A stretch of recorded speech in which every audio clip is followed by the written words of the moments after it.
It's a cool night. Only the crackling fire on the battlefield and the howling wind break the depressing silence. A man with long, wavy hair looked up at the sky and thought about how his life had become a living hell since turning 34. The guy walked, his cloak fluttering, and his thoughts stubbornly did not let him go, forcing him to remember when everything started going wrong, when life itself got off track. The man, remembering his sister, wondered what would have happened if he had found the sword earlier. Perhaps she would not have been sent to the Empire, and he would not have become a monster. If this were to happen, then the beast called I would not exist. Jack thought about his mentor. If things had turned out differently, he would not have met her, would not have changed under her influence, would not have learned what he can do now.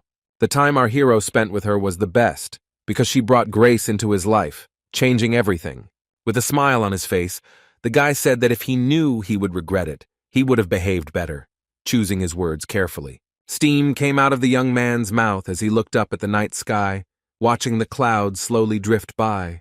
The man continued to watch, sitting on the corpse of the fallen knight, but in reality he wanted something else, feeling a longing for lost opportunities. Someone was approaching him from behind. The steps were unusual, as if a crowd of people were walking. Jack turned sharply, looking coldly and angrily at the reason for the disturbance of the silence. The blue-eyed youth quickly approached the man, holding a sword in his hand, anger visible on his face, and there were more warriors behind him. Jack emphasized that he had already said that he would not fight with children. Did the guy really not understand words? The boy pointed the sword at him, noting that he had killed his father. The man was surprised and seemed to feel uneasy about this fact. But then, with a naive smile, he emphasized that he didn't remember anything like that at all, as if trying to divert suspicion from himself. The young man looked at the young man as if he were the last freak and called him a real monster, but with the way his hands were shaking, he was very scared. The man had been told this so often that it no longer affected him, and he responded to these words with indifference, ignoring their meaning. His body continued to fall apart and ache with pain, his muscles were contracting, and his brain was sending a signal that it was time to finish, but he wanted to continue. The young man looked angrily at his interlocutor, waiting for an answer and wanting to quickly avenge his father. But the young man was in no hurry. He wanted to wait just a little longer. The stranger began to talk about his not-so-good and cruel exploits, hearing the boy call him a monster. The interlocutor was not angered by this. On the contrary, with a grin in his voice, he asked the young man if he knew how many people had fallen from his blade. The guy looked down at the ground and was silent. The man said that hundreds of thousands had fallen by his sword, calling the young man ridiculous, and stressed that he was a monster, just like the young man was a man, and there was nothing surprising about it. The boy stands in expensive clothes and he holds the sword inexperiencedly, with a great desire to attack, but is waiting for something. This interested the man, and he decided to ask the name of the young man who so resembled him in his youth. Hearing in response that his name was Jack Stewart, surprise appeared on his face. It seemed that this simply could not be. It was a coincidence because the man's name was also Jack, and he said his name with a small smile. Afterwards, he proudly clarified that he had killed many, but he did not remember anyone with the last name Stewart. And a minute later, he asked whether the stranger's father was really among those he had defeated. The young man's eyes began to water as he said that his father was not a good man, but he needed him. With anger in his voice, the young man said that it was surprising, and then said that it was most likely jealousy. The man stressed that he would not apologize for killing his father, but would provide him with a favor. Pointing his finger at the boy's sword, he undoubtedly ordered him to be killed, confident in his strength and power, leaving no room for objection. The young man stood there in surprise. Would the enemy really just ask to kill him? Thoughts were mixed up in his head, and he couldn't understand what exactly his opponent was aiming for. It seemed like an eternity had passed, but nothing happened. Our hero's green eyes were empty and lifeless. Suddenly, the stranger broke the silence and noted that now was the best time. And then he added that this way the guy could avenge his father and become famous as the man who killed the monster. The stranger admitted that he could have easily gotten out alive, and it didn't matter that he had a broken leg. All this can be fixed, but he has no desire to. The boy's hands were shaking. He could barely hold the sword, feeling cold sweat on his forehead, fear and tension consuming him. It seemed that the blade would reach its target at any moment, and that would be the end of it. The next second, the young man fell to his knees, unable to do anything. Our hero lowered his head, trying to hide his tears and pain so as not to show his own weakness. But he didn't succeed, because the very next second the guy gave vent to his feelings. The astonished stranger looked at his interlocutor with horror, unable to say anything. However, the next moment the man smiled suspiciously, and a couple of seconds later he extended his hand to our hero. Jack Stewart decided to console the young man by saying that even after the murder, he could not live happily. And then he told the guy not to live in regrets, as he himself does. And looking intently into the eyes of his interlocutor, he added, "After all, he is still so young." Surprisingly, Jack felt sorry for the young man, and then he affectionately patted him on the head. The man asked with relief to tell everyone that the war was over and the monster was dead. The young man, crying, finally asks why he, having so much strength, lives like this if he can change his life for the better. Our hero thought for a moment and answered with a rhetorical question as to why he really lived his life like this. The stranger stated that everything turned out as it did. The man had nothing more to say, or he simply did not want to explain. And just a moment later, Jack Stewart began to fall to the ground. Everything around was swimming, and my eyes closed by themselves. The young man noted to himself that he felt like his body was like a balloon letting air out. Everything was like in a fog. The man could hardly comprehend what was happening around him. The stranger felt as if he was forgetting how to breathe, and the sounds around him ceased to exist. He wondered if he could have changed the sad ending as the boy sat over him, crying. The man's last thought was that if he started over, things might change. It was a beautiful garden, with a gazebo and barbed wire in the foreground. However, suddenly the stranger began to fly somewhere. It seemed to him that it was a dream about his childhood, full of vivid memories. His memories included a father who always doubted that he was his son, and the face of a mother who died after he was born. The older sister, who was famous for her beauty even outside the empire, and the older brother did not always get her husband. All his memories returned to him.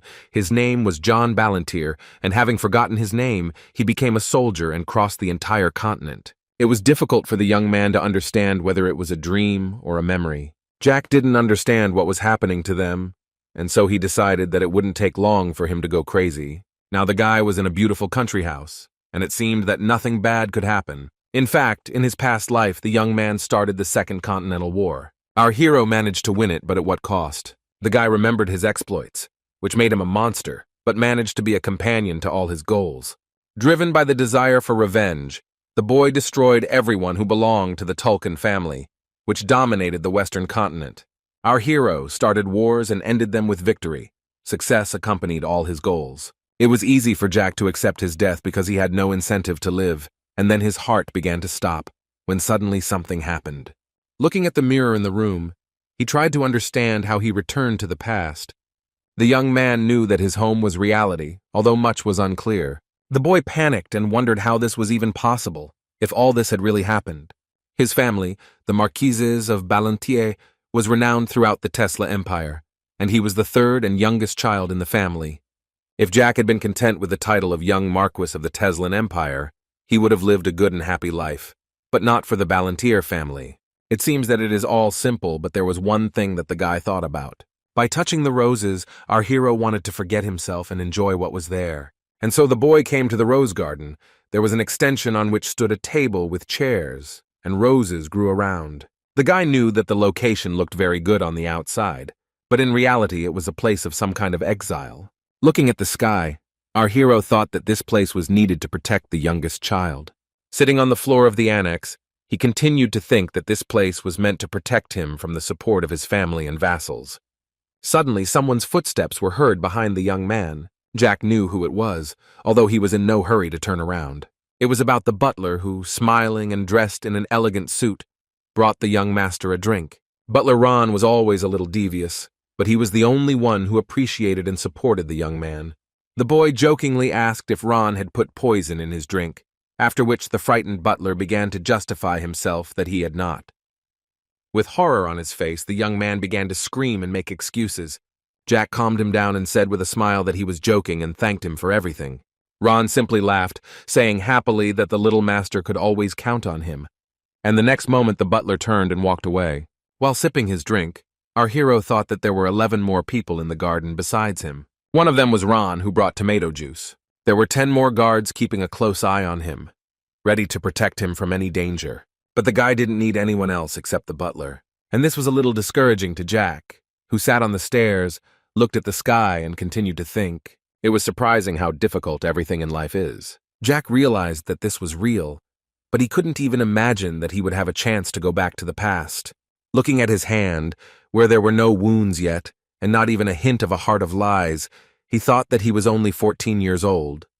Unlike other children of noble families, he felt like a complete failure. The guy was relaxing peacefully, enjoying his new body. Suddenly, footsteps and the creaking of floorboards were heard behind our hero. Then Jack felt a blow to his head that caused him to stumble forward, stumbling for a moment, losing his balance. The boy grabbed his head in bewilderment, feeling pain, and thought about how much he had relaxed, not noticing the danger. Our hero did not understand what was happening to him. It seemed like it was another bad dream.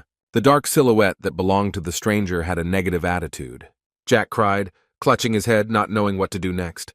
A glass of tomato juice broke. Even a lion does not touch animals at a watering hole, because the person who broke it is not aware of this rule. Our hero looked down and pondered what he should do. Meanwhile, the boy's elder brother was shouting at him angrily because he didn't like the way he greeted him. The boy looked at Pelon with fury, wanting to beat him up, who was 3 years older.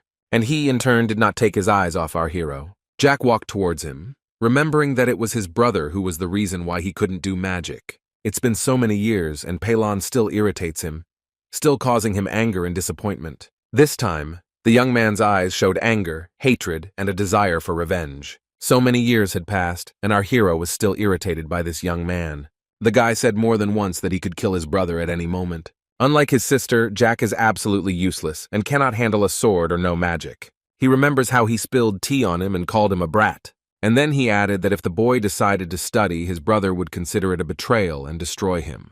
And laughing, he added that no one knows how life will turn out in the future. Only when Pelon became the head of the family, he said that he would consider Jack a younger brother. With his hands folded on his knees, the young man recalled that he had been weak as a child. That's why many people in his family made fun of the boy. These conversations extended beyond the family. Even the common people mocked him, and most of the rumors were spread by his brother and Count Mentis. It seemed that everyone in the house was against our hero, who was considered a complete loser. The spread of rumors was especially encouraged by his own father and Count Mentis. But I don't care about my brother. It's even funny to look at him after all. The eldest child in the family is a girl. She is the only one Jack can rely on, and the only one who truly cares about him. The sister is 1 year older than Pelon, but since she is a woman, she cannot take on the responsibilities of the head of the family. Her destiny is predetermined from birth.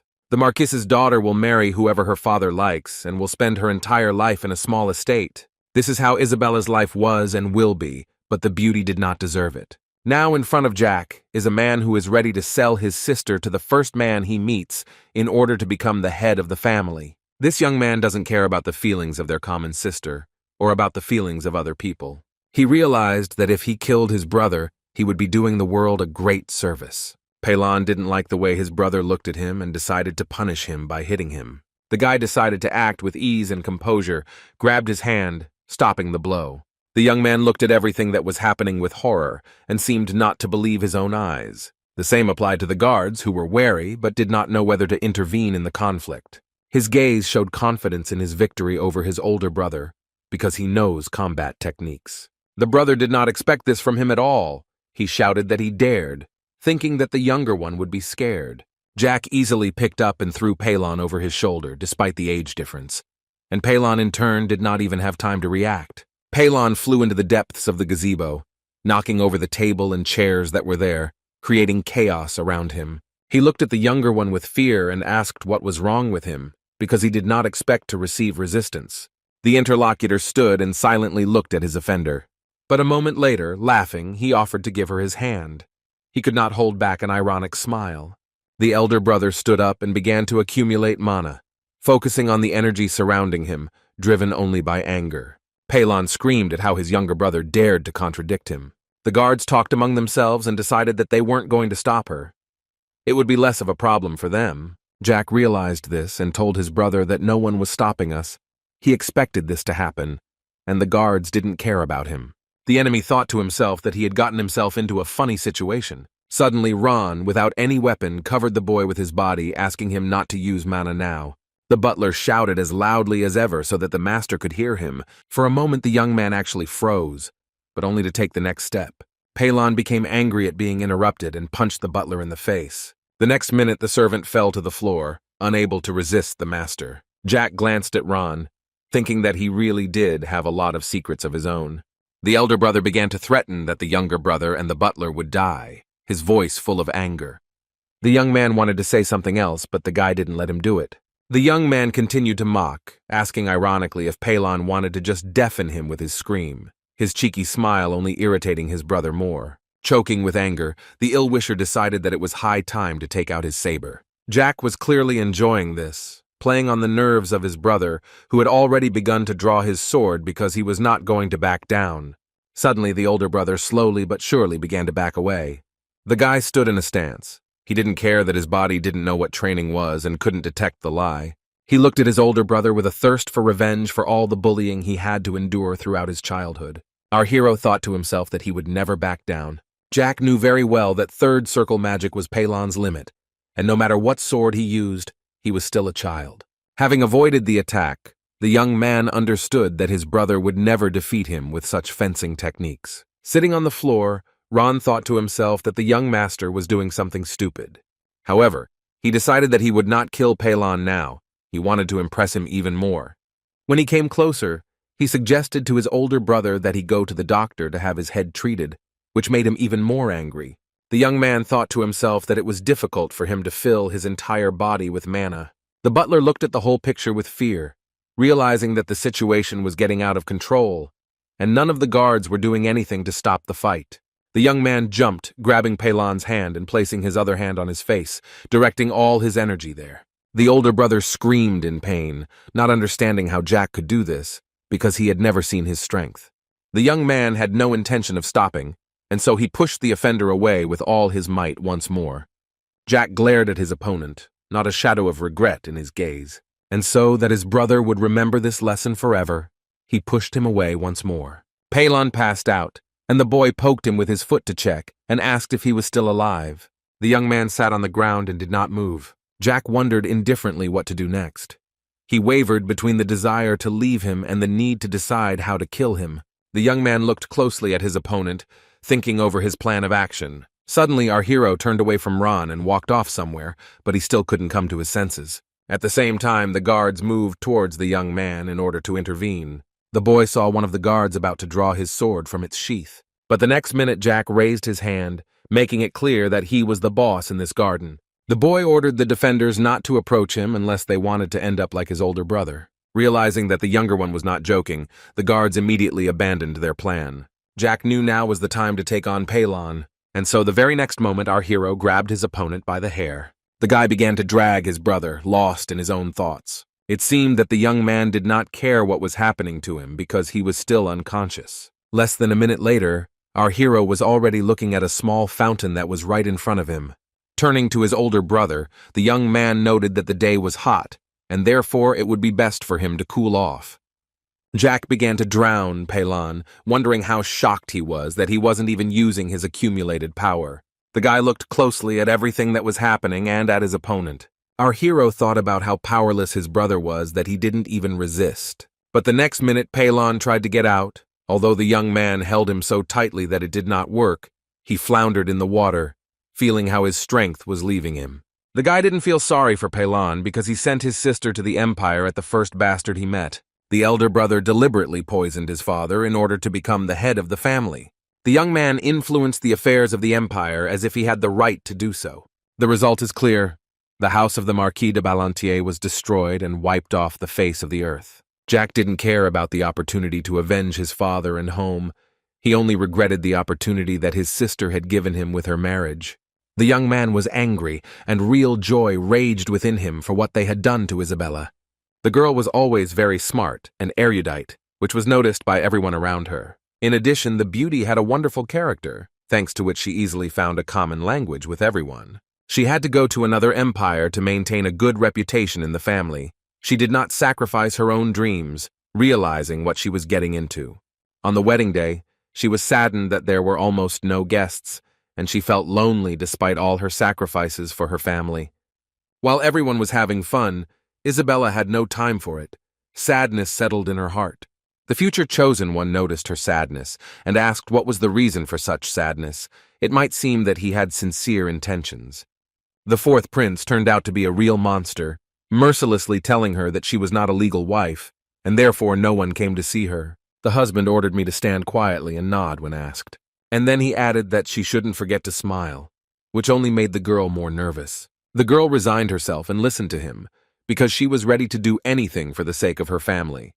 Sacrificed herself, hoping that it would benefit her loved ones. Jack doesn't want to think about it anymore because he starts to get even more angry and has an uncontrollable desire to kill his brother right now. Suddenly he heard some indistinct words coming from his brother, which caused surprise, forcing the young man to stop and listen carefully.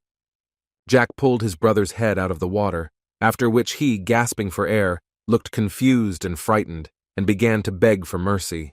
The young man was intrigued by Pelon's grimace. After all, he had only seen such a face on people at war who were afraid of death, and such people were encountered all the time. Jack told his brother to think about what his brother was doing to him, and offered to help him think more easily. And still holding him by the hair, he asked why he didn't think about it. It must be difficult to be in such a situation. A second later, Jack, with an evil smile, suggested that his brother walk in his shoes to better understand the meaning of family universities. Pelon looked on with fear. The young man began to swing his fist, ready to hit with all his might. He felt the adrenaline boiling in his veins, and at that moment anger overwhelmed him. Ron shouted for him to stop across the entire area, his voice piercing the air like thunder, making Jack think twice about his actions. The butler then came closer and quietly asked the young master to stop, his calm tone contrasting with the tense atmosphere. The guy looked at Ron, saying nothing. Although he tried to calm the situation, he could not change Jack's feelings. For a few more minutes, our hero held his opponent, deciding to take the next step. Suddenly, the young man let go of his brother, although he did not want to at all, but did it because he respected the butler, who treated him well. Jack spoke rudely to the guard, making him very worried after what he saw that he would get it too. And then he put his foot down on Pelon with disdain. The young man ordered his brother, who was still in a deplorable state, to be removed somewhere. Our hero added that the gentleman was alive, and therefore there was no point in worrying. The guard approached Pelon with concern and began asking how he was feeling while Jack calmly dusted off his hands. The butler walked towards the victim, bumping into the young man with his shoulder. The servant did not know what to say to him, so for a while he simply watched the young master. He in turn watched as one of the guards lifted the unfortunate man from the ground. Ron had never seen Jack like this before. He wanted to help, but he didn't know how to properly approach the young man in such a state. Pelon was taken to his mother's estate, who, when she saw him, was horrified and began to lose consciousness. The woman did not understand how Jack Balentier's half-brother and future heir, supported by the forces of the influential Mentis family, could be in such a state.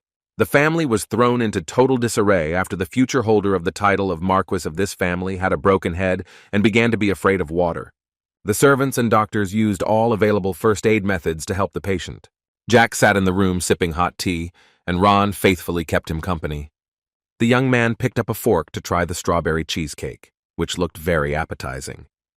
Jack was about to pop the piece of berry that covered the dessert into his mouth with pleasure. The butler looked attentively at his master, but did not dare to start the conversation first. After the incident with his brother, rumors began to spread among the staff of the house, and the atmosphere in the estate became tense. The sister passing by listened with curiosity to the conversations of others, trying to understand what the rumors were about. At first, she quietly approached and, a little shyly, tried to ask what their conversation was about. But soon her curiosity got the better of her, and she asked decisively what they were whispering about. The rumors began to spread further, gaining new details, and finally reached the head of the family. And this was before Pelon was supposed to turn 18, meaning he could have claimed the throne, but now everything is in question. Father ordered that Jack be called to sort out the rumors that had spread among the staff. The man was not going to leave things to chance. It was very important to him. After tasting the cheesecake, Jack thanked the butler for the wonderful dessert. The servant closed his eyes as a sign that his thanks were accepted, but remained silent. The next minute a maid entered the room and turned to Ron. The girl came a little closer to whisper something in the houseworker's ear. The young master was interested in the butler's reaction, and he quietly watched their conversation. After the girl left, Ron told Jack that he needed to go to his father immediately. Our hero placed his hands on the edge of the chair and was about to get up. Seeing that the young master was going somewhere, the servant shouted that he would go with the boy, since he had witnessed the whole situation. The guy assured that he was no longer a little boy and did not need to be protected. Ron didn't understand what had happened to the young master and why he had changed so much lately. The young man bowed politely, indicating that the boy should be as careful as possible with the master. Adjusting his cloak, our hero did not deign to answer, but proudly walked forward. The house was in chaos, as always. Someone was running somewhere, hurrying somewhere. Arriving at the estate where his family lived, the guy felt strange because of the number of people bustling around. It seemed to him that all eyes were focused only on him, as if he had become the center of attention in this crowd. He hadn't felt this way for a long time, and it made him feel unsure and uncomfortable. Our hero felt like he was being looked down upon and actively whispered about behind his back, believing that he was a worthless person. At the same time, the young man walked proudly through the hall because duty demanded it.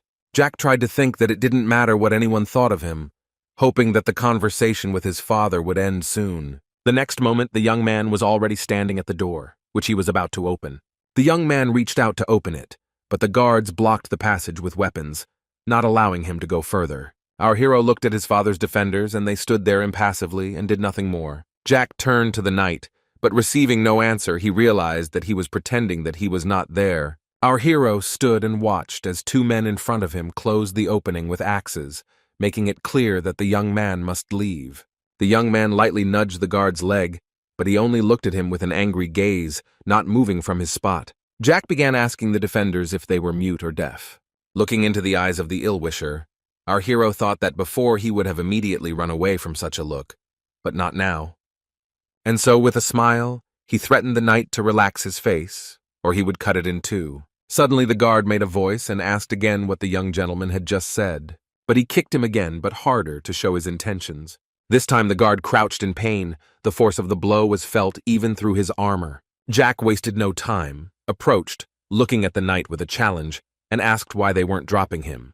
The guard replied that he couldn't say why they weren't letting him in, to which the guy, with suspicion in his voice, asked if he should just wait. For a moment our hero thought about what to do next, and then he turned around abruptly and began to walk towards himself, to which the knight, surprised, asked where he was going. Standing half-turned, the guy asked again what it was all about, but the interlocutor did not answer, pretending not to hear, after which Jack asked me to tell him that if his father wanted to talk, he should come to him himself. The guards simply watched him go, thinking that the young master had gone crazy because they had never seen such behavior. The head of the family was informed that the boy simply up and left. Hearing such a statement, the Marquis did not understand how his son could do such a thing. At the same time, the servant, justifying himself, noted that it was true. The young man was not let in, and therefore he turned around and walked away. With a smirk on his face, the formidable father declared that he understood everything. And the very next moment, putting down the pen, he stood up from his seat. The man said in a serious tone that the younger one had changed a lot. Jack sat outside, sipping his drink and wondering why his father hadn't come yet, even though he should have. Suddenly the guy's attention was drawn to some extraneous noise. Although it was getting dark, and it seemed that no one would come to the garden at such a time, this was not so. And then steps were heard, and the young man realized that many people were approaching him, but he remained calm. As Jack continued to sip his drink, he thought that he had just remembered his father when he came to visit him. Along with the husband walked a lot of servants, and next to them walked his wife, the guy's stepmother, with a fastidious face. Having noticed his father, the young man noted to himself that it was clear from his face that he was an old and stubborn donkey. Surprisingly, our hero remembered this man exactly the same in his past life. The head of the family came closer and looked at the guy from above, evaluating him with a disdainful look, as if he were just a child's toy. Our hero reflected on the fact that he was trying to think as if this man did not exist at all, because in his past life, he almost killed his son when he ran away. This is a man who is capable of selling his child for the sake of his own reputation, too greedy for power and too incapable of achieving what he wants. Jack greeted the man angrily, and it looked very disrespectful on his part because he did not hide his hostility. The father simply looked straight at Jack, asking with displeasure what had happened to the young man who had once been unable to contradict him. Looking askance at his interlocutor, the guy said that he didn't understand what he was talking about. Suddenly, the Marquise intervened in the conversation, accusing the guy of communicating inappropriately with the head of the family. Jack crossed his legs and noted that the delegation had come a long way, so he suggested going inside the building, although the very next moment, the lumbar suggested discussing everything on the spot. And then, for some unknown reason, he threw the plate into the air with all his might. Everyone gathered was surprised and outraged by such impudence, because no one expected such frankness and disdain from the young man. Not even a few seconds passed before the plate shattered into pieces in the air. Everything happened under the influence of the magical power of our hero's father. The head of the family began to accumulate mana in order to take revenge on the impudent man for everything he had done. Jack realized that his father wanted to know if he had developed a heart of lies, and this made the situation even more tense. Suddenly, a man spoke up, seemingly reading his son's thoughts, and with a grin declared that the young man was empty. But he noted that the young man had a talent for martial arts. The boy heard his father's question about why he hadn't shown it before, answering that it just happened that way, but thinking to himself that he hadn't become stronger, as the leader thought, but on the contrary, had become weaker. The conversation was interrupted by the stepmother, who began to shout, accusing him of behaving arrogantly and insolently at such a young age. The head of the family interrupted his stepmother with a gesture, and with cold abstinence, said that he had previously thought that the boy was useless, but it turned out that this was not so. Our hero looked closely at his parent, not knowing what to answer, and then he asked if he was useless. Did that mean he was not worthy of being his son? The man calmly asked if the child really wanted him to acknowledge him as his son. Jack replied coldly that he was not interested, the words spoken with a palpable indifference that only further strained the atmosphere between them. All those gathered watched what was happening in amazement and could not believe that they heard what they heard. And at that moment, the man turned around and was about to leave. In turn, our hero did not understand what all this meant and what the outcome would be. And the outcome was not long in coming, because the father said that he understood everything, and, demonstrating indifference, headed home. Looking after his departing parent, the boy did not understand why this man had come at all. Finally, Jack turned to his stepmother, but was in no hurry to say what he wanted. But then he noticed with a smile that after everything that had happened, she had wrinkles, and that she needed to take care of her skin. The woman got angry, calling him a bastard, and was unable to influence our hero in any way. And the young man simply smiled, thinking that he was the most ordinary guy, although he was very pleased to look at the Marquise's angry face. The very next minute, the guy, watching his stepmother, began to say something. Jack wished him a good evening with a smile, and with a little irony asked him to convey his apologies to his brother. Finally, the night has come, the time when you can relax and think about something of your own. The very next day, Ron informed the master that Jack had been sentenced to solitary confinement for 20 days for causing a disturbance in the house. The butler hysterically asked what had happened while he was gone, but the young man replied that it was not important and asked him not to shout. And then he added that while the second one was mocking him, the faithful servant did nothing. But now he was angry. I thought to myself about how solitary confinement works. The unpleasant thing was that the young man had previously been exiled to the Rose Garden, and now prison awaited him. Ron suddenly reminded that there was a month of vacation left at the academy, and if so, then what was the point of this conclusion? Without looking up from his work, Jack remained silent as before. However, emerging from his own thoughts, he shouted that he had completely forgotten about it. Since the boy is only 14 years old, he must study at the academy, because all the aristocrats of the Teslan Empire receive their education there. The only exceptions are people with disabilities or people who, for some reason, cannot study. The course lasts 4 years and begins when the student is 14 years old, so our hero is in his first year of study. The first semester has already ended and summer holidays have begun. Jack was inspired by the thought that he would be a student again and would have to go back to school. The young man remembered his mentor and therefore decided that he could skip any subject, but not hers. The young man, looking at his drawing, decided not to quarrel with the Marquis over trifles anymore, so that he would not be banned from visiting his alma mater. The guy thought about how he had lived all this time, realizing that he could not understand his past self. Suddenly, the butler asked if the young gentleman had finished painting, watching him work carefully. Jack asked where his solitary punishment would be, trying to figure out what was in store for him. For a few seconds, the faithful servant stood silently, his eyes downcast, not knowing what to say. Seeing the servant's confusion, the boy asked why he was silent. The butler responded sympathetically that there was only one place for imprisonment, and he added that the punishment would take place in a place designated for criminals who had committed offenses on the territory of the Marquis's estate. The young gentleman, a little frightened, tried to find the right words, but nothing came of it. And so I asked again whether they were really talking about prison. Bowing, Ron confirmed that the teenager had understood everything correctly. And again, for a moment, there was an awkward silence in the room. In horror, Jack shouted to the entire estate that the guy would not leave this situation so easily, and that his determination would only grow with each passing day.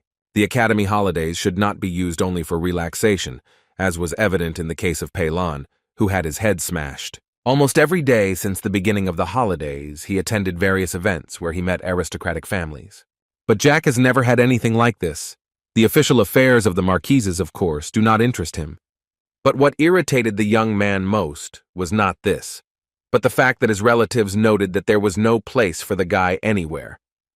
The thought of this made him very angry, causing flashes of anger and despair in his soul. Sitting on the hard couch, the guy mentally called his family the most obscene words. Our hero decided to come to the prison himself, without waiting to be taken away, demonstrating his determination and unwillingness to submit to someone else's will.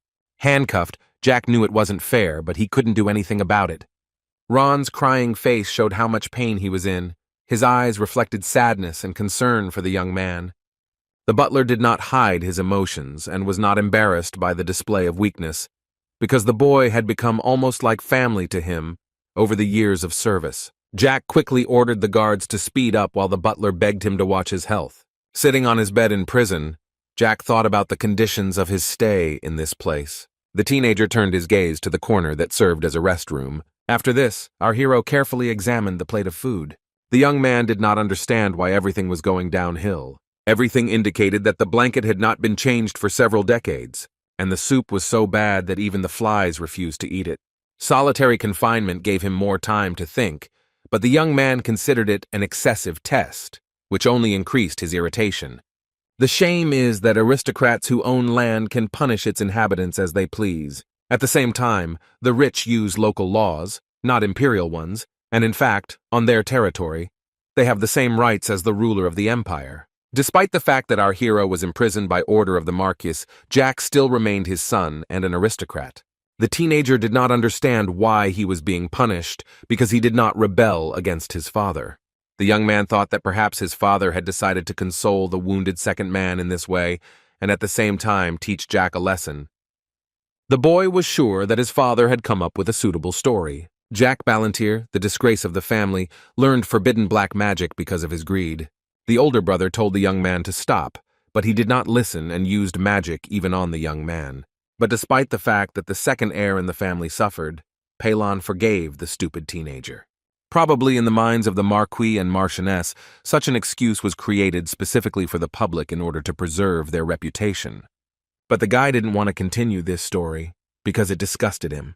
Jack felt bored at the thought and lay down on the bed, hoping that his confinement would not last long.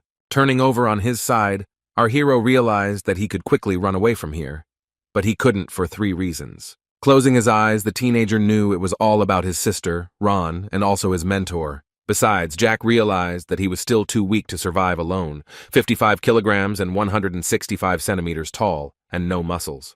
The guy knew the rule of survival in the world. The strong devour the weak, the strongest survive, and the weak become food or die. Jack didn't want to start a massacre like in his past life, but he wanted to protect his sister, mentor, and Ron. The young man knew that to do this, he would need time and power, which could be obtained at the academy, since only there could he prepare for future challenges. If everything works out, the teenager will be able to take care of those he loves and values most. Raising his hand and clenching his fist, the teenager knew he had to do everything in his power. Suddenly, the guy sat up on the bed, inspired by some idea. A minute later, the guy told himself that even though he didn't like it, he was rightfully obliged to take what was his.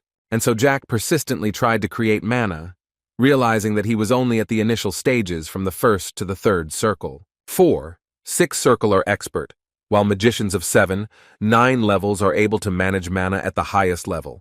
The 10th circle belongs only to those who are called masters or supermen. This is the highest level of magic. Rubbing his hands, Jack decided that he was lucky, since there was no one around. It took him about 2 hours to create the first circle, which gave him time to concentrate and think. The teenager remembered that in his past life he began to study mana no earlier than at the age of 17. As he continued his work, the teenager realized that he now felt like a real weakling. The young man managed to expand the magical energy, although he was angry with himself, realizing that he should not be caught doing such a thing. Suddenly the boy heard the sound of a heel, thinking that his stepmother had come to him, but this sound was louder and not so massive, which surprised him. The sound of heels seemed to echo throughout the cold stone prison building. Not much time passed, and the stranger had already approached one of the cameras. Suddenly the young man heard a woman's voice tenderly call him Jackie, and his heart felt both warmth and anxiety at the same time. The guy quickly jumped out of bed, because in his past life, he could only hear this beautiful voice in a dream. Elizabeth Ballantier stood right in front of him, almost crying because she was worried about her brother. The girl reached through the bars, placed her hand on Jack's cheek, and asked if he was okay. The guy was surprised because he finally saw his beloved sister, who remained as beautiful and kind soul as in his memories. The very next moment the beauty touched her brother's cheek with her hand. The teenager couldn't believe his eyes. He turned to his sister, but didn't say another word. Closing his eyes full of tears, the young man noted that he was incredibly happy. Everything was fine with him. Suddenly Elizabeth asked why her brother used black magic when she could have taught him simple magic. The interlocutor noted that she was very sorry, and at the same time stated that the young man should have stayed at the academy. And then she started asking why the guy came back home. The girl continued asking questions, but the guy didn't react. He just smiled in surprise, because he hadn't seen her for a long time. The sister again asked worriedly if he was listening to her, because maybe he was not feeling well. Jack replied that he was just glad to see his family member, and then he lowered his head and began to wipe away his tears, although his sister did not understand what had happened. The young man looked at his sister and began to say that he was glad, and that this was all real, and not his nonsense. There was silence for a moment as our hero collected his thoughts to say something important. After this, the teenager resolutely suggested running away. He said they could live in the village and work in the fields together, hoping to leave all their problems behind. Elizabeth's face looked sad, realizing that this was impossible, because their lives were intertwined with responsibilities and demands. Jack added that he knew how the second and his mother treated her, and he was sure that she should not remain under the wrath of the Marquis. Our hero continued to explain that his sister can fall in love and live with whoever her heart tells her to. The girl began to scream, explaining how long one could live under the oppression of the Marquis. The interlocutor was explaining something while her brother looked at Elizabeth in surprise, whom he had seen so angry for the first time. Having calmed down a little, she explained that no matter what their father was like, a man would still remain a man, and there was no point in saying anything bad about him. The sister continued that she knew how her father felt about Jack, but she would try to change the situation. And again she said that the guy shouldn't get upset. Everything will work out somehow. Elizabeth, with a gentle smile, asked him to wait and trust her, repeating the same thing she had told him in her past life. Our hero, touching the girl's hand, decided for himself that somehow he actually returned to the past, and he said out loud that he was incredibly happy to see his sister again. With embarrassment in her voice, the beauty noted that she was very pleased to hear this, because it was incredibly cute. A minute later, the teenager was thinking about something again. Jack stood up, apologizing. He asked the girl to move away from the bars a little, which made her very surprised. Stepping back, the beauty asked what her brother was going to do. But Jack didn't answer. He only stated that Elizabeth was now at a safe distance. And after the brunette moved away, the young man began to use magic, focusing on the energy emanating from his palm. The astonished guest looked at the teenager and could not utter a word. Jack moved his hand towards the grate and began to focus the energy, feeling the magical force envelop the metal. The sister looked at this in surprise, her hair fluttering from the light flow of magical energy released along with the lock. The relative anxiously asked how the guy was able to create a circle and how he managed to destroy the castle, not understanding where such abilities came from. And while Elizabeth stood rooted to the spot, our hero had already begun to stretch out his hands towards her. The guy silently hugged the girl, because he had dreamed of doing this for so long, feeling the peace and warmth that he had so vainly hoped for. Jack asked his sister for forgiveness, hugging her tenderly. The sister was very surprised by such unexpected tenderness, and she froze for a moment, not knowing how to react to her brother's behavior. After that, the brunette anxiously asked what had happened to the guy. Perhaps he had eaten something wrong or something else strange had happened. Elizabeth continued asking if he was sure he was okay, trying to figure out the boy's emotions. Our hero was flattered by such concern, and so, with embarrassment in his voice, the guy declared that everything was fine with him. Jack continued to hug Elizabeth, realizing how long it had been since he had done this. Our hero assured his sister that everything would be different, not like before, remembering what happened in his past life. The young man promised to give the girl the life she truly deserves, a life in which there is happiness. For a while, the brunette sat silently, not understanding how to react to such an attitude. The sister patted her brother on the back, trying to convey her support and understanding. And the boy remembered how he learned the whole truth about the fourth prince, to whom his sister was given, and his heart was filled with anger. In a past life, our hero took a man captive to avenge his sister because Elizabeth's life was complete hell. After the prince confessed, the young man realized that he was in a hopeless situation that left no chance for salvation.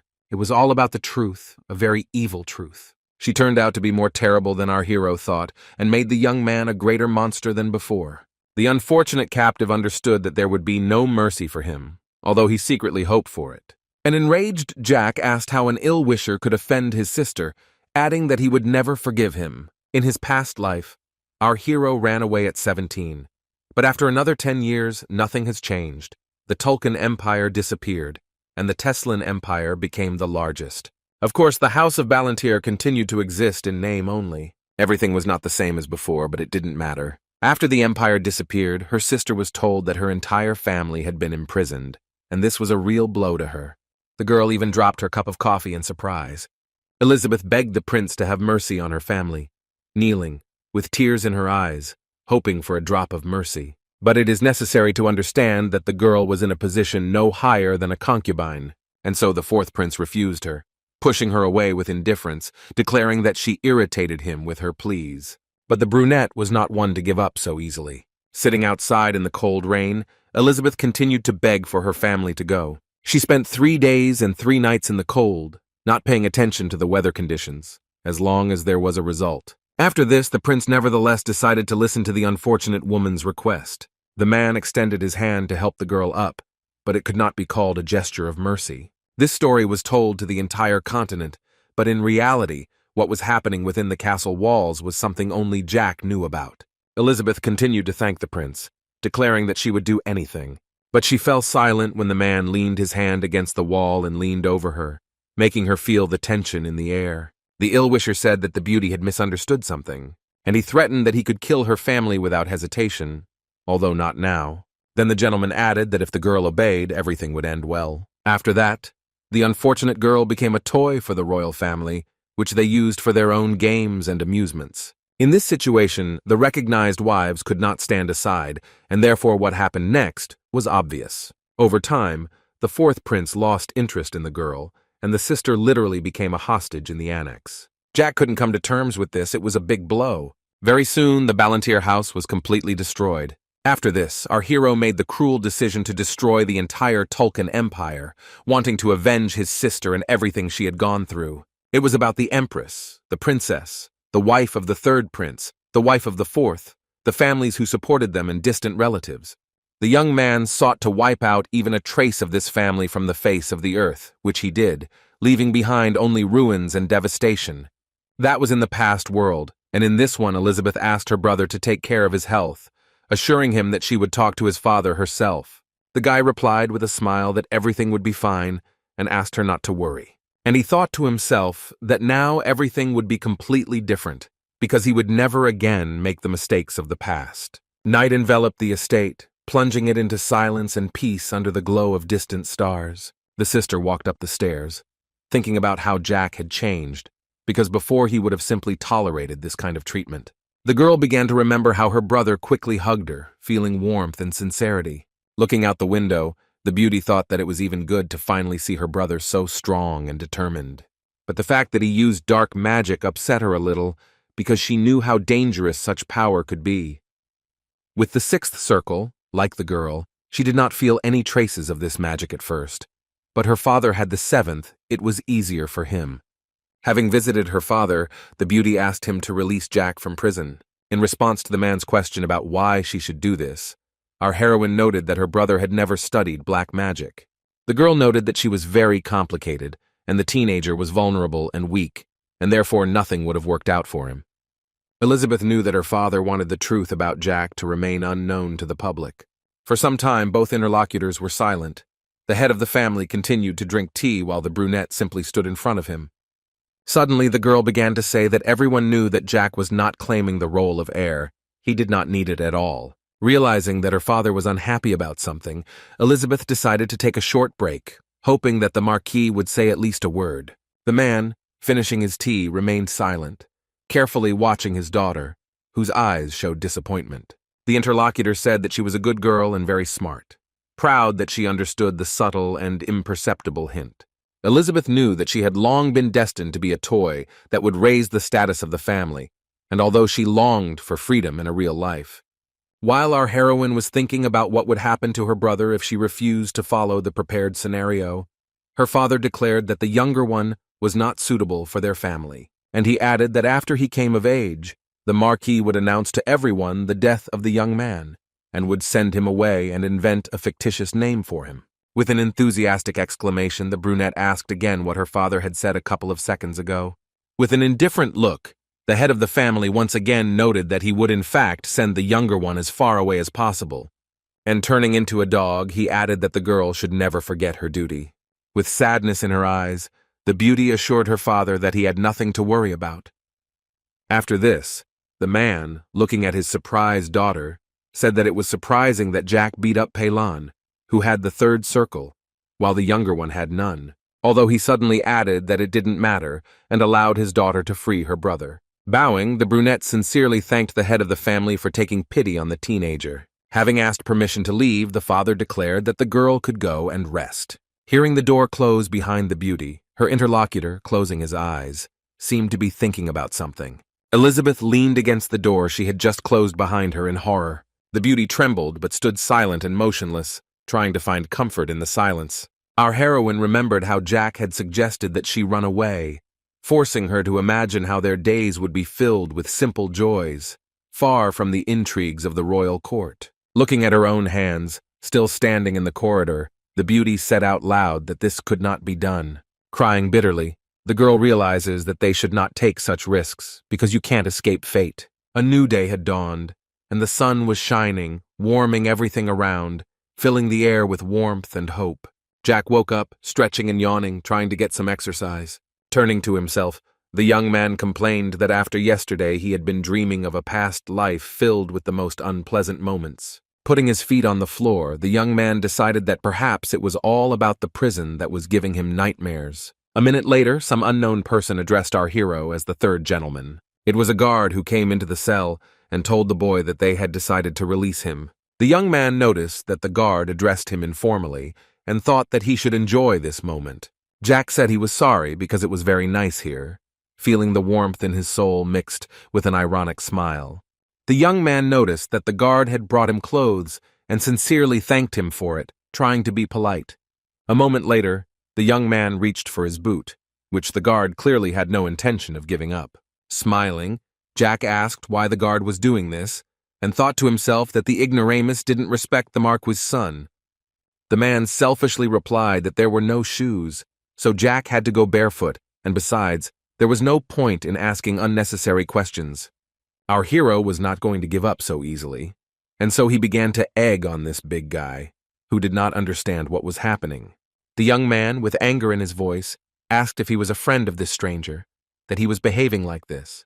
And then, clenching his fist, he shouted that the guard was obliged to answer as he should, and not as he wanted. And so, concentrating mana in his hand, he swung and hit the bodyguard for his disrespectful attitude towards himself. Not much time passed, and our hero was already standing in front of the entrance to the estate. But the guy didn't have time to go inside because he heard familiar steps behind him.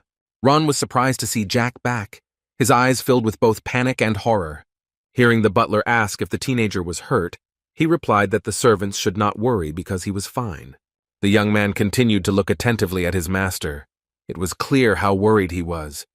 But a second later, Ron's inquisitive gaze did not hide the bloodstains that were on our hero's collar, and so the butler began to ask if the boy was wounded, to which Jack replied that everything was fine and the blood did not belong to him. The next moment, the young master noticed that after the incident with Peilon, there were more guards in the estate. Ron specified that the house was being watched by 10 guards and 1 knight from the metal blood pen. Looking sadly at the most prominent young man, the teenager asked if it was true that the most prominent man was the knight. The butler noted that the owner understood everything correctly. Jack felt sorry for the knight, because he probably didn't plan to spend his time guarding the heirs of a rich family.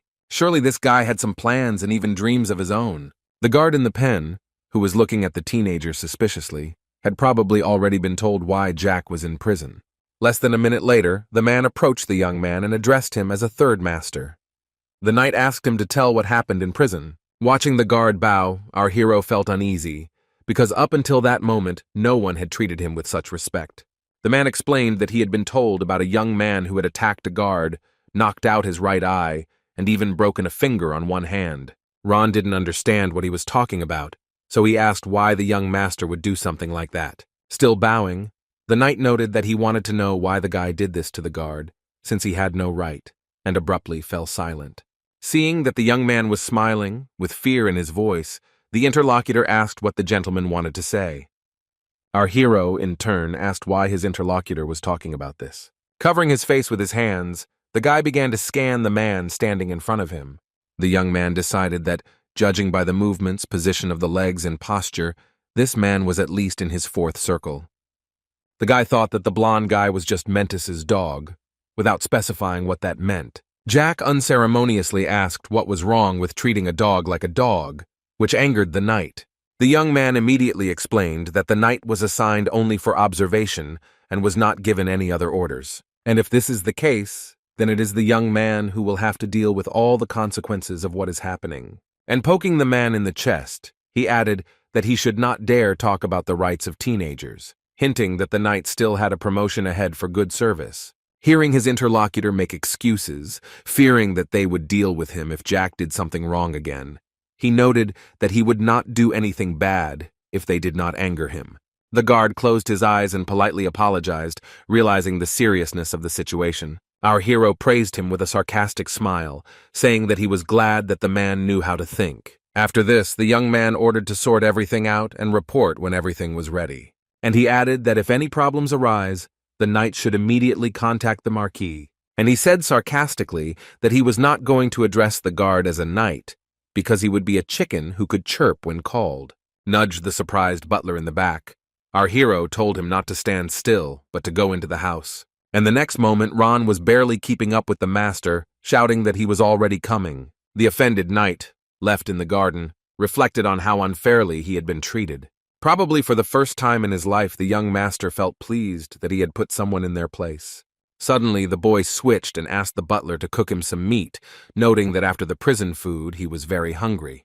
Bowing to the young man, Ron hastened to assure him that everything would be done in the very near future. After some time, various meat dishes, prepared in the best way, were displayed on the table. The guy ate everything with pleasure, enjoying every piece of food.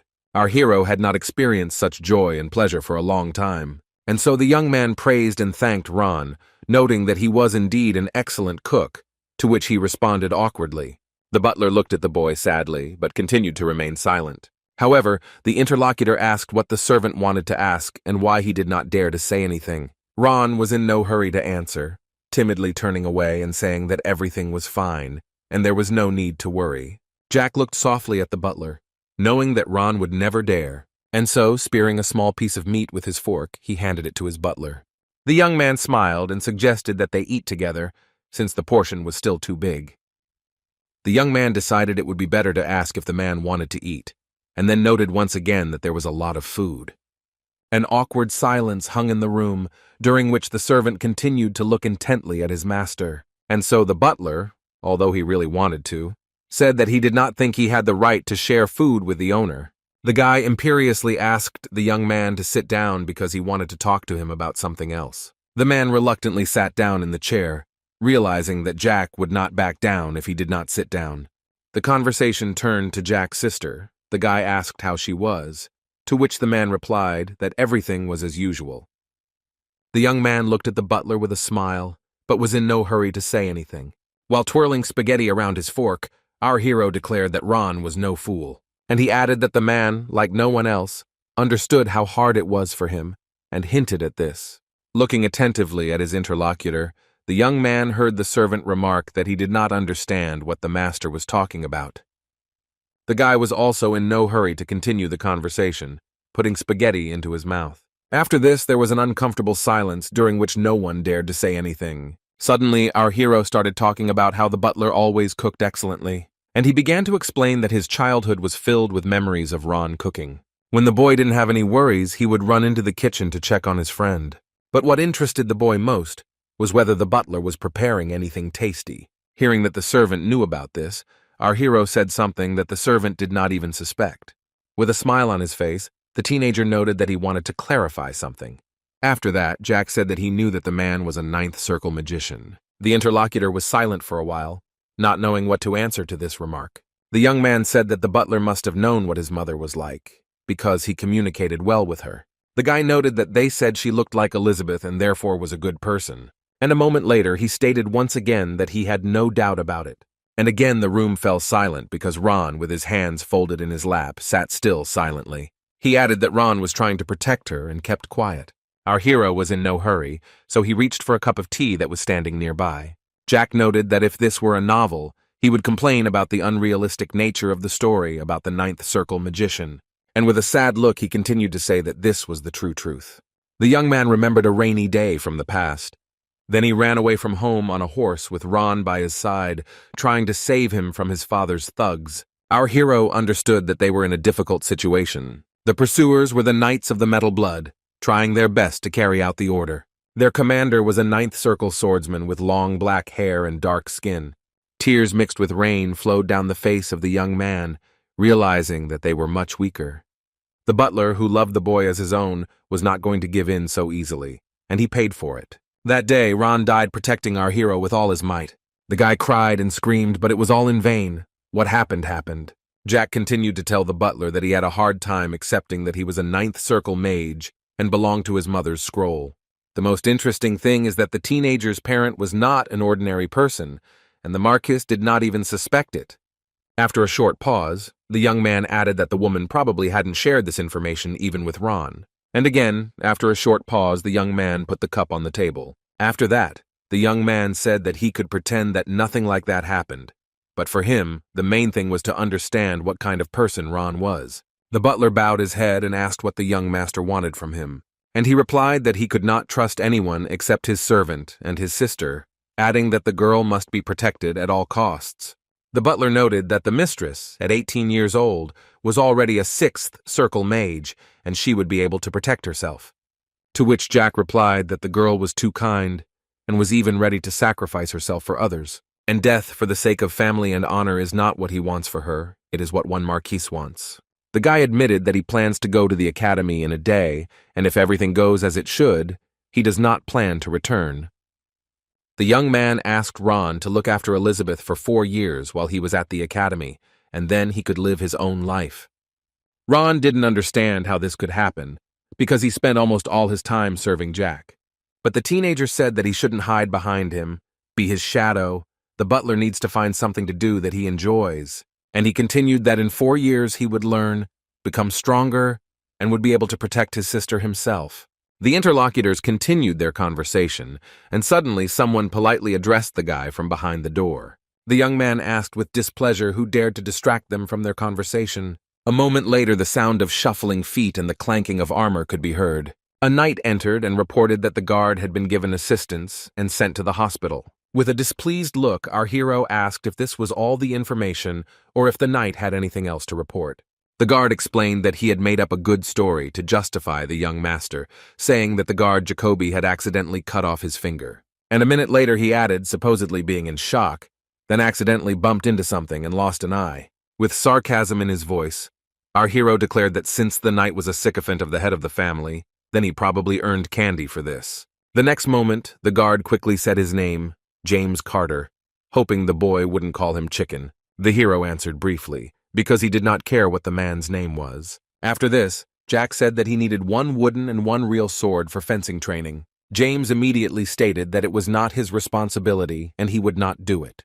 Picking up his fork, our hero again addressed the man as if he were a chicken, asking if it was true that he didn't like him. And then Jack suggested to the bodyguard to beat all the stupidity out of him, that is, out of the young master. Ron, hearing such a statement, began to shout at the teenager, making it clear that this was stupid. The knight asked in surprise if he was serious, to which Jack told him to look at his hands. And he added, hinting that he was weak, that the knight would easily defeat the young master. James thought that our hero was asking him to become a mentor and asked about it directly. This made the guy laugh, but he covered his mouth with his hand so that no one would notice. After this, the young man shouted throughout the house that he had never heard such absurdity in his entire life, and asked James to bring the sword. After the man left, Ron reminded him that James had the fourth circle of magic. With sadness in his voice, the servant asked if our hero was confident in his abilities, noting that the teenager could get hurt. The young man asked the butler if he wanted to make a bet on who would win, and after a little hesitation, he said that he personally was interested in who would be stronger, himself or the worthless chicken. Dvoretsky noted that it is better to argue about how many bruises will remain after the fight. This interested the guy, and he asked what Ron could bet. With a thoughtful tone in his voice, the man stated that James was on a completely different level than the young master, made a displeased face, and asked whose side the servant was on. And the very next moment, the teenager proposed a bet. If the chicken hit him at least once, then the butler would win.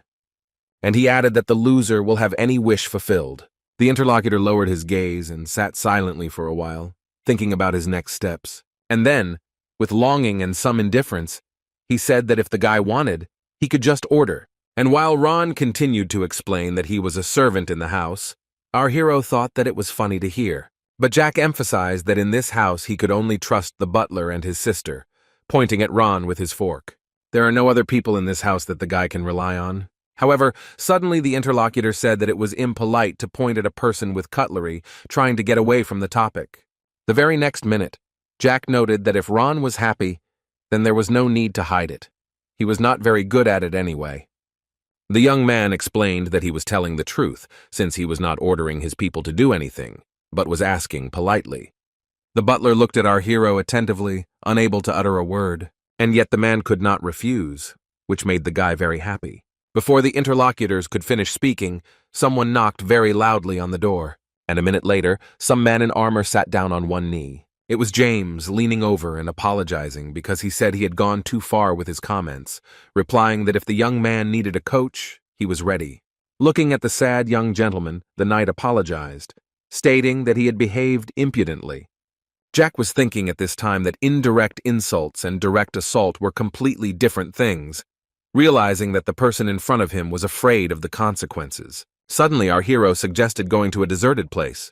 The young man poked his finger between the man's eyebrows and wanted to say something, but was in no hurry. And after a little hesitation, he asked whether it was true that the knight was afraid of losing to the young master. And the next moment, the teenager was already looking closely into the eyes of his future opponent. James, turning away abruptly, said that he was not really afraid of anything. The interlocutor, with surprise in his eyes, asked again whether this man was really so confident in his own abilities. And without waiting for an answer, he himself stated that he could see it on her face. And the very next minute, Jack asked Ron if he knew where there was a deserted place on the estate. The man did not answer right away. It seemed that such a question had taken him by surprise. Eventually, the butler took them to the basement, where there was plenty of space and weapons. Rejoicing at such freedom, the guy noted that he didn't even know that they had something like that in their basement. And then he asked if Ron himself really practices in this place. Ron explained that his mother built this place for her children. When asked why the guy didn't know about this place, the butler replied that it was because our hero had never done it before. After examining the room, Jack's attention was drawn to one detail. It was very clean inside, despite the fact that the basement had been unused and gathering dust for many years. There was silence for a moment, although despite this, the teenager smiled and was happy with what he saw. The boy thanked Ron for cleaning, as it meant a lot to our hero. The butler didn't know what to say to him, since he didn't seem to be doing anything special, and so he simply smiled sincerely. A minute later, the young man remembered his rival, and therefore addressed him as a chicken. Jack held out his hand, motioning for James to stop standing there and give him the wooden sword.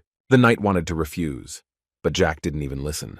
And so, less than a minute later, the rival gave the young gentleman what he asked for. Jack took the weapon and was determined. It seemed like nothing could stop him. The knight noticed that the third owner knew how to hold a sword, which was already a bad sign for the man. The boy thought that if James knew how many people had fallen by his sword, he would not have smiled so frivolously. Still holding his blade, our hero timidly thanked his opponent for such a compliment. Jack said let the fight begin fairly and began to attack. The opponent looked closely at the young man and seemed not to understand what the teenager was planning. James parried the attack, thinking he had to be careful not to hit his master too hard. Of course, the knight did not want to look weak, but he realized that he was not fighting an equal. But a second later, the sword was under the guard's throat, which shocked Jack's opponent to the maximum. There was silence for a moment. Those gathered did not know what to say. If the situation spoke for itself. Our hero looked closely at his opponent, trying to understand what he was thinking. A moment later, Ron shouted, turning to his master. However, the young man only noted that if it had been a real sword, the man would already be dead. He added that he asked for a fair fight, but unfortunately this did not happen. The guard was puzzled, not understanding how a young man who had not undergone training could know such techniques.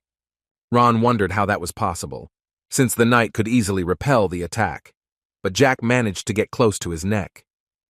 The butler didn't even suspect that at 14 years old, the younger one was capable of such a thing. The servant thought that James would knock the sword out of his master's hands in a moment, and the boy would be frightened and upset. As a result, the teenager will lie on the ground, confused. However, Jack continued to attack and defend with exceptional skill, which amazed the butler even more. His stance, defense, and striking were perfect, and it didn't look like a 14-year-old fighting at all. Ron, watching all this in surprise, realized that if the sword was real, Jack could easily kill the guard. The young man coped with his task perfectly, and it seemed as if he was a natural-born warrior. At the same time, the knight realized that having such a rival was unpleasant. Ron, at the same time, did not understand what had happened to the boy he knew, because he had never seen Jack train with a sword. The butler suggested that it might be natural talent, but even a genius without training would not be able to fight so skillfully. Closing his eyes, the young man decided that he was wrong. The main reason was that even for a genius, this was something grandiose and unrealistic. Meanwhile, Jack asked James how old he was, guessing that he was over 20. With some caution in his voice, the interlocutor admitted that he was 23 years old. But the interrogation did not end there, as our hero asked when the opponent began training with Mana and learned that at 18 years old. And then he stated affirmatively that the man had received his 4th round in 5 years, and thought that perhaps he had talent, but had started training too late. The next moment, the young man decided to scan this man. Jack saw the knight's potential, and decided that if he trained harder, he could reach the 8th circle and become the captain of the knights. Throwing the sword aside, the guy began to walk away somewhere. Our hero decided to take a real weapon, thinking that with his talent, the knight has to babysit a child, meaning himself. Jack, holding a real sword in his hands and ready for the competition, added with a smile that he was starting to like James. After the guard pointed out that the young man could get hurt, he only smiled a little. Although after just a minute covering his eyes with his hand, our hero laughed sincerely. The young man looked closely at his opponent, but was in no hurry to say or do anything. But the next moment, with a smile on his face, he again called the knight a chicken. The guy started to approach him, explaining that there was a difference between confidence and vanity. Interrupting the young gentleman, the guard noted that everything that happened was just an accident. Looking at his opponent, the young man continued to insult this man. The guard didn't like it, but the guy continued telling the chicken to attack. James was furious, so he took it as a challenge. The man began to swing his arm to strike. He was determined to give the guy a beating. Jack noticed that the man immediately rushed into battle. This trait is precisely what prevents him from developing. The young man knocked the sword out of his opponent's hands, causing him to feel fear, because it was a real one in his hands. A moment later, the weapon was lying on the ground, and our hero again put his sword to the enemy's throat. Tension hung in the air. Afterwards, with a smile, the guy reminded that he had already died for the 2nd time today, as if mocking the man. Looking at the young gentleman with horror, James was perplexed as to how the teenager had managed to do the almost impossible. Jack explained that he simply changed the trajectory of the sword. This made the opponent feel like a bad fighter because he was beaten by a 14-year-old boy. The young man offered to teach the man, noting that it was all about advanced technology. The knight was upset, but he wanted to know more. James said that in that case he would take a real sword, which our hero did not object to. The next minute, the young man turned to Ron. The young man emphasized that he won their recent argument. Lowering his head, the servant noted that he had nothing against this. At the same time, the guy stated that it remained unchanged and concerns his sister. Ron was silent for a moment, his face looking as tense as possible. Suddenly, the fight continued. James told the owner that now everything would be different, surprising him. The young man stated that the chicken was extremely funny and could use mana. Afterwards, he warned that he would also use it, so that everything would be fair. The man agreed and told him to attack first, so that he could quickly show his master that he was just an arrogant teenager.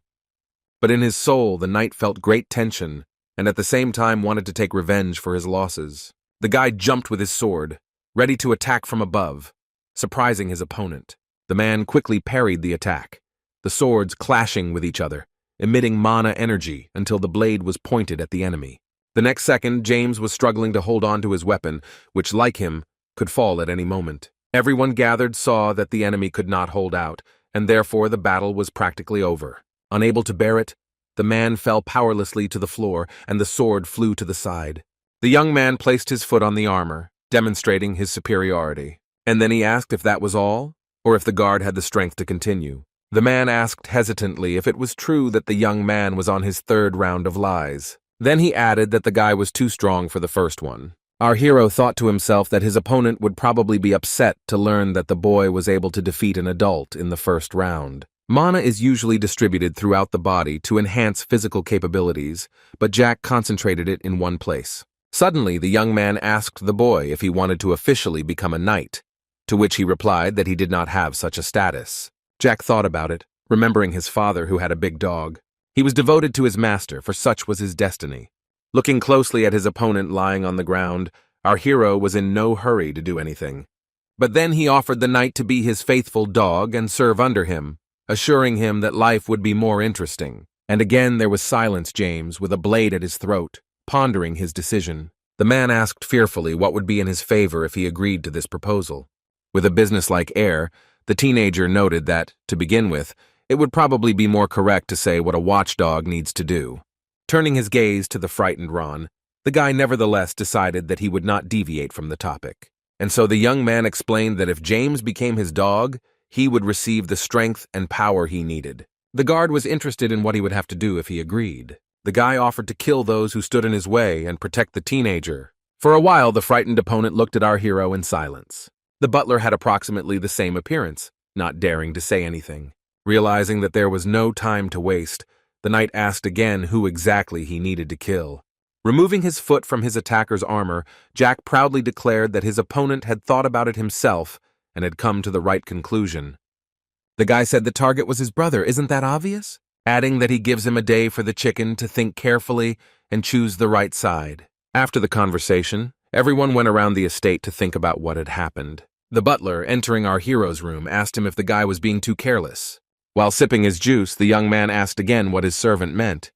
Ron warned the owner that he shouldn't trust the knight, because he might tell the Marquis everything. Leaning forward a little, the young man, smiling slightly, thought about something. Seeing the smirk on his master's face, Ron stated that it was not the time for Jack to smile, as it would only play into his stepmother's hands. If a woman finds out that her boyfriend is leaving in a day, she might do something bad. The butler noted that she could even kill him, although the young man was not at all worried about this because he learned that the woman would not succeed. Jack reminded him that his father needed him to control his sister, and then he wouldn't be killed. Although this did not make Ron feel any better, the man stubbornly stated that the young master did not know the Marquises well. But Jack continued to note, even if the Marquis allowed her, the guy was already leaving for the academy and didn't see the point in this situation. The young man confidently explains that ill-wishers can only hurt him, but killing him is something that will never happen. The guy remembered that in his past life, many people wanted to kill him, but no one succeeded. Looking at his drink, our hero fell silent for a moment. At one time, Jack was tried to be killed by Lady Harpy, Lord of Orcs, Lord of Dragons, and no one succeeded. And again he suddenly laughed at the thought that after all this, some woman would be able to destroy him. Jack thanked him for the massage and noted that he needed to exercise more to get his muscles working and stronger. The butler noted with sadness in his voice that he understood everything. Suddenly, our hero turned around a little and addressed Ron, who immediately responded. Jack confidently stated that if he himself did not want to die, then this would not happen, and everyone would be safe. Ron got angry and asked what the gentleman was even thinking about, because his irresponsibility was off the charts and frightening. With a smile, the young man replied that it was better not to know about it. The butler wanted to say something in response, but he couldn't find the words, and so he simply stood there silently. Jack suggested that the servant go after him if he was interested in what would happen on the way, and he noted that, as the interlocutor believed, they could not travel together, since this would disrupt the entire plan, and this could not be allowed. Jack stated that the man should follow the boy at a distance and ensure safety and peace in any situation. The interlocutor, closing his eyes, said that he would do as the young master ordered. Noticing that the boy was in no hurry to leave, the servant asked what else the teenager needed. Jack asked that no one be allowed in, because he was creating the second circle in complete silence. The butler was surprised when he looked at the boy, because he did not expect such a serious request from the child. Ron screamed hysterically that it wasn't as easy to do as it looked. For a moment, the young man thought about it, but then he reassured his faithful butler, noting that for him everything was as simple as pie. The man thought that the guy had gone a little crazy in his fantasies while he was hiding behind the door. James hurried through the estate, thinking about the young man and his extraordinary powers. The man understood that the teenager did not have a first circle skill.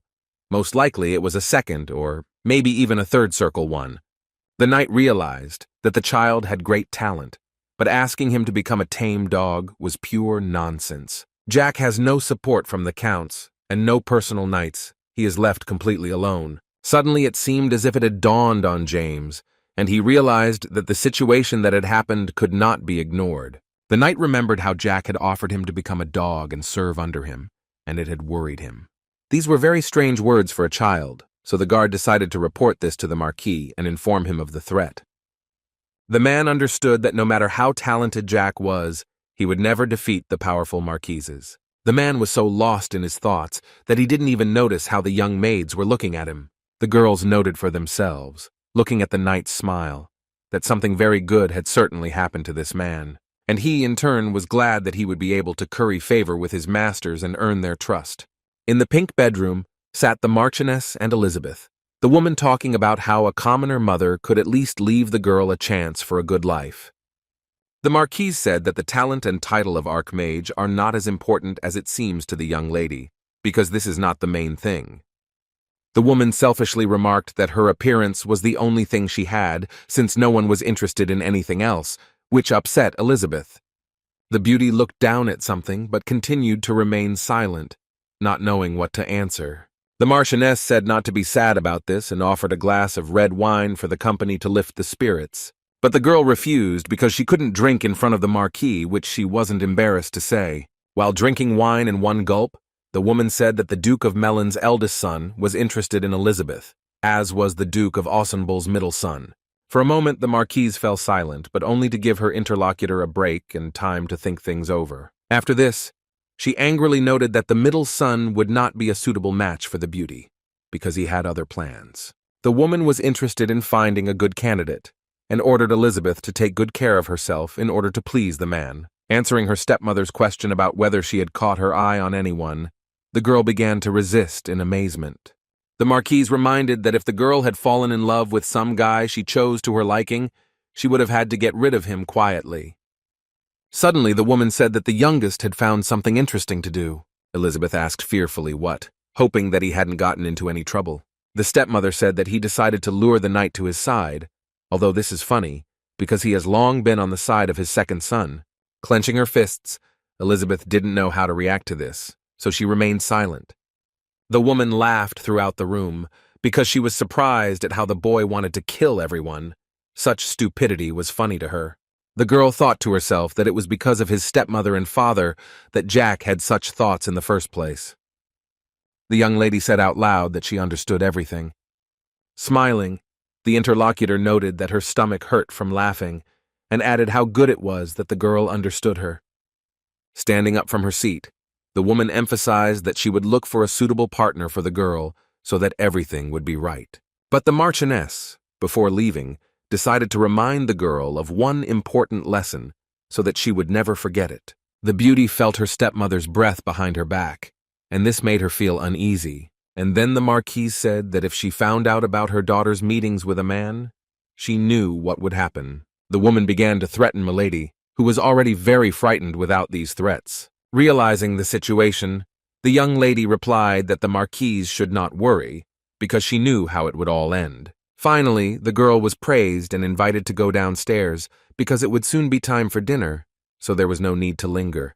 With her head down and her hands folded in her lap, Elizabeth sat silently, not daring to say or do anything, knowing that it could reflect on her brother. It was time for the meal, and the maids were busy setting the table and bringing in food so that everyone could eat properly. There were a variety of different and even unusual dishes on the table. The family sat and ate silently, as if there was no one in the room, but everyone was used to it because that was usually how it happened. And then the door opened with a loud bang, which attracted the attention of everyone sitting at the table, and Peylon screamed in fear. Jack ran into the room, saying that everything was fine in the country, so why was there such a depressing atmosphere at the table? The sister looked at her brother with horror and shouted his name with the same fear. At the same time, the head of the family did not utter a word, although he looked at his youngest son with an inquiring gaze. The young man added that he was his father's third son and asked if there really wasn't room for him, since everyone had to dine together. A few minutes earlier, Jack had been thinking that there were two ways to control mana. The first was to distribute it throughout the body, which allowed for increased sensations, intelligence, and strength. The second way is to materialize mana by creating a formula, fireball, ice arrow, demonic fire, and more.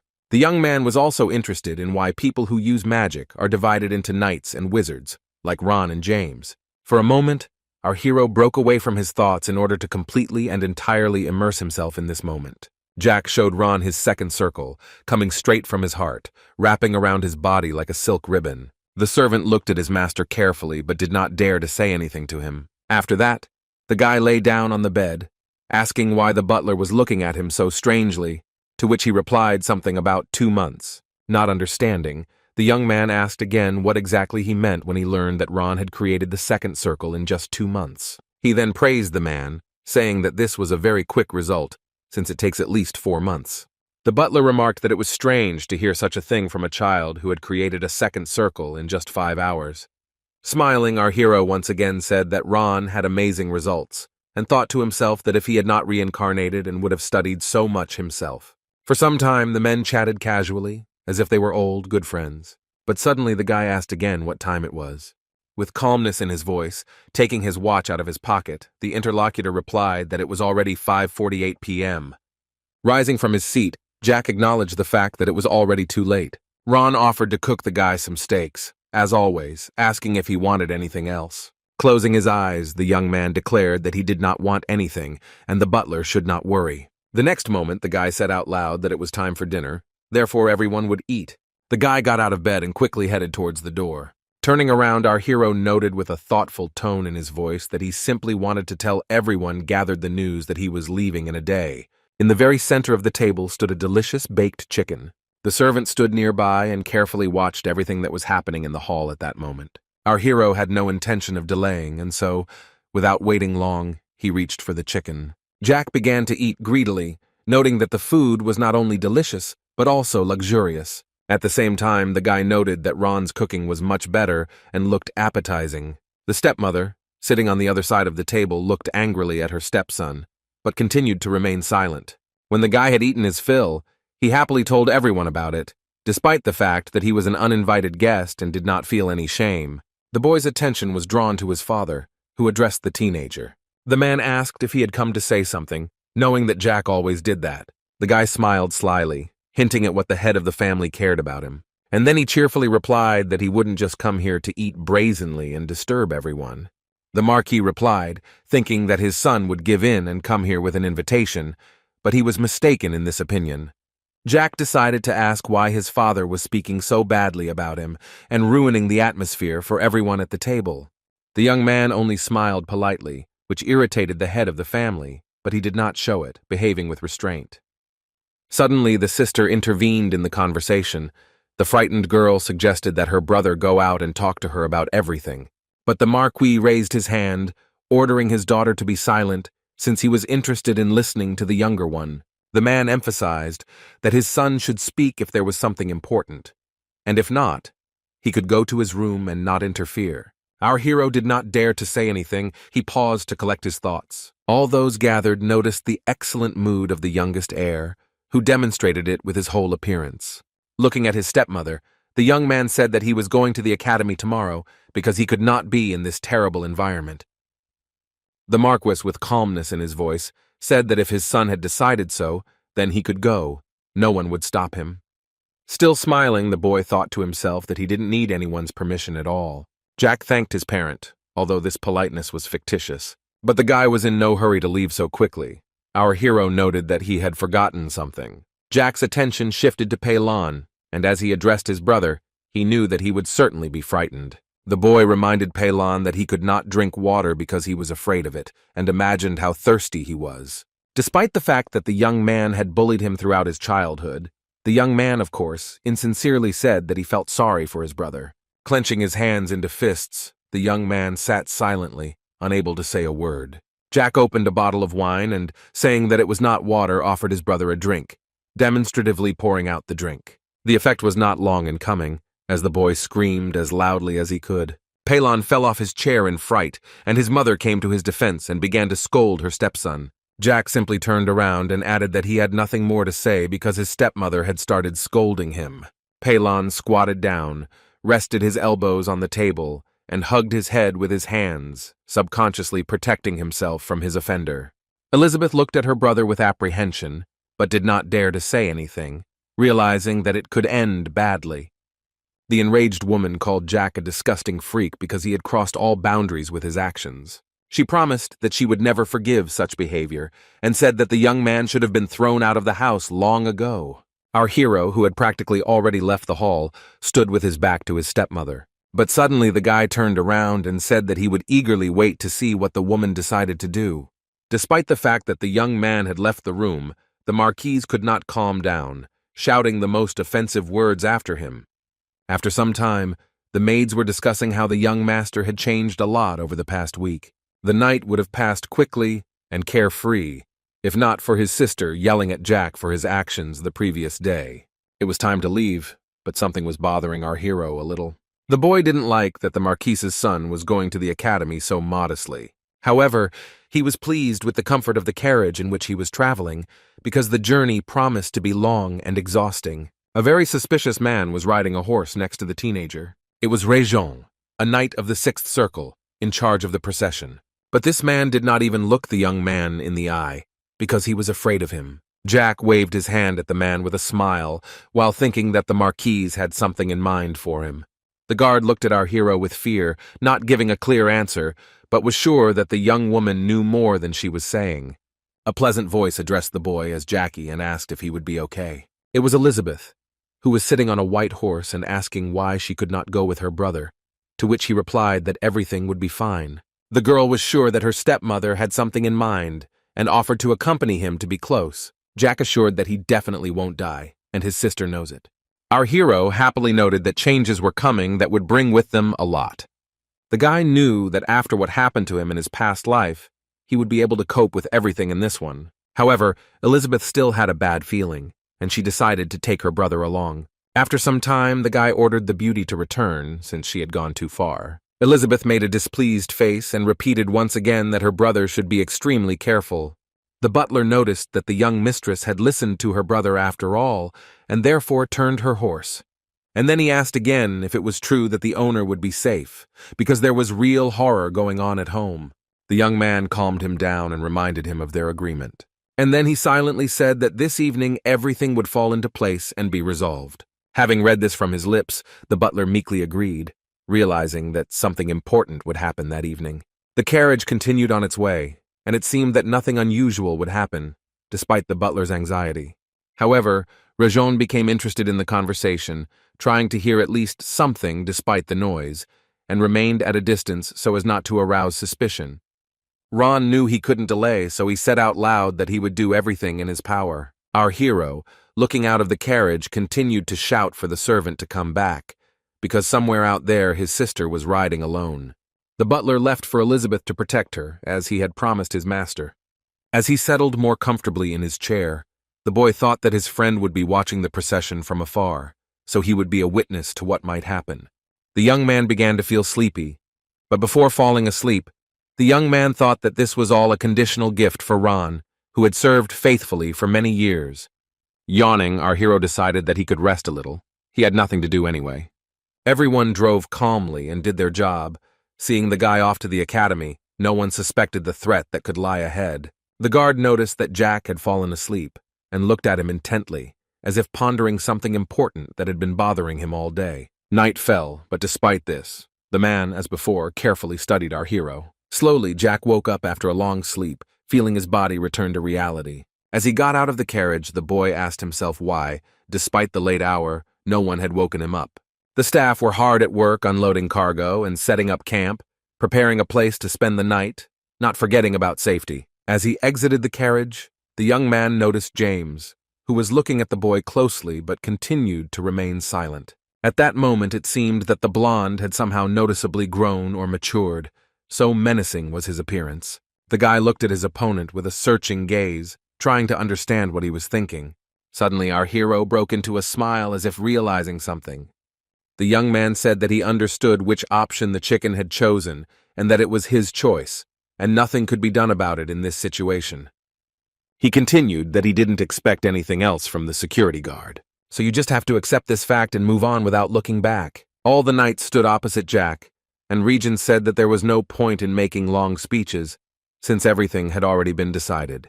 Leaning on his cane, our hero noted that he did not understand anything, and therefore he wanted someone to explain it to him. The man said they would camp every night for the 4 days of the trip to the academy, and then fell silent for a moment. Jack didn't understand what the man wanted to say, so he asked him to continue. At the same time, the blonde said that they would break the guy's bones. And when it's time to go further on our journey, they will simply heal our hero with a potion. And he added that the Marquise gave a separate order for the guy. The woman knows that Jack can create circles. Therefore, the knights will destroy them, because this is a danger that they cannot allow. The young man stood and looked attentively at everyone gathered, asking what they were talking about. Destroying the heart's mana circle is like death. Of course it can be restored, but the chance of filling it with mana again is 1 in a million. In addition, shock can leave a person disabled for life, and that is what they want to do to Jack. The ill-wisher explained that James had said that the young man was good with both magic and a sword. But this will not prevent the knights from completing the task. And looking at the guy, he said, others may be mistaken, but he knows that Jack is nothing. Taking out his sword, the guard suggested not to resist, since then it would be even more unpleasant, and the pain would become an unbearable part of his life. Looking at his opponents, the guy realized that he had a big advantage, a lot of experience from his past life. The wounds in our hero's soul still ached. This was all something he had experienced very recently, and therefore could not have simply disappeared. Suddenly, Jack asked if Rona was nearby, and then he began to tell that he spent 10 years in the mountains, which greatly surprised those present. Réjean, holding the sword tightly in his hands, asked what the young master was talking about. But the young man continued to talk about how he met a mentor who taught him a lot. But when I went down after her death, I learned how much had changed since then. The Ballantyre family and the whole country were in ruins. Réjean asked what the gentleman was talking about, because he was only 14 and he was telling some tall tales that were hard to take seriously. Taking out his sword, the boy explained that he didn't care at all who died there or what happened in the Tulan Empire. I was only interested in what happened to my beloved sister. The girl is smart and good. If nothing had happened to her, he would have forgiven everyone. In the meantime, Elizabeth stood on the balcony of the estate, looking at the sky and hoping that everything was okay with Jack. The young man knew for sure that the beauty deserved the best, and that was all her brother wanted to give her. The guard laughed and said that the owner had gone crazy and was talking all sorts of nonsense that was hard to believe. Suddenly, our hero declared that revenge is much sweeter than he previously thought, so much so that it drives him crazy. Jack emphasized that great power and outstanding talent can turn everything upside down, changing this reality forever. Smiling, the young man thought that since he had already irritated the Marquis and Marquis, one broken rib could have made up for it. After this, the guy emphasized that he would still demonstrate what a real storm and outstanding talent looks like. A second later, it seemed as if the young man had gone wild. He knew for sure that he would do everything so that they would finally begin to respect him. The light around them faded, and Jack noted how strong the storm was. Those gathered did not understand what was happening. How could it be that the circle looked so strange? All the knights felt that if they did not kill the young man, they themselves would die. And fear took possession of their hearts, forcing them to act. Jack is sure that a strong, destructive wind will destroy everything in its path, leaving no hope of salvation. He was a teenager, but it seemed like there was no trace of him left because the guy seemed to have been reborn. Suddenly, the ill-wishers pounced on the young master, trying to stop him from facing the mighty force he had summoned. By this time, the chick thought that choosing the second son would be a good idea, but it turned out to be completely different. Looking at the young man, James felt that time was stopping, and this world was coming to an end, because everything around was collapsing. The young man's sword broke and scattered, while only corpses lay nearby. For a while, our hero stood motionless, trying to comprehend everything that had happened just a few minutes ago. Finally, Jack came to his senses a little, and so he called his faithful servant. The butler emerged from the bushes, not understanding what it was and trying to figure out what had happened, but was only interested in why the guy had destroyed the servants. The young gentleman himself seemed not to realize what had happened, and so he simply looked at his interlocutor. The boy tried to say something, but realized that the butler would hardly understand him, and so he fell silent again. The interlocutor was not one of those who were used to asking for information, and therefore waited for the owner to speak himself. Suddenly, Jack announced that this was a fencing technique he had learned in a state of transcendence. The young man added that he could say more, but it was unlikely that Ron would understand what he meant. The servant said that this technique was more like a method of controlling magic than a technique. The next minute, the guy started asking the butler something about the medicine. Before our hero could ask Ron for the potion, he felt pain and his mouth filled with blood. Jack stood there, feeling every breath become more difficult. Ron looked at him in fear and tried to calm down, and the guy simply told him to give him the potion. The very next moment, the servant was in a hurry to open the bottle as quickly as possible. The man gave him the medicine, knowing that everything would work and the owner would stay alive. Afterwards, Jack coughed, spitting out the rest of the potion. The interlocutor noted that if he had not had the potion, the guy would already be dead. Ron looked at the boy with fear as he explained that the servant always had a potion that he was ready to give to Jack. And after a short pause, he added that the butler was the most loyal person the boy had ever known. Suddenly, our hero was transported to the events of his past life, when something similar happened. Then Ron did the same, deciding to share the potion to help his friend. Later, Jack noted that he was in a hurry and couldn't say something, but now he can say it. The young man thanked Ron for his help and support, realizing that he would not have coped with this situation without him. And he thought to himself that in the past, he had been a real fool, believing that such simple words were so complex. The butler sadly stated that the young man knew the future and carefully concealed it to avoid unwanted consequences. The man clarified that returning in time was possible, to which Jack confidently confirmed that this was indeed the case. As the guy tries to get up, Ron asks again if everything is okay, carefully observing the condition. Suddenly, our hero clenched his fist, noting that he quickly came to his senses. The young man decided that the potion was expensive, but declared out loud that he was fine. The young man hugged his knees and decided it was time to check if this was really the case. A minute later, the teenager stood up and walked towards the corpse. But our hero was not worried about the one who fell on the battlefield, but about the sword lying nearby. Waving his own jacket, the guy noted that he was fine. The young man slowly approached the knight and looked at him for a while. It was hard to tell what the guy was thinking from his impassive expression. Afterwards, Jack noted that the chicken was dead. Putting his foot on him, the guy continued to say that he wanted to raise something good out of the blonde. But this did not happen, although the interlocutor stated that, as a knight, this man made the right choice. The young man looked at the butler, thinking about the current situation and trying to find a way out. He noted that Ron wasn't even surprised by the return in time. Wasn't he interested in what it was like there? The servant asked again, looking confused. What could be so interesting? The man was interested in the fate of Elizabeth and the Marquis family, but the butler guessed that the family had been destroyed. Looking at Jack's reaction, it seemed like it was a terrible situation, causing fear and anxiety. The guy whispered that he would like the man to pretend that nothing happened, but if he was interested in something, then let him ask. With a smile on his face, the young man asked his interlocutor if he had thought about what he would ask. The butler said with indifference in his voice that he didn't want to know anything. Not expecting such an answer, Our hero began to accuse the servant of being too boring.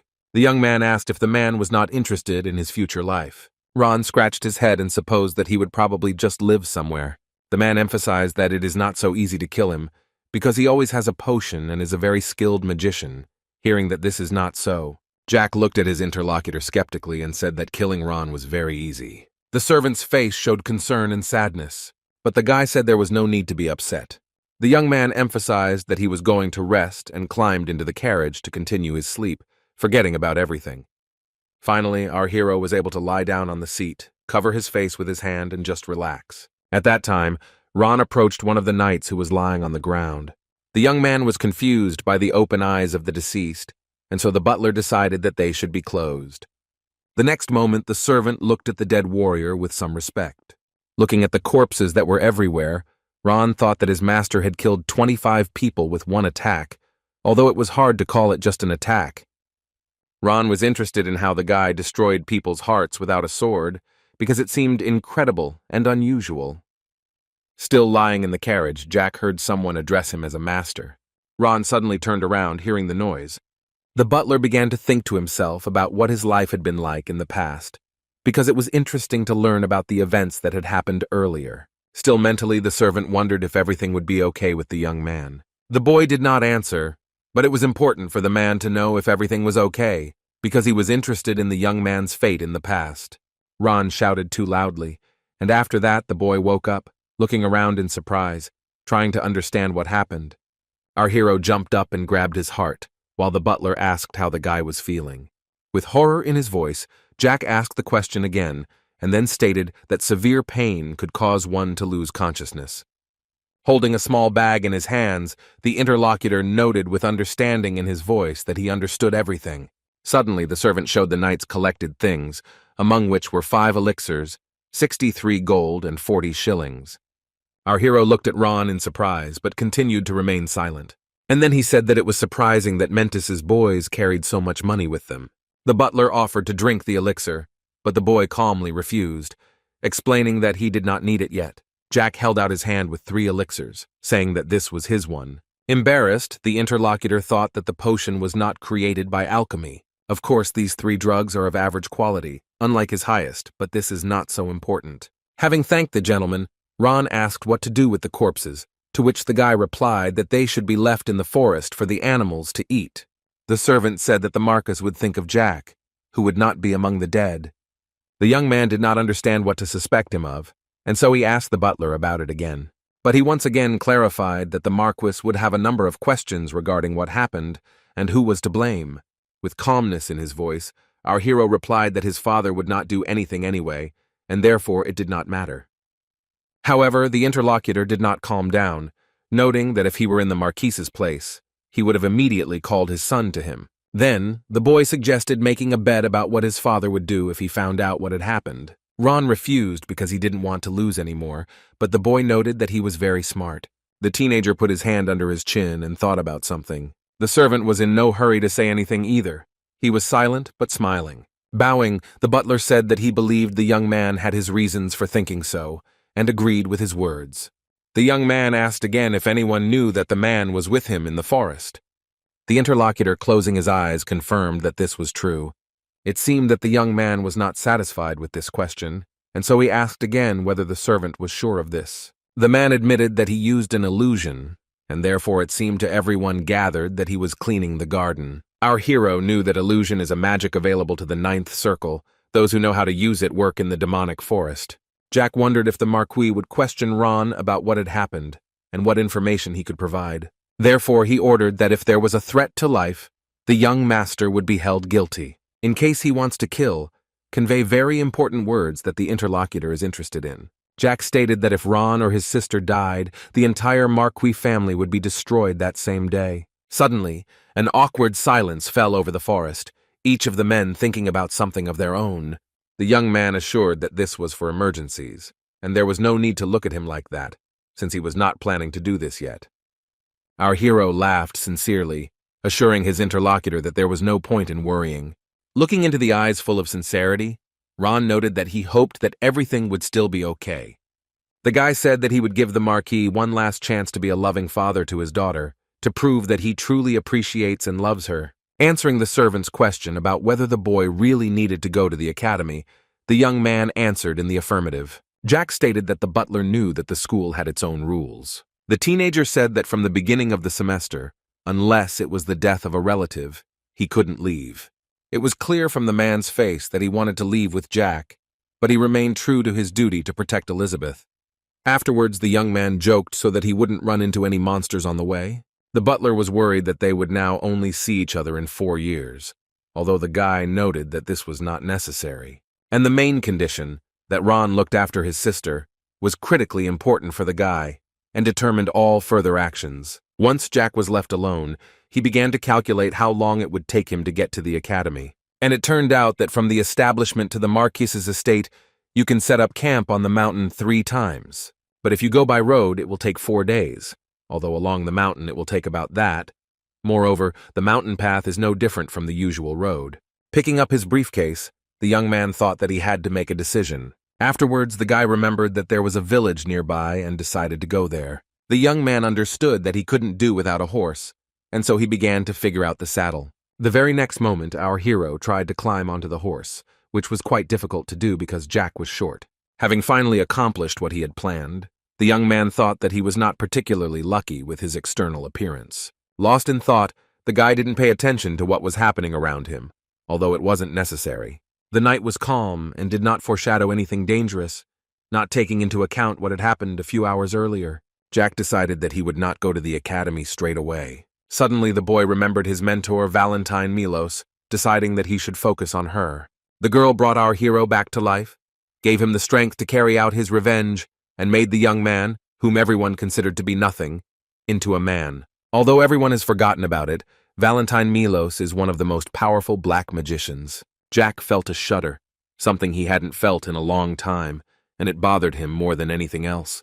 While traveling, the hero came to Abriola, a province of the vassal of Duke Osenbla, which was famous for its natural beauty and mystical legends.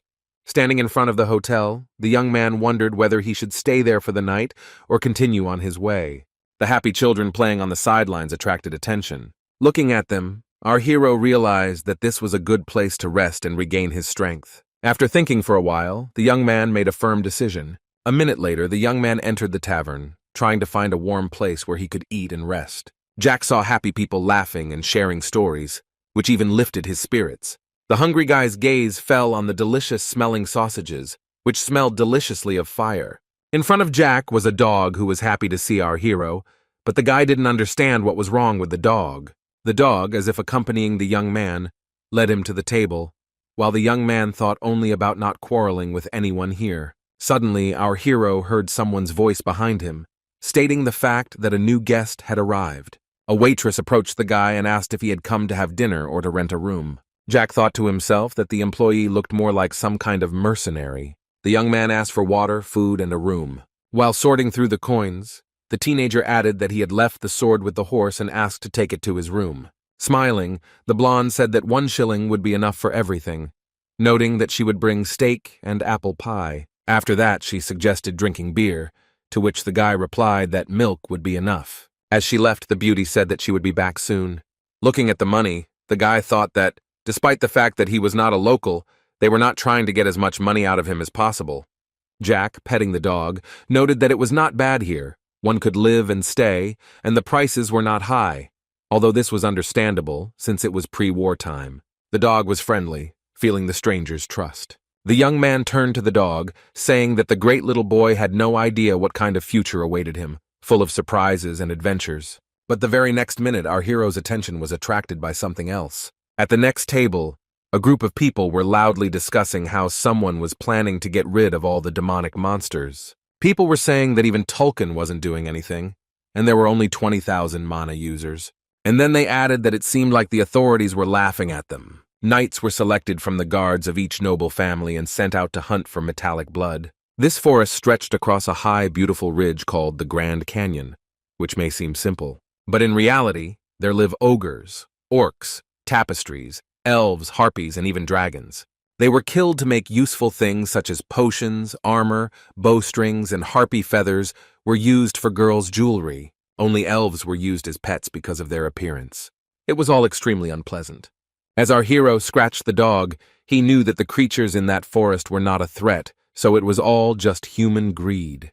The young man knew what others did not suspect, namely that the people would lose this war. Jack remembered that this time the Metal Blood Knights had lost a third of their men, many knights from aristocratic families. After this, the Emperor lost the support of the people from noble families. Jack suggested that this was where the problems in the imperial family began, and a year later, the Civil War. The man at the next table slammed down his beer and emphasized that the problem was the Emperor. His friends, not letting him finish, covered his mouth with their hands and asked in panic if he wanted to lose his head.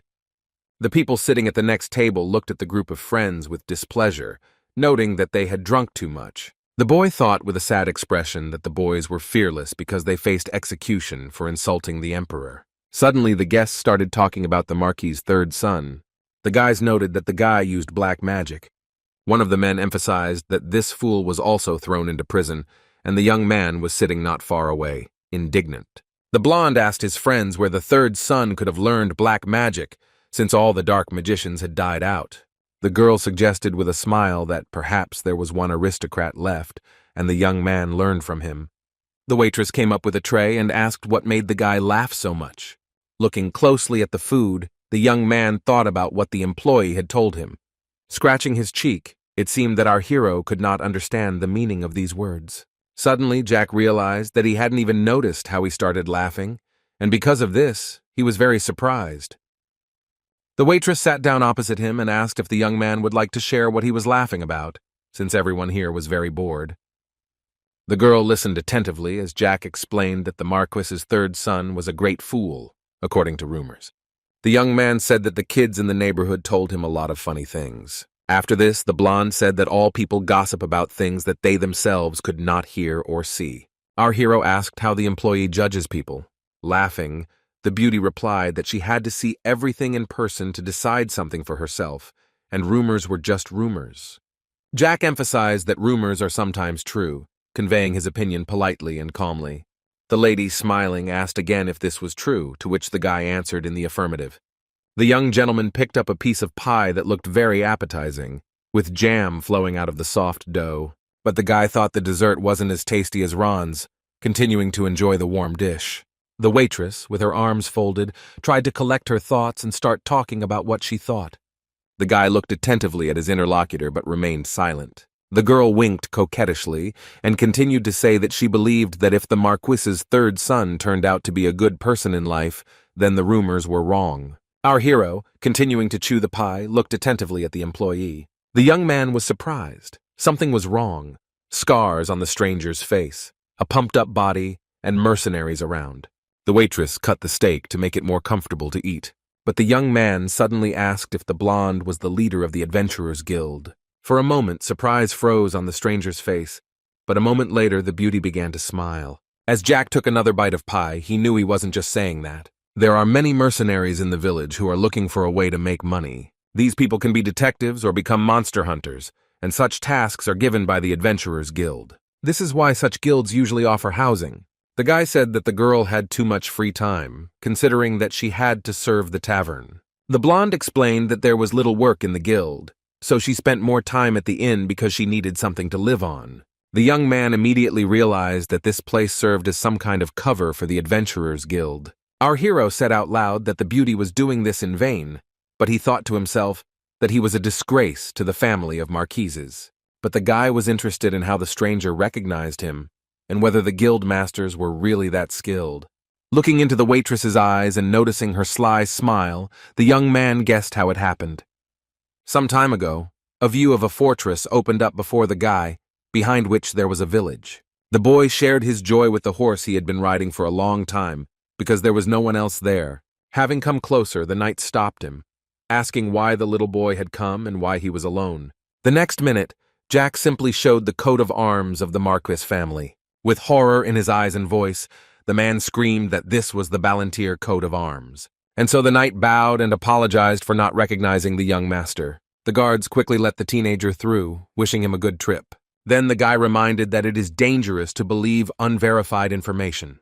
The beauty began to laugh, wondering if the young man was really worried about her. The teenager noticed that for now he really treats him well. and so far the beauty hasn't done anything bad. The young man noticed that her attitude, despite the rumors, was better than that of her own brother and the accompanying knights.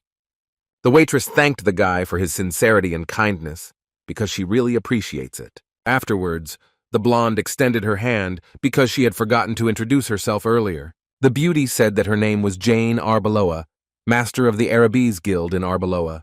The next moment the new acquaintances shook hands. Looking at his interlocutor, Jack thought that the blonde had a similar last name.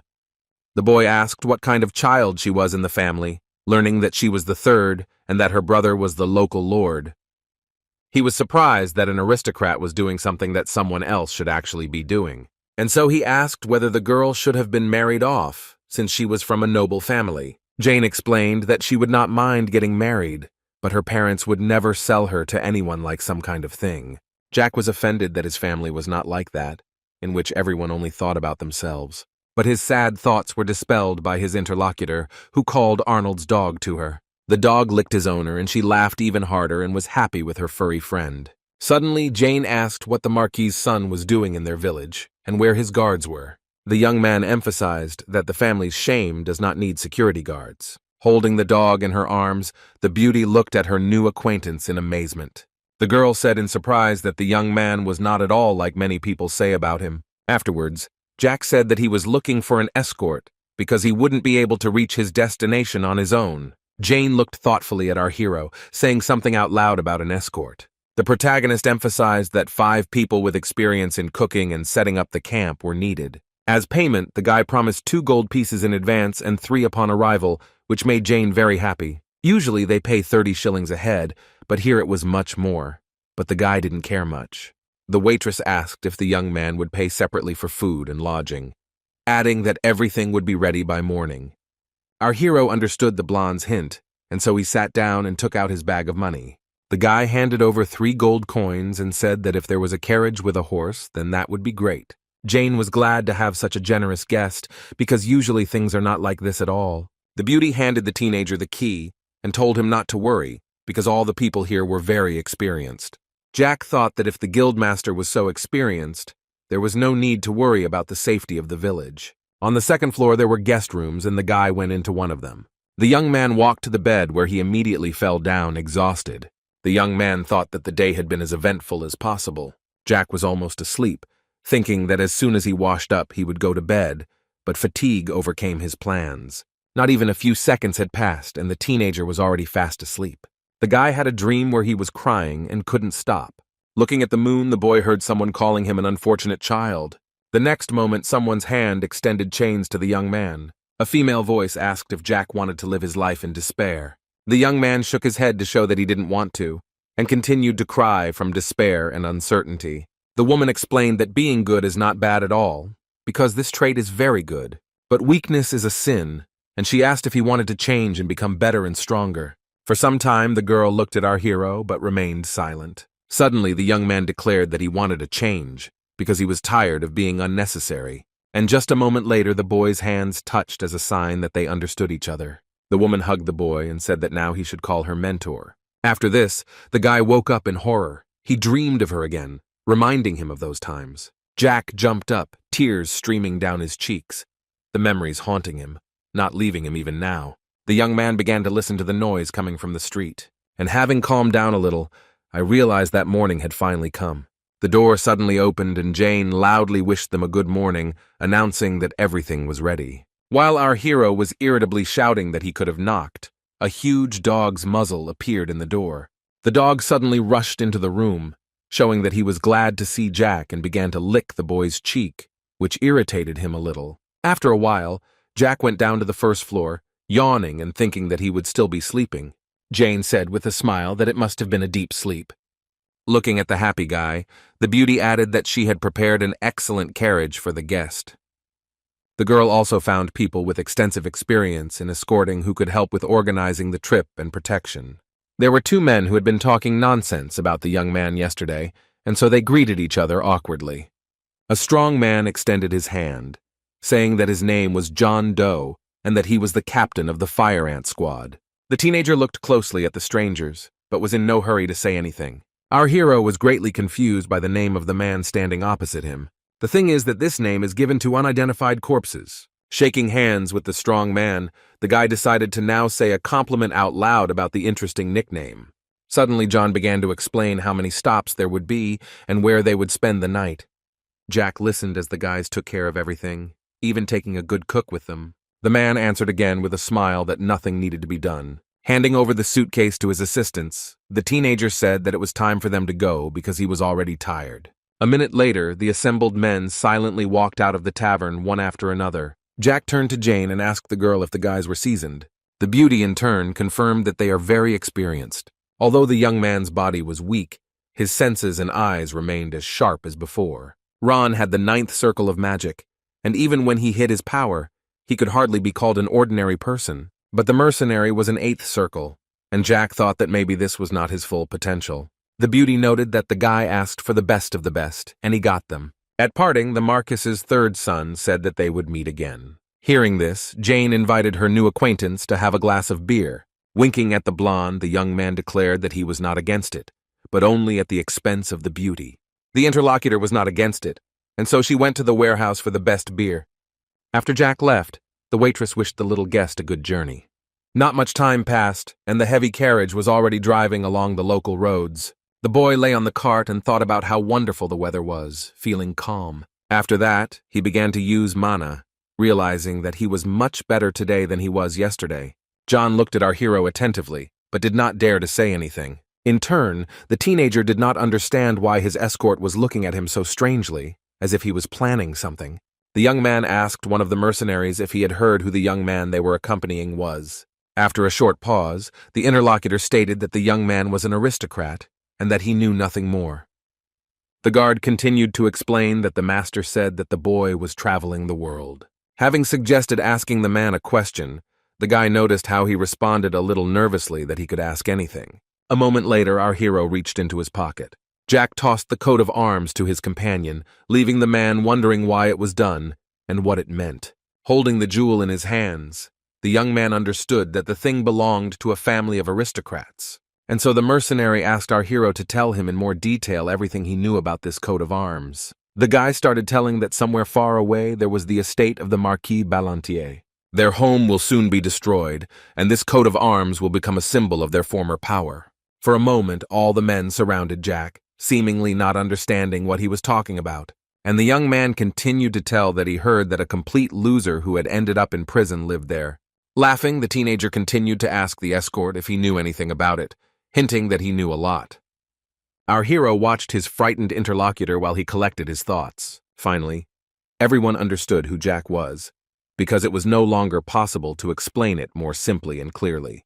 The young man noted that it was funny to hear rumors about how he ended up in prison for using black magic. The teenager looked at his escort with a searching gaze, urging him to smile as he quietly apologized. And then he continued to note that he knew a little about magic, because his mentor was one of the best black magicians. Jack claimed that he was not a swordsman, but it was simply impossible not to know about something like that.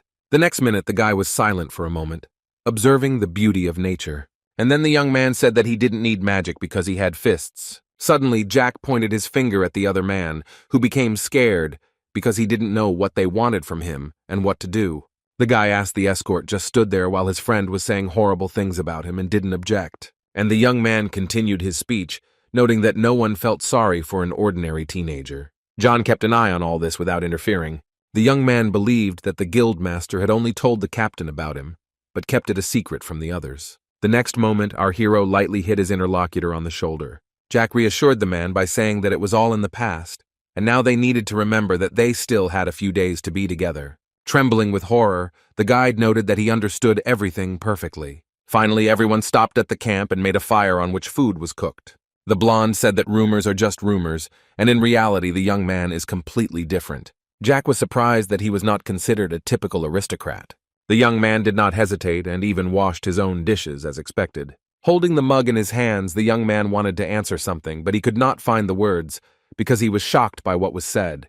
The boy, enjoying the taste of Yorkshire pudding, pie, and sausages, wanted to invite the chefs to his kitchen so that he could enjoy this every day. The guy understood that this was not just delicious, it was something amazing and delightful. Suddenly, our hero remembered Ron's food and mentally apologized, because it was even more appetizing than what he cooks. Jack said kindly that a good dinner had to be paid for because he was usually not easy to please. After the question about the guard, the teenager was offered a draw, but the boy said irritably that he needed to sleep to grow. Jack asked if the mercenary would take responsibility for his growth, to which he replied that it was not necessary. The young gentleman suggested telling stories to avoid boredom and volunteered to do so first. The young man asked how many dragons there were in the world and whether men had ever thought about this. The interlocutors recalled that the emperor had destroyed them all many centuries ago. But Jack wasn't going to finish because he hadn't even started yet, and so he began his story. Everyone listened attentively to the young owner, who explained that the myths tell how Emperor Julius Tesla killed all the dragons. Over time, the empire became smaller and could not be compared with the Tulkun Empire, located nearby. Smiling, the young man noted that this is the truth that everyone knows. Jack listed that there were 2 dragons in the Black Sea, a small one in the Teslan Castle, and 5 in the Forest of Monsters. 8 polymorphs, and a total of 16 dragons that are still alive. The young man realized that it was difficult to believe because no one had seen these creatures in reality. Jack asked with a smile if the story was interesting. He wanted to somehow develop the necessary atmosphere. And a minute later he added that dragons do not approach people. They are bound by an oath because of which they cannot approach places that threaten their lives. John asked if it was true that the emperor had not killed all the dragons that once lived in these lands. The guy said that not everyone, because the aristocrat found a way to negotiate with them. For a moment our hero was silent, but only to give his listeners a chance to think about everything he had said. The commander was interested in what the dragons were doing now. The young man explained that their continent is not the only one in the world. In addition to the western one, there is also an eastern one beyond the Black Sea. Ordinary dragons don't have much to do, but lords have only one mission, to protect the borders of the Black Sea. The young man explained that the borders were created many years ago and separate the continents, and all lords must protect them. The guy added that he himself is interested in what the world of dragons on the eastern continent looks like. For a moment there was an awkward silence, as if the listeners had not understood anything. After a moment one of the young men began to smile. And then everyone burst out laughing. Although the guy didn't understand why the crowd had such a reaction, he didn't say anything that could make people laugh. Afterwards, the blonde put his hand on the gentleman's shoulders and noted that he told stories beautifully and that they always needed such a companion. Jack smiled but said nothing. It seemed like the teenager didn't know how to react to this. John also began to smile, but he too did not dare to be the first to break the silence. The young man stood up and said that they could not believe him, since there was no point in proving anything. The boy went into the carriage, and when asked if he was going to sleep, he said he would wash himself and change his clothes. The man wanted to go with him because, as a guard, he should protect the boy, but the young gentleman refused because he could wash himself. Not much time passed, and the guy already approached the river and even stuck one finger in to check if the water was cold. Having undressed, the young man climbed into the river and felt relaxed. The young man understood that his story was not taken seriously, but was it worth it to behave so badly? Jack couldn't understand why he allowed himself to be laughed at, as the main character, forced to hide his true powers. Leaning against a large rock, Jack noticed that the water was very refreshing, and that was what he had missed. But now the teenager is interested in only one question, although the guy did not intend to think about it so quickly. The young man remembered all the guys he had managed to meet that morning. And everything would be fine, but John Doe could be a spy for the Tulkun Empire. The young man thought that he was very suspicious, and his behavior raised even more questions. This whole situation was like a big puzzle that was very difficult to put together. The guy was surprised that he only asked for mercenaries, but among them was an 8th Circle mage. This is a lot. The captain of the metal squad had that much. Such a person would have been taken away immediately, but this man is simply the captain of some incomprehensible and unknown detachment. Having dived deeper into the water, the teenager became curious as to why no one had heard of the outstanding magician. Closing his eyes, the boy told himself that he had more important things to do than this man. The young man noted that he had almost recovered thanks to rest and the elixir.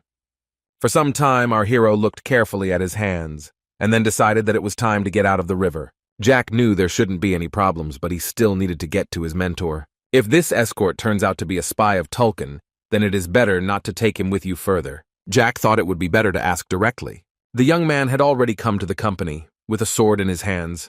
The men asked why he was so quick. He explained that he had to rush because an urgent matter had come up. surprising everyone. Looking at someone, our hero asked the guard if he had any idea about anything.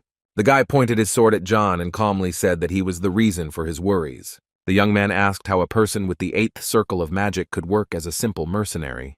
The interlocutor heard Jack say that he was going to a very important place. It is so dear to him that he is not going to bring there a person who is carefully hiding something. Another man asked in surprise if it was true that his colleague had an 8th circle and how that was possible. He confirmed that he really had that much power, but there was nothing wrong with that. The young man said that he had told him an interesting story, but now he wanted to hear John's story, to which he did not react in any way.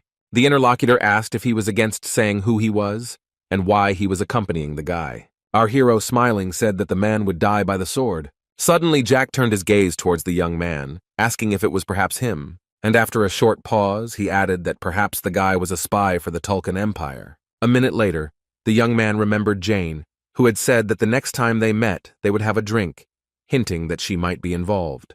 The man shouted, noting what the young girl had to do with it. The young man asked the man if he was interested in whether Jack would treat her before killing her. Afterwards, he continued to note with a smile that the situation had become much more interesting, driving the mercenary crazy. The captain simply hissed in displeasure, despite the fact that the young man had gone this far, but he did not use magic. Jack gave him 2 options, either die or let him live, because he had poor self-control. Our hero smiled as he said that he was giving his opponent a few minutes to think. The day before, in the pub, Jane had been talking to John, and they had discussed the young landlord, noting that his eyes showed that he was hiding a lot. The girl explained that the family almost abandoned this young man, although he is not at all like many people say about him. The blonde tried to convince her interlocutor that the young man was an ordinary teenager. The beauty explained that the guy needed an escort, and it was better for the man to know what was what. Jane took John's hand, saying that this whole story could possibly change their lives. The captain understood that looking into those eyes, it was unlikely that one could find out whether the guy was hated by his own family. The man looked at the young man and thought about what to do. He had a very difficult choice in front of him that needed to be made very quickly. The young gentleman politely asked whether his interlocutor had thought about it, or whether a minute was too short. Jack thought to himself that he was like a deer who had met a lion, all his senses screaming about danger. There was a tense atmosphere in the air. Everyone just looked at the young man, standing behind the commander. The man himself did not understand how the guy knew that he had the 8th circle. Looking at the young man, John thought that Jane might have told him the truth, although this was very unlikely. For a moment there was silence. No one knew what to say.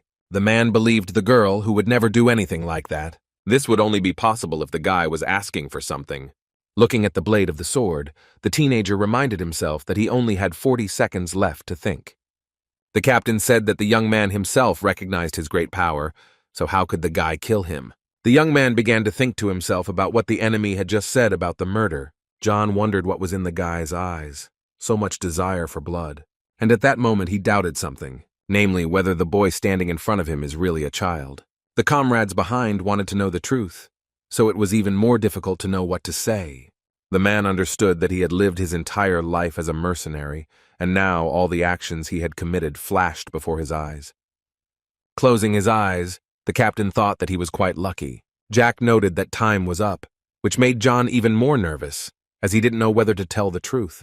The young gentleman threatened that if he was not ready, he would have to say goodbye to life. Suddenly, the man looking at our hero emphasized that he could tell us something, asking if the guy could tell what was going on with Jane.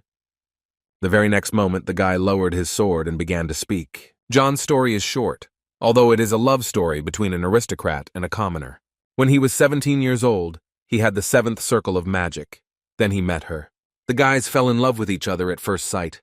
Since then, they have never been apart for a day. Now Jack understood why Jane didn't get married. It's still strange that the man continues to work as a mercenary, because with his skills, he could become Tesla's support. The man felt awkward because his friends started asking about his relationship with the lady. Although, given the blonde's character, it is safe to say that her family is not interested in increasing power through marriage. The young man asked again if Jane was really just a master of the Adventurers Guild in a small province, and John was a mercenary. Closing his eyes, the interlocutor noted that this was indeed the case. Jack found it hard to believe, because such a story is not difficult to make up. The young man asked if those gathered remembered the story about the dragons and also what the Tulkun Empire would do with the dragon. To this, the man simply quickly replied that how could he know about mythical creatures? The boy smiled, looking straight into the eyes of his interlocutor, but continued to remain silent. Suddenly, the young man began to tell what those who carry 10 circles of magic in their hearts are called, but even the masters do not know that there is something more in this world. Continuing, that monsters that use not lies but the soul as power are called transcendents. John's comrades were very surprised by what they heard. Our hero, raising his hand, decided to remain silent for a moment to allow everyone gathered to think about what had been said. And the guy continued to say that in 2 years, the captain of the Knights of the Tulkun Empire, Heinkus Beggarman, will become a master and will be called the strongest knight of the continent. He will help forgotten stories about transcendence become reality. But the funny thing is that he himself cannot become one. John politely asked to continue telling the story because he was very interested in it. Heinkus will replace half of his blood and bones with dragons, and obsessed with this, will become half human, half dragon. Looking at the faces of his companions, Jack emphasized that it was immediately clear that the story was not so funny. The listeners stood rooted to the spot, looking at our hero with horror in their eyes. John was only interested in how it all connected to what was happening here and now. The guy explained that there was only one dragon in the Empire so far, and you couldn't conduct many experiments with it. And then the Empire sends people to other countries to collect information and dragons. The man laughed, because this story all sounded like a story for a novel. And so the interlocutor suggested telling this tale to others in order to amuse them too. Our hero thought to himself that this man was unlikely to be a spy, but the rumor stated that all doubts were dispelled. Jack began to move away and wished happiness with the guildmaster, adding that an invitation to their wedding awaited him. Suddenly, panic began to appear in the teenager's eyes. The young man quickly took out his sword and pointed it at the man who was about to leave. The man stood completely calmly with his back turned, unable to do anything. For a while, our hero stood silently because he did not know what he could say or do. Time seemed to drag on forever for both the boy and his opponent. Suddenly, Jack aggressively announced that, since he was the first to suspect the man, he would spare his life. Taking the man by the collar of his coat, he added that this was the last warning. And he added that if he goes against him, our hero will turn everyone present into dust. The listeners turned to the owner and the captain and asked them to lower their weapons and talk calmly. It seemed to Jack that because they had become closer, he had pushed the boys away from himself with this action. Everyone dispersed. The young gentleman went to the carriage and was already going to bed, trying to make himself as comfortable as possible. Around the campfire, a conversation began about why John should be a mercenary if he has the 8th circle of magic. One of the guys said that a couple of years ago a colleague had the 4th circle, which he personally confirmed. And again there was an awkward silence. The interlocutor began to think about something. One of his colleagues thought to himself that the captain was good and even saved his life, so he was not going to be offended by him. Afterwards, the blonde declared that their leader was the best mercenary captain on the entire continent and offered to become the king of mercenaries. John thought it was a very stupid title, and he knew there were 4 masters among the mercenaries. As he sat down, the man stated that this was not the best idea. The blue-eyed, golden-haired youth decided to ask again whether the young master's words were true. The leader, tired of making excuses, answered honestly that the young master had not deceived anyone. The young man said it was shocking news, but he would get over it. However, the comrade was interested in why John did nothing when Jack came at him with a sword. The man did not answer immediately. It seemed that he was collecting his thoughts. Even now, the captain's hands were shaking, although enough time had passed since the incident to calm down. It seemed to him that he was on the verge of death. Despite his strength, a little more, and he could die of fear. Looking at the calm surface of the water, the commander thought that this little fellow was interesting, although dangerous. There is a fight for the throne now, and if spies and dragons appear, it will only get worse. Therefore, the leader wants to learn more from the young man. A couple of days later, the guys were driving to their destination again, and Jack suggested telling a story again. The men asked with displeasure what it was this time, thinking that they would have to hear something absurd again. But the young man began to talk about an orc lord living in a magical forest. Those gathered thought that this ruler was in the 9th circle, but it turned out that he was already in the 10th. The guy said that someday they would know for sure and would not guess, but now he wanted to tell a story about the past. The man asked again about what past, because it could be 100 years ago, or 5. The young man explained that if we take imperial time, then it was 23 years ago.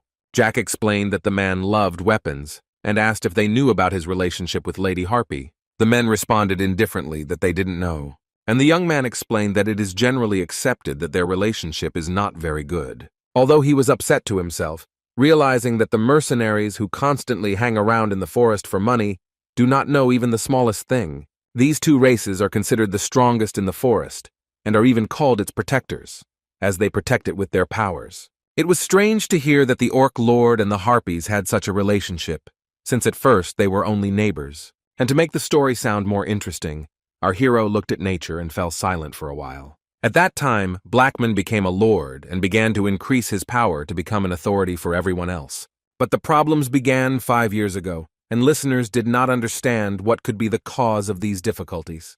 And again the teenager smiled, hoping that his listeners would throw in some ideas. Although Jack later explained that when they found out about Harpy and Blackman's relationship, everything didn't go according to plan. People, Harpies, and Orcs all strove for one thing. Despite their differences, they all needed strength. Our hero smiled, noting that this is exactly what everyone wants. Some wanted to overthrow the ruler, and this operation was supposed to be secret, but everything went wrong, and they are still in power. John asked why relations between the races had not improved yet, when it could easily have been done. Jack explained that after the internal uprisings, Blackman and Valea decided that their people were more important than any kind of love. And again everyone fell silent, thinking about what to say. The captain did not understand whether he should believe the young man, although he said out loud that he was interested. But he knew that 10 years ago these races were not so dangerous. It all started quite recently, when they began to actively increase their forces. The Harpies taught the Orcs their secret fighting techniques, and they in turn adopted elementalism from them. Jack concluded that these powerful creatures that inhabited the forest were able to learn a lot from each other. Raising his finger, our hero declared that Blackman and Vileja had directly contributed to this. But after that they left and became the main inhabitants of the magical forest. Realizing that the interlocutors had become too serious, the teenager stepped on the captain's foot. And then he said that if the mercenaries ever get there, they can tell this story, and perhaps they won't be killed. The surprised interlocutor did not know how to react to this. John did not understand whether this was true or not, since the young man was not an ordinary person. But he decided to pretend that he believed it and promised that he would definitely do it. Suddenly, the man remembered that Jane had cooked the meat and offered the young master to try the dish, which he happily agreed to. Our hero really liked the taste, and the man noted that it was the girl who prepared this dish. Meanwhile, rumors reached the Marquis that the bodyguards accompanying his third son had been found dead near the province. The servant said that the guards were killed by people with a high level of magic. The Marquis sat in silence for a while, wondering how this could have happened. The man decided that this happened when the Metal Blood Squad was not there. In his mind, he suspected that it could have been the Emperor or the Duke, but he was not sure who else could have done such a thing.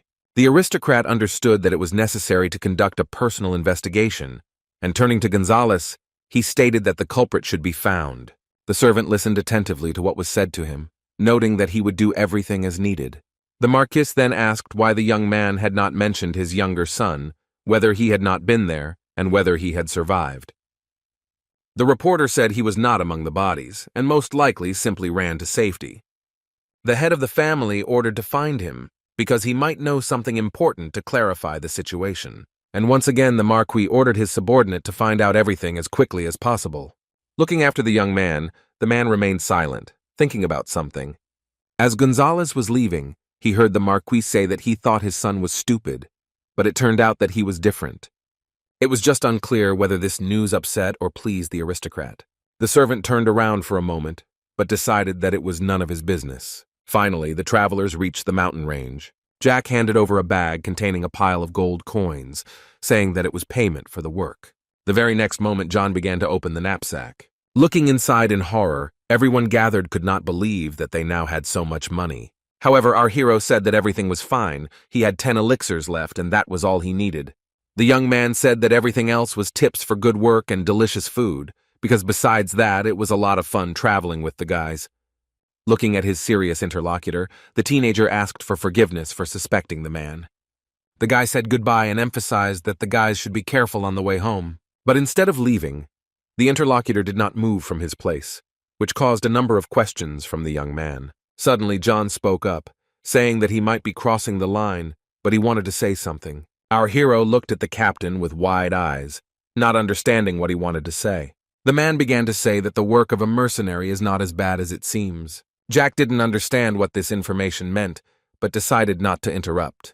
And the captain continued to say that he didn't know everything, and therefore he would say what he was sure of. John saw people like the third son, rejected by everyone who were in the same position. The sad eyes of our hero showed that he had been touched to the very heart. Smiling, the guy began to ask if the commander was hinting that he should also become a mercenary. John said again that it wasn't such a bad thing. If you don't take on dangerous tasks, you can see the whole world and earn good money. The man assured the boy that he could have such an experience, trying to cheer him up. Jack began to say that everyone might not understand, but the interlocutor already definitely knows everything. If our hero wanted to, he could kill the man with ease. The young man knew he was not an 8th Circle mage, but even he understood what the commander must have felt. The captain knew this, which is why he told the guy that he didn't yet realize the extent of his power. Scratching his head, the man said he was no longer worried about it. In a world where everything is decided by someone's sword, many hide their true strength and intentions. The young man thanked him for the wonderful words, but pretended that he had not heard anything. And then he whispered into his interlocutor's ear that in a few years trouble would come to the continent. The best solution would be to hide and do nothing. Jack knew that John would not understand these words, but asked him to remember them. The teenager emphasized that this would be a serious situation, and it was not worth selling out for a few gold pieces, because life was more important than money. The interlocutor smiled sincerely and said that he would definitely do everything as he was advised. Our hero noted that the man is a good person, and then the guy smiled tenderly and said that they guys could be free. The young man began to walk into the forest, confidently planning his actions that would help him achieve his goal. But the guy's attention was suddenly drawn to the captain, who asked him to wait. Afterwards, the man asked what the young man's name was. Jack didn't understand why this was necessary if the captain already knew. However, the next moment our hero's mood improved, and so the guy introduced himself as Jack. The teenager didn't want to be rude or impolite, so he asked a counter-question about the captain's name. For several minutes the leader stood silently, seeming to be pondering his answer. However, the man then sheepishly replied that his name was Dinas, or more precisely Dinastimo. The young man noted with joy in his voice that he understood everything. Finally, Jack suggested that they meet again sometime, because now John was a comrade to him. Not much time passed, and our hero was already running through the forest. With the speed of light, the young man jumped to a great height, thanks to magic. Jack knew he had to hurry because it would soon be dark. The next minute, the young man stopped and looked around. The guy realized that he was already very close, because he remembered the area and quickly moved along the mountain. Standing in the middle of huge boulders, our hero peered into the distance. Stepping onto the grass, the young man noted to himself that his body was still too small. This means that Jack cannot jump as far as he would like. Standing in front of some wall, the young man thought about something. Finally, the guy realized that he had found the entrance to a cave where it was very dark and even a little scary. Once inside, our hero lit his way so as not to get hurt in the dark and to find his way. After a while, Jack reached a familiar cracked wall and was sure that what he was looking for was here. There was his mentor, the one he had been looking for so long. The teenager leaned his head against the wall and remembered what had tormented him so much in the past. It was impossible to do without magic in this place, and so the young man opened one of his potions. The young man began to spray the elixir on the wall, realizing that something important was about to happen. Taking out his sword, the guy thought that he had one very important thing left. Our hero put the blade on his hand. It was unclear what the teenager was going to do. The very next moment, Jack cut his hand, from which blood began to flow. Last time, Jack just hid and ran away. After Ron was killed, he had no choice but to die. Unable to do this, the young man threw down his dagger. The young man began to cry from hopelessness and his own weakness. This caused blood and tears to start mixing. Our hero understood what was happening, but it seemed he was not going to do anything else. Suddenly, the young man looked with surprise at the wall, which began to open, and he saw a passage. At that time, for the guy it was a great stroke of luck, something he had never even dreamed of. The young man could not imagine that such a thing was even possible. This time, the passage also opened, but it was no longer surprising because now everything is different. Our hero went further, continuing to light the way in the large cave, which was increasingly reminiscent of the past. Descending the vintage staircase, the teenager was silent. He didn't want to think either. Wrapping his hand, the young man did not understand why he was so worried. Perhaps the reason was that decades had passed since then. Not much time passed, and the guy already found himself in some room. Each new step was more difficult and slower than the previous one. At some point, our hero put his suitcase on the floor and sat down on one knee. Jack saw the mentor he had missed so much, but she was a little different than the last time they had seen each other. The girl looked at the guy in amazement, because she didn't understand at all who it was. The teenager suddenly thought that everyone in this world wants to live as long as possible, including orcs, dragons, emperors. This is natural, although perhaps not entirely wrong. The same applies to the one who saved him in his past life. The teacher lived for more than 400 years. This was made possible by the separation of soul and body, and magic maintained the connection between them. The problem is that this process will soon come to an end. In her past life, after meeting Jack, she lived only 10 years. But this time everything will be different. In this life, you will be given 13 whole years. The young man looked at the girl without taking his eyes off her, thinking about how long he had wanted to hear her voice. And the teacher asked who this young man was whom she was seeing for the first time.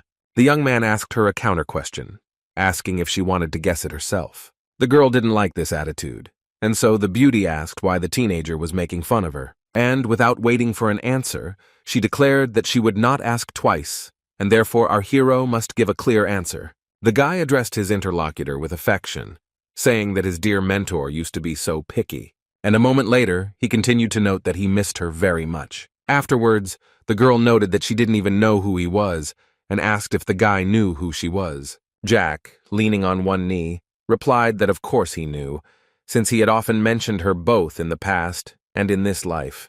Our hero thought to himself how he could not know about the witch.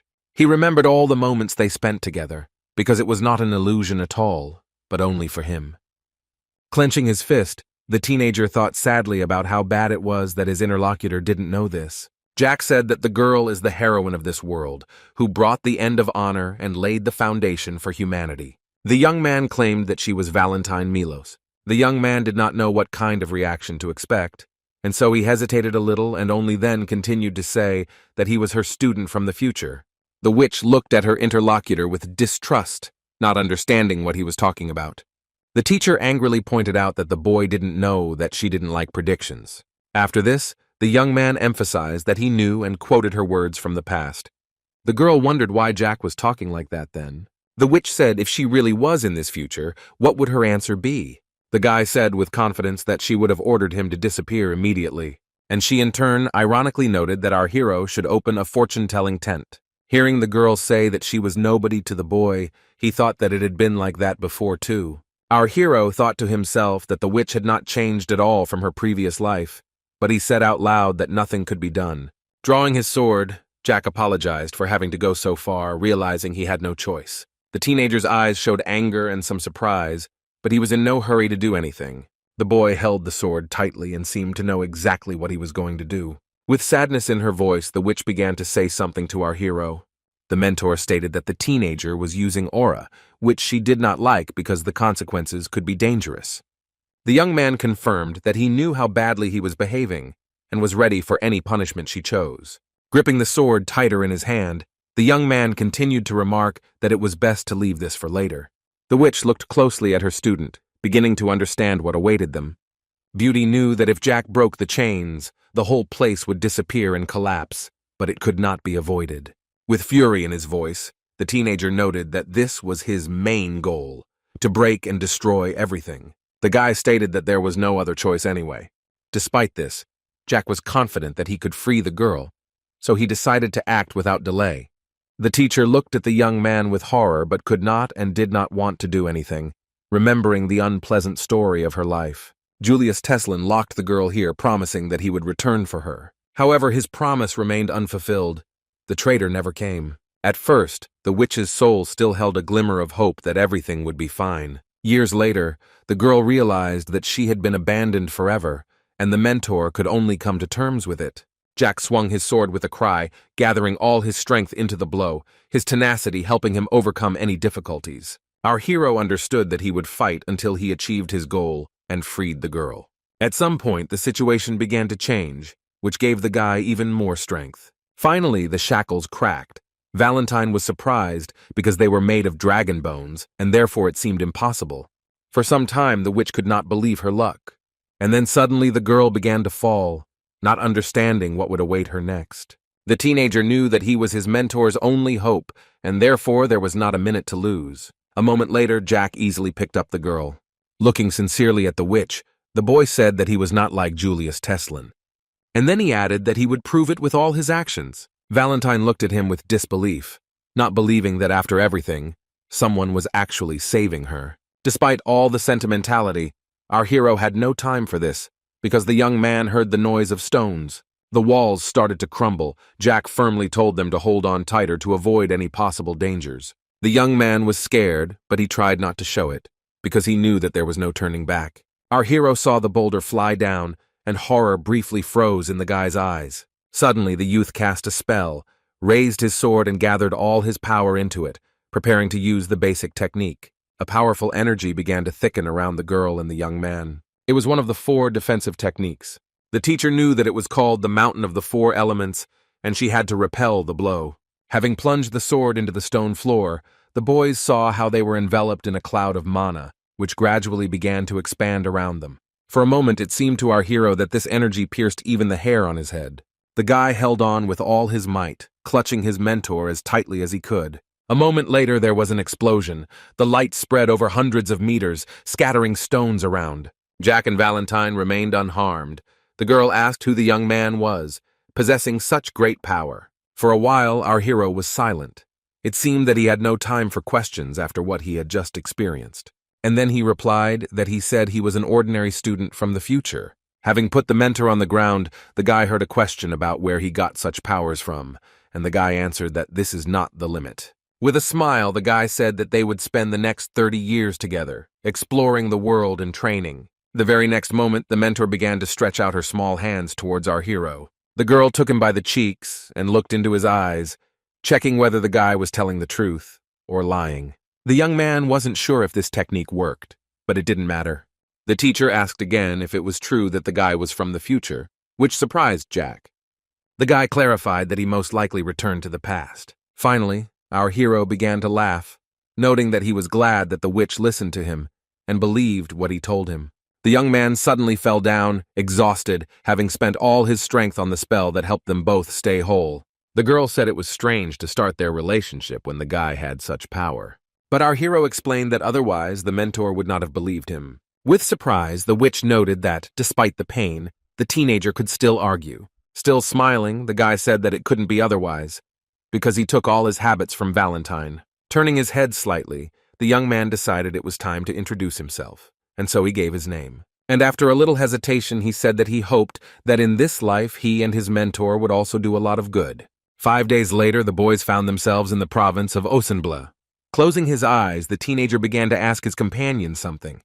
Looking at her student with an impassive gaze, the girl remained completely silent, and Jack continued to ask his mentor about their long silence. The young man couldn't understand how it was possible to say nothing for 5 days. So I decided to joke and asked if perhaps the girl had started paying for the words she said at some point. Valentine replied that she didn't think the guy belonged to the Tesla Empire. But most of all, the witch was surprised by his ability to control the magic of souls. And then the beauty said something else about gaining power and strength. After these words, the witch fell silent, hoping that Jack would continue her thought.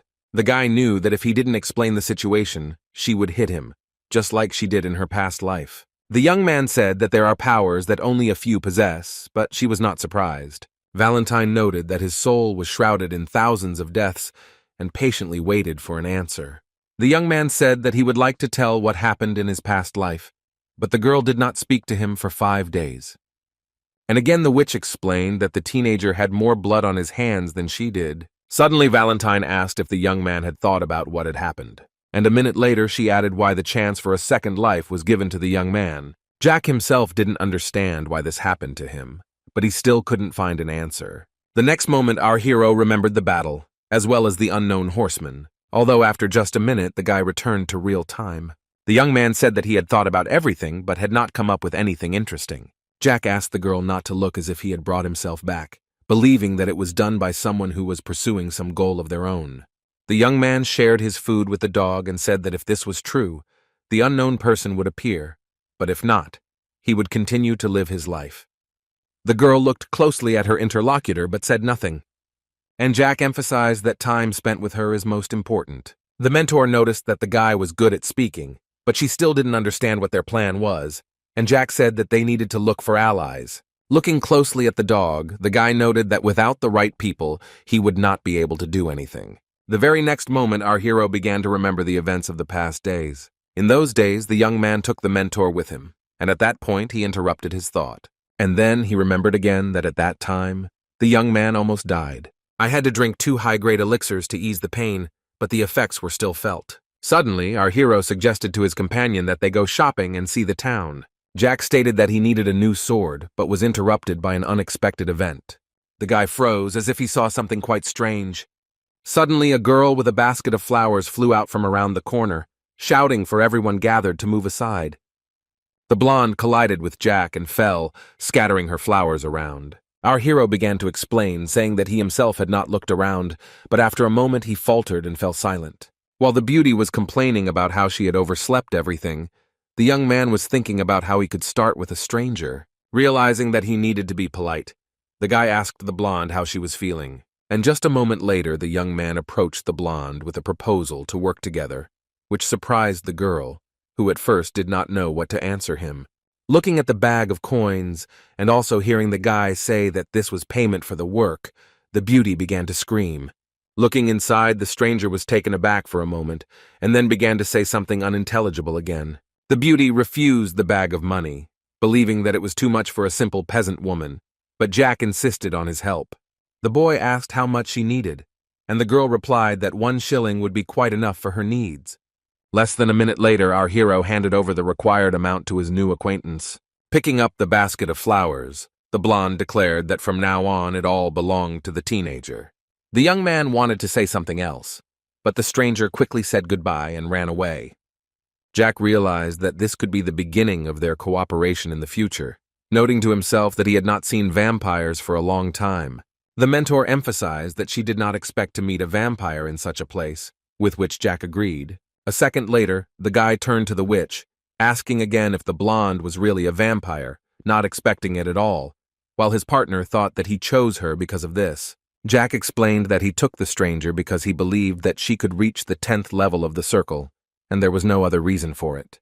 The mentor emphasized that the guy's stupidity was surprising. He would have to learn a lot, but on the contrary, he was happy and wanted her to live long. The young man noted with joy that the witch had not changed at all, and the girl thought about the familiar face of the vampire, feeling as if she had seen her before, but she couldn't remember where exactly. Suddenly, the teacher remembered that she had once walked in a beautiful grove. There were young people there having fun together, and it confused her. The teacher remembered that she was a blonde beauty. Only the witch did not think that the inhabitants of the demonic forest could appear here, because they usually do not leave their possessions. And then, changing the subject, she noted that she knew where to buy a sword. Vampires, like dragons, are a very special race. Their relations with other peoples have always been complex and confusing. While the young man was choosing a sword, he was simultaneously thinking about the war that had taken place several years ago between these creatures. The reason was power over the demonic forest. And in this confrontation, the dragons won, forcing the vampires to flee their lands. Surely that girl also escaped from there, or she is the child of those who managed to do so. For a moment, the guy returned to reality, looking carefully at the table on which the cats were sleeping. The young man thought that this was much more pleasant than the wars that he would like to forget forever. The seller described the sword so that the guy would finally buy one, but it pissed him off and he wanted to get out of there as soon as possible. Our hero has finally chosen the right weapon for himself. Jack turned to his mentor and said that he had already decided who would be his first comrade. Once outside, Valentine asked her student again if he was sure of his choice. The young man understood her doubts, but he thought that this could be useful not only to him. After all, a young lady can reveal her potential and become very strong. It seemed that the mentor either did not fully understand or did not believe the young man. And so I asked again whether the guy was doing all this, not just for his own plan. Our hero should know that the mentor asked for a reason. The fact is that 400 years ago, she herself made a contract with people who had the blood of dragons. Many races moved into the forest where they could not be found. The emperors who made this treaty are long dead. No matter how strong they were, time still proved stronger. Even after this, other races could not leave the forest. The reason was that the dragons forbade them to do so, and the law remained in force for a long time. These creatures watched everyone closely, understanding that the rules could not be broken. The teacher's law remained unchanged, so all the dragons had to be killed. But now our hero thought that he could save them in this life. The next minute, Valentine saw a vampire being stroked on the head by some strong man. The young man turned to his mentor but was in no hurry to say anything. Our hero placed his thumbs on the girl's little hand, and then he said that she shouldn't bother taking responsibility for their past actions. The vampire happily took the orc blood, thanking the seller. Answering his teacher's question, Jack replied that he knew a lot about her because he was her student and had studied the lessons well. The girl agreed with him and our hero just laughed. But Valentine, looking at the tomatoes, warned the student not to feed his blood. The young man looked attentively at his interlocutor, not understanding what she meant. Jack didn't know what the witch wanted to say, but he thought that the girl was still a child, and they were supposed to be fed with goodies. The young vampire went home and recalled her recent conversation with the aristocrat. She wondered what the guy should answer, because he wanted to offer her a job. Although the blonde was flattered that someone asked her to be an assistant. Holding the blood in her hands, the girl thought about generous people, meaning our hero, and decided that after this drink her parent would feel better. Her mother always told her not to drink human blood or any other blood, even in extreme cases. The woman did not explain this, but the girl remembered the instructions forever. You can only use the one that your uncle brings. Entering the house, the blonde thought that perhaps he would show up today and help her with this issue. Looking around and not seeing her mother, the girl thought that perhaps she was resting. And while the beauty began to call the woman, she emphasized that guests had come to them, but the girl did not see anyone in the house. Entering the bedroom, Charlotte asked where this man was. Suddenly, she heard Jack's voice from behind and was very surprised by his appearance here, not understanding how he was able to find their home. The blonde looked at her new acquaintance with horror, unable to utter another word. At the same time, our hero sat silently and simply smiled. Looking at the woman, Valentine thought that it would be better for her to get up rather than lie around doing nothing. Then the teacher told Charlotte's mother that they had not seen each other for a long time. The witch began to question her about the reasons for their current state. Vivienne de Royale was a vampire of noble blood, known for her power, but her current state raised doubts about her true strength. Jack and Charlotte went outside. The girl was feeding the birds, and the guy did not understand why she was wasting time on this activity. Our hero heard the teacher telling the girl's mother something about Mana, hoping that nothing would happen. At the house, Vivienne began to ask her interlocutor who she was and whether she was by any chance a vampire hunter. With sadness in her eyes, the witch asked if the young woman had forgotten her face. But suddenly the blonde remembered Valentine. Meanwhile, the witch was recalling how the vampires were driven out of the forest, and this brought back sad memories. The pale interlocutor wanted to say something but could not find the right words. Before she could say anything, the vampire began to cough heavily, and the mentor continued asking questions about their current lives. But it wasn't that easy, because the woman bent over on the bed and fell silent. The witch saw that the vampire was not feeling well, and therefore decided to postpone the questions for a bit. A minute later, Vivienne learned that her friend had become so small because of a spell, and only once a month could she live like an ordinary person. But the next moment the witch declared that it didn't matter at all. The mentor asked what the vampire elite were doing in such a backwater, because Vivienne was very strong, and now no one was afraid of her. Looking from under her brows, the witch continued to say that she saw clearly. And a minute later she continued that the young woman had not drunk blood for a long time, not understanding why she had to go so far. The woman continued to cough, holding her fist to her heart and trying to say something. And then she asked if her mentor felt sorry for her. Looking out the window, Valentine silently began to talk about how much time had passed since those glorious times. Previously, the vampire was very strong, the kind that everyone was truly afraid of, despite her pretty appearance. Back then, no one could have imagined that the blonde would turn into a weak and feeble woman. The mentor noted that she no longer saw the same vitality that had been in her interlocutor since their last meeting. Valentine said that if it weren't for Vivienne, they would have already died at the hands of fanatics who persecuted them for their magical abilities. Lying down on the bed and throwing her hand over her forehead, the young vampire noted that she was ready to answer the question. There were 5 creatures hiding in the forest, and behind them stood 2 lords. They were the ones who controlled everything, and therefore it was the most dangerous time. For this reason, in the past, vampires had to leave the forest. This was the only way to escape oppression. At that time, Vivian's daughter was very small and did not understand anything. She could not even walk. As the dragon dealt with everyone, the young woman sat on the ground and begged for mercy. The monster looked at its victim and thought about what decision to make. And then the dragon emphasized that he felt sorry for Vivian, so he took pity on them. The interlocutor did not understand how this was possible, but the vampire said that it was true. Now they live among cows and pigs, but somehow they cope with it. The main thing for Vivian is to raise her daughter. The woman was glad that her baby had everything she needed. She was happy. The witch listened to this whole story with astonished eyes and did not understand how this was possible. The mentor considered this unworthy, because Vivian was an aristocrat, in whose veins the blood of rulers flowed. Instead, the girl drags out a miserable existence in some small town and waits for her death. Suddenly, Charlotte asked Jack when they were leaving. The girl explained that her uncle did not like guests very much and might be angry at their appearance. Our hero was very surprised by this, and therefore he wanted to know something. The young man asked if the beauty could tell more about her uncle. Charlotte was horrified by what she heard. The blonde did not understand why a stranger needed such information. However, she said that her uncle would hardly like the teenager, and Jack was outraged that she thought exactly that. The young man explained that he was bored waiting, and therefore just wanted to listen to an interesting story. The girl agreed because it was not difficult for her. The beauty thought for a moment because she did not understand where to start. Charlotte explained that she didn't know much.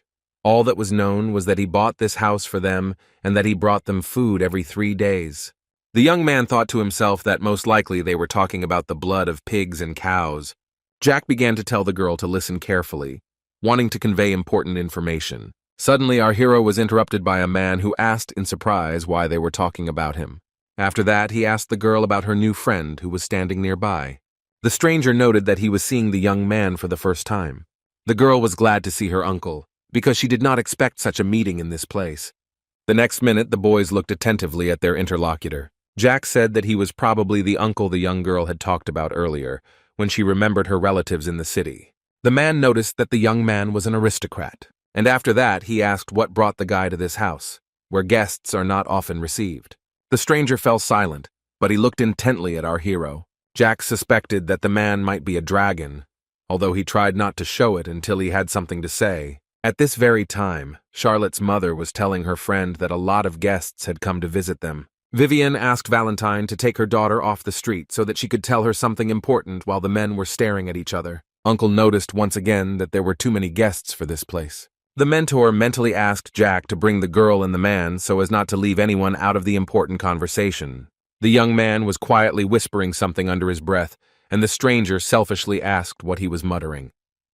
Taking hold of the door handle, our hero explained that the mentor had asked him to come. Suddenly, our hero stopped and asked if the man hadn't come for an important conversation, and after a short pause, he added that he was talking about a conversation with his toy.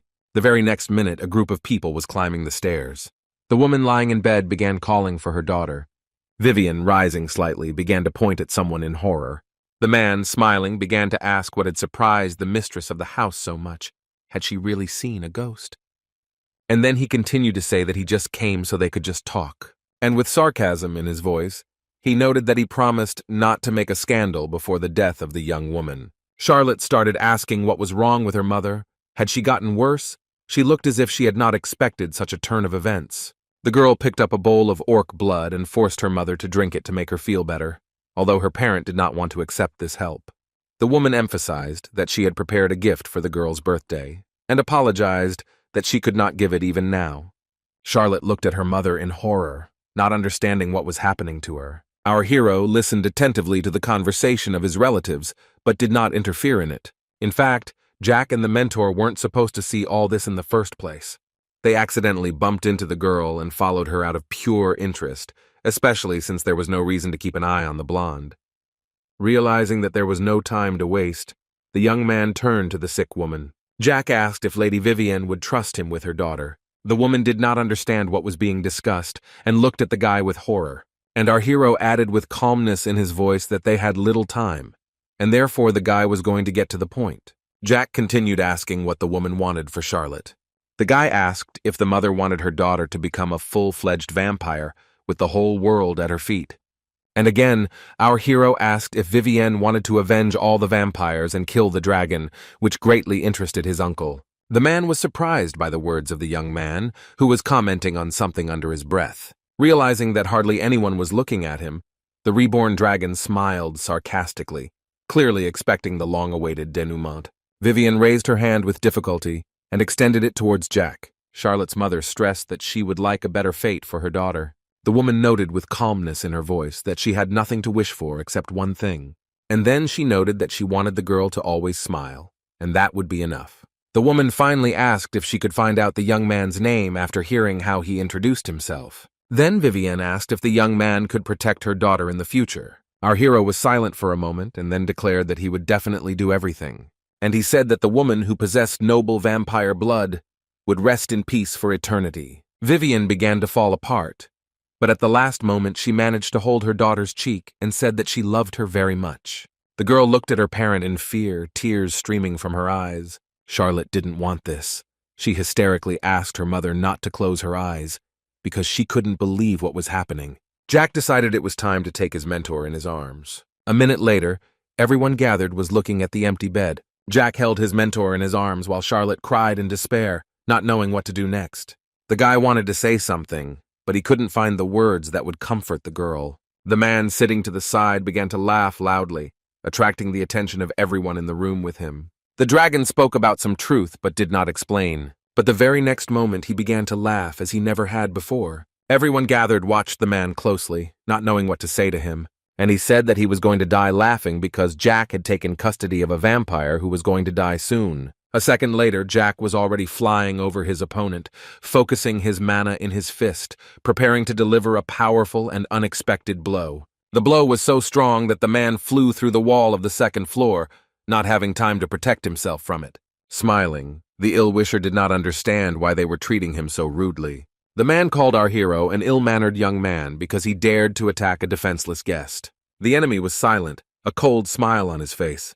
The man noted that Jack would not be a good friend to his Charlotte, and therefore it is necessary to teach the young man and give him a good lesson. Suddenly the man stopped, saying that he felt some kind of weak magic. After that, the teacher made the dragon introduce itself, but the man thought it was some kind of toy talking. The witch noted that if the two lords were removed, there would be only 5 dragons left in the forest, but there was no man, meaning he was born 200 years ago. The opponent listened attentively to what was said to him but remained silent. The man's eyes were wide open and he was smiling, but it was hard to tell anything from his expression. But suddenly the dragon got angry. He asked how the toy knew this and who this girl was, trying to figure everything out. When Jack heard his mentor being called a toy and a girl, he became furious. The witch asked to let her go because she could handle it herself, emphasizing that she was a sorceress from the past. The young man had no intention of disobeying his mentor, and so he did as she asked. Standing in front of the enemy, the girl stated her full name. The witch was an immortal necromancer in the Time Village, but the man did not believe it, thinking that it was all nonsense. The interlocutor replied that there was no mistake. That was how it was called in ancient times.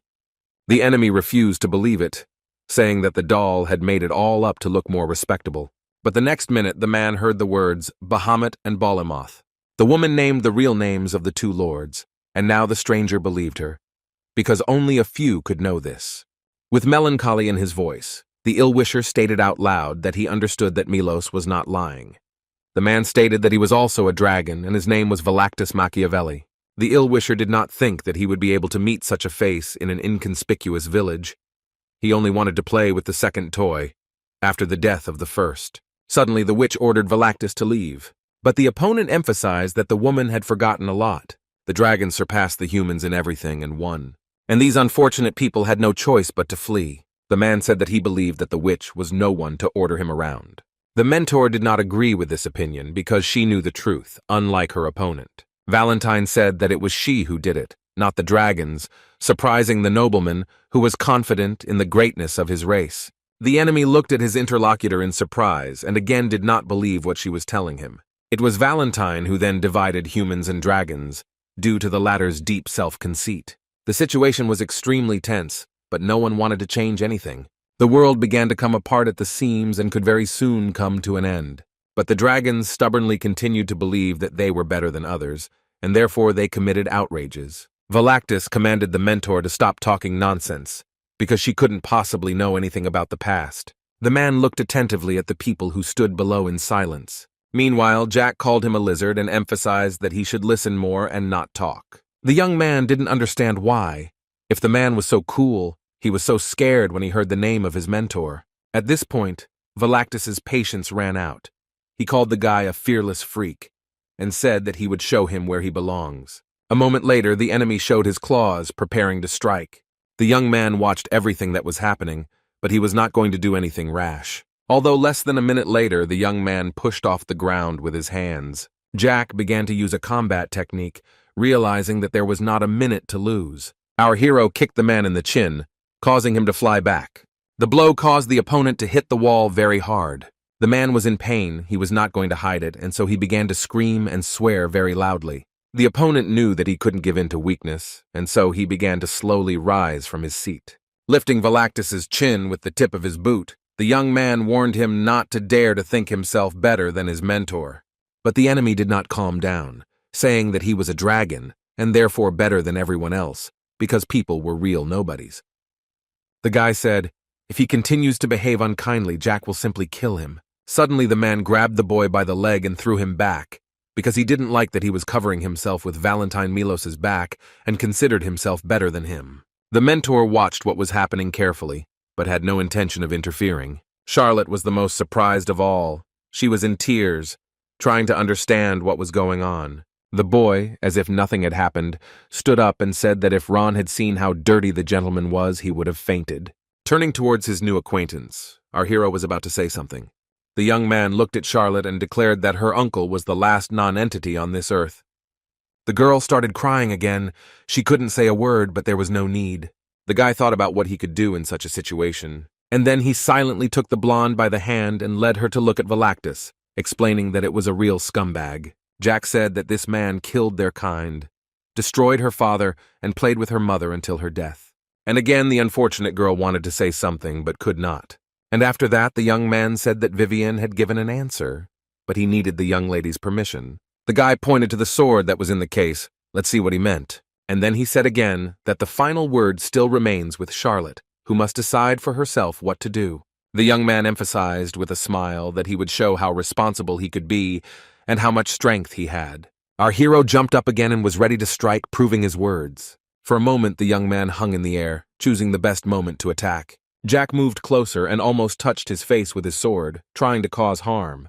Valactus easily jumped back, dodging the attack, looking at his opponent with confidence. For some time, the ill-wisher studied his opponent, wanting to find his weaknesses. The same goes for the guy who looked at Valactus with a stern gaze. Not even a few minutes had passed, and our hero had already jumped up from his seat. The rivals rushed at each other to decide who was stronger. This did not happen because the men came together in the fight and then separated. The enemy hoped that the guy's skills would be better, but his technique turned out to be ordinary and easy. Suddenly, Valactus was surprised. He did not realize when his hair was cut above his shoulders that it fell to the floor. After Jack's remark that the guy didn't want to ruin his face, Valactus became angry and emphasized that he wouldn't hold back. There was real rage in the enemy's eyes. He understood that he would do everything to destroy the young man. The ill-wisher cast a spell, using mana at full power to punish the impudent youth. The guy was surprised to see a powerful force rushing towards him. There were only a few seconds left. However, the young man blocked the blow with his sword and pretended that nothing had happened, without even blinking. Valactus couldn't understand how our hero was able to repel the dragon's attack. The mentor watched her protege with an impassive look. As before, she had no intention of interfering. Our hero understood that he had to act, and so he prepared to attack again. The young man looked closely into the frightened eyes of his opponent. Without giving the ill-wisher a chance to come to his senses, Jack had already flown up to him, put his hand on his face, and knocked him down. The enemy lay on the ground, unable to do anything. The young man himself remained standing, but the man screamed in pain with his last breath. Jack realized that he couldn't figure out if Valactus Machiavelli was the son of Luca from the Forest of Monsters. He, in turn, asked fearfully how the guy knew his father, since he had hardly seen him in person. The young man explained with a smile that Luca Machiavelli was one of the 5 dragons that controlled the monster forest. In his past life, it was our hero who cut off his head, but he didn't see his son, thinking that someone had killed him or that he was hiding somewhere. Valactus was stunned, his body shaking with fear and confusion, but he wanted to know who the teenager was. Jack replied that he was the first and last disciple of Valentine Milos, whom Valactus mocked. With despair in his eyes, the enemy thought about how an ordinary guy could stop his magic. And our hero thought about the fact that in front of him was a dragon, the most powerful creature in this world. Suddenly, the youth pointed the tip of the sword at the eye and gave 5 seconds to allow the man to apologize for everything he said about the mentor. The guy was ready to kill his opponent because he had offended the witch. Valactus asked what would happen if he refused and did nothing. The man received the answer that he would be ground into powder that no one would find. Jack was going to do to him what the man did to others because you have to be responsible for your actions. Our hero began to count down the seconds, and Valactus understood that his life was at stake, which both angered and frightened him. The ill-wisher looked into the witch's eyes, hearing the boy say that there were only 4 seconds left. Our hero did not take his eyes off the villain, waiting for him to make the right decision. Finally, the man flew up into the air, spreading his wings before the young man could kill him. The enemy was thinking that the situation had become much worse. Valactus knew he had to run and tell the other dragons. Jack looked up, watching the man run away, but he thought it was impossible. Taking a fighting stance, the guy began to accumulate mana, although he did not want to go that far, but he had no choice. The young man cast a spell of one of the 4 techniques called Heaven.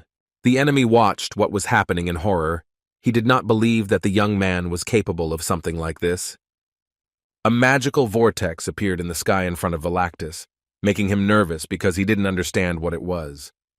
Our hero was not going to give up, and so he recited the spell again and again, aimed at stopping the villain. With horror in his eyes, the enemy tried to understand what was happening and how far it would go. He wondered who he was dealing with, because he had never seen such strength, especially from a minor. The man found himself in some space and began to run in the hope of returning to the real world. However, he did not understand why he could not get out, because the space seemed to repeat itself wherever he went. A large likeness of Jack loomed over Valactus, frightening him and causing him to make rash decisions. The only solution was to run again, but not to stop for a moment. Each new step was difficult.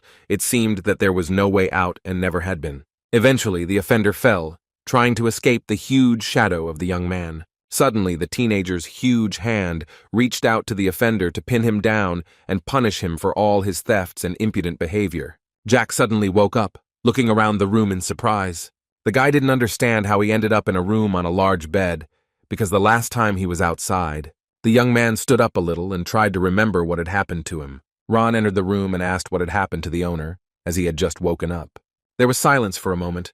The butler looked closely at the young master, but decided not to say anything. Our hero, with amazement in both his eyes and voice, asked if it was really his servant standing before him. The young man did not expect to see the butler approaching and asking if the boy recognized him. Covering himself with his hand, the teenager noted that firstly, he was not a child, and secondly, why was the butler in this house? The interlocutor thought, deciding what the young man should know.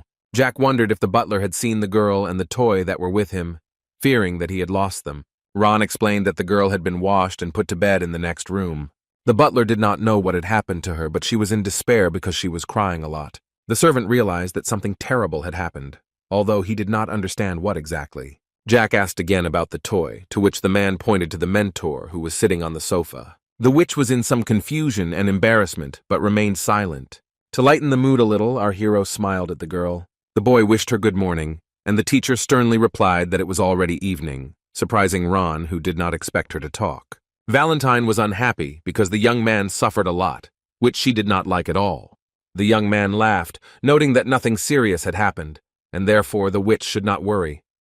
The butler asked again whether the hostess was really talking to him, since she had not moved for 3 days. He was confused, but the young man said that he would explain everything later and that he should not worry.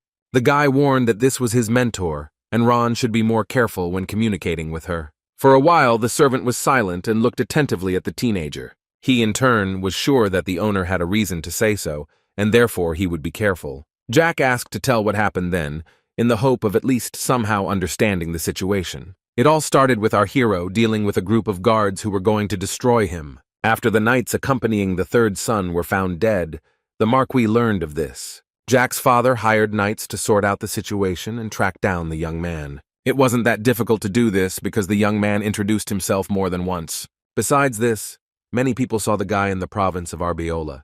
Subsequently, rumors appeared that the young man had appeared in the province of Osenbul, where the knights had arrived. They saw a large funnel in the sky created by Mana, which helped them find the young man. After this, Jack was found on the ground, where he lay unconscious for a long time. No one knew what condition the teenager was in, but the wounds were very serious, so the boy was moved here and began to be treated. They had to use 3 premium strawberry-flavored elixirs. The young man liked that everyone remembered that he liked strawberries. Our hero liked everything, but he didn't understand why the servant was here and not protecting his sister as he promised. Scratching his ear, the young man timidly began to make excuses. He explained that the girl also wanted to go looking for him, but the Marquis stopped her, not letting her go, and sent Ron instead. The guy looked at his interlocutor in amazement and asked him if the gentleman had really given such an order personally. Jack called his father a fool for sending Ron here without understanding the consequences. The guy was glad to see the butler, whom he had already missed. But then he noticed a red-haired man who was standing and watching everything that was happening, wondering who this person was.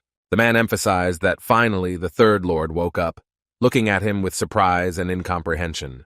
He explained that his name was Gonzalez and that he was the second in command of the Knights of Blood. The boy assumed that the young man had already learned from his servant that he was the one responsible for the investigation. The knight wondered if the Marquis's son knew that he was not allowed to travel through the provinces and play with the local common people. Of course, the third heir may be allowed to do so, but the boy is still the Marquis's son. Ron began to defend the boy, but Jack stopped him because he wanted to listen to the second in command. With a smile on his face, the knight said that he would like to ask a few questions and hoped that the teenager would answer honestly. Jack thought about the fact that this man bought him 3 elixirs. Clenching his fist, the young man decided that he could withstand exactly 3 questions. With calmness in his voice, our hero stated that the deputy commander could ask questions since he was ready to answer. Gonzalez noticed the young man's gaze and did not understand why he was looking at him like that. The knight was curious about what happened at the place where all the knights were killed, because the young man was the only survivor. Jack explained that his guards had received strange orders to cripple him, and then he gave him the elixir to drink. And before he could finish speaking, he asked the man why he was looking at him like that. The interlocutor's eyes were full of horror, as the guy asked if this was really the first time he was hearing about this. Gonzalez, with a businesslike air, asked not to change the subject and to continue the story. Still clenching his fist, the teenager thought about how he was barely holding back from being rude and continued the story. The boy said that the knights smiled evilly and said that the young man should understand them. The travelers were to stop for 4 nights on the way to the academy, and all this time, the knights planned to break his bones and then heal him with elixirs in the morning. Jack said that there was also a 6th-class knight, but he couldn't remember his name, to which the man noted that his name was Rejon. The guy emphasized that he was very self-confident and was going to destroy our hero's mana circle. The butler began to ask in horror what the young gentleman was talking about. When Ron noticed this, Jack stated that he simply went and killed the enemy. The deputy commander, listening to all this, did not believe that this was possible, and so he began to say something, but could not find the words. Our hero, getting up from his seat, asked whether his interlocutor had gone deaf or forgotten what he wanted to say. Without waiting for an answer, the teenager began to laugh and again said that he had killed everyone who wanted to harm him. Gonzalez looked at the young man, thinking to himself how a defenseless boy could single-handedly wipe out the entire squad. The man thought that this couldn't happen, and therefore it was all fiction, and so he said that he could turn a blind eye to many things, but not to the impudent person. The teenager looked at his angry interlocutor and said that he was wrong to think that way. Gonzalez stressed that the boy was probably bullying him and warned that if his sister didn't love him, he wouldn't turn a blind eye to it. The butler was frightened, and so, taking the knight by the hand, asked him to go out into the corridor and discuss everything face to face. Ron tried to calm the man down, but he didn't like that someone was touching him and started shouting that a servant had the right to do something like that. The young man, hearing this, opened his eyes wide in surprise. A moment later, the guy flew up and hit Gonzalez in the face hard enough to make him treat his friend with respect. The man flew towards the door, landing loudly on the floor, feeling the full force of the third heir. Jack angrily reported that he had restrained himself 3 times from punching the scoundrel for his attitude. For a moment all 3 were silent, each in his place. The butler began to ask fearfully what the young master was doing. Ron then began to calm the boy down, reminding him that he was sick and that he shouldn't be so tense. The guy lay down on the bed, making the servant even more worried because he did not understand what was wrong with him. The young master said that he was just feeling dizzy and there was no need to worry so much. The guy also noted that the man has the seventh circle. Smiling, our hero continued to talk about how surprising it was that a knight with such powers would mock an ordinary servant. Ron started to smile.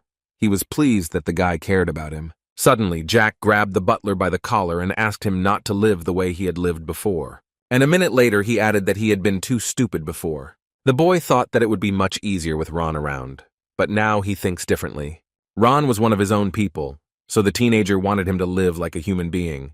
After which the butler noted that the guy had never spoken like that before. Jack looked at the man with pity and asked if he really didn't want to change anything. The servant began to smile, noting that, of course, he wanted something new and normal. The butler rose from his seat and turned to Gonzalez, declaring that he was the third most powerful of them all. And even though the young gentleman didn't really recognize him yet, he himself remembers everything perfectly. Jack asked how much time his friend needed, offering 5 minutes to deal with Gonzalez.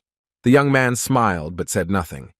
Everyone knows that Ron is a great cook, and talking about food here is completely inappropriate. The point is in another very important moment. This became clear when looking at the actions of the man, who skillfully dodged the knight's attacks. Moreover, the butler not only managed to maneuver perfectly, but he also dealt blows to his offender. The servant hits him in cold blood, knocking out several teeth without even flinching. It seemed that for the first time in all this time, the servant could finally show himself and declare what he was capable of.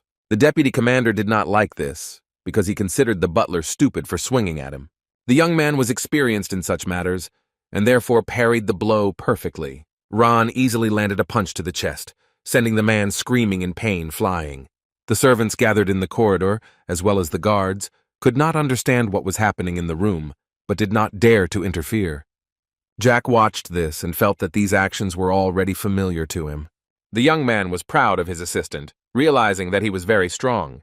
Of course, the boy had seen Ron fight before, remembering his past life. Our hero recalled one incident when the butler defended him while the young man curled up on the ground and covered his head with his hands. At this very time, his faithful assistant was doing what seemed to be completely incredible things.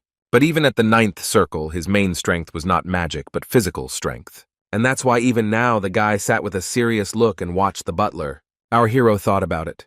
Isn't it surprising that Gonzalez, a 7th circle magician, loses to Ron, a simple servant? Of course, the knight has a lot of experience in close combat with stronger guys. Jack wondered if it was possible to tell that the man was an imperial spy, so the servant would have to kill, although it was unlikely that Ron would be able to do that. Suddenly, Gonzalez snatched a sword from one of the knights, knocking him down in surprise. The enemy threatened the butler, telling him to die, because there is no mercy for the impudent man. That is why our hero's faithful friend raised his hand to instinctively protect himself from the blow. The man didn't have time to swing his sword as Ron approached him, placing his hand on his back. A second later, the butler's knee hit the knight in the face. Jack understood that the butler had to hide his true strength precisely because of him, his young master. At this point, the ill-wisher began to wipe his mouth, thinking about what to do next. The young gentleman turned to Ron as he looked at the exhausted Gonzalez. The butler turned around with a smile and asked what the young man wanted. The guy asked how long he would have to wait for food. The man looked at the guy in surprise, trying to understand what they were talking about. The next minute, Ron quickly realized what the boy wanted. While from behind, the knight tried to strike the man.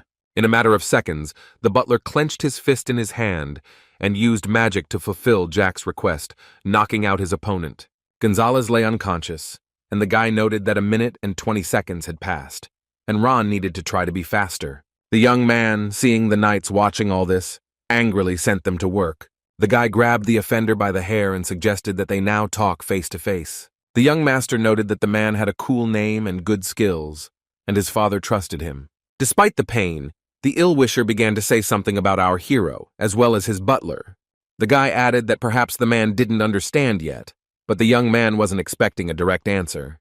Jack asked if the knight had come here to find out what had happened, and a moment later, he added that now he knew about everyone who was behind this, and then he continued to note that this was the Marquis's favorite, the third knight, the captain's deputy. It would be a shame to simply kill someone like that. Suddenly, our hero quietly asked if the opponent would like to have an 8th circle and become a captain. Looking at the frightened ill-wisher, the young man repeated his question once again. The guy emphasized that they could come to an agreement, but the knight still looked lifelessly at the young master and remained silent.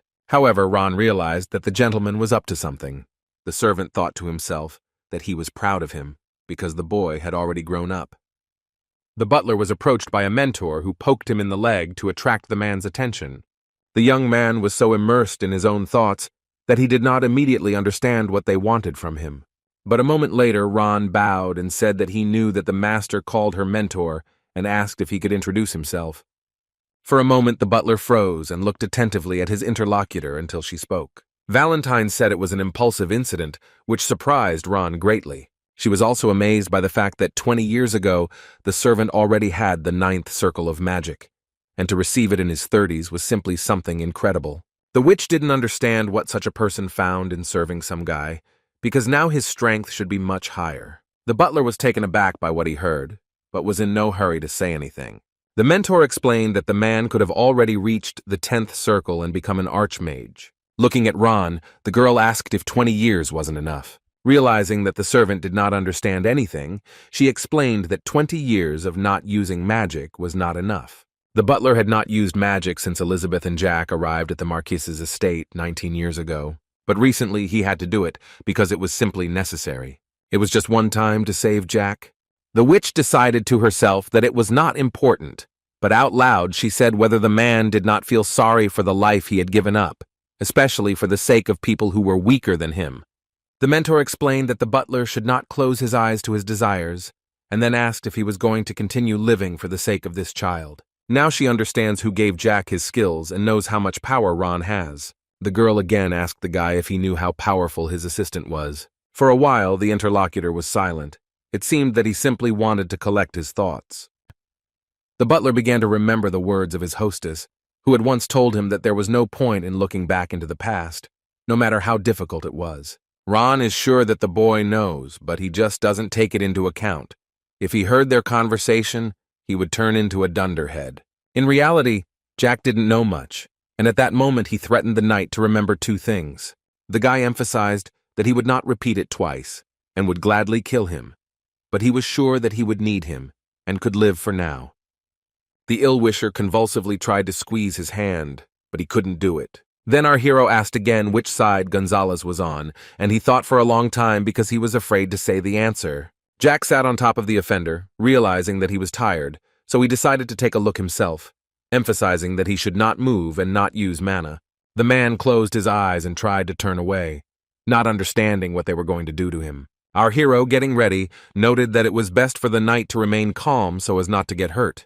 A moment later, the teenager reached out to his interlocutor. The young man began to use magic and the enemy screamed very loudly, not understanding what was happening to him. The young man placed his hand on his heart, but he was not going to stop there. For a while, nothing happened, and then the guy shouted that he had finally managed to find what he was looking for. It was about the 7 crystals that make the heart beat. The young man, looking at his opponent, noted that he should have given up right away. Then he wouldn't have had to go through all this. The man did not understand what the young master was doing with his mana, and tried to understand it while worrying about his life. Our hero understood that his opponent was about to rise, and therefore began to squeeze his hand even tighter. Jack, looking the knight in the eye, said that he could kill him in a second, but to avoid this, he needed to obey. Smiling sarcastically, the teenager noted that this was all for the well-being of the ill-wisher. The knight understood that he did not want to resist any longer, and so he closed his eyes and turned away. Magic enveloped all the crystals and caused them to crack more and more. Energy seemed to be coming from Gonzalez's chest area. A second later, the energy was released throughout the room. It seemed like a real explosion that could stop everything in its path. The man lay there in fear with his eyes closed, afraid that he had already been killed. Jack pointed out that the knight could already open his eyes, which made the man calm down a little and gradually come to his senses. The man did not understand what had happened and kept asking the guy until he replied that everything was ready. Suddenly, the frightened assistant commander touched his heart and asked what was wrong with it. Our hero said with absolute calm that the knight probably meant crystals. Jack added that this crystal he added will work for 3 to 5 months. Gonzalez asked why the guy would give him power, since it was not at all safe. The young man said that he shouldn't ask questions, which was completely incomprehensible to his interlocutor. Our hero was silent for a while. He looked attentively at his opponent, but did not want to say anything. However, a moment later he declared that there was no choice now, and that he would have to do what he said. The boy asked if the knight understood what would happen to him if he suddenly decided to refuse.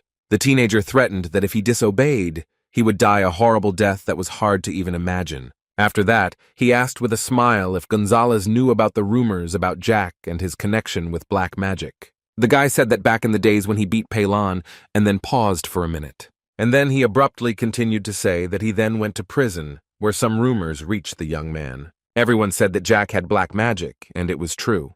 People gossiped about things they didn't really know, but it didn't matter. The guy noted that the news about magic was true, although he assumed that the interlocutor had already understood everything. The young master ordered him to kneel, and he, overcome with fear, did not know what to do, because life was much more valuable. A minute later, a frightened Gonzalez was sitting in front of our hero, not understanding what to expect next. The young man advised him to turn on his brain and listen more carefully, making it clear how serious the situation was. Pointing his hand towards Gonzalez, the young man noted that the first thing a knight should do was visit our hero's father. Jack ordered the man to return to the Marquis and say that the third master knew nothing about what had happened. The teenager was pleased that his interlocutor bowed his head and said that everything was perfectly clear to him. Finally, our hero thought that he would succeed, and so he continued. The boy added that in 3 months the Count's supporters, the knights on the side of the Marquis, must be destroyed. The young man noted that there are about 40 of them in total. At first Gonzalez said he understood, but then asked again, not understanding how this was possible. But this did not stop Jack. He menacingly declared that the knight was obliged to obey him, and he agreed, because now his life depended on what the young man would order. Our hero watched this attentively, as if it were a performance. This story clearly amused him. A minute later, the teenager leaned on his knees and stood up. Jack walked up to the man, put his arm around him, and told him not to worry. He added with a smile that the knight should have listened to the guy, then he wouldn't have suffered. Pointing to his heart, our hero said that the man had achieved the impossible. Thanks to the master, Gonzalez became a magician of the 8th circle, and now he should obey, because it will be better that way. With a smirk on his face, the teenager hinted that he might be beaten even more severely. The interlocutor stared at one point in horror. It seemed to him that all this was not happening to him. And again the teenager sarcastically asked why the knight didn't want to say anything. Suddenly the boy remembered that the man had been pestering Ron his whole life, treating him like trash. And the servant had to simply endure it and do nothing when he was so mercilessly mocked. Our hero knew that the butler was not guilty of anything, but spent whole nights cleaning food from the floor and then cleaning the carpet. The young man said that Gonzalez would now be Ron's doormat and asked if he understood all the consequences. The butler was silent, but he felt incredible pride that the young master was taking such care of him. Our hero began to shout at the knight and say that he was obliged to ask Ron when and how to help him. After this, having explained everything, the young man threw Gonzalez out the door and ordered him to hide. The young owner leaned against the door, happy that he now had a second chick. The first one was a complete fool, but the second one will have to obey no matter what happens. Suddenly Jack turned to his assistant, asking him if he was finished. Looking at the teacher, who was sitting sadly on the sofa, the butler answered in the affirmative. The boy was so hungry that he was ready to die, and Ron immediately asked if the young man was going to go somewhere looking like that. Jack didn't understand what was going on and why the assistant was so worried. But after a minute, the butler asked to wait and took something out of the suitcase. Scratching his head, our hero thought about what the servant had prepared for him. Since Jack's luggage was lost, his faithful companion prepared spare clothes, as if he knew this would happen. The guy thanked Ron and admitted that it would be great to eat, since he hadn't eaten for a long time. The butler said he would not leave, and the young man asked who would then serve the food. Suddenly, Charlotte flew into the room, dressed in a beautiful pink dress, and rushed to hug the young man, because she was very worried about him. The young lady immediately began to talk about how she was worried that the guy would never wake up again. Our hero was shocked. He didn't know what to say, and therefore preferred to remain silent for a while. Finally, the young man turned to the butler. Jack noticed that their guest was trembling and, surprised, said that he would come later, staying with the girl. The butler bowed, wished them a pleasant conversation, and left. Our hero decided to himself that without blood the girl was probably exhausted, and then asked her to let him go. It was getting late, but there were no fewer people on the street, which Jack noticed. Standing on the roof, the young man apologized for almost destroying the blonde's house. Charlotte assured that her home is where her family is, and after losing her mother, living alone in an empty house made no sense. She smiled, trying to accept the situation, although it moved her to tears. The teenager climbed down from the parapet and walked towards his new acquaintance. The young man lightly took the girl by the hand and led her along with him. The boys were walking around the area, and Jack admitted that he too said goodbye to his mother early. The boy was so young then that he had no memories of her. Jack had Ron by his side all his life, taking better care of him than his own father ever could. Now he also has a mentor.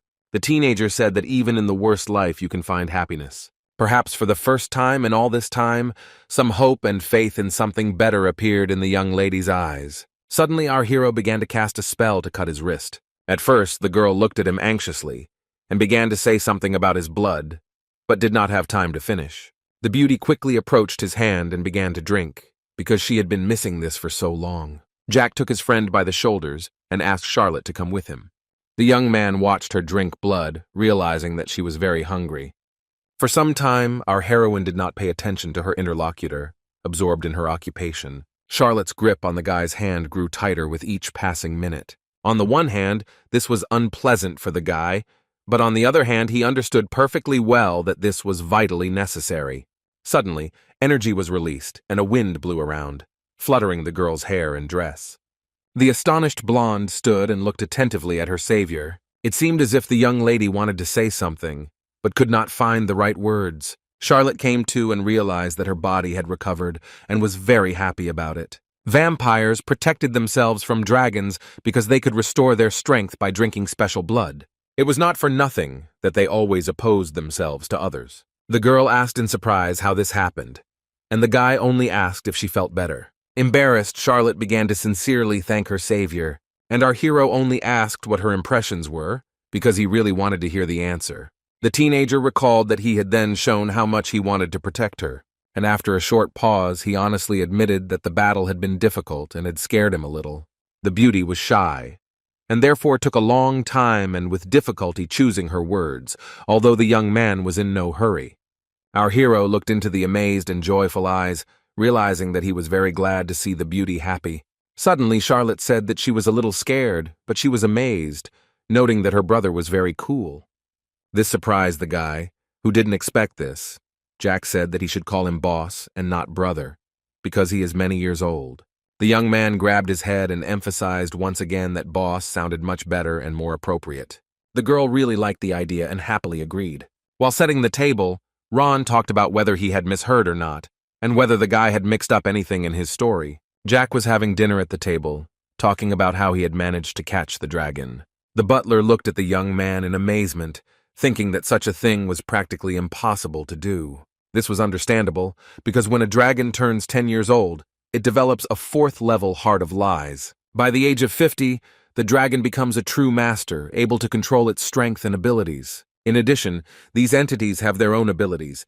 They can shrink to the size of small people, although this is not the case with polymorphs. The dragon's body is automatically formed from magic, but the transformation into a human is usually used in combat. At this point, Ron pointed out that vegetables should be eaten too, to which Jack replied that he would do that later. The butler looked closely at the gentleman, thinking that this act was reckless and thoughtless. Although Jack only had a 2nd circle of lies, he managed to win against a dragon of the 10th circle and above. Ron listened attentively to the young master and timidly said that defeating such entities was real luck. The guy noted that the dragon was inexperienced and did not know how to use its abilities correctly, and fear clouded its mind. For a moment, the guy fell silent and looked at his interlocutor in surprise.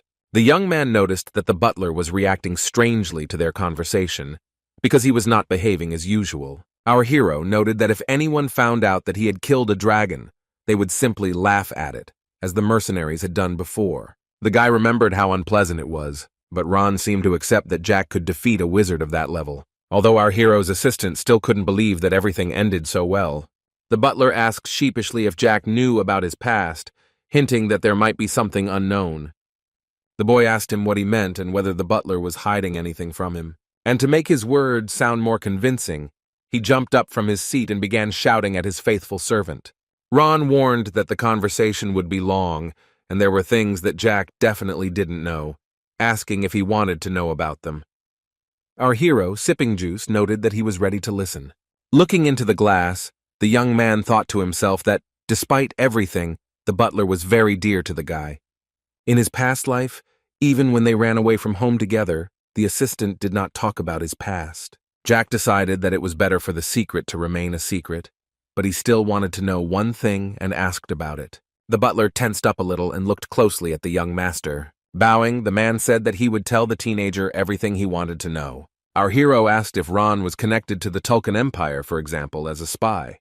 The guy carefully chose his words so as not to offend the servant, whom he treated like a family member. Ron explained that he didn't at all and had nothing to do with it. The young man looked closely at the butler, trying to understand if he was telling the truth. Having calmed down, the teenager decided that he wanted to know this just in case, hoping that he was not putting too much pressure on the man. Taking the fork in his hand, the young man thought that his assistant was not very offended by him. Jack understood that if Ron smiled, then everything was fine and he could be trusted, even remembering his past life. For a moment, the guy looking at the table was lost in his own thoughts. The young man began to think that he had to develop his circle of lies in order to become much stronger. When the young man used the energy, he almost died. He knew he needed to improve his physical fitness and his circle of lies, but first he needed to study at the academy. Our hero understood that he couldn't just give up everything. It would be a wrong decision. The teacher sitting in front of Jack said that he was truly her student because he was able to use black magic. The witch added that the young man used the black crystal with ease. In this world, only Jack and the mentor know about the black crystal. No one else has this knowledge. This remained a secret because the stone was created by the teacher herself, telling only her student about it. The black crystal made the witch famous during the war when she began to use its power. Then the woman did almost impossible things. If you engrave a vow on a magic circle and do not fulfill it, the body will break out. This means that one must be extremely careful with this kind of magic. It is advisable to use such things only in exceptional cases. This terrible magic made Valentine even more famous and powerful. The teacher asked what vow Jack had engraved on the circle. The young man explained that this was just a safety net for Ron and his sister Elizabeth. With tears in his eyes, the butler thanked the young master for not forgetting about him. Looking at his assistant, our hero thought that after talking with Valentine, the man became too emotional. A tearful little Charlotte with pigtails came into the room and explained that the maids had tortured her with excessive care. The young man looked at the girl attentively for several minutes. Jack noted that she had arrived on time and invited her to sit at the table next to them, which the girl did happily. Pouring tea for her guest, Charlotte said that she was not hungry thanks to her boss. The next second, our hero called out to his faithful friend. The boy asked Ron if it was possible to send Charlotte to the academy, which the girl really liked. The butler emphasized that the boy sometimes forgets that he is only a servant, albeit a very special one. Jack asked again if their all-powerful Ron could arrange it, hoping for a solution. The interlocutor remained silent, not understanding what he could counter this with. The guy hesitated a little, but already started to say something. The man said he didn't know, to which the young man replied that he would then figure out for himself what the butler didn't like. Ron whispered in the young master's ear that no one should be blackmailed, but he did not understand what he was talking about. Charlotte interrupted them by asking if she was going to school. Closing his eyes and continuing to eat, the young man answered the question positively. The girl looked at the guy in amazement, asking again what he had told her just a minute ago. The blonde didn't understand how she could get into an academy where only aristocrats studied. Although the girl did not yet have a circle of lies, Jack promised to help her reach level 10. He knew that then she would become a skilled magician, capable of anything. Jack thought he needed to talk to Gonzalez to get the girl into the academy. The only problem was her age, because you can enter the academy from the age of 14, and Charlotte is only 11. The guy understood that it would not be as easy to arrange everything as one might think. It would require some effort. The young man assured his friend that she shouldn't worry because she would still be studying there. A few days later, the boys arrived at the academy. Jack was glad that they had finally gotten here, but little Charlotte didn't understand at all what was happening. Ron reminded him that he had packed his luggage and wished to take care of his health, for which the teenager thanked his faithful comrade. Finally, the butler priest asked that if something happened, the boy should definitely send him a letter. Having confirmed that he would do everything as needed, our hero again turned to his interlocutor. The young man said that he wanted to leave all the affairs to the butler because he wanted to concentrate completely on his studies. The servant seemed not to understand what the young master wanted and therefore clarified this point once again. The guy pointed at Gonzalez, noting that he was too stupid and could cause trouble. The young man said that it could not be said that the knight had outstanding mental abilities. If necessary, he could be gotten rid of. And the next moment he thoughtfully declared that there was some work for this man. The guy added that Gonzalez should be given a task and asked Ron to supervise it. Jack hinted that the trash needed to be taken out of the house, but to be done gradually so as not to attract attention. Ron didn't understand anything at first, but then it dawned on him and surprised him. Jack was referring to the vassals and the family of Count Mentis, who were always in the way. The butler, bowing his head, began to say something about Lady Elizabeth. The boy said that his sister was too kind and couldn't handle it, so Ron needed to help her change. The atmosphere at home will have a bad effect on her. All this will have a negative impact on the general condition of the young lady. Therefore, the butler should keep an eye on her. For a few seconds, the interlocutor looked attentively at the young owner, but said nothing. But a moment later, the man, firstly, said that he would do everything, and secondly, stated that the guy had changed a lot lately. Our hero was pleased by such words, and so he stood and smiled. The mentor emphasized that Jack had two good subordinates, but he did not agree. He said that Ron was his friend, as was Valentine, which left the teacher puzzled. This remark greatly surprised the witch, but she thought about what to say. And then our hero noticed that he treated his mentor very well and even managed to fall in love with her. The witch listened attentively to the guy, and it seemed that she didn't care. But a minute later, the witch began to smile sincerely, almost for the first time. The academy was a beautiful place that Charlotte enjoyed, and Jack let her explore everything around her. The teenager stated that the girl would often have to walk around the neighborhood, and therefore the girl could get used to it.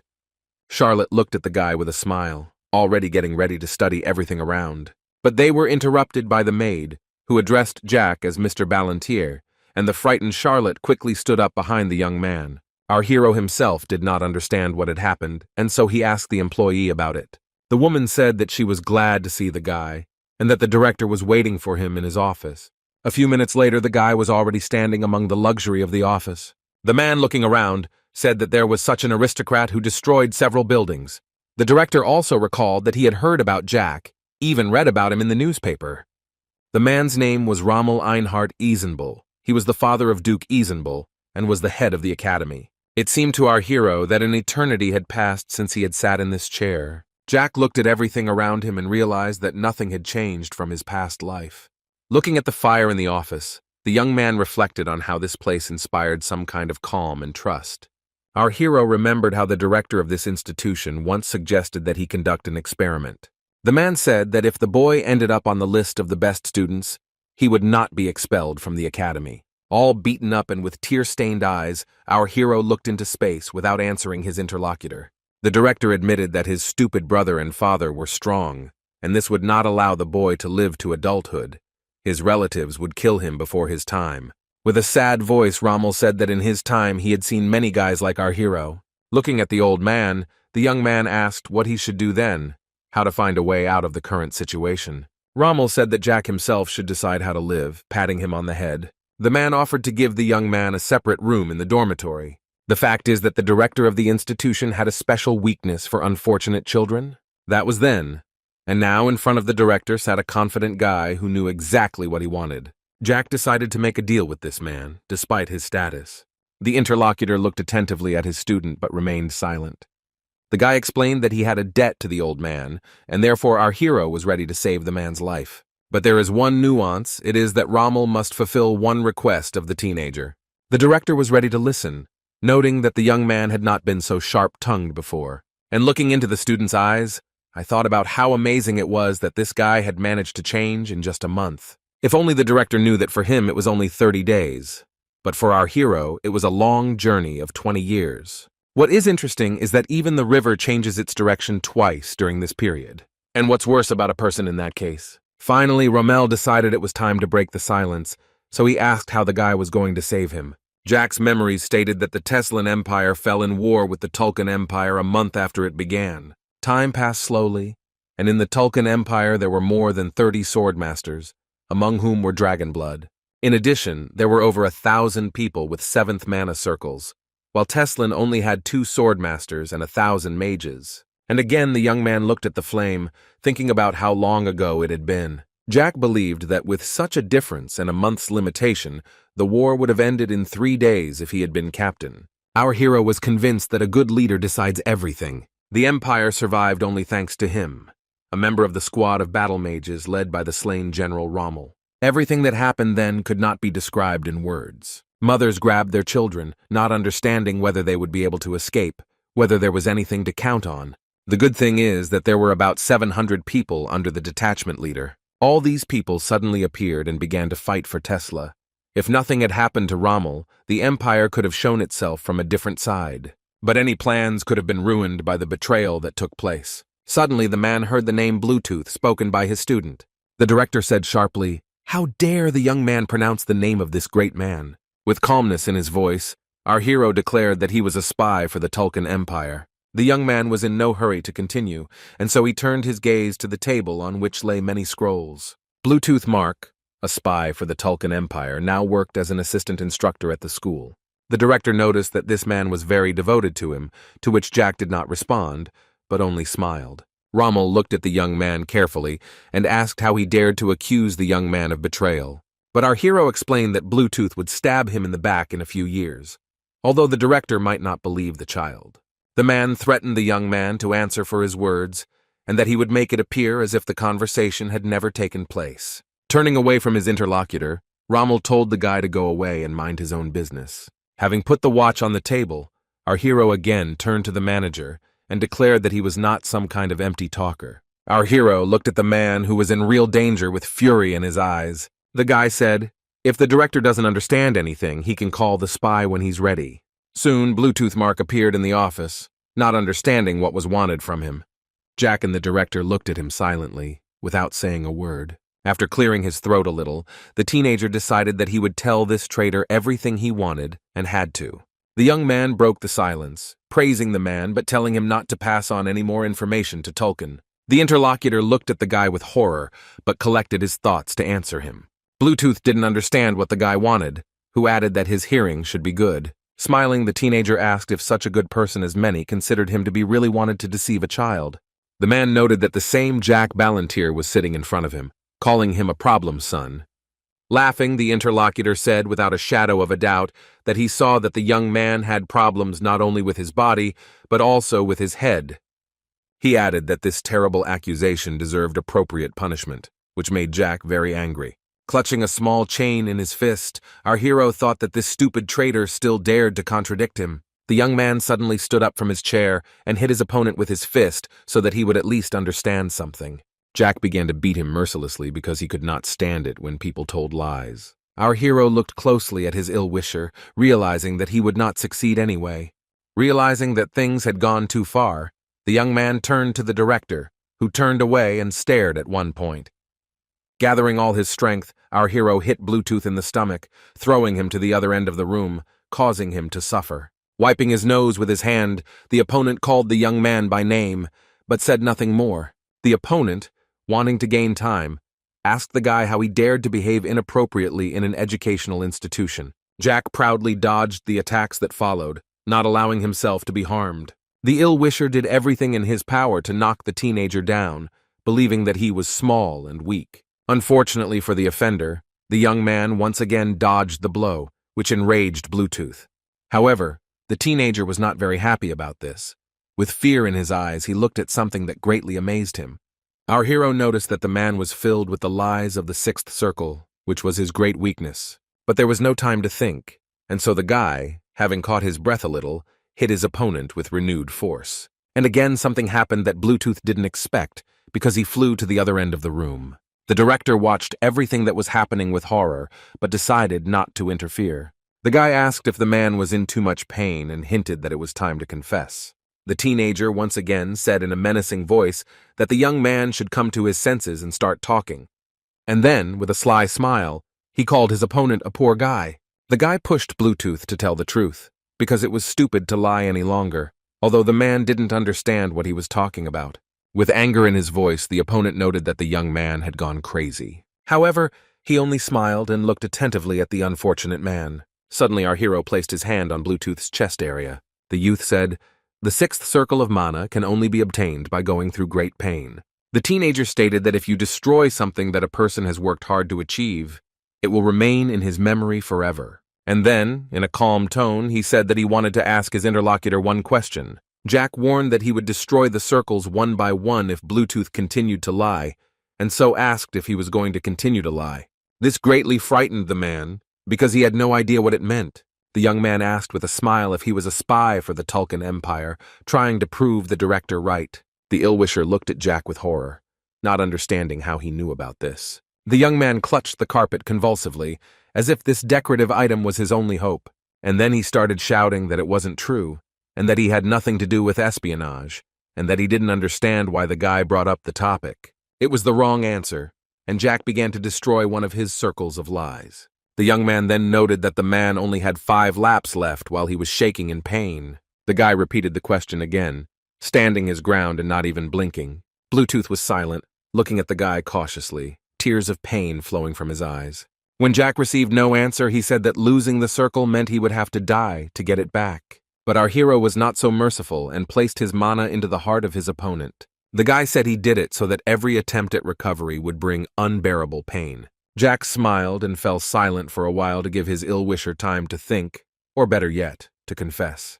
The guy explained that it was better to die because restoring the circle was a very serious process. And again, after falling silent for a while, the teenager proudly declared that he would be happy to talk about it. To do this, you need to infuse dragon blood into Bluetooth and then replace the bones with dragon ones. After thinking for a bit, the guy slowly said that after this procedure, perhaps the circle would be restored. And a moment later, he asked if the ill-wisher knew about this method. Looking at this unfortunate man, the young man added that it was a test. Bluetooth asked in horror how a teenager his age could know about such things. Without waiting for an answer and moving closer to the man, our hero suggested that he try something. Jack decided to finally test the true nature of his opponent by continuing to cast spells. Finally, the man began to shout frantically, asking who Jack was and how he knew about the research. But the guy asked a counter-question about whether the young man with the sixth circle knew much. But our hero did not stop asking how Bluetooth knew about the secret research in Tulkun. The young man looked at the young man in surprise, hoping that he would finally speak. The guy smiled, realizing that he would still do what he was going to do. Jack raised his hand over his opponent's chest and began to spin streams of energy. And with renewed vigor, the teenager asked Bluetooth how he knew so much that only a select few knew about. A few minutes later, our hero stood over the unconscious man. Smiling, Jack declared that he had stripped his opponent of all his circles of lies so that he could no longer use them. The next second, the teenager was already looking at Rommel, getting ready to ask him a question. The young man asked the director if he agreed to fulfill his request, but did not have time to hear an answer. The same applies to the director, who looked at both the guy and the traitor. The losing opponent began to scream loudly in pain, unable to withstand the pressure. Bluetooth threatened that the Empire would not leave our hero alone, and every day would be full of pain.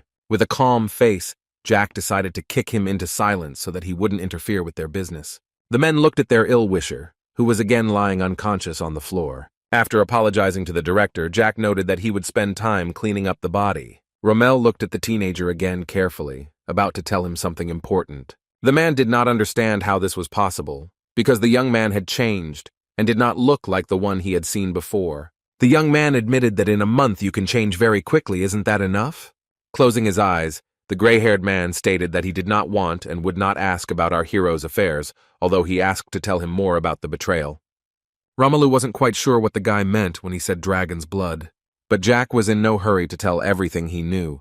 He was interested in whether the deal he asked for would be concluded. Understanding that everything remained in force, the teenager noted that the director probably understood that the war was slowly beginning. War was breaking out on the continents, and in Tulkun there was a struggle for the throne. The struggle was between two factions, silence and cruelty, where one was led by the son of the imperial family, the other by the crown prince. It was the latter who had to win, which affected the life of the entire continent.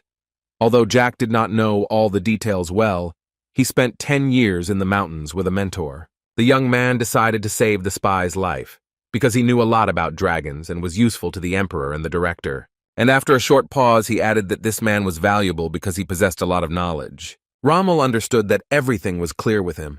But what role did the Emperor play in this? Jack wanted to call the Emperor a scoundrel, but he held back. He was also interested in how the spy knew about the experiments, since the theory was just emerging. The experiments were just beginning, and only a limited group of people knew about them. In his past life, the young man heard about this and was convinced when he saw the details of the research. The papers were carefully hidden and classified, but our hero managed to get them in his past life. Interestingly, even in Tulkan, this information was very difficult to access. The guy turned to the director again, reminding him that they had not yet managed to discuss important things. Jack noted that he wanted something, but the man spoiled his mood and fell silent. And smiling, he added that for this reason he now has 2 requests. After looking at the flowers, our hero asked the director to buy the teenager a house near the academy, and best of all, one with a garden. Raising his finger up, the young man said that he would first voice his first idea, but before that, he asked how much money Rommel had. The man reminded that all students live at the academy, but Jack asked to make an exception. Romelu wanted to know about the second request, so he asked about it directly. The second request concerned the acceptance of a new student. The young man asked for this in an attempt to arrange for Charlotte. The director noted that new students are accepted only at the beginning of the semester, and now it is already the second. The manager asked again if it was true that they were talking about the girl at the door. Jack replied that it was this child he was worried about. But the man did not calm down at this, and therefore began to inquire about the relationship between the teenager and Charlotte. After thinking for a moment, our hero admitted that he was, in a sense, a guardian for this unfortunate child.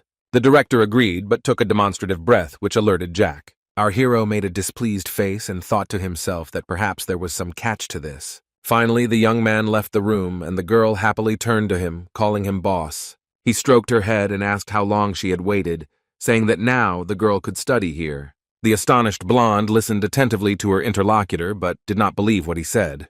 The guy smiled and closed his eyes, calming his friend down and saying that now they would be together. Charlotte was very happy because she had dreamed about this for a long time and was afraid that nothing would work out. Suddenly she became sad, but the young man did not understand what had happened again. Jack asked what was wrong, assuring him that they would have fun. The girl was worried because the academy was for aristocratic families and she wasn't even human. The girl noted that this was an old and elite establishment, where only the best of the best had access. Holding her mentor in her arms, Charlotte continued to remark on how different she was from the other students. Surprised by what was said, the teenager asked what difference it made who was who. The girl looked attentively at her interlocutor but did not know what to tell him or how to react to it. The guy asked her if she was ashamed of being a vampire, and she replied that she just wanted to be a human. Looking attentively at her new acquaintance, the girl remained silent. There was sadness and disappointment on her face, although there was no reason for it. Jack felt sorry for the girl, but he couldn't show it, because she came from an aristocratic family. Charlotte may not have known that her family ruled over all vampires, but it was true. Most of the members of this race, including her kind, died because of the dragons, including her father. It turns out that the girl was left with only Vivian. Now she didn't even have a mother who could support her, hug her, and explain important things to her. Jack explained that there was no need to worry about one's origins and to separate humans and vampires. After all, her name is Charlotte de Royale, and that says a lot. Kneeling down, the boy declared that he had to keep his promise. Taking the girl's hand tenderly, our hero said that the beauty should remember one important thing. The guy explained that if Charlotte wanted to become queen, he would help her, and if she wanted to restore the race, he would support her.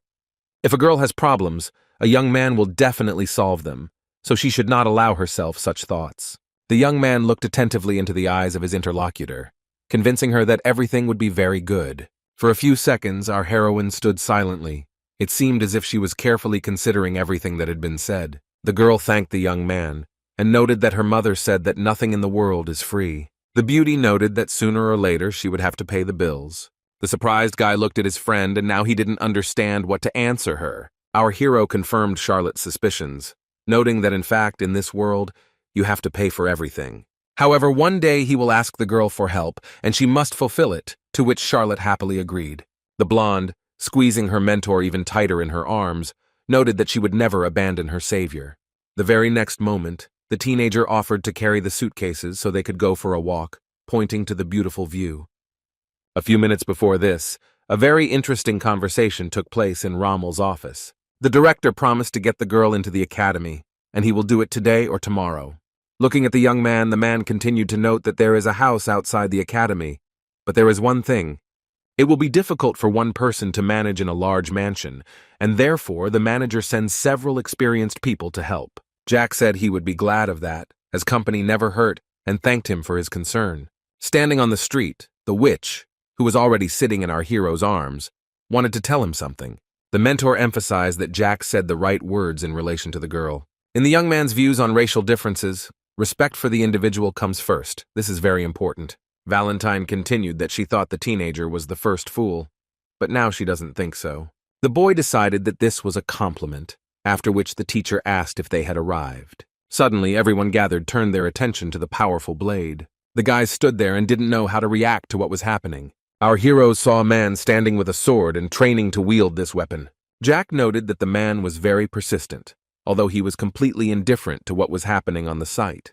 The teacher asked him to stop and watch, which the young man agreed to, since he had no choice. And so the boys sat down on a bench to watch what would happen next.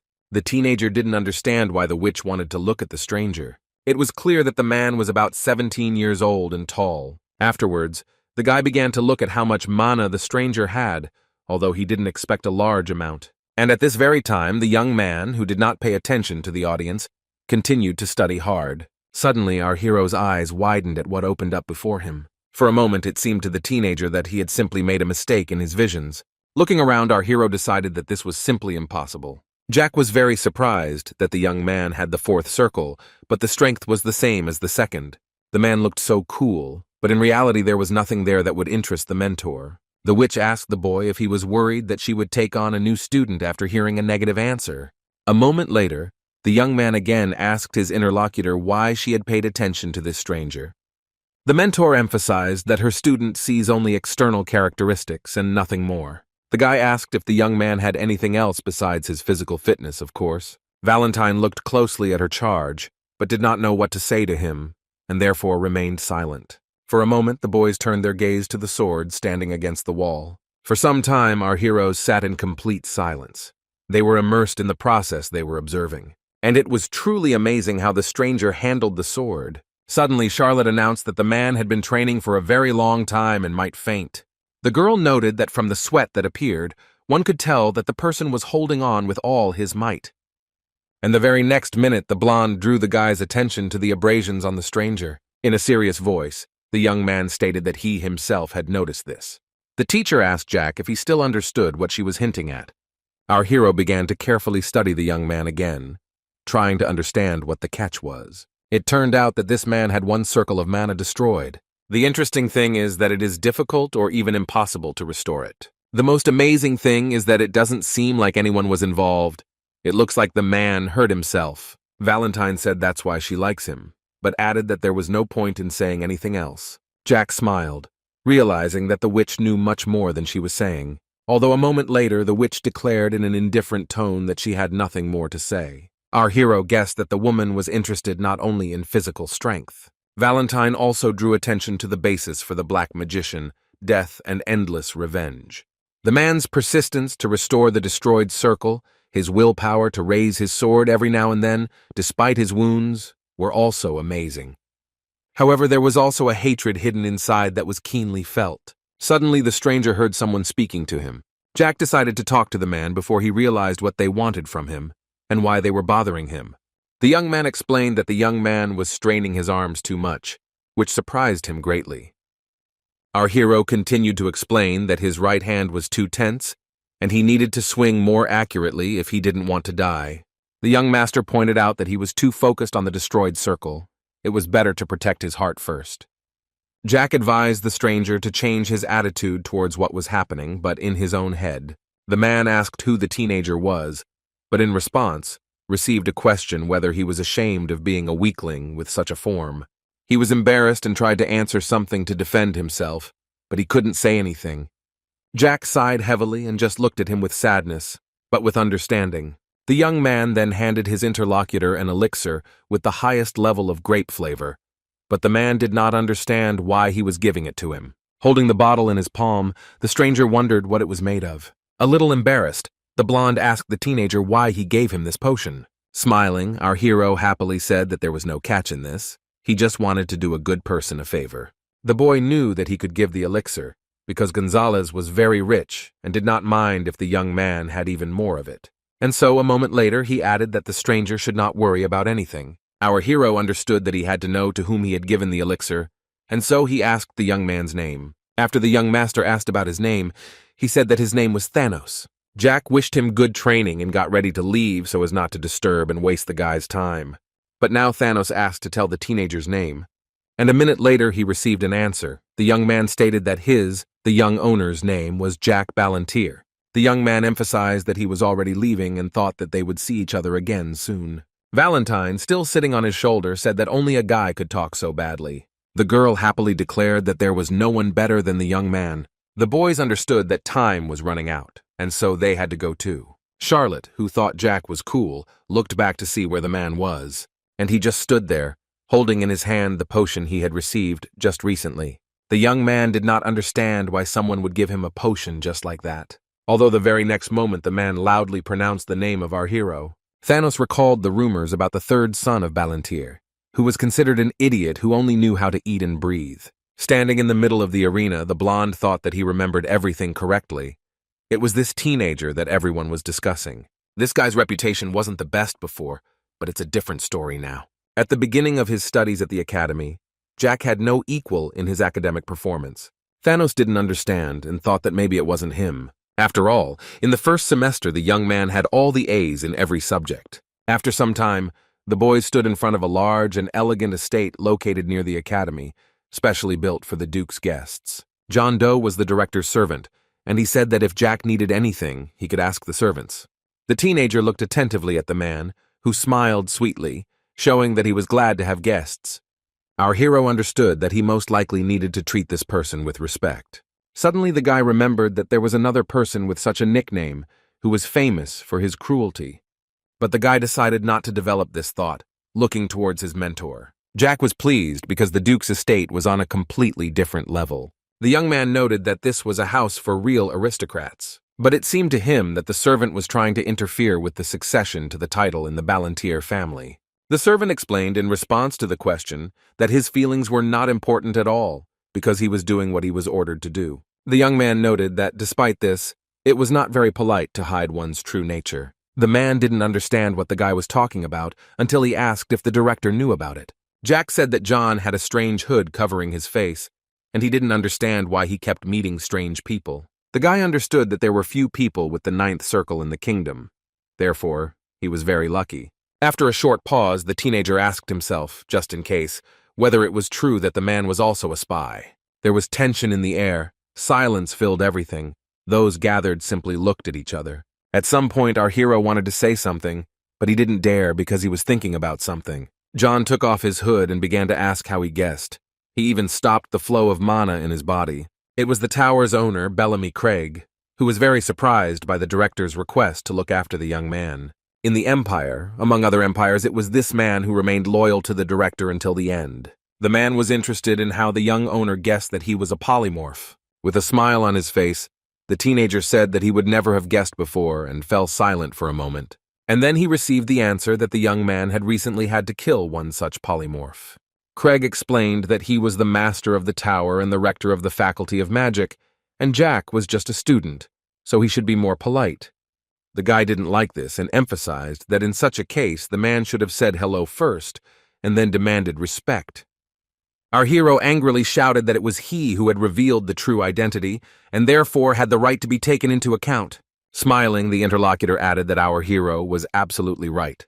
Polite people say their name first. After thinking for a moment, Craig complimented the guy, saying that he was amazing. The man thought about it and suggested that the young man learn magic from him personally, because Jack seemed very smart to him. The young master did not like this idea and pointed out that he already had a mentor, and the magician thought it was Elizabeth. The teacher honestly admitted that he had previously wanted to make the boy's sister his student. The only thing that's offensive is that the girl started screaming loudly and saying that this would never happen.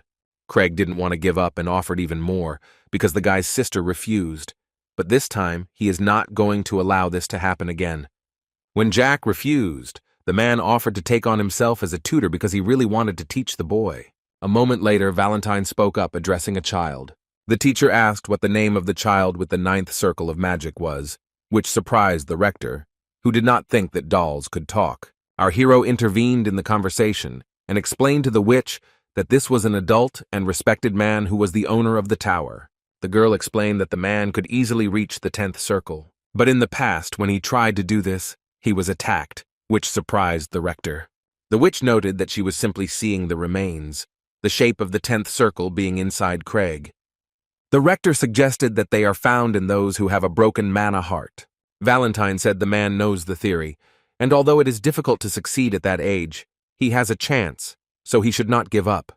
The magician must try, not even for himself, but for the tower and everyone who is there. A man must show himself from his best side. Lost in thought, Craig wanted to ask the name of the witch who had impressed him so much. However, the girl noted that it is better not to know this, adding that it is better to consider her an heir from the past. Jack told his mentor that it was time to go, and Charlotte was waiting for them. The young man asked the man to tell the principal that he would come to him on the first day of classes. Walking away and looking after the rector, Valentine thought how good it was that she had not been taken to the magic tower.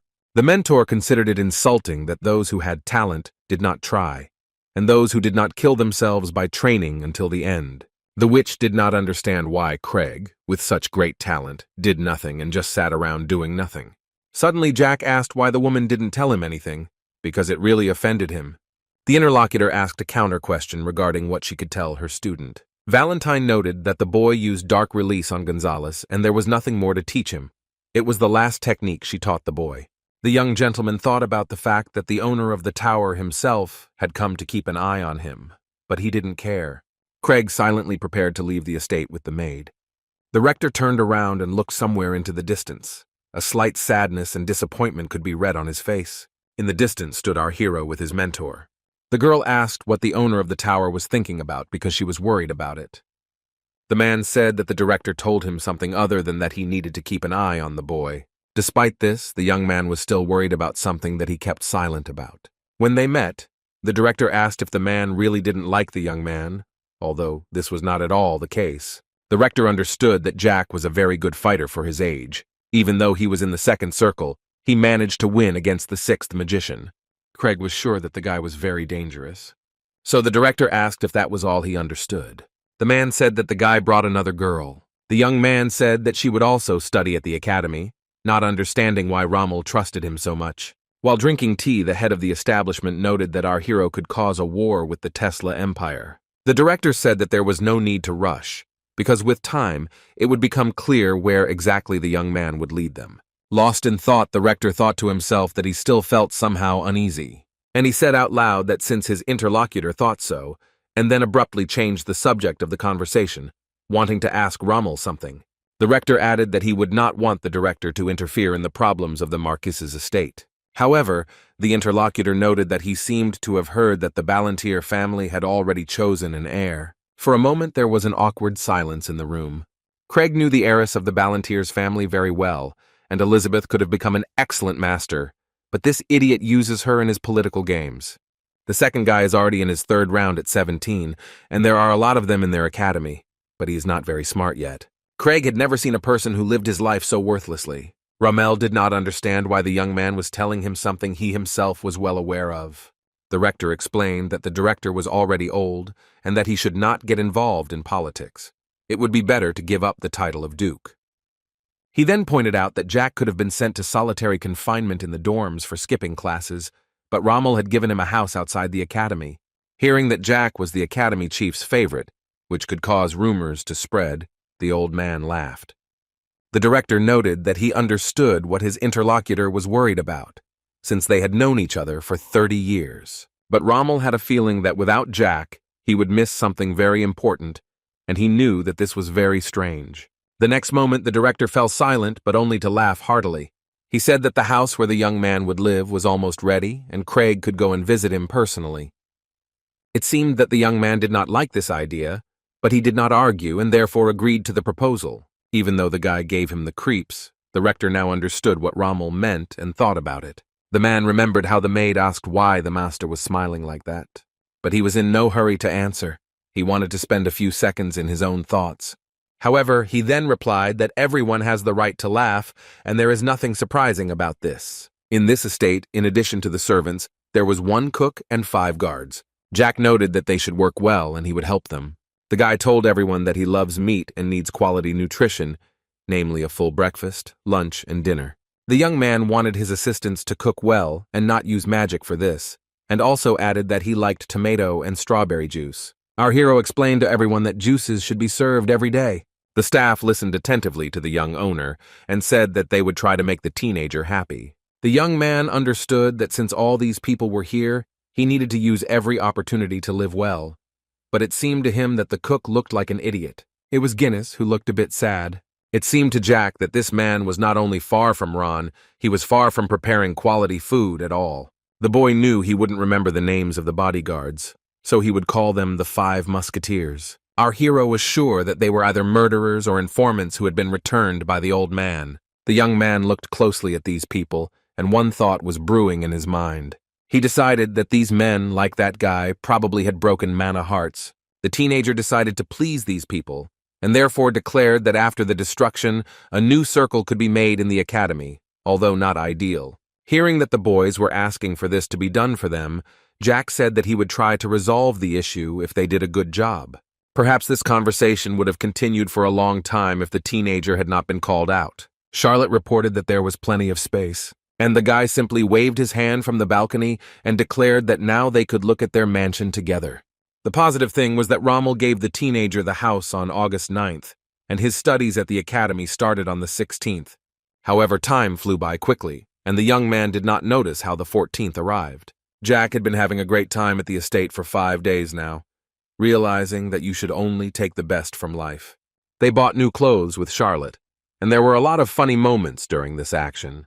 The boys had a great time exploring the city and even eating local food, which the girl didn't refuse either. Our heroes attended events that they had heard about before, but did not think were available to them. In addition, they attended a wonderful performance, which the little vampire really liked, having never seen anything like it. Remembering this with a smile, the guy thought that it was fun to relax, except for the fact that it was time for the young man to train. Looking at his watch and realizing that it was already 1 o'clock, our hero decided that it was time to devote time to useful things. The weather was fine, which meant nothing could stop the young man. While out for a walk, Jack decided that perhaps it was all because of his warlike attitude. The boy realized that not only was he poor at using mana, but he was also physically weak, so he took up running. During training, the teenager was suddenly distracted by a girl's voice, which made him surprised. The young man saw his new acquaintance, who was also starting life from scratch, and therefore did what she didn't want to do, but had to. Charlotte suggested that Jack run together, which made him happy because she was trying so hard. After a long training session, the girl was very tired and asked if they would go and watch that young man again. Enjoying the water, our hero replied with a smile that they would definitely do it. The 17-year-old boy they met one day came to train at the same place every day. It seemed that nothing and no one could stop this man. Jack watched him for 5 days straight, and he worked hard, even though he had no talent. But even without any special abilities, having only perseverance, Thanos could become the first in the academy. But our hero was not interested in this, but in why he liked this student. Looking at the injuries, Jack wondered where they could have come from. But the worst thing was not this, but the fact that the abrasions became more numerous every day. Thanos, noticing the observer, approached the young master, who asked why he did not drink the elixir provided. The young man looked down, ashamed that Jack had given him such a valuable potion. The interlocutor remained silent because he did not know how best to answer this question. But Jack was not happy with this turn of events, and so he once again asked what happened to the potion. After a moment, the interlocutor spoke, noting that this elixir probably cost 40 gold. Thanos promised to return the money, but the Marquis's son was not interested, since the elixir was not purchased with his money. The teenager was interested in why this student did not drink such a high-quality potion that could help him. Jack noted that Thanos' injuries were severe, possibly even with broken bones. Thanos wanted to continue training, even though his legs were so injured that he wouldn't be able to move them for much longer. Our hero noticed that the young man was training, despite severe pain, day after day, which is impossible for an ordinary person. Jack remarked that he didn't understand why people like him always got so little out of life, which left his interlocutor surprised. Although, despite these comments, the blonde did the same as before, not considering it necessary to stop the lesson again. Valentine, smiling, wanted to say something but was stalling for time. Then the guy turned to his mentor and quietly said that Thanos was very cute, to which the witch agreed, feeling sorry for the guy. After this, the interlocutor looked at her student, noting that anything can happen in life. Finally, the girl stated that, as her student, our hero should understand what this blonde was controlling. Valentine noted that the young man was filled with hatred, and it might seem like these feelings were driving him forward, but without control over them, they would lead to collapse. Jack looked at his mentor, pondering the decision of whether to take Thanos with him despite his lack of talent. However, there was still something that attracted the teenager. The Marquise's son approached the young man and asked about the purpose of his training. For a few seconds, the interlocutor looked at Jack attentively, trying to find some suitable answer. In response, Thanos confidently stated that he wanted to become the best swordsman on the continent. Valentine kept her eyes on the young man, but she couldn't tell if he was joking, and he, in turn, did not understand what was happening to the teenager. Jack laughed because he hadn't expected such a sincere answer, knowing the unlikelihood of that goal. Thanos replied that the guy could mock his dream as much as he wanted, because he wouldn't understand it. Our hero suddenly said that he was not laughing at the dream at all, so the interlocutor should not invent anything unnecessary for himself. Previously, the extent of the aspirations and great greed in the heart was unclear, but now everything has become obvious. The teenager looked into the sincere eyes of the blonde and was already starting to say something. Looking at the training ground, our hero thought about what else this man needed, but said something completely different out loud. Jack offered Thanos to become his ward, which surprised him, because he had never received such an offer before. At that very moment, someone was tightly clutching a white teapot in their hands. It was little Charlotte who had water in her container. The girl thought that the children would be happy. She saw Jack holding Thanos by the shoulders during the conversation, which interested the beauty. And at that very moment, our hero once again asked the blonde if he was ready to become his chicken. The interlocutor shouted, not understanding what they wanted from him. Thanos asked again about the offer to become a chicken, because it's not every day that you get that opportunity. The young man smiled and said that he couldn't understand whether the blonde agreed or wanted to refuse it. And Thanos admitted that he does not understand Jack's intentions, although it seems to him that it is something good. The young owner offered an alternative. If he didn't want to be a ward or a chicken, he could become a dependent. The guy stood and looked closely at the teenager, thinking about what he had just said. Thanos did not understand the meaning of the word, so they explained to him that it was something like a vassal of the Marquise's son. The young man said that there was nothing unusual about this. The young man noted that he was a simple man without a fortune and would have nothing to offer Jack. The young owner asked with a smile about the importance of this, since money and status did not interest him.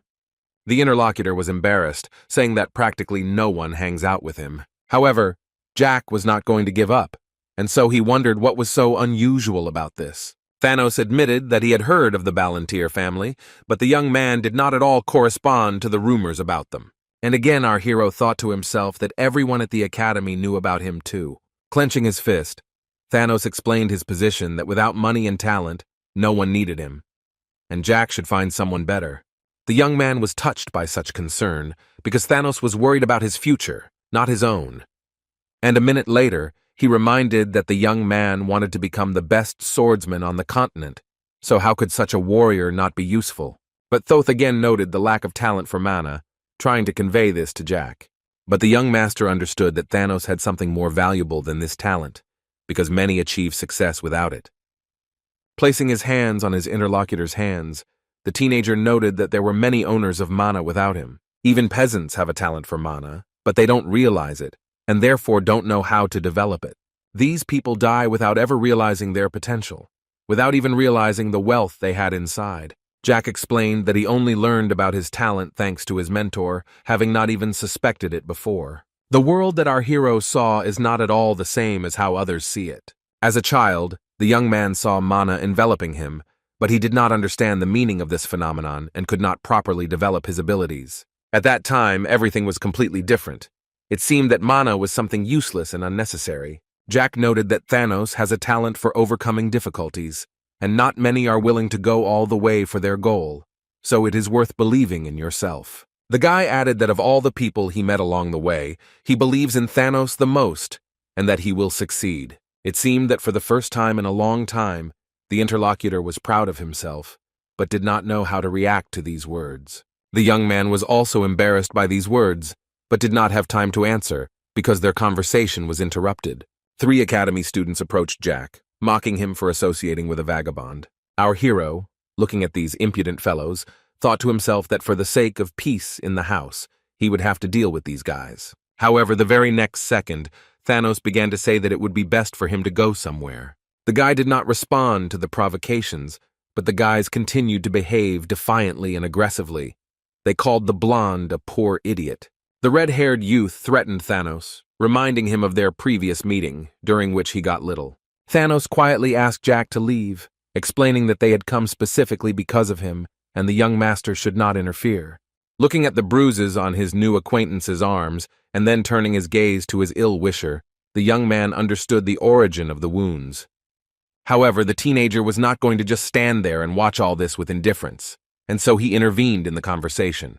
The aggressive student noted that it was now clear where the commoner got the valuable elixir from, since the young man standing next to him provided it. Our hero began to think to himself about where these bad guys found out about the elixir. Jack asked if they had taken the elixir from Thanos, to which he merely replied that he intended to return the funds so as not to be guilty. With irritation in his voice, our hero asked if these hooligans really dared to take his gift for themselves. In a dissatisfied tone, Jack advised his new comrade not to allow his offenders to treat him badly, because it was very low. The leader of the fighters really didn't like the behavior of the teenager, who was holding himself confidently. Thanos felt sorry for the boy, so he told the boy to leave as quickly as possible, or he would also suffer. Our hero apologized with anger in his voice, and noted that he definitely wasn't going to leave. Smiling, Jack asked again if these people really dared to take his potion. The young owner resolutely declared that he would have to deal with those who took away the elixir he had given him. After this, the young man gave the leader's 2 accomplices 5 seconds to leave, but the leader declared their loyalty. Jack assumed a fighting stance, and warned that their choice to stay would force him to help them leave. There are 5 marquises in the Tesla Empire, and they are true aristocrats, not those who received the title through magic circles. One of the 5 marquises, Herman, lives in the East and has a problem child in his family. This is the future owner, Dietrich Herman, who will soon graduate from the academy. It all started with the murder of a maid at the age of 13. At 14, he became addicted to various substances, and from 15 to women of dubious origin. They say that the guy not only uses various substances, but also sells them, so the future of the German family was determined. 1653. This is not allowed at the academy because the children of the emperor and duke study here, and many people are watching their actions. Then Dietrich had to find toys for himself, or rather, a commoner who appeared at the academy for an unknown reason. It was Thanos, whom they had been torturing for a long time, and no one had stopped them. The guys saw how this young man was doing, and it made them angry.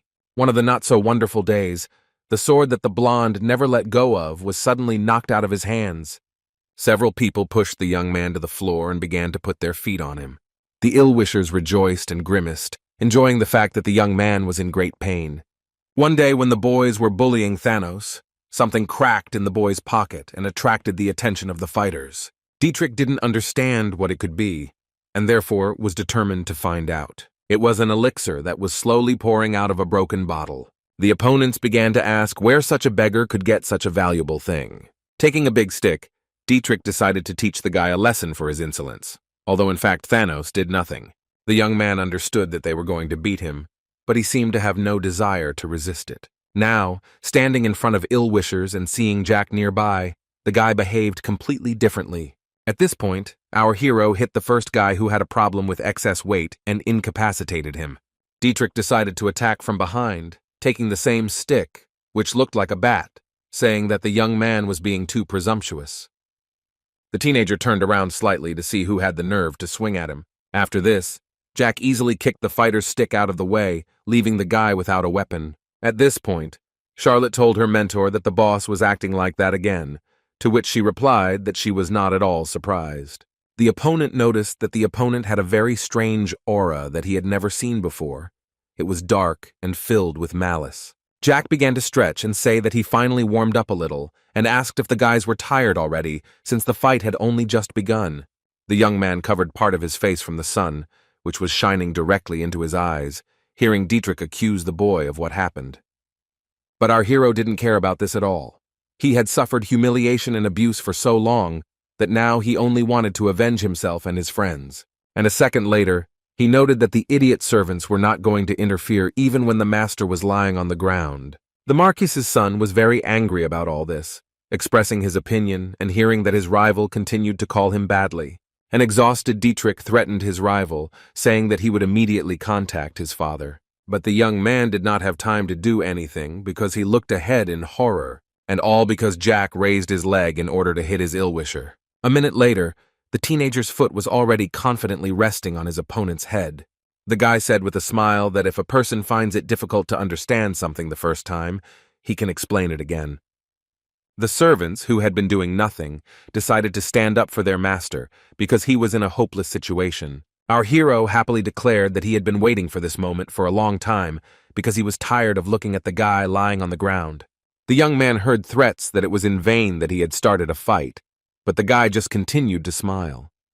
When Thanos said the red-haired guy's name, our hero's spirit perked up a little. However, this did not please the aristocrat lying on the ground, and he began to shout that the commoner should not dare to talk about him. Jack got fed up with this and ordered Dietrich to shut up and kicked him again. The Marquis's son gave the guards 3 seconds to explain why they allowed that idiot Thanos to be beaten. One of the mercenaries looked angrily towards our hero and shouted something at him. A moment later, the ill-wisher rose from his seat and was about to attack. The man attacked Jack, but he easily dodged and was sure that he had just come across some stupid guard. Suddenly, our hero saw the guard's mana mixing with the scarlet blood and pitch-black darkness, creating the initial explosion. This was the best magic for the 6th circle. The guard used a large-range explosive magic called Explosion. Jack wondered if this crazy guy really wanted to destroy Thanos, Charlotte, the Mentor, and this whole area, and he started to accumulate mana as well. The guy began to concentrate, thinking to himself that he would have to fight idiots again. The young man managed to concentrate all his mana in his hand and deliver a stronger blow. Jack easily repelled the attack, which further wounded the same guard. Our hero happily noted that he had dreamed of something like this. He wanted to show his top class. The guard was not going to calm down. He shouted at the teenager and called him the most obscene names. The man wanted to take revenge, so he began to attack again, but Jack noticed that he was attacking with his right hand again.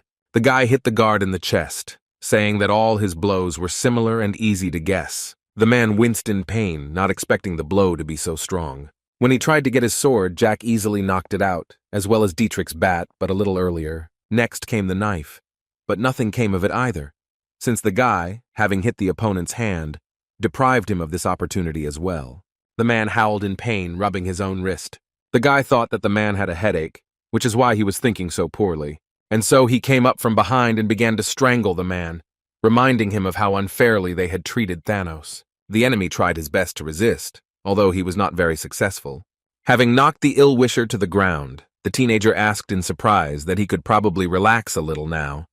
The guard lay there and asked who this young man was, not understanding where the child got such strength from. The Marquis's son pushed back another bodyguard, blocking the mana in his body, which he would hardly be able to restore. The young man looked thoughtfully into the distance, worried that these fools could burn everything around them. Then Jack turned his gaze to the ill-wisher, who asked how it could happen that our hero took away his magic. The young man said with anger in his voice that he didn't need to know that. The guy then leaned over to the man and began asking why they were bullying Thanos, even though he knew there was no point in asking. Everything was clear, because for them Thanos was just a toy, because he was just a man, and did not even have the right to complain. Jack decided to start simple and force his opponents to return the money for the elixir that their master destroyed. The guy didn't care about Dietrich's family, but the elixir was his and cost 40 gold. The young man smiled and asked if his interlocutor really disagreed with this. And without waiting for an answer, he once again stated that no one had given the money back, although the potion had been taken 5 days ago. And again the guy started laughing, saying that they could agree on 5,000 gold. But Jack understood where they would get such funds. And stepping on the bodyguard's back, he said to pray that others would have them. The red-haired young man looked attentively at our hero and remained silent. After this, Jack approached Dietrich and told him to relax, because if he returned the money, no one would beat him. And so the teenager once again stated that the ill-wishers should simply return the money. Jack felt like a rich man, because he now had 2,000 in cash and 60 gold coins. When he asked the son of the Herman family if he was happy, because if they didn't have money, it would be the end for everyone, he looked displeased. The young man began to ask who the teenager was, whom he had never seen before at the academy. However, the guy was in no hurry to answer, he just started laughing. The young man, stroking Dietrich on the head, emphasized that it was already late, but it was worth introducing himself and gave his name.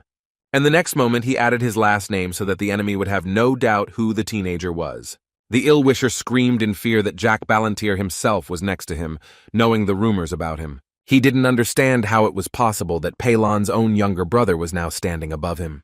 The Marquis's third son understood what kind of friends his brother had, and it became even more enjoyable to mock them. Our hero declared that nothing terrible would happen if these scoundrels got what they deserved. Jack noted that he usually doesn't touch ordinary guys, but there are exceptions, meaning bad guys like them.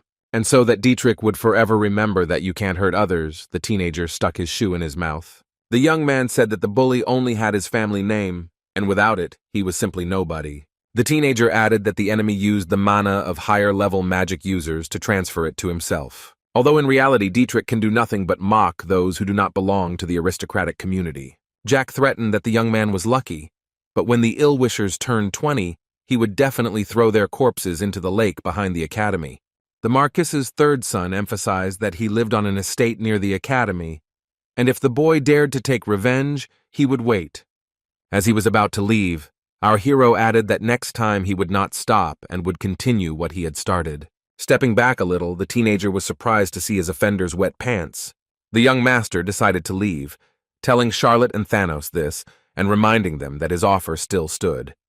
And to make it sound as convincing as possible, the guy specifically approached the blonde and told him about it personally. Our hero left, noting that he wished the blonde a good and productive day. And to interest the blonde, the young man noted that they had an excellent cook in their house, and therefore Thanos would eat meat every day. However, the interlocutor stood silently, not understanding what he could and should say. When the boy came home, he said that there would be a fireworks festival tonight, and since the young master had nothing to do, he decided to go and see it. In the province of Osenblay, a few days before the start of the semester, the academy always organizes such an event. This is a great opportunity to see and welcome new and transfer students. Many important persons graduated from this educational institution, such as the emperor and his wife, 2 dukes and princesses. While cutting the meat, our hero reflected on the fact that usually graduation from the academy guarantees successful employment. Having stabbed the meat with his fork, the young man thought that if he creates problems, then expulsion will not be long in coming. The teenager was troubled by one thought, which he drove away, but it still caught up with him. Jack wondered how many years it took, and how long it took for the Tesla empire to be wiped off the face of the earth.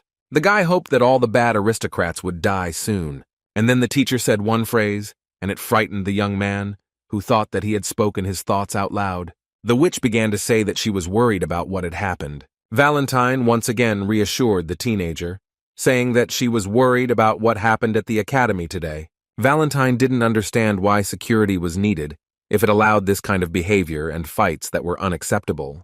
The teacher, who was one of the founders of the academy, expected this, but there was a rule that all students were equal. According to the first paragraph of the first article of the special law on behavior on the territory of the academy, everyone must behave decently. And Article 1, Paragraph 2 states that everyone is obliged to maintain neutrality regarding political views. But ideologies become distorted over time, and the norm is set by those who manage to fit in. Hearing this, the teacher began to cough. It was unclear whether she did not like to hear this, or there was another reason. Watching her charge with one eye, the girl said she wanted to say something. Valentine confidently revealed that she had hidden the dragon's blood and bones and remembered the Tulkan Empire. Putting his fork aside, our hero declared that he understood everything. Suddenly, the guy suggested that he would tell about it, but it would take a long time because he knew a lot. This time, the witch didn't roll her eyes or make a scene, but simply looked at the young man. The girl took a deep breath, hoping that the student would understand her hints. However, unexpectedly, she said that it was not necessary and extended her fist, which made Jack think. Smiling, the teenager was a little embarrassed, but said that he would do as he was told. At that very moment, a beautiful fireworks display appeared in the sky, which everyone watched with delight. The dancers demonstrated their performance, doing their best to please the audience. The city was very lively on this day. Families were walking together.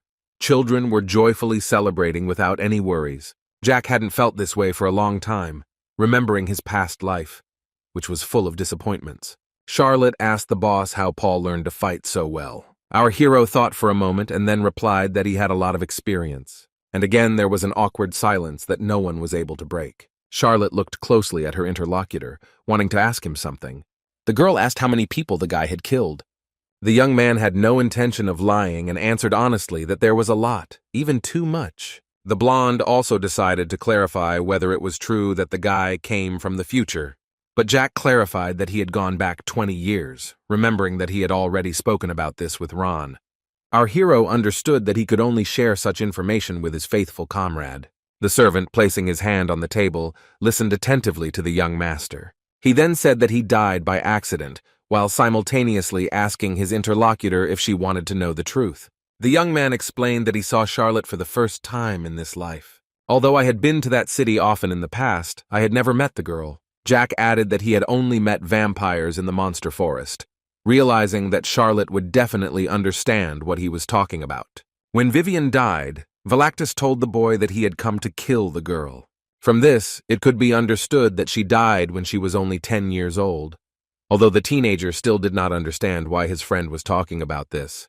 The blonde wanted to say something but couldn't find the right words. Charlotte noted that she wants to fight as well as the boss because she wants to be stronger.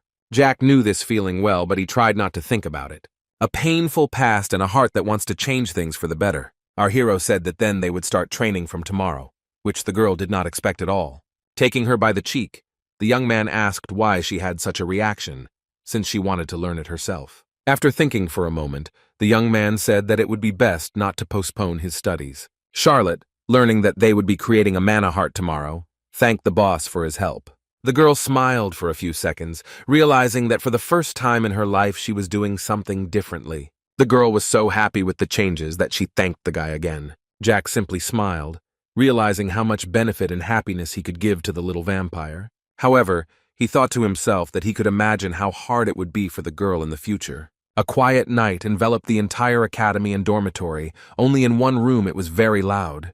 The male voice looked at the maids sitting on the floor and shouted at them to shut up and not get on his nerves. Dietrich picked up a chair, lifted it above himself, and began to scream, remembering how Jack dared to beat him. He threw a chair, which fell with a crash. The room was in complete chaos. Everything was scattered around. The young man considered the Marquis's third son a real idiot. The young man remembered our hero, and this made him feel uneasy. Dietrich thought about the fact that, even if only for a second, the look in this teenager's eyes was as terrifying as possible. The only thing is, the guy didn't understand how this was possible, because before this, he had never been afraid of anyone.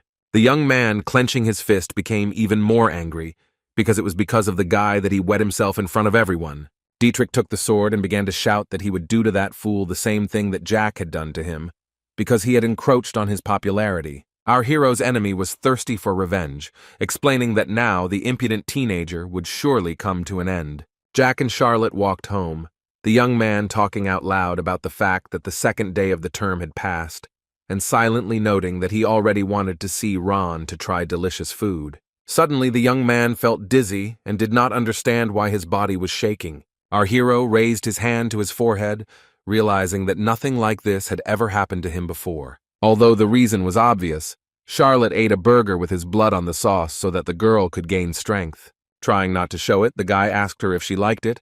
She replied that she really liked it, and Jack was happy about that. The guy was pleased to hear this, and so he began to smile so that the girl would not guess anything. But the next moment, everyone gathered noticed something that caught their attention. Near the gates of the estate sat Thanos, completely exhausted, his head resting on his knees. Jack looked at him, asking what happened, what he was doing here. But Thanos remained silent and said nothing. Our hero didn't want to say anything, and so he looked at his interlocutor with wide eyes. But it was no use. It seemed like the blonde simply had nothing to say. Thanos lowered his head to hide his shame or to close himself off from the world. Suddenly, the young man timidly asked if he could ask for a favor. Our hero did not understand what was being discussed, but he was going to listen to this man. After a while, the guys started to have dinner, and Jack said that there was nothing special here, but the guy could take whatever he wanted to eat well and gain strength. Thanos felt very awkward, because he was just a human who had never even dreamed of such a thing, and he was embarrassed to take something to eat. Enjoying his favorite strawberry juice, our hero said that they would now have dinner and then find a room for the guy.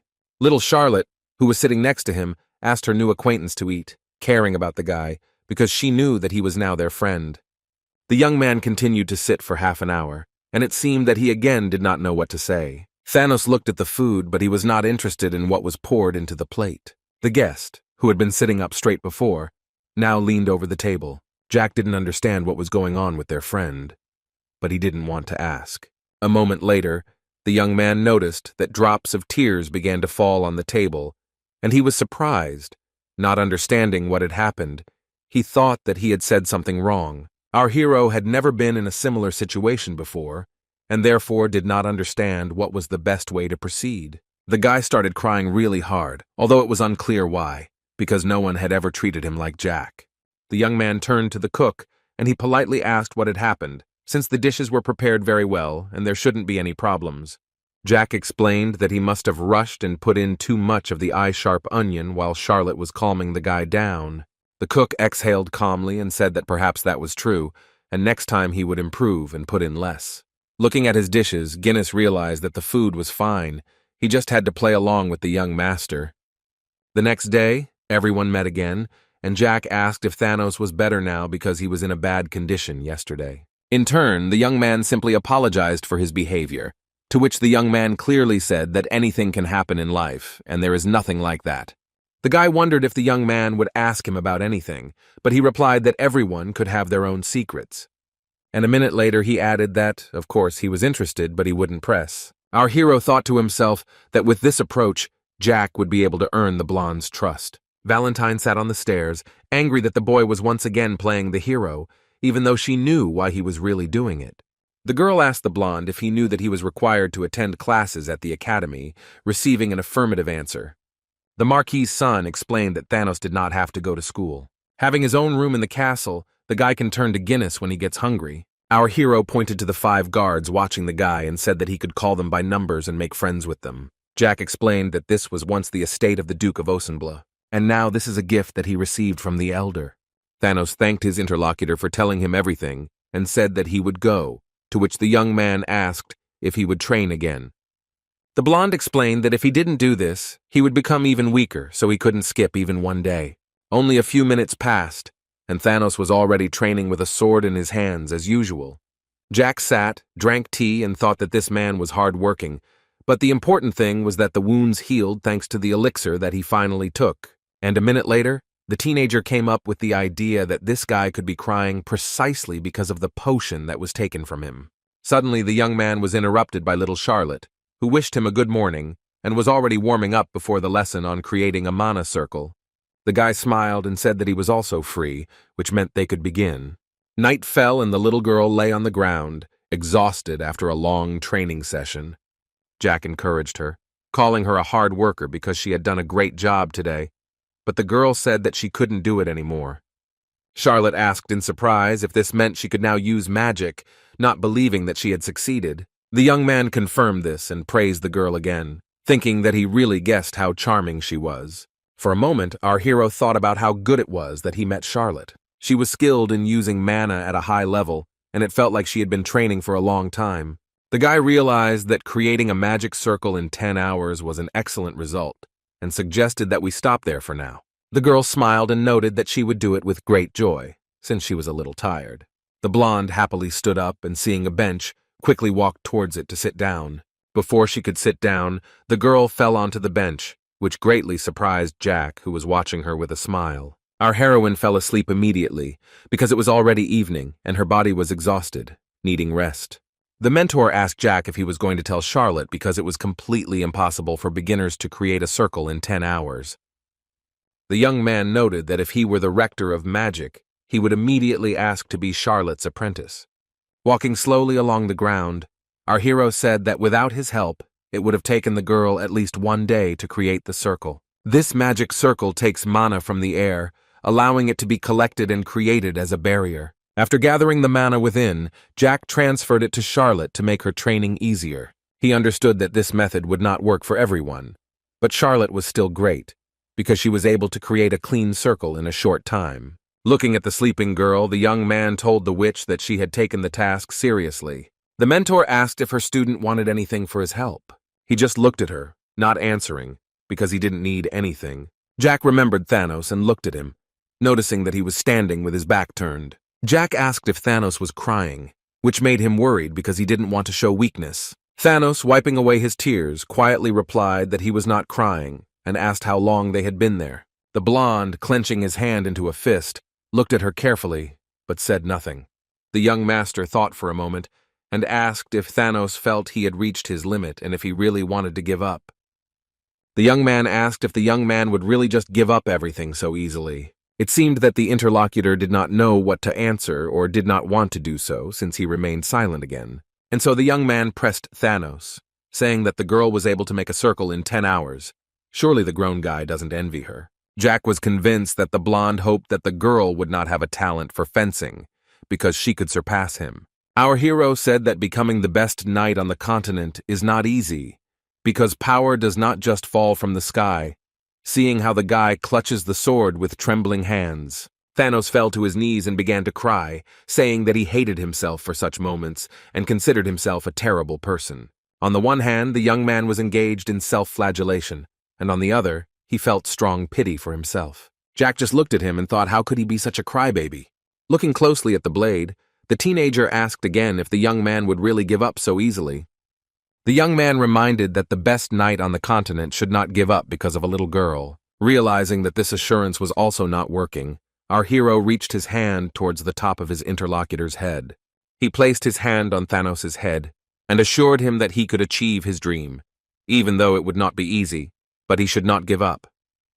Smiling, the guy added that if you try, everything will definitely turn out the way you planned. Thanos asked again if Jack really believed him, since this was the first time anyone took his dream seriously. Before, everyone laughed at the blonde, saying that it was stupid and that nothing would work out for him because he was a loser. Those around him convinced the boy that he had encroached on something unattainable, believing in various nonsense. Our hero thought to himself that this was familiar to him, since events in his family had developed in the same way. And then the blonde extended his hands to his mentor. Thanos thanked Jack because he, like no one else, understands him. This struck the guy to the depths of his soul, the guy who decided for himself that the person in front of him was quite nice. However, the young man decided not to say this out loud, but stated that the guy must definitely try harder.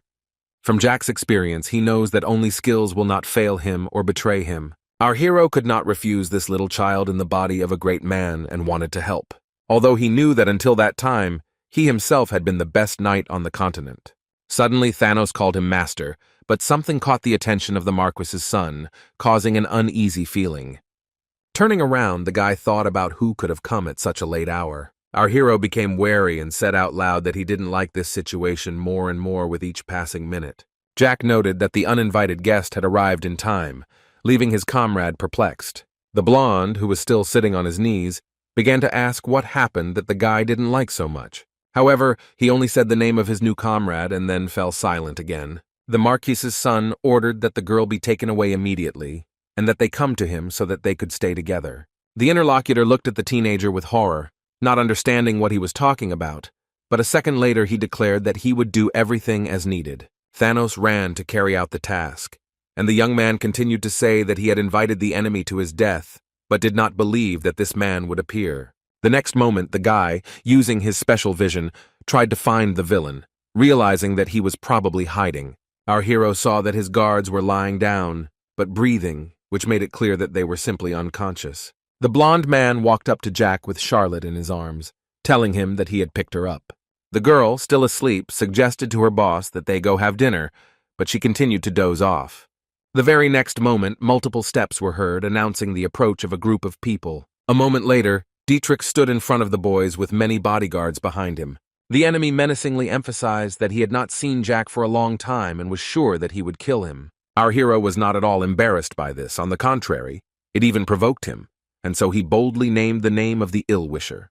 The Marquis's son called the bully a scoundrel and warned him not to appear before him again. Dietrich, the future Marquis of a vast eastern province, was convinced that the world is ruled by force, and he was sure that soon the power of his family would belong to him, and therefore he had no reason to leave the annoying Jack alive.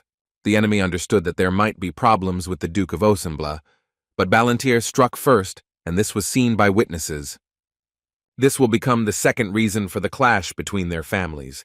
One can say that Dietrich thought everything through to the smallest detail. With him was the master of the Fentanyl Guild named Ventamoon, very strong, who had the 9th circle of mana. This means that no matter how strong a teenager is, he will never be able to defeat a mage of such a high level. A few hours ago, Dietrich explained that their target was only Jack Ballantyre and said that he was in the vacant lots near the academy. The enemy explained that he was with a girl named Charlotte, who had been specially accepted into the academy, and Thanos, who had been studying there for 4 years. Venomon was told that the girl was making a mana heart. The Ill-Wisher said that the guys had been studying for about 10 hours, but that was not the limit, and therefore they would probably stay there for a while longer. The young man was sure that it would take her at least 2 days to create a mana circle, despite her talent. There was a cook and 5 guards on the estate, and when Dietrich gave the order, they would be killed too. But the villain warned that it was best to be wary of a clash with the Ossenbull family. Of course, they would not declare mobilization, but there could be problems. Dietrich imagined how frightened people would shout for water to be brought quickly, because the fire was spreading faster and faster. A fire has started in the basement of the Duke's estate, and everyone will be busy putting it out and will not be able to allocate a detachment to prevent the operation. Everything was going perfectly for them. So Venomon gathered a lot of people and was ready to defeat the guy very quickly. The master announced that it was time to attack, and their main target was Jack Ballantyre. And in order to make everything look as grand as possible, the man shouted once again that it was time to move out. Dietrich declared that the boy would come to an end for his actions, thinking to himself that this order cost him 500,000 gold. Our hero was silent, but he smiled slightly. He knew that this farce would soon end. 1827. Thanos told Jack and his mentor to run faster. He would hold them back, although Charlotte also wanted to fight. The blonde held the sword tightly, saying that he finally believed in himself and his powers. Therefore, the owner does not need to interfere. He always buys time for everyone to leave. The young man was very surprised by this, because both Charlotte and Thanos were ready to voluntarily protect him. The guy thought they were cute fools and wondered where else he could find such people, because they were very valuable. Jack stood before them, stressing that he would not allow the boys to get hurt, and ordered them to stand behind him. Our hero, looking at his opponent, declared that if he wanted to die, then he could do nothing about it. Smiling sarcastically, the teenager began to say that since that's how it turned out, he fell silent for a moment. The guy started to approach Dietrich, raising his hand and continuing the phrase about how he would destroy everyone since they came themselves. Suddenly, the teacher grabbed Jack by the cheek and asked him to wait, stopping the guy who had not yet managed to accumulate mana. Looking at the witch, the guy asked if she really wanted to try to deal with these scoundrels herself. The enemy, observing all this, remained silent for some time. Dietrich did not understand why the toy moved and even spoke. Suddenly, the teacher began to use magic, and no one understood what she was going to do.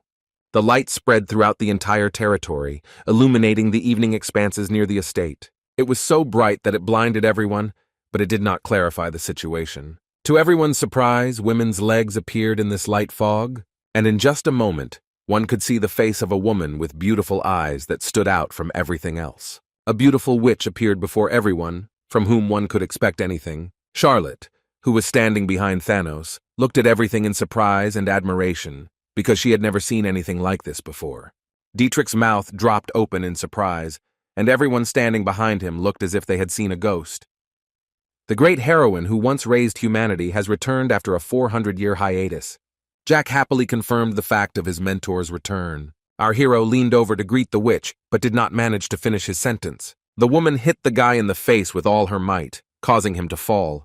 The guy asked why the girl hit him because it was quite painful, and it could have been resolved a little differently. Valentine said the teenager now remembered how he ignored her opinion when he forcibly took her from the cave after waking up. Then he was indifferent to her words and thoughts, and this was punishment for bad behavior. But our hero was not upset by such behavior. He thought to himself that the mentor was as beautiful as before. The young man missed such a Valentine. However, the girl with a menacing look noted that even a young man would think before doing something. Jack pointed at Dietrich, who was watching everything that was happening with fear and did not understand what they wanted from him. Our hero told him to give him his coat, but he didn't understand why and didn't want to give it. An argument developed between them, because the ill-wisher did not understand why they were pestering him in particular. Wanting to convey the truth to the enemy, our hero once again loudly ordered him to take off his outer clothing. It seemed like it would go on forever, because Dietrich reluctantly approached the young man, not knowing what he could do to counter him.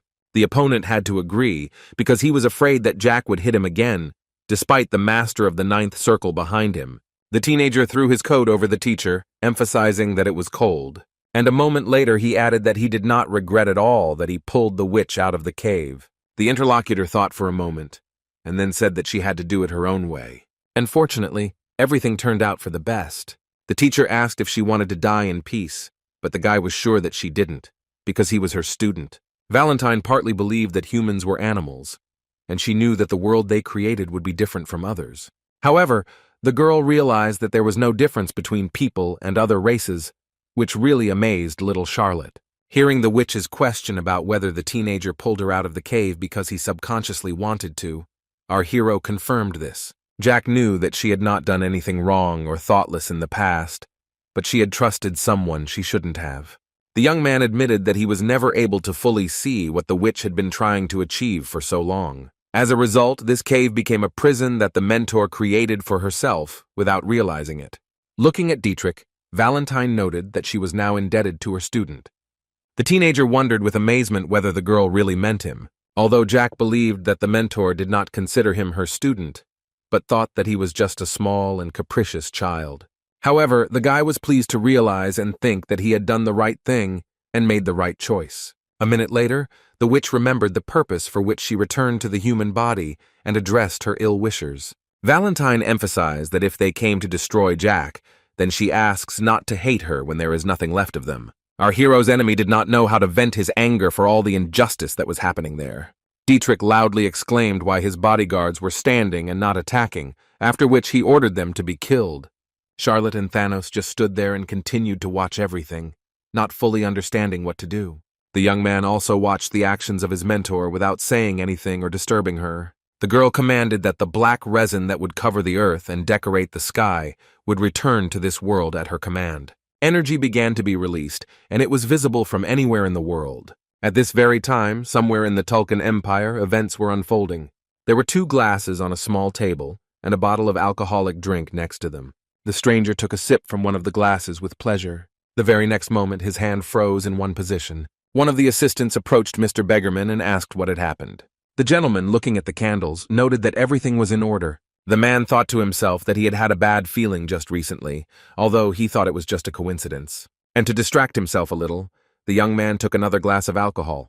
On the island in the Black Sea, they also felt that the past energy of the soul and the current one too clearly belonged to one person. Everyone realized it was Valentine Milos. The dragon said that there was still a hole in his heart left by that woman. Another stranger said that he would like to forget her, but he can't.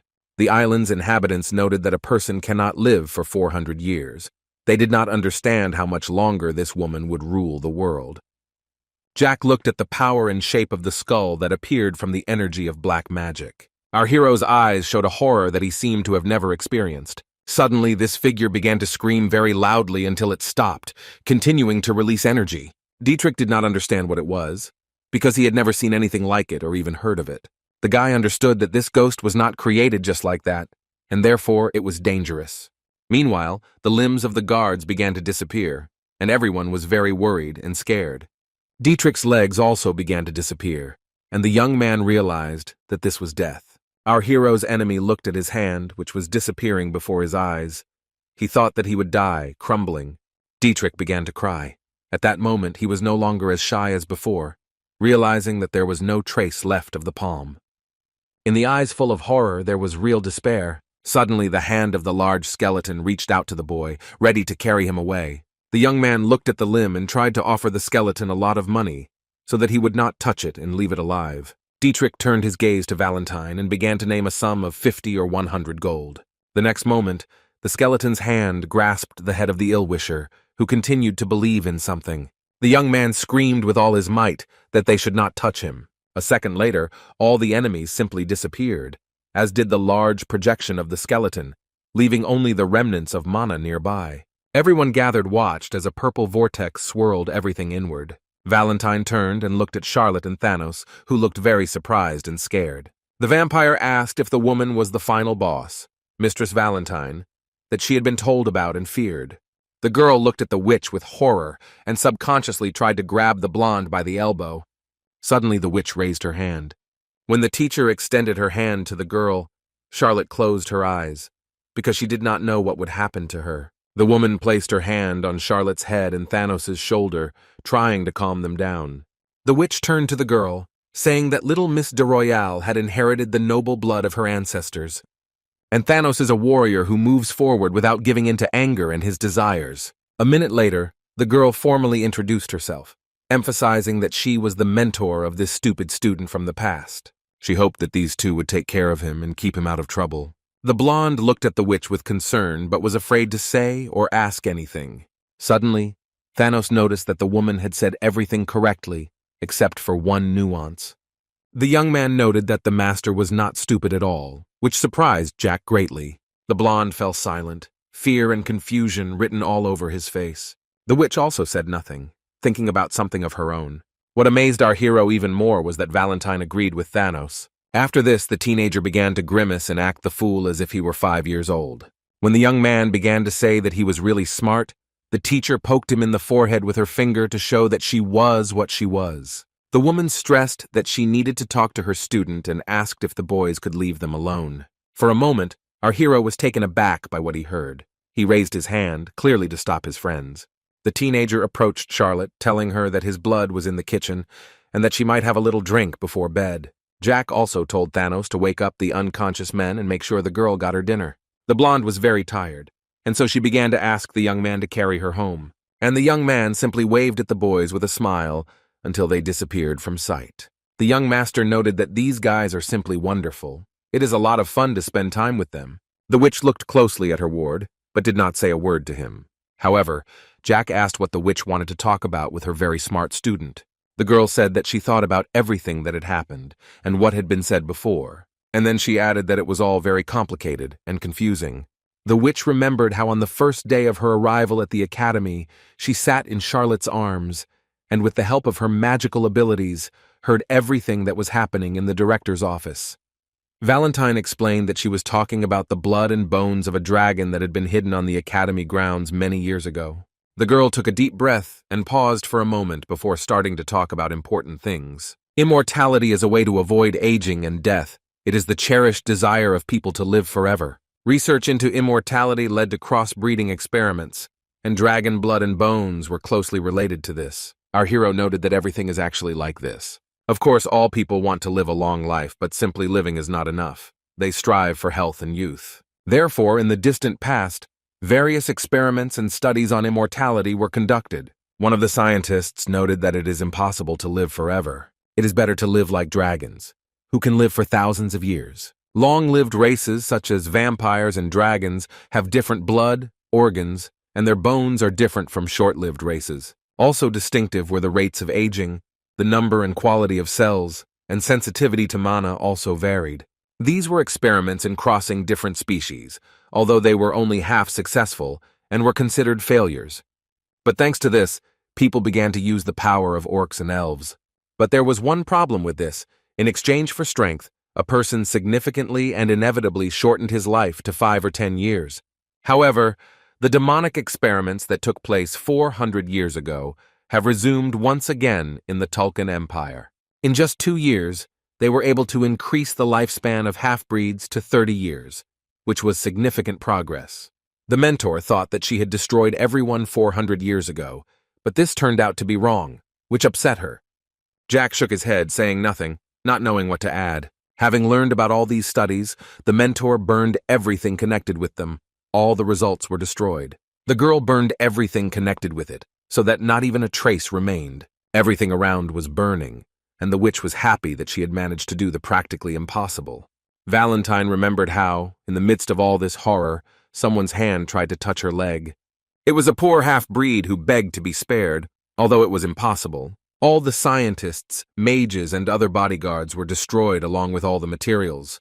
But Valentine didn't take one thing into account. The young man noted that she was supposed to destroy the Dragon Lords, reminding her of this after so many years. The witch looked at her student in surprise but said nothing. The girl was partly ashamed of what she had done, or rather, of what she had not done. To break the oath, the Dragon Lords sacrificed their kin in the name of experiments. While listening to the story, our hero said that this part of the story was also familiar to him. The mentor noticed that two of them were trying to interfere with the human world. They were very unbearable and impatient. The young man asked her if she knew the name of the dragon that had become the test subject, but she did not know. Jack was sure that Valentine would understand that half-bloods like him and his mentor could easily use soul energy. Both our hero and the witch were very strong individuals who knew and could do a lot. The girl did not react to this remark in any way. She just stood there and remained silent.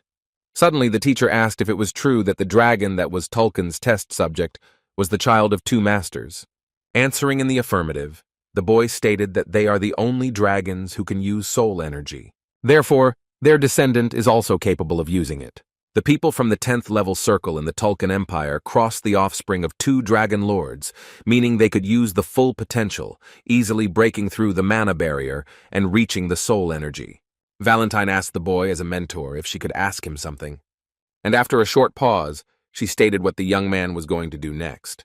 Since she is from the past, she tries not to ask questions of global significance, but knowing the future, Jack is definitely up to something, and she is very interested in it. Shifting from foot to foot, our hero noted that there was indeed something he had been thinking about. The young man explained that the experiment would be completed in 2 years. Then he would reach the 5th or 6th circle and go on vacation to the Tolkien Empire. The guy will do this to destroy the lab and kill everyone involved. Meanwhile, Thanos dealt with the personnel who had been injured by Dietrich's guards, who had turned out to be quite heavy. Valentine thought to herself that they would go to the Empire together, destroying everyone they could. The teacher asked her student again about his plans and whether it was necessary to wait so long. The teenager began to smile, realizing what the witch had planned. Jack didn't have time to ask the girl about this, as Valentine said that he was definitely her student, because he knew well what she was thinking.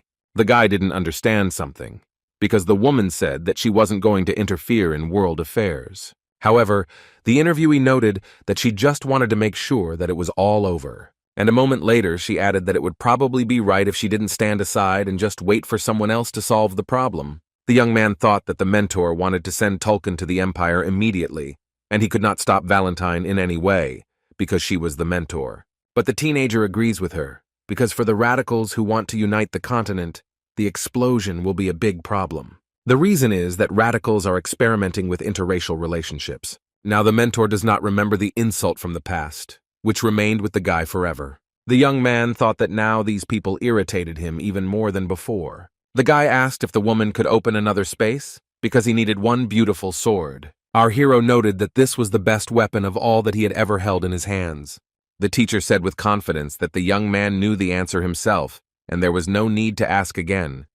The witch had already begun to cast a spell, thinking that it was actually her student standing before her. The girl began to open another space with the help of black magic to give Jack what he wants. Suddenly, a very beautiful sword fell into the hands of our hero. It was a famous sword that had been crafted by mermaids in the past, and personally forged by the king of the dwarves. The boy took the sword, called it Solarian, and held it in his hands, saying that they had not seen each other for a long time. But the magic didn't end there. A minute later, the young man noticed something else.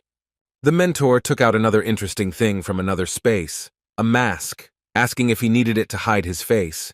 Taking this object in his hands, the guy thought about something for a few minutes. A strange flow of mana emanated from this mask, opening and closing the face.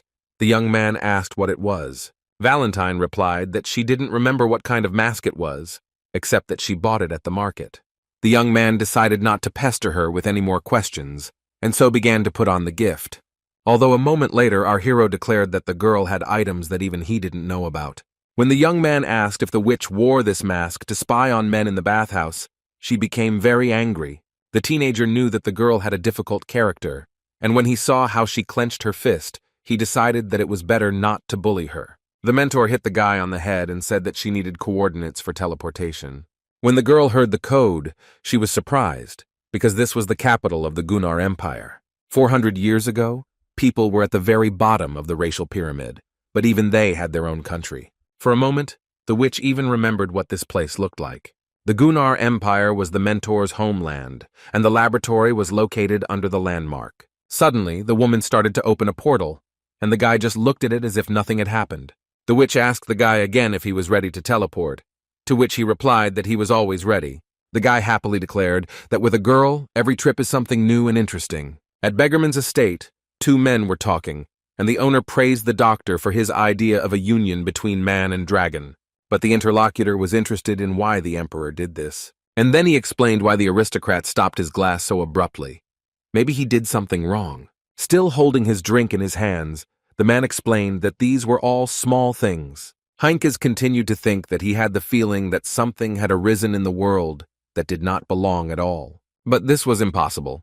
Therefore, it was not even worth talking about. Real trifles that were worth forgetting. The emperor asked to return to the creature, asking since when it began to experiment on people.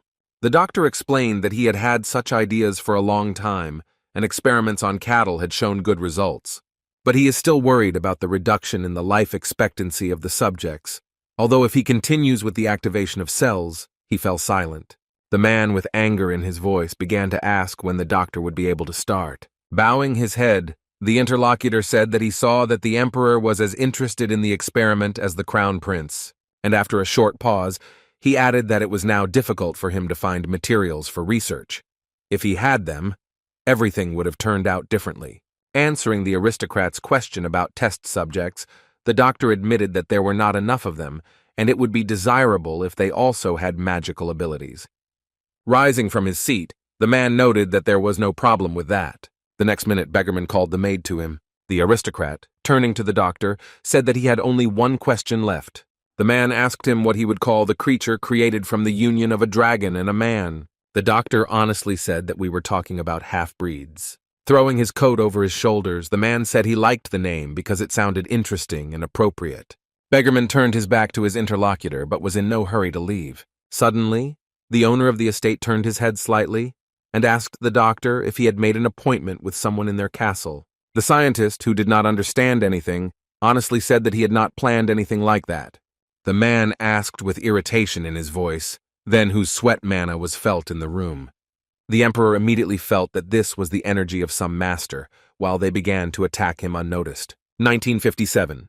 The emperor easily created a shield to protect everyone present.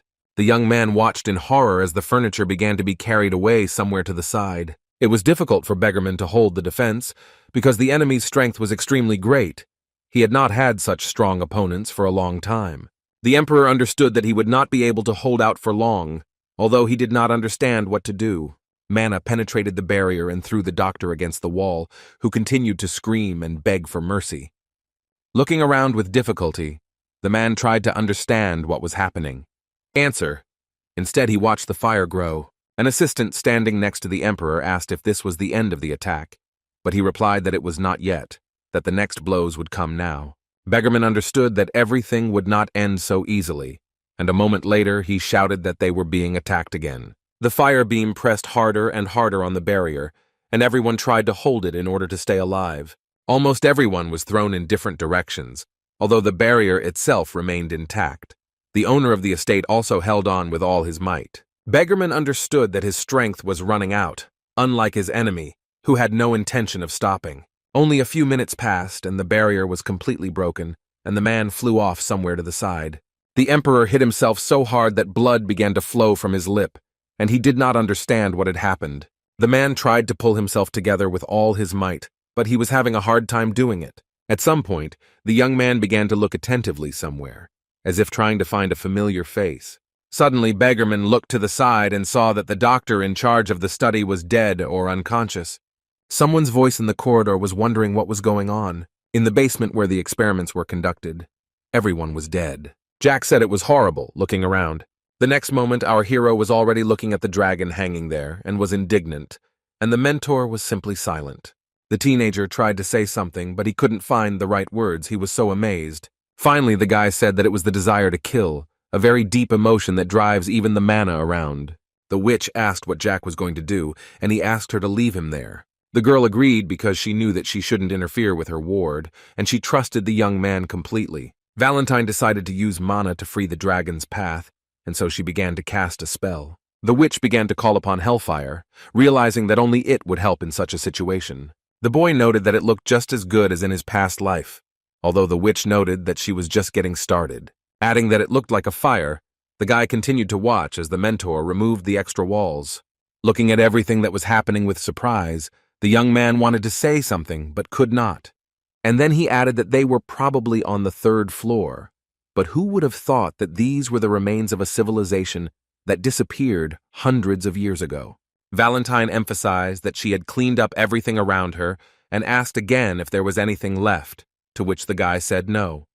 A minute later, our hero's attention was interrupted by some sound, and so he turned around. The dragon began to roar loudly, as if he was unhappy or wanted to say something. The teenager looked at him and was surprised that he could scream so loudly. He thought it looked cute. In a past life, this animal constantly asked to kill itself after all the experiments that tormented it. The young man realized that this time everything had changed, but something still needed to be done. Raising his sword, the young man noted that his mission was not yet over. Suddenly, the dragon screamed. It was so loud that it almost deafened the guy. But this didn't stop Jack, and he jumped up and found himself on the same level as the animal. The boy began to break the chains, although the dragon screamed, afraid that he might be killed. The teacher watched all this silently, confident in her student. In front of the teenager, who was already standing on the ground, were the broken shackles. The dragon fell to the ground. His condition was not the best. Our hero began to stroke the unfortunate animal, calming it down. Jack said with a smile that it was all for the best. The woman didn't understand what he meant, and the guy explained that 18 years had already passed, and that's because he had to say something else in that case. The boy sat down next to the dragon and began to pet him, saying that he looked very tired. Then the teenager asked if he wanted to live, abandoned by his parents, material for experiments. Having fallen into the wrong hands, he gave away his flesh and blood. The young man explained that his situation was no better than that of livestock, which greatly angered the creature. After all, his skin was used to make armor, and his blood and bones were used for interracial experiments. If the doctor didn't succeed, he repeated it again and again, without even asking the patient's opinion. Jack said that if this continued, the dragon would go crazy, lose its freedom, and simply pray for death. Our hero looked at everything that was happening with horror, because he felt sorry for this dragon. The creature began to cry because it did not want to be used and die. But the young master explained that the dragon could live in another place, where Thanos and little Charlotte were. The guy noted that he came across a small dragon without a name, who could radically change his own destiny. Jack cared about his will, and he asked him again if he wanted to live in another world. The teenager sat and looked attentively at the unfortunate animal, noting that he did not understand why it was silent. Hearing nothing, the young man suggested that the dragon shout with all his heart, so that even those who abandoned him could hear. And he added that the creature had nothing to fear. Now he was free. The dragon began to scream that he wanted to live and to cry because he had wanted this so much for a long time. In the past, it was Jack who killed him, but he did not want this outcome, and only did it so that the creature could find peace after losing its soul. Why torture those you don't want and those who don't deserve it? This dragon is not from the guy's past. That one asked to be killed, but this one begs for life, and he decided to save him and return home together. The young man smiled and said that he could do what he had wanted for so long. And once again the teenager declared that he would give this creature a completely new life, happy and joyful. The young master asked the mentor if she would mind that their new friend would be with them. The witch didn't say anything, but Jack realized that she liked the dragon too, and the girl wouldn't mind. The young man thought about the fact that his mentor was a kind and good person at heart, and therefore advocated for the protection of the innocent. After a minute of reflection, the guy was interrupted by a male voice that was shouting and indignant. It was the Emperor with a sword who wanted to know who they were and what they had done in his basement. The dragon began to shake with fear, realizing that if everyone here was killed, he would never be saved again. The man asked menacingly one last time who our heroes were and why they had come to see him without an invitation. Valentine looked closely at the owner of the estate, but did not consider it necessary to explain anything to him. Jack noted that even though the mentor said what was best to do, he would do what he thought was right. and a minute later he added that he never doubted the witch. The boys did not answer, and the emperor did not like this at all, and began to take out his sword to attack. Beggarman demonstratively showed his blade so that the uninvited guests would be, at the very least, scared. The man went into battle to force the girl and the boy to say their names, but it didn't scare anyone at all. The swords merged into one, each protecting its owner who did not want to give up. Jack and the emperor looked each other straight in the eye, unwilling to give in, but wanting to end this as soon as possible. Our masked hero understood that he was stronger, but he made sure that Beggarman showed everything he was capable of. He, in turn, was holding on with all his might, and fatigue was visible on his face. Our hero noted to himself that at that time Beggarman was at the same level as our hero. The man did not like the fact that the young man was smiling at such a moment, and began to shout that how dare he be so disrespectful to such a noble person as he. The guy started to smile even more and asked what was forbidden. Having repelled the attack, he was still as positive as before.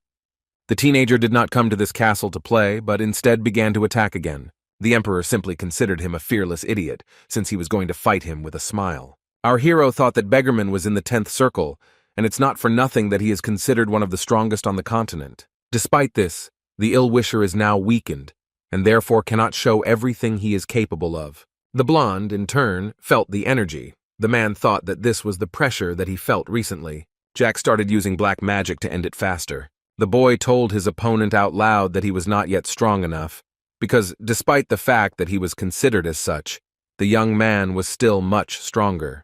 The man did his best to teach the young man and show him how to behave with his elders. Our hero quickly began to attack the villain. The teenager decided that all energy should be concentrated on the blade. After the next blow from the young master, the sword finally broke into 2 parts, which greatly surprised the emperor. The teacher just looked at all this, but something was bothering her a little, and she didn't understand what exactly. The next moment, a bright light illuminated the room, and one of the emperor's assistants began to shout loudly. There was a reason for this. His master could no longer resist. Beggarman lay against the wall, and it might have seemed as if he had lost consciousness from such a powerful blow. Our hero slowly approached the enemy, immediately saying that he was disappointed in him.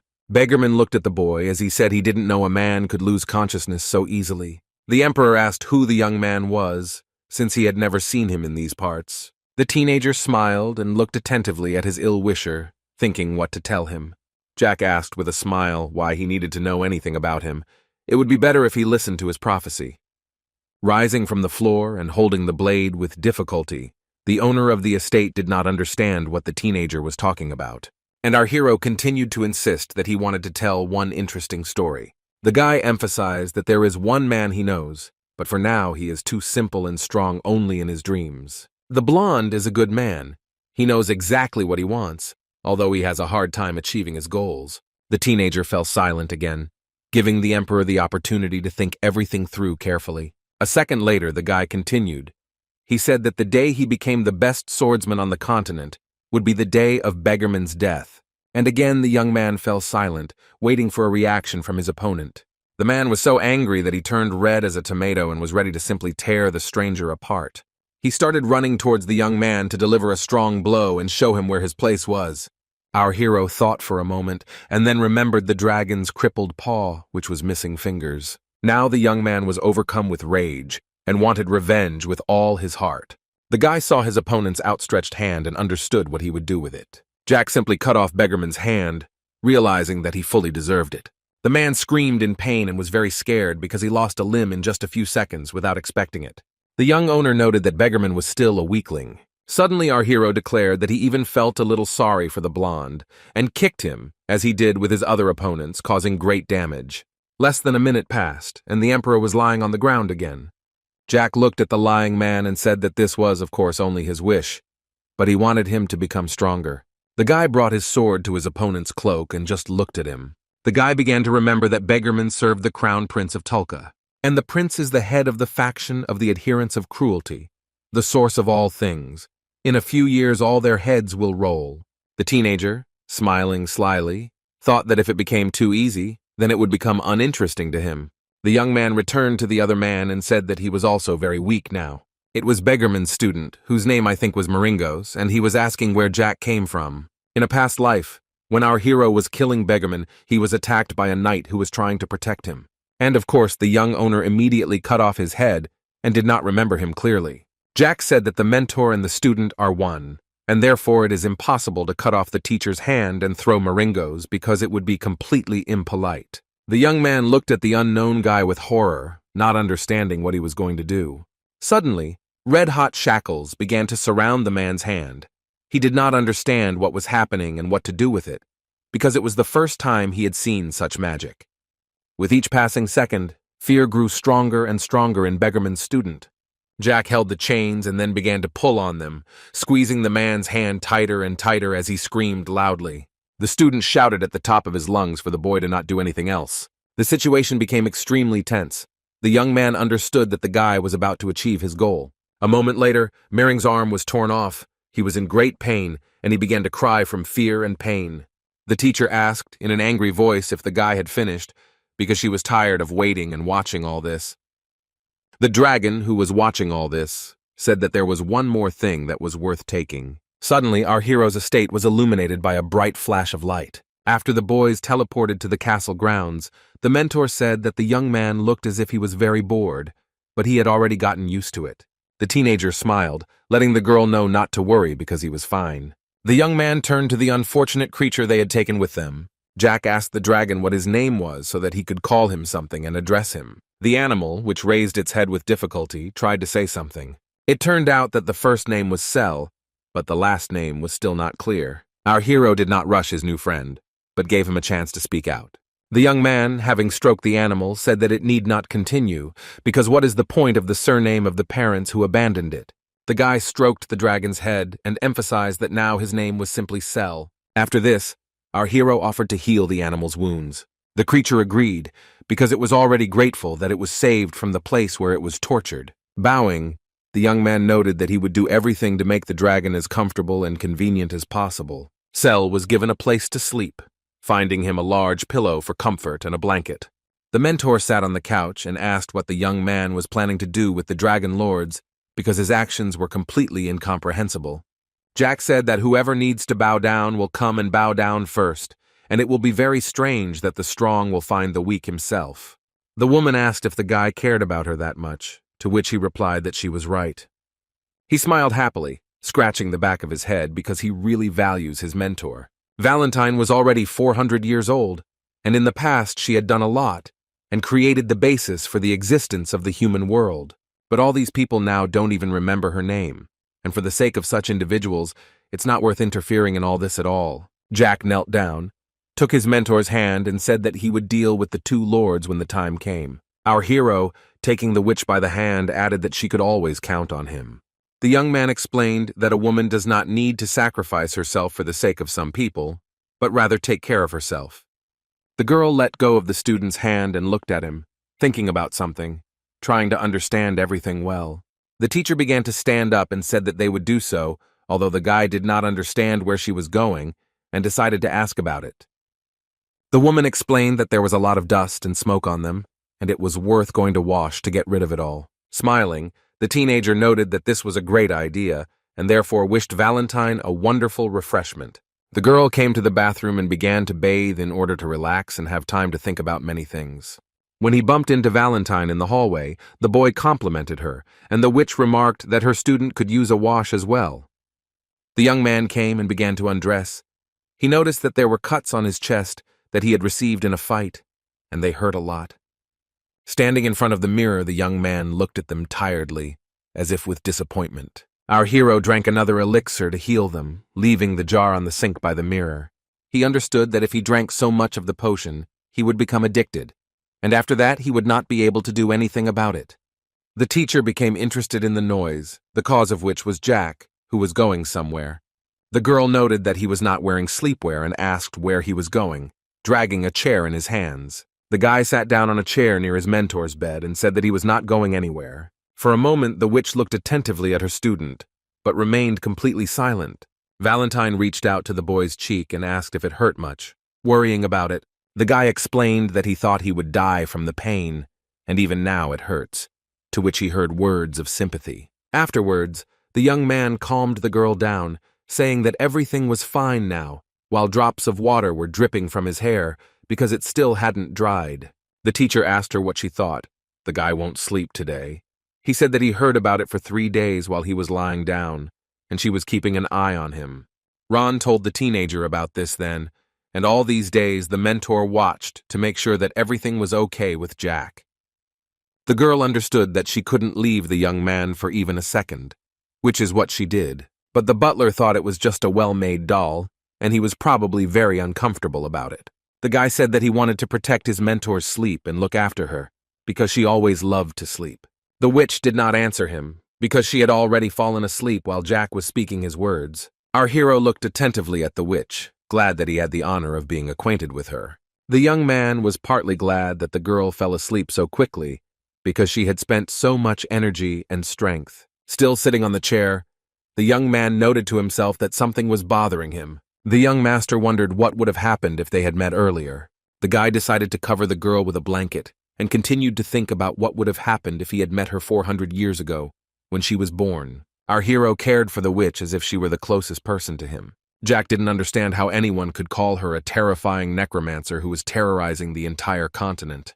Embarrassed and blushing, our hero reflected on the fact that this girl was incredibly beautiful and smart. A few hours before, something interesting happened in the underground prison of the Duchy of Osenbul. Some man turned to the prisoner and told him how it was possible to follow the boss for 10 years. The man didn't understand what was wrong with spying on the director for 10 years, trying to prove it to him. The rector explained that the director cared very much about the traitor. He took him in, raised him, and he simply went and stuck a knife into his heart. The blonde continued to remark that this was the most vile thing that could happen. The man again said that he saw nothing wrong with hearing people tell him that he had no pity or sincerity at all. The tower owner explained that there was no evidence or testimony, and so asked how long the spy could sit there and remain silent. He sternly asked him one last time to tell him what he knew, trying to find out the whole truth from him. The traitor simply said that it was surprising that the rector did not know this, and suggested that he was simply pretending, which made him very angry. Despite the fact that the man is in such a situation, he feels very confident. The blonde heard that the man's circle had been destroyed, although it seemed to make no difference to him. The traitor began to tell the man to think about what happened over the course of 10 years. Does he really think that these are all simple coincidences? The villain continued to ask why the previous owner of the tower became a citizen of the Tulkan Empire, which is why so many 10th Circle mages left the country without regret. He also asked to think about why so many magicians had gathered just to clear the forest of monsters, because this was not entirely true.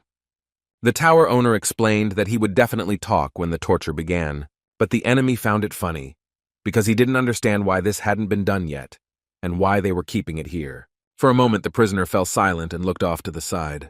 And then the young man asked again why he was still being kept in prison, despite the fact that he was a traitor. The rector thought that this man did not look like someone who had been tortured and in prison for 5 days, but had not lost any weight. The spy stressed that perhaps they didn't do anything bad to him because they knew he wouldn't talk anyway. And a moment later he added that the blonde should think carefully about whether the kingdom really had a future. The owner of the tower began to climb the stairs. He did not understand much. The man wondered what the reason for such great self-confidence was. Was the kingdom already completely rotten? Otherwise, Bluetooth wouldn't be acting like he's in charge. The rector knew that within 24 hours this man would be transferred. And therefore I understood that when this was heard, there would be no official investigation. Everything would most likely be decided internally. Balthus is not at all scared, and perhaps he believes that he can survive there after what he did. This scenario was not the best one, but there was no other explanation anyway. 4 hours later, a fire started in the underground prison, and it seemed very strange. The rector was in a hurry to save the man sitting there after all. He was very strong evidence and had a lot of information. The young man understood with horror that he had to do everything he could. But when the rector arrived, it turned out that the spy had died. The director did not expect this, and did not understand at all what was happening here. The man was upset. He was absolutely sure that this darkness was just beginning. In the morning, looking at the dragon, the young man realized that he stood out very much. Besides this, our hero wondered since when he had so many allies. Thanos looked at their new animal with some horror, not believing that there really was a dragon in front of him. Our hero confirmed this, realizing that the blonde was very embarrassed.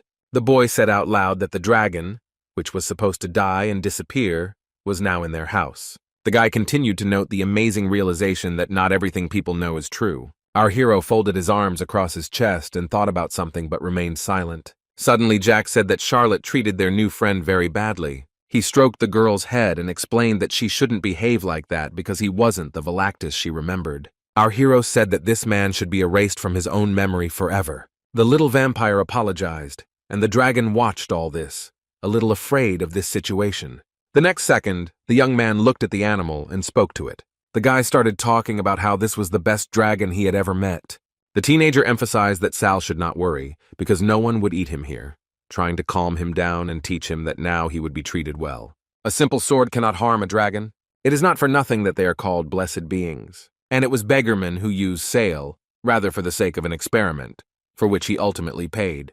Jack was proud of this because last time he had made it clear to him that this was not right, and their new friend had been watching all of this. The young man smiled and thought to himself that there was nothing strange in the fact that the dragon was now afraid of him. Taking his new friend by the cheeks, the guy asked if it was true that after sleep he looked a little different. The teenager began to smile again, noting that today he was a real handsome man, not like the day before. The dragon lowered his head, as if bowing to the guy. One could say that he was expressing his submission in this way. The young man thought again that in his past life, Sel had almost lost himself. But now our hero was convinced that he was better off than 10 years ago. However, this is not entirely true. There are some nuances. After all, as far as the guy knows, the dragon is now only 8 years old. If you think about it, the young master only takes in unfortunate creatures. But they are all very good people. Looking at the mutilated paws, the boy thought that this was all very unfair. At that very moment, the mentor decided to make the dragon's life easier by using a series of spells. He growled at her, not understanding what she was doing, thinking that he might torture her. The next moment, unusual things began to happen to the animal's paws. Sel looked at his limbs in surprise, not understanding how they could be completely restored in just a couple of seconds. This surprised our hero, who was glad that the animal was helped so quickly. At this moment, everyone gathered noticed Valentine's house slippers, and upon entering the room, the girl said that the dragon had stood out a lot before. But the magic wasn't over yet. The main thing was yet to come. The dragon understood that something was wrong, and this surprised him even more. But this something was something incredibly interesting and positive. A small human leg suddenly appeared from somewhere in the bright light. The girl, with her hands on her chin, could not understand what was happening to her. All those gathered noted for themselves that a polymorph was standing in front of them. Valentine explained that now the girl would not stand out so much, although this greatly frightened Charlotte and Thanos. The witch stood and carefully watched all her charges. Jack looked at his mentor and noticed that she looked like a simple person. She was shining with happiness. The most amazing thing is that this light encouraged me to do something new and incredible. Suddenly, the girl turned to her student. She asked him if he had forgotten about the beginning of the semester ceremony, which would take place in a couple of hours. Crossed his arms and said that he absolutely had to be there. After this, the witch noted that Charlotte and Thanos must also definitely be there. The young man explained to little Sella that they would return soon and that she could rest. Jack asked what dragons eat, to which the girl did not know what to answer. The guy continued, saying that dragons must have some tastes, perhaps meat or fish. Our hero was almost certain that these species of living creatures were unlikely to be vegetarians. Jack decided to offer her a steak, but Sel only asked what it was, because she had never heard of anything like it. The young man thought it would be interesting to ask what she was fed in the dungeon, but decided not to do so. After that, putting his hand on the girl's shoulder, the guy said that he would ask the cook to cook something for her to try. And our hero also had a task. The girl had to go up to the roof, because there is a very beautiful view from there, and think about what she would do. The academy grounds were completely empty, as all the students and teachers were in one building. The school principal explained that many years ago an empire called Tesla appeared. The academy was also founded at that time, and it managed to graduate many talented people. Rommel explained that nothing in the world lasts forever, and everything eventually decays and disappears. Jack realized that he hadn't heard that in his past life. The old man hadn't said that then, which surprised him greatly. The man noted that students are the hope of the kingdom. The guys must be self-confident and also must focus on their studies. The director continued that it was not visible from the outside, but the kingdom cast a very dark shadow. The students did not understand what he was talking about, because everything was said in some kind of hints. Despite the fact that the mentor destroyed the laboratory the day before, 2/3 of the owners of the 10th Circle in Tulkan are still adherents of the cruel party. And of course, it was clear that they would win the battle for the throne with such strength. And after that, in a few years, a terrible war will begin, which Jack has already survived once. This is something I would not like to return to again. The young man was sure that the director knew a lot and could have heard this from Baltus, who had been exposed as a spy. The director said that their kingdom was built thanks to the blood and sweat of noble ancestors who gave their lives for it. As they went out into the street, the students remembered the last phrase about how their ancestors were resilient, and they all are like that too, so they should remain like that on their path. Finally, the academy grounds became very lively. Everyone was bustling about, some were settling in, and some were just walking around.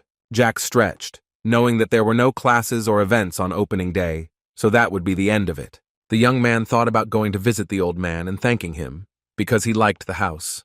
The next minute, the teenager's thoughts disappeared in an instant, and there was a reason for that. Suddenly, the boy's attention was drawn to 3 students talking to each other, one of whom was Peilon. The young man decided not to waste a minute, and therefore began to shout out a familiar name in the hope that the young man had understood the hint. The teenager addressed his brother affectionately, asking when he had arrived, but Peilon had not expected this at all, so he stuttered and said that it had happened yesterday. Our hero looked attentively at his tormentor of the past, but he was waiting for something, and therefore remained silent. As for the interlocutor, he was beside himself with fear. Jack smiled, and noted that his brother looked handsome. Could he finally drink water without fear? The young man then asked Peilon that they at least say hello. Taking his brother by the hand, the teenager reminded him that they shared the same blood. Not hearing an answer, the guy threatened the young man in the ear so that he would say something or his limb would be broken. Peilon answered, and Jack added that if he had not said anything, he would have finished him off here. Again, politely, the guy said that he had probably kept his brother very long and apologized for it. After this, our hero pushed him towards his friends and emphasized that Peilon should already move because they were already waiting for him. The teenager smiled as his brother walked towards the spot where he had been standing. Looking after the young man who was running away, the guy decided to play a joke on him, and therefore asked where he was running off to. The next moment, a blonde appeared behind the teenager and wanted to say something. Charlotte asked worriedly if the guy was her boss's family, because she had never heard of his relatives. Jack said that never in his life, which surprised the girl because she had heard that they were blood brothers. Our hero confirmed this, but then hesitated and fell silent again. After that, Jack explained that not everyone who is related to you by blood can be your family. The young man noticed that the girl was deep in thought and asked what was bothering her in order to somehow calm her down. She briefly asked who the guy thought she was, and our hero thought for a long time and did not know how to answer correctly so as not to upset his friend. Charlotte looked at Jack, holding back tears as he carefully considered his answer. Our hero stroked the girl's head and thought, what nonsense, has she really already started puberty? Jack smiled and replied that of course the girl was his family, which made her happy because that was what she wanted to hear. Looking at his favorite roses, the guy thought that these were not empty words, because when he considers someone his own, then for him they are like family. Just when the young man was thinking about family, he turned around and saw Valentine and Thanos standing nearby. The boys looked great. The teenager noted that they were more beautiful than ever. Our hero decided for himself that he should be with the wrong fool and fell silent for a minute. And then he added to himself that he was obliged to be with people who had a mentor next to them. As for everyone else, they can go their own way. Peilon's friend asked what happened to the boy and noted that his younger brother was very strange, not believing that they were actually related. The classmate replied that the teenager looked mentally retarded and then added that it was somehow strange. The guy added that if you look at them together, it would be the older brother who would be mistaken for the feeble-minded one, not the younger one. The comrade understood that his interlocutor was not reacting and added that such a remark would have infuriated him before. Peilon didn't like the thought of his brother at all, and he didn't understand why he was afraid of him at all, because it had been different before. The young man remembered their recent meeting, as well as how confidently the teenager behaved. But Jack had been a toy for his older brother all his childhood. But for some reason now everything had changed dramatically. Peilon quickly walked towards his younger brother, without saying anything to his comrades, who did not understand where he was going. The guys were surprised by their friend's behavior. They simply did not recognize him, and thought that maybe he had bipolar disorder. Jack was talking nicely with his friends when he suddenly heard his brother's voice calling him offensive names. For the first few seconds, the teenager stood as before, wondering what the best thing for him to do was. Finally, the young man began to slowly turn around, realizing that his relative had again misunderstood something. Jack turned and began to look his older brother straight in the eyes, with anger, making it clear that he was finished. Pelan stopped abruptly, because the look scared him very much, although at first he was sure that he would give a proper rebuff. Our hero quickly approached and asked what the young man was telling him and whether he wanted to hit him. With horror in his eyes, Pelan stuttered and told him to forget about it. Just in case, the brother decided to justify himself so that he wouldn't be beaten again. In fact, his brother was very boring, a fact that the young man himself emphasized, but he said nothing in defense of Pelan. A moment later, the teenager returned to the company of his friends, continuing the conversation as if nothing had happened. Pelan didn't understand what was wrong with him because he had overcome his fear, but his heart was beating very fast, not knowing what it was. In the principal's office, Jack learned that Bluetooth had died, and at that moment, while trying the cookie, he didn't understand what was so special about it. Our hero asked honestly if this was some kind of news or sensation. The director did not understand the young man, and therefore noted that he was confronting him with a fait accompli. The young man didn't care whether the man was alive or dead. And a minute later, asking again if there was anything else to say, Rommel replied that there was not. The guy decided to thank the man for the estate, which he really liked, and the cook. The young man admitted that he is a true professional in his field with whom it is difficult to compare. Rommel, after thinking, noted that he understood everything on this account, although he considered it strange that the student did not react in any way to the death of Bluetooth. Jack was about to leave, but the manager stopped him. The guy, taking the cookie in his hands, froze, not understanding what else they could talk about, since they had already figured everything out. The director stated that, as far as he knew, our hero had entered the first year of the fencing department. Jack continued to chew his cookies and remained silent. Suddenly, the director asked if the boy wanted to transfer to the magic faculty. The young man said that he was interested in all this, and he was sure that the director had been asked about this by the owner of the tower, who had already wanted to give him a place to live. Our hero thought to himself that he had no intention of attending classes, although sooner or later the laws of the academy would be revised. Rommel explained that students reported that people like Jack were using the shortcut method and skipping classes. The head of the educational institution was silent for a while in order to convey the meaning of his words to the student. The young man remembered that soon the laws would be revised, and it would no longer be possible to act like that. Jack thought that the law would not be revised until next year in the second semester, but talk about it had already begun. The director noted that the young man would have to attend all classes, including those he skipped. However, Rommel noted that if the young man transferred to the Faculty of Magic, it would reduce the time he would spend on classes. Our hero thought to himself that the old man was quite smart and cunning. Jack knew he needed a diploma from the academy, but he didn't want to go to classes. The teenager thought to himself, would it help the other students in any way that he would study with them, since he would have to put up with the boy's difficult character? The guy understood that some kind of compromise had to be found, and therefore he wanted to tell the director about it.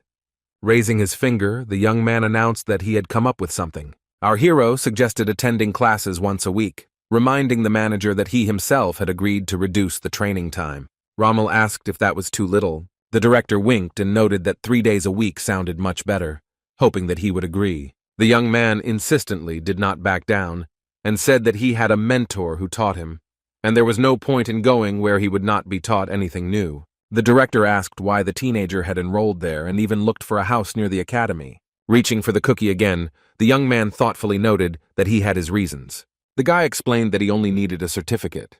The interlocutor looked at the student in surprise and asked him again about the certificate, wondering whether the piece of paper was needed to get into the treasury of their alma mater. The academy treasury in the Teslan Empire provides not only a certificate, but also armor, a cloak, a staff, and weapons. The director noted that all the best had long since been taken, and it was unlikely that the sword he would need would be there. The man explained that he was not in the duchy, but he could make a worthy captain's blade and staff from a simple sword. Rommel pointed out that the level could be much higher than the vault, but Jack is sure that it is not free. Bellamy Craig is a man who, as everyone knows, has been loyal to the director for 30 years like no other.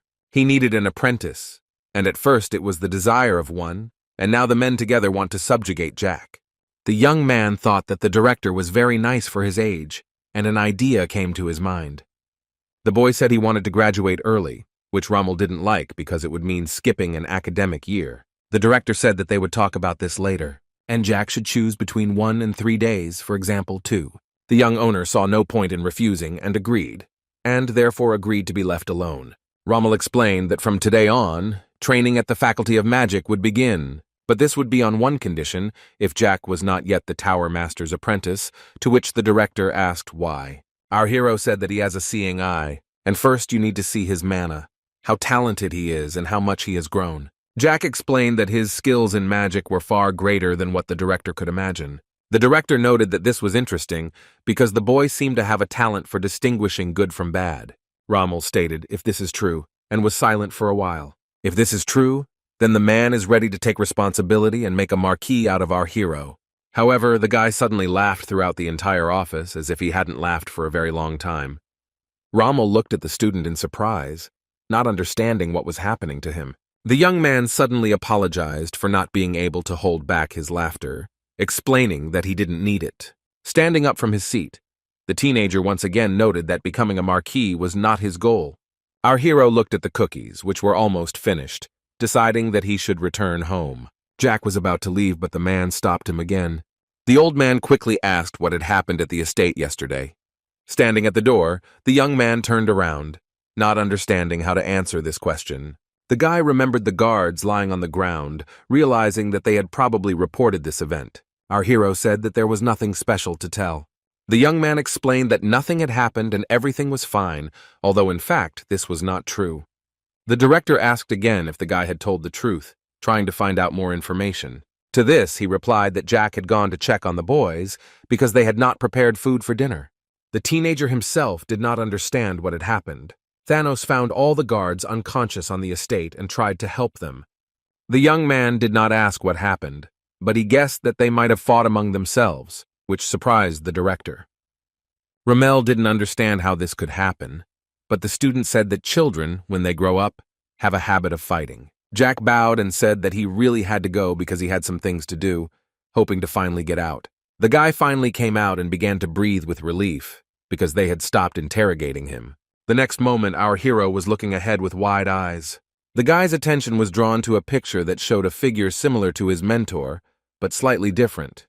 The teenager looked closely at the painting, wondering what it might mean. The teacher thanked him for the tea while the director continued to reflect on what had happened in the office.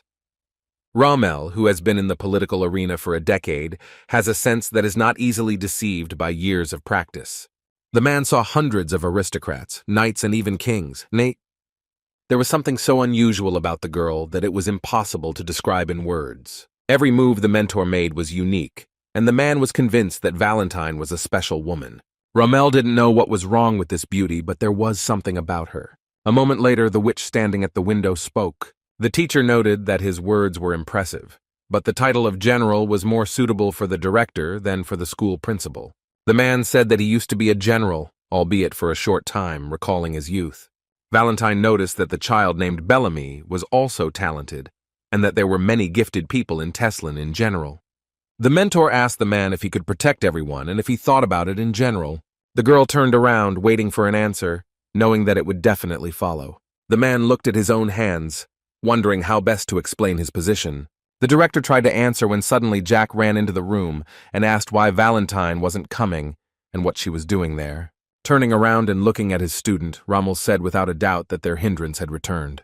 The woman told the young man not to behave like that because she was about to leave. Hearing the guy, retreating, explained that he was just worried. As she walked through the city, the girl's hair fluttered in the wind so much that even women stared at her. It was not for nothing that the director of the academy noticed that there was something in the witch, and this was true, since all the passers-by looked at the girl with admiration. Our hero, who was walking behind his mentor, thought to himself that she was captivating the eyes of all the residents. In response to the baker's request to taste their delicious bread, the beauty indifferently declared that from that day on she was allergic to flour. Some unknown lady offered the teacher to have some tea together, but she replied that she had already had some. However, this did not seem to interest her at all, and Jack wondered if the witch was used to such looks.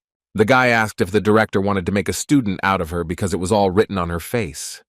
Our hero didn't like the way the girl looked at him, which greatly alarmed the guy. The mentor asked if Jack trusted Principal Rommel, trying to understand the situation. The teenager stood silently for a while, but he was smiling sincerely. Looking at the cats, Jack replied that he didn't trust anyone but his people, and he has a special relationship with the elder. They need each other, and there is no need to worry. The witch looked at the young man and confidently said that he would not allow himself to be used. Not much time passed, and our hero proudly announced that they had already arrived. The boys reached the Arabies Guild building, but the mentor did not understand why they needed to go there. The teenager happily said he had come to collect his funds, but did not provide any further details. It turned out that in this guild you can hire hunters, mercenaries, and anyone at all. If you have enough money, then there will definitely be no problems with this. Only a minute passed, and the teenager already approached the door and decisively pushed it. The young man understood that if they needed a ninth circle mage, they would need much more resources than it might seem. Most likely the magician is the one whom Dietrich hired to kill Jack, and he was interested in what would happen if both the customer and the performer died. The young lady sitting in the reception area politely asked how she could help the guests. There was an awkward silence in the room for a moment.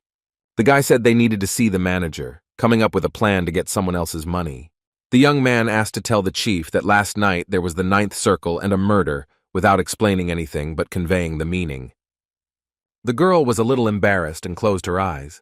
She did not understand what all that set of words she heard meant. The blonde coughed loudly, clearly giving someone a special sign. The secretary was afraid and wanted to say the name of the young owner, but the guard covered her mouth. Jack was glad to be known, but asked why she was so surprised to find out the whole truth. Smiling sarcastically, our hero explained that he had guessed something and abruptly fell silent. When the young man remembered Dietrich, and that he had ordered Heir, the guard behind him warned the girl that it would cost her dearly. He continued that he did not meet him one-on-one, but the coward tried to kill Jack with their hands. The frightened secretary realized that the matter was very complicated, and therefore could not really say anything. The young gentleman reached into his pocket and emphasized that he was giving him 5 minutes to bring the manager here. All those gathered looked attentively at the clock that stood in front of them. A moment later, the young man added that despite the fact that this was the Arabies Guild, he would still wipe everyone off the face of the continent. The falling sand made it clear to everyone gathered that the young man was hardly joking. The mentor later asked if Jack really intended to destroy the guild. The boy didn't think Valentine would have to explain that most groups calling themselves guilds were middlemen. There are organizations that call themselves adventurers, and they always work for someone. Jack added that such people could be considered informants, making the mentor think that the world had changed a lot. In fact, the young gentleman came to find out who exactly Dietrich had paid, and so he said that they should speed up. The teenager added that the witch herself had recently seen the employee's reaction, realizing that the girl understood who Jack was, but did not realize why he was still alive. If an aristocrat applies to assassinate another aristocrat through an agency, then that aristocrat announces it to the whole world. For this reason, Jack initially thought that Dietrich and the killer had met in person, but who could have thought that he was such a fool who would use intermediaries for the matter? The teacher noticed that everyone was looking at her student as if they had seen a dead man come back to life. Our hero took a deep breath and smiled, but did not immediately say anything. Jack explained that to him, everyone who tried to kill him and brought Dietrich here was the same. Now the mentor stood silently, concern visible in her eyes. Looking at the clock, the sand in which was getting smaller and smaller, the girl thought that now she understood what kind of life the guy had. The secretary knocked on the manager's door, fear written all over her face. The young man slowly picked a grape, not thinking that they wanted to tell him something important. The boss asked indifferently what had happened there and whether it really needed to be said right now. The girl began to stutter, not understanding how to explain to her what had happened. Suddenly, the secretary finally plucked up her courage and announced that Jack Ballantyre was waiting for him in the corridor. The man couldn't believe his ears, because the guy should be dead. Answering the manager's question about whether the employee might have mixed something up, she said that the young man introduced himself personally. A moment later, the secretary announced that she had a strange message to convey, and then said the words that Jack had spoken of. The girl emphasized that the teenager said that if the man did not appear in 5 minutes, the guild would disappear from the face of the earth. The guild leader has heard a lot in his 34 years on the way to this position, but this is the first time. The Fentanyl Guild is a group of assassins that never makes mistakes, and its leader is a ninth circle mage. The manager rested his hand nervously on his lap and wondered how things had gotten this far. However, the man had no time to think, because every second counted, and he asked where the young master was. The leader began to descend, attracting the attention of Jack and the mentor. Our heroes, who were standing below, heard apologies for the long wait. The man politely said that he was glad to meet you. He paused briefly, saying that his name was Abiru and that he was the head of this guild. The manager offered the guests some tea, but the guy decided to get straight to the point, thinking that he wanted to stall for time. Smiling, the boss asked if it was true that the teenager had come to leave a request. With a business-like air, our hero noted that he would do just that to begin with. Jack could see in the man's eyes that he could already sense the money that would soon be in his pocket, but in vain. The young man explained that they had wanted to kill him the previous night and fell silent. After a pause, the guy stated that the order for his death was placed by their guild. The manager listened attentively to his interlocutor, but was in no hurry to give an answer. A moment later, the manager confirmed this without any remorse, therefore he does not intend to hide anything. As Jack began to explain, he noted that the Adventurers Guild was legally an intermediary between a client and a mercenary, receiving payment for it. The young man smiled, declaring that the youth had grasped the gist of it, but had misinterpreted the rest. Abero noted once again that the young master had not quite understood the meaning, since by law their guild was protected. Mercenaries need work. They are sought by those who want to do the job with someone else's hands, and for this purpose, adventurer guilds were created, connecting the client and the customer. The Arabi's Guild is the largest organization in the Teslan Empire, but its leader is in hiding, as rumor has it that he may even be a member of the imperial family. Jack guessed how much they paid to kill him, and it was a considerable sum because the mercenary belonged to the Fentanyl Guild. The man noted that they did not know the exact amount, since they had already discussed it with the killer, which Jack did not like. The guy noted that he came to talk about this specifically, and he needed full information about the amount and payment. Our hero confidently declared that he would not leave until he got everything he wanted. Abero asked again because he had not expected him to want to go so far, despite his words. The young man looked at him angrily and said that he would not repeat it twice, because the man should understand everything anyway. The teacher heard the man making excuses, saying that everything was very unclear. The manager noted that he thought the guy wanted to entrust the task to the Arabi's Guild, but he was not an employee, so it was worth signing a contract. Jack listened with displeasure to everything while they told him that he needed to sign a contract with the Empire, citing some amendments to the law. The teenager was annoyed that he had to determine the amount of payment for his request, or more precisely, the initial payment and the commission. Hearing the boy's indignation, the director did not understand what he wanted. Jack noted that the man did not understand him at all because he did not intend to leave any request. Our hero said that the person who wanted to kill him and the one who helped with it were the same. Having kicked, the young man shouted, "What kind of commission can we even talk about?" hinting that the boss had mixed something up. Our hero thought that the organization did not reject Dietrich's request, although it could have, because there was a choice. After that, the guy mockingly said that if they did not carry out his order, he would kill all the guild workers, despite the fact that they were under the protection of the emperor. Our hero poked his interlocutor in the chin, making it clear that he was saying something wrong. The guy noted that it would be best for the boss to think everything through carefully. The young man didn't like that the man didn't understand who he was talking to, and he needed to figure it out before he destroyed his impudent face. He threatened that his money should appear by the end of the week. If this does not happen, the guild will disappear from the face of the earth that same day. The interlocutor, leaning back on the sofa, said nothing, but it was clear that he understood everything. As he was leaving the room, our hero called his mentor and said that they could leave. Close to the door, the teenager decided that he had to remind him of what had been said once again.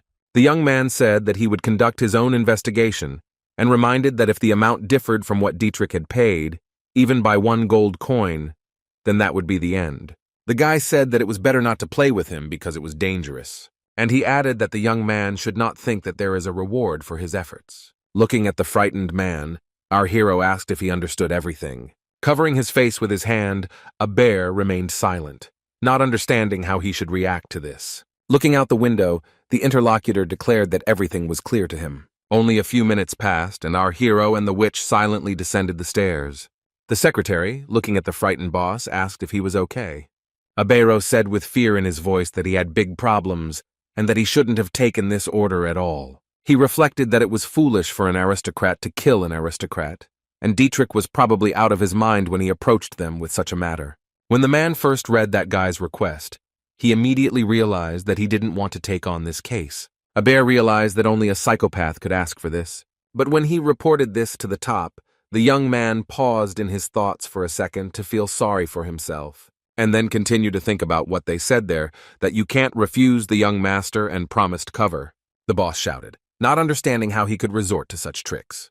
The man knew that he had provided Dietrich with a guild of fentanyl assassins, and everything was going to end very simply. Concerned, another man asked the manager if it was true that they were now being blackmailed by the youngest gentleman, who was not even in line to inherit the title.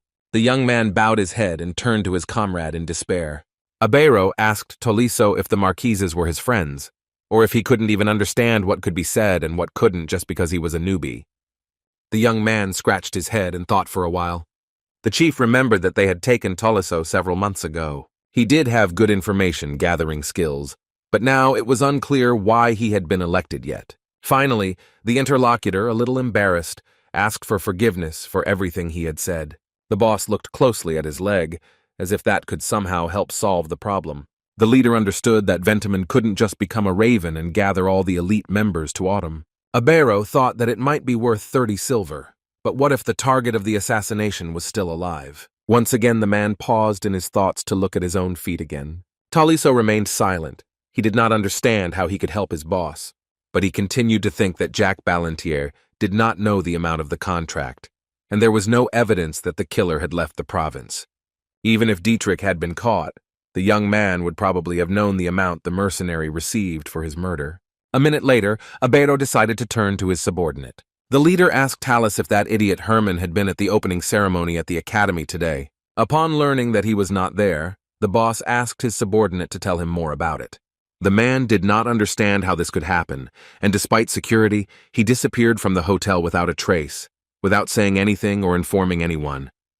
The men began to think about what would happen if they imagined that a person was attacked by a 9th Circle magic user and 30 level 6 professional killers. The interlocutor, cowering, explained that this was the most terrible thing that could happen. They are the best professionals. There is no escaping them, but the missing Dietrich Hermann died, and the entire fentanyl guild was destroyed. The man noted that the task had failed. The guy asked again if it was definitely a failure, and the leader started shouting that he was an idiot, because the goal of the mission was to return alive. The manager noted that it was really normal that the young man returned without a scratch, but the guy did not understand why he was asking him about this. Abero understood that even if our hero were under some kind of protection, there would be a note of worry on his face, but the young man was calm as a boa constrictor. The chief was aware that this was a real mystery for him. There was no one special among the latest recruits to Osenbul, although the Marquis might have a few knights. However, Abero immediately rejected this option because it did not fit the timing. A minute later, the young man began to think it was someone local. The man believed that it could be the Duke of Osenbul, since Jack lived in his residence. If the young man is a high-ranking guest, this is a reason to protect him. But the chief did not take into account that there was a fire that evening, and the Duke's army was unable to do anything like that. The manager didn't understand what he was missing, but asked to contact a representative of the Marquis Ballantier to find out as much as possible about Jack. Tolisso bowed, saying that he would do everything in the best possible way. As he left the room, Aber ordered his assistant to search everything, but to find a place where Ventimon could hide the money. The young man knew that this was not all, and so he asked what else he should do. The boss asked to send a message to the top management that Dietrich Hermann's mission had failed, and the fate of this guild was unknown. Suddenly, the young man remembered Valentine and started to say something but fell silent. The guy told Tolisso not to stand there, but to go and carry out the task. Looking at the bottles of alcohol, the man decided that he could drink something, although he was tormented by one question. Aber was curious about who the girl was who was standing next to them and watching their conversation. One day their eyes met, and there was nothing special about it, but the man was overcome with instinctive fear. The young man understood that he had to behave carefully with this girl. Therefore, he was not going to look for the beauty, remembering her because he had a bad feeling, while simultaneously listening to his secretary's questions. When the mentor and Jack came to the estate, they saw a strange picture while the young man was chewing a delicious shish kebab.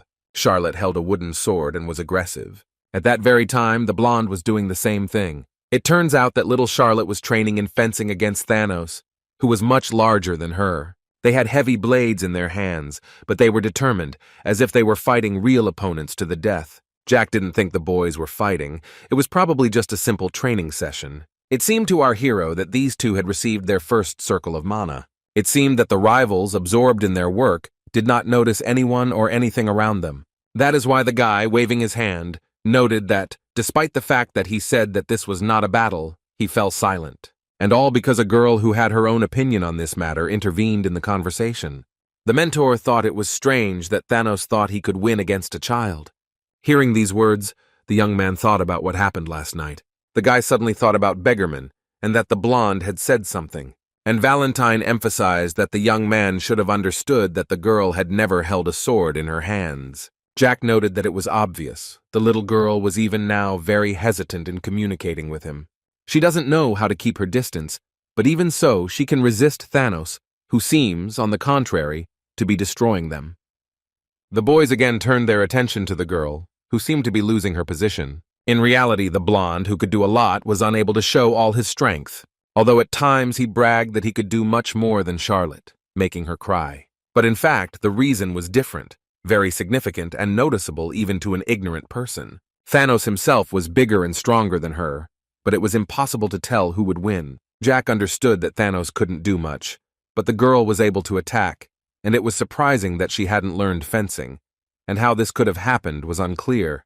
The next minute, our hero smiled slyly, clearly plotting something. Jack challenged his mentor to a bet, although she didn't understand what it was about. The gist of the bet was that in 9 years he would make it so that Thanos could defeat Beggarman. Valentine asked why in 9 years, since the enemy would become stronger, but agreed because she was interested.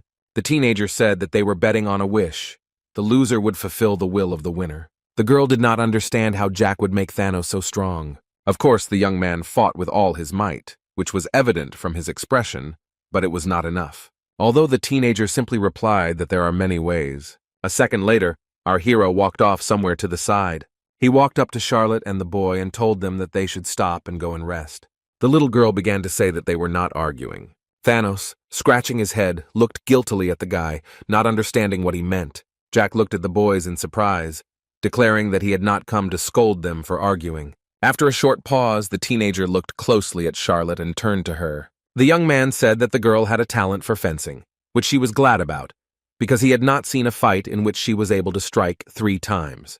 The guy gave the blonde all sorts of compliments, realizing that she needed them.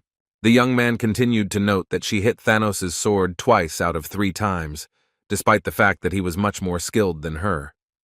If someone asks what to do when the enemy is much stronger, he will answer. The secret to this matter is simple. You need to be like Charlotte.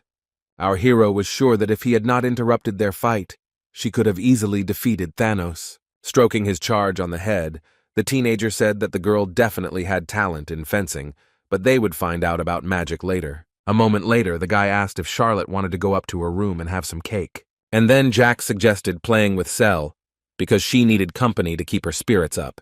He then added that he just needed to talk to Thanos, which made him a little worried because he didn't know what he did wrong. The girl knew better than to argue, so she decided to mind her own business. Finally, the little girl bowed to the men, wishing them good luck and causing our hero to wonder where the blonde learned to do this. When Charlotte left, Jack asked the guy if he knew he had lost to a little girl, to which he replied that he did. The young man noted that it was a pity that she was so good at it, and that she had a talent for close combat, unlike the man. The young man hung his head and stood silently, realizing that words were unnecessary in this case. Jack explained that it was easy for him to figure out how to turn around a situation when you were giving up your position, because Charlotte had done it, even twice. Thanos was simply confused, so he did not understand how to repel the girl's attack, and then he was completely unable to pull himself together. Jack pointed out that if he hadn't intervened, the man would have simply been lying on the ground with a bump on his forehead. The young man asked whether it was stubbornness or selfishness, without explaining the essence of his question. It seemed that Thanos didn't understand this either. The young man wanted to ask something, but didn't dare. Charlotte was physically small. If you didn't look, you'd think she couldn't do anything at all. Continuing, he said that such a little girl was able to recognize his strength and come up with tactics to repel the blow. The young man asked Thanos what he should do at that moment, which made the guy very worried and unable to give an answer. Without waiting for an answer, the young man explained that he had to change his sword technique or strength so as not to lose control. Our hero emphasized that instead the blonde would simply continue to swing the sword, and that would not do. Jack smiled and suggested that the guy try to kill him once, not seeing anything wrong with it. The interlocutor, not expecting this at all, asked in fear what he had done that was worth dying for. Jack explained that the boy wanted to become the best knight on this continent, but to do that, he needed to train and try. The blonde began to make a displeased face, explaining that he was most likely causing everyone nothing but inconvenience. Patting his friend on the shoulder, the teenager once again noted that he should try very hard. The young man said that the guy should be ready for everything, even death, because death is inevitable for a true warrior. Jack asked again if the blonde was ready to try so hard that he even risked dying. The interlocutor squeezed his sword even tighter, but he was in no hurry to give an answer. Finally, having plucked up his courage, Thanos declared that he was ready for anything. The boy turned to his mentor and asked her not to leave, but to help them, although Ta did not understand how exactly. The boy stated that he wanted to use the illusion within the magic circle to create a training partner for the blonde. Hearing the girl confirm her student's guess, he smiled, noting to himself how this was possible. The mentor explained that it would take a lot of mana to create an illusion that looked like a human, but knowing this, the boy immediately began to cast spells. A moment later, the teenager began to draw something on the ground with a magical stream. The witch looked at it in surprise, realizing that the drawing was what she thought it was. Jack combined the rules of death and illusion, which greatly interested the mentor. The first spell is performed through the black magic of the 10th circle. It controls the limitation of space and changes the path of mana. In the 7th space, you can drive any opponent crazy and make them feel anxiety, fear, and panic. And the illusion of the 9th circle is a spell that creates a creature similar to a real person, but controlled. Jack remembered that he and his mentor had come up with this in a past life, because the combination of spells would be very interesting for them. The mentor reminded that changes in magic can have consequences, but they can be controlled through discipline. Suddenly, our hero turned to Thanos, who did not understand what to do. The guy said that the battles have difficulty levels from 1 to 10, the higher the harder, and a moment later he asked what level the blonde would like to start at. Thanos stuttered a little, timidly saying that it was best to start from the very beginning. Jack listened to his comrade's wishes and set up the first level, thinking that when he died 100 times, he would learn. Holding the girl's hat in his hands, our hero did everything possible to stay on track. The mentor finished everything and told Thanos to go there, but he hesitated, because it was scary, because the guy did not understand what he would face. For several minutes, the young man thought about what to do, but it was too late to retreat. Finally, the blonde made up his mind and stepped into the magic circle. A second later, Thanos was already hovering above the ground looking up. At this very time, Valentine and Jack were deciding who the first opponent would be. Jack quietly told her his first and last name, which surprised the girl, because she did not expect such a coincidence at all. For a while, the guys looked at each other like old friends who understand each other perfectly. Jack reminded the witch of the words 9 years, and noted that they could do it much faster. The girl said that the young man was a very bad person, but he did not hide it, because everyone says so, and it did not bother him.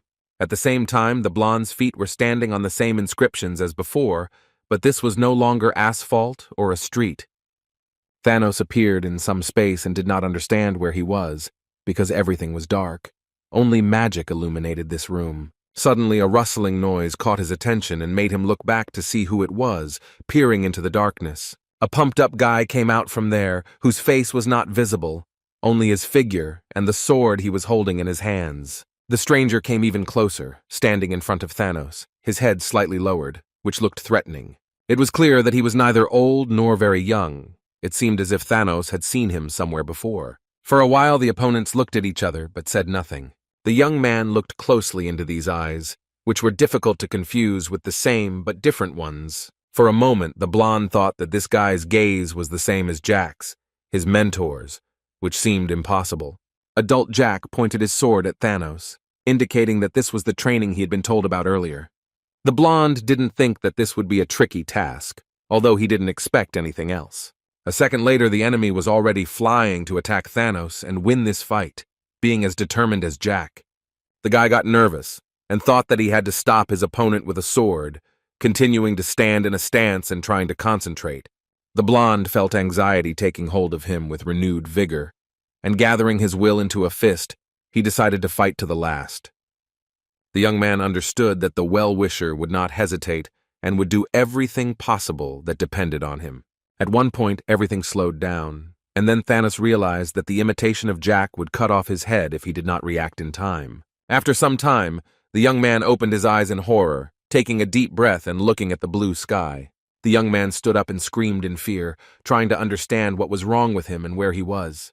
The guy wanted to feel his own neck and head to make sure that everything that happened a couple of minutes ago was just an illusion. Watching this, our guy came up and asked what the blonde guy was doing sitting on the floor, and he just looked at him in fear. Having come to his senses a little, the interlocutor screamed when Jack came even closer to him. His reaction was as if he had seen a ghost. Our hero shook the blonde's hand, wondering what had happened to him. Thanos took his master's hand to rise and asked who had just been in the circle, for the man looked very much like him. Starting the conversation, the teenager assured his interlocutor that it was just the magic of illusion. The young man added that the young man had little experience and had probably never been in a situation where he had to risk his life, which the young man confirmed. Jack then explained that Thanos saw him in this circle when he was 18 years old. The young man should have figured this out himself, but our hero will lift the veil of secrecy a little. The young man added that Thanos would have to fight him from his past life, and the longer he could hold out, the stronger he would become. Jack was confident that lack of talent could be compensated for by experience. After all, magic is not used there at all, only fencing, so the difficulty was at the level of the first circle. Thanos said that he understood, but he was interested in what kind of past life, because in principle, this could not exist. The guy promised to tell his friend about this later, remembering that this man could not know the story of his past life. Hearing the question of whether Thanos was confident, the young man covered his eyes with his hand, thinking about what to say. The guy said that he understood the owner, and now he will try his best to win and hold out as long as possible. Even though it was all an illusion, death felt very real there, and it was possible to go crazy. But Jack understood that Thanos was not like that. And it wasn't just a matter of sympathy. The teenager truly believed in this man. After all, despite his broken bones, he trained with a sword every day, and this took up all his free time. At the very beginning of our acquaintance, the guy admitted that he only takes breaks for food and sleep, and spends the rest of the time studying. His only problem was that the blonde constantly directed all his great mental power in the wrong direction. In that case, all he could do was die and learn from his mistakes, but Jack is absolutely sure that he can surpass Beggarman. There will come a time when this young man will be able to make a name for himself, and our hero will be happy to help him with this. The young man asked how long his interlocutor would call him Marquis. The teenager understood that initially he was just going to play with this chicken instead of the last one, but then his plans changed dramatically.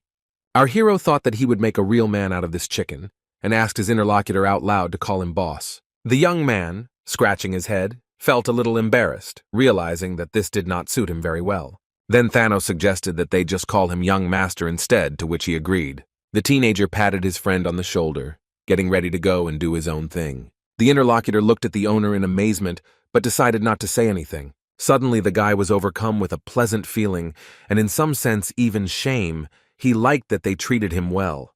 Afterwards, he noted that he relies on the young owner, because he knows that he will really help him, and his dream will become a reality. Valentine, who was walking ahead and had heard the entire conversation, playfully addressed her student as a master and told him to hurry up to dinner. Little Charlotte, climbing the stairs, thought that she had done something wrong. After all, at first she was waiting for the boss, who was at the ceremony, but he never came. Afterwards, she saw her great brother Thanos and thought that he could teach her fencing, so she asked for it. But when the boss came, even though Charlotte had received a compliment, she still felt like something was wrong. Of course, the young man smiled, as he always did, but there was probably some catch to it. The girl climbed to the very top and was bored because it seemed to her that the boss was a little angry with her, which was very upsetting. Charlotte thought it was because they had dueled without permission, and she would probably have to apologize to her boss. Cell appeared in her path, and for a while the girls stood opposite each other and looked, not understanding what was happening. The new inhabitant of the house was a little scared, and did not understand what to do at the moment. because she had prevented Charlotte from passing. The vampire, on the contrary, looked at her with admiration, examining every little detail of the polymorph's appearance. Suddenly, Cell fell to her knees and began to apologize, explaining that she had not seen the girl coming this way. Charlotte, in turn, was scared because she did not understand why her new acquaintance was behaving this way and worshipping her. She knew one dragon named Valactus, because of whom she hated this entire race. After all, he used his mother and her as toys almost all their lives, and meanly called himself Charlotte's uncle, and they blindly believed it. But the boss told the girl one important thing that she remembered. She is not at all like Valactus, and the vampire believes what the young master says. But that was then, and now the girl witnessed a strange scene. Polymorph lay on the floor and shook with fear, afraid that they would start to mock her, as they did for 2 years in the Tulkan Empire. Charlotte was no less scared, and she tried to figure out what to do and overcome her fear and believe that there are good dragons. Pointing at this unfortunate woman, Jack's ward decided that she had to act. The vampire decided to pick the girl up from the floor and hug her to calm her down and make friends with her. Jack didn't tell her at all what happened to Cell, but perhaps young Charlotte could help her. The young gentleman entered the kitchen and looked at the delicious fried eggs that were standing in the frying pan. The guy asked the cook again about the polymorph, and he calmly replied that the baby had been on the roof since the morning. Afterwards, the man offered Jack something to eat since he was already there, to which he happily agreed. Despite the fact that time was passing, the girls, as before, stood in the middle of the corridor and hugged. This scene was witnessed by Jack and the mentor, who were very surprised that they had finally become such friends, since before only Cell had shown friendliness. Our hero was in no hurry to say or do anything, but simply watched attentively what was happening. The guy thought that if he looked closely, he could see that Charlotte was crying, and Cell was shaking with fear for some reason, and at that moment they were hugging.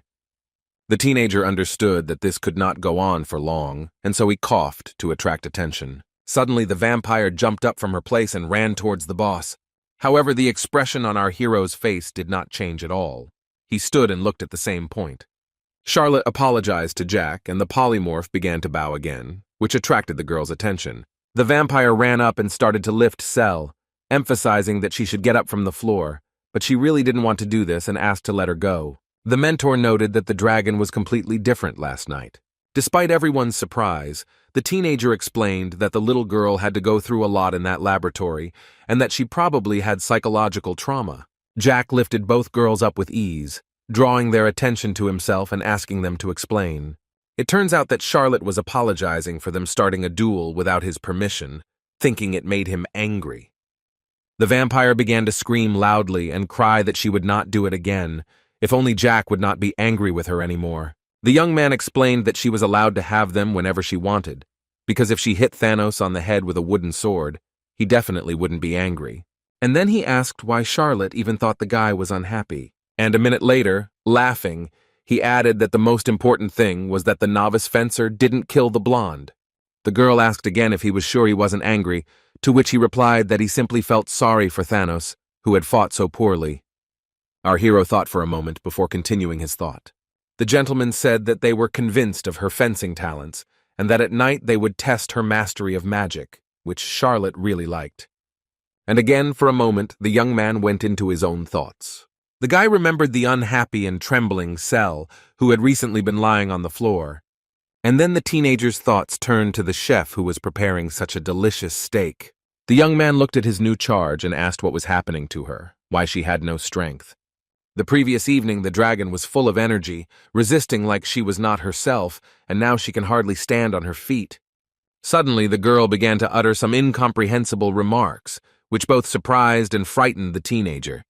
Polymorph began to speak of a demon who changed the earth and sky. Our hero sat the little girl down on the sofa and asked her if the reason for her worries was the destruction of the world, which she confirmed. The mentor explained that this was the prophecy of the third dragon lord, because she knew what the girl was talking about. 400 years ago, this dragon, who was stronger than all the others put together, rebelled against the will of his mentor. Of course, he died because the girl's victory was obvious. And this is considering that she put minimal effort into it. The third lord was able to foresee the future using the power of souls, so he left a message even before his death. Jack asked if she was afraid that he was a demon who would destroy the world. The young man thought thoughtfully that, unfortunately, this was true. The young master decided to report that this prediction was complete nonsense. The end of the world does not exist at all. The girl tried to object, but our hero once again stated that this was nonsense. What kind of end of the world could we be talking about? Everyone knows that this will never happen. The teenager looked sadly at his interlocutor, who was not going to give up so easily. Cell began to get angry and say that this was the Third Lord's prediction, and he was never wrong. The young man began to smile. The young man thought to himself that this little girl was quite energetic. The boy explained to her that her parents had not told her that this lord liked to change his predictions for the sake of the race. The Dragon Lord did this to protect his race, and it happened very often, so don't believe it. The teenager patted Cell on the head and noted that she was worried about something stupid, but now she should relax and switch over. Polymorph promised to calm down, but asked again that the young man would not eat her. Our hero sincerely replied that dragons were not to his taste. The next second, the young man finally began to smile and wanted to say something. Jack reminded her that it was almost lunchtime and that the girl should tell him something now. Our hero was especially interested in whether she liked the steak from the chef. After these words, the little girl began to drool, although she continued to remain silent. The girl answered with embarrassment that she really liked it. That is, the steak was very tasty, and she had never tried anything like it. Our hero laughed, saying that then for lunch they would eat steaks together, but not like in the morning.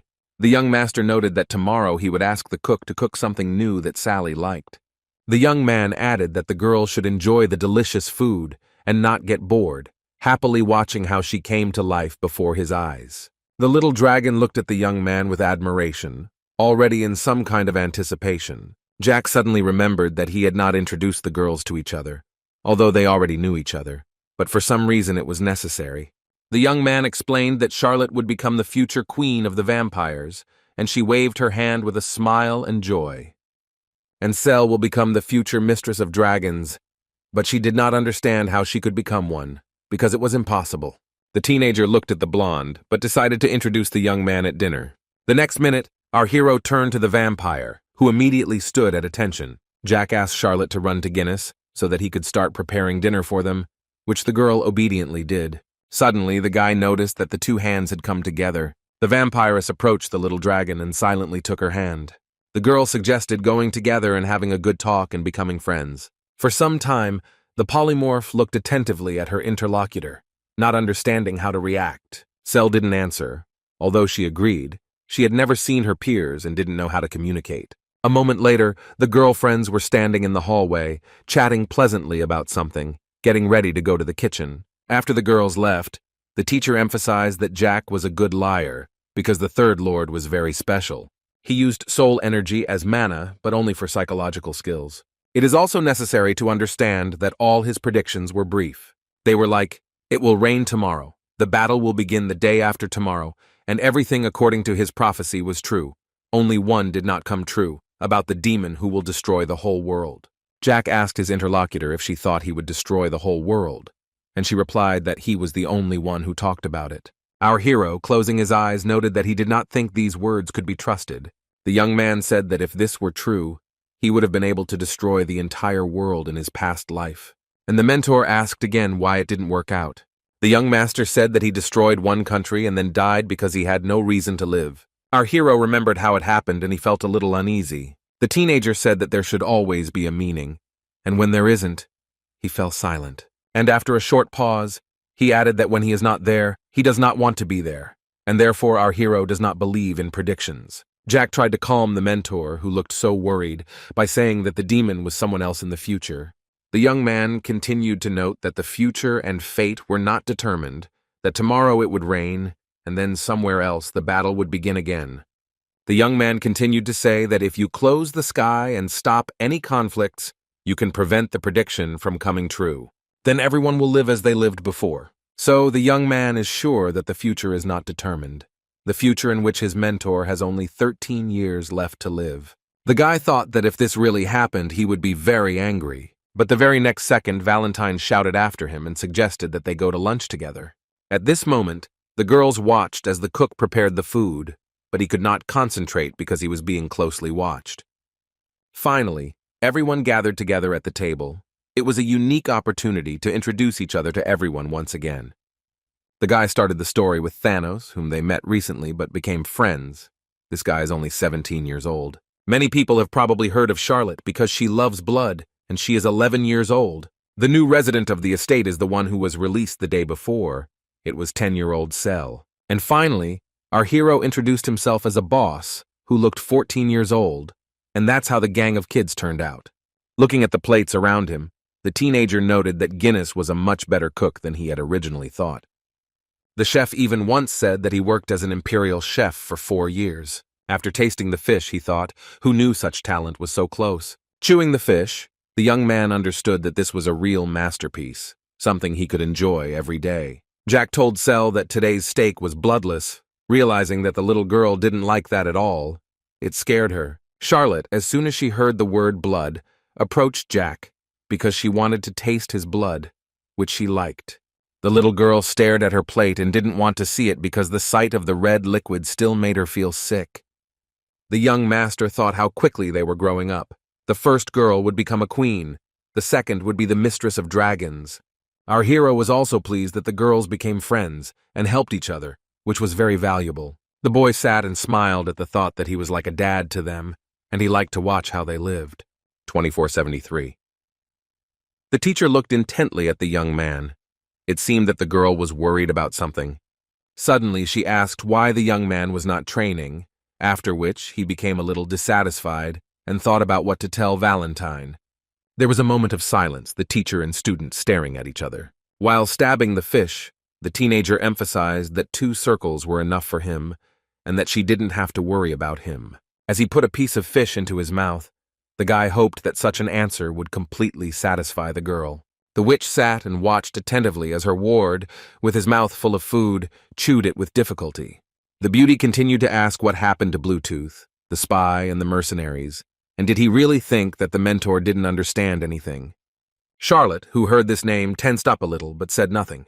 The woman continued that in reality, Jack doesn't trust them but himself. Of course, the guy has a small body now, but he needs time, and then he can easily get the 3rd and even the 4th round. Our hero turned all this into a joke, noting that if he really wanted to, he could get a 5th round. The teacher was silent while drinking her juice. She had no intention of pressuring her student, although she understood that he needed instructions. Jack thought he didn't want to admit it, but still, he was biologically a little boy, and his body wasn't the same as it used to be. There is a difference in the size of his veins, and even the size of his heart is different from what it was in his past life. If he were Thanos' age, he could easily get around every day, but now he needs more time. And don't forget about attentiveness, because if you injure a person at the moment when he creates a mana circle, he will receive a big shock. The teacher asked again if Jack was worried because he might get into some kind of danger while creating the mana circle. The guy smiled and said that he was a witch and couldn't hide anything even if he really wanted to. When Jack first reincarnated as his 14-year-old self, he created the first step in prison because no one could get to him. The young man created the 2nd circle when Ron was nearby, always ready to protect, and the boy trusted him infinitely. The butler didn't ask anything, he just did his job. The young man knew that if the gentleman wanted, he would tell everything himself. The young man explained that while the teacher was a doll, he had to protect her, and there was no time to create a circle. Our hero knew that Valentine returned to his normal form once a month, and it happened today.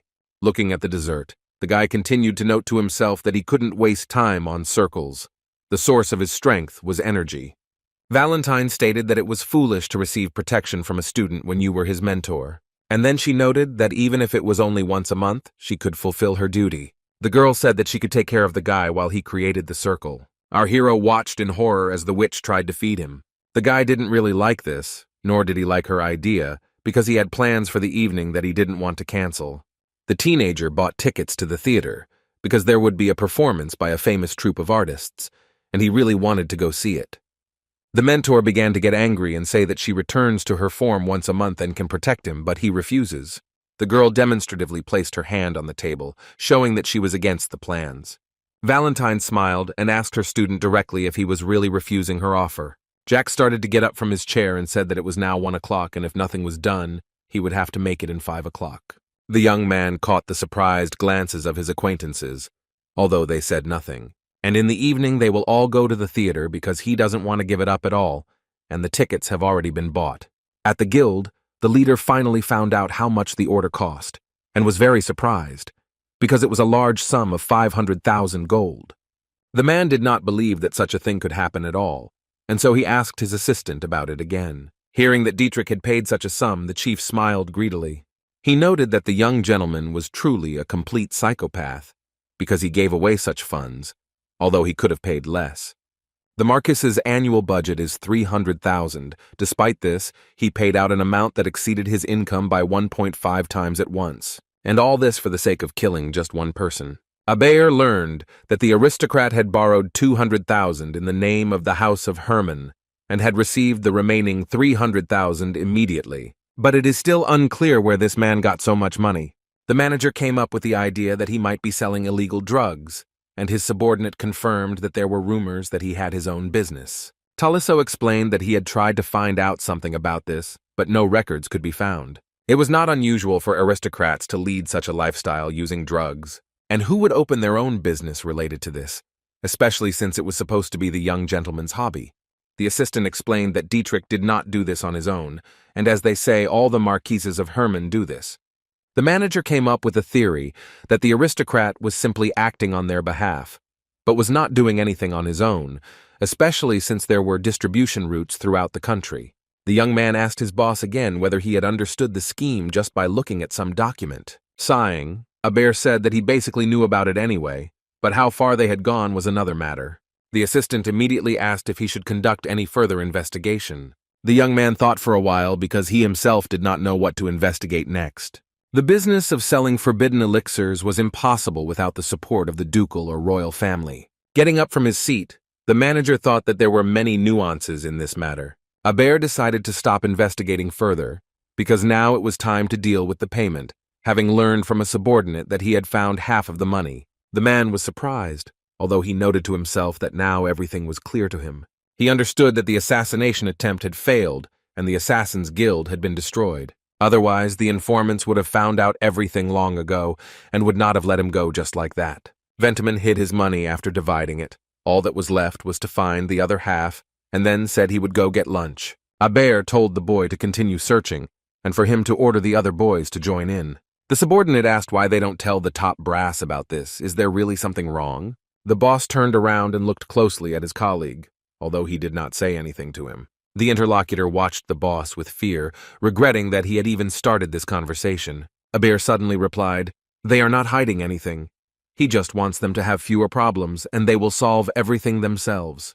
And he continued to say that they were busy people, knowing that the guy was a complete fool and would believe it, so there was no need to explain anything. Not much time passed, and a middle-aged man happily greeted the gentleman. Heir approached the baker Martin and asked for 10 buns to take with him, to which the baker replied that they had just come out of the oven. For a moment, the guy thought about the fact that he didn't trust the top brass because Jack's threats were very real. Therefore, he must find money to save his head. The guild leader decided to think about it later because there was no point in giving his life for the top leadership. Heir was the director of the branch, and therefore he could make some decisions himself. A few moments later, when the young man went outside, his thoughts were interrupted by someone pushing his leg.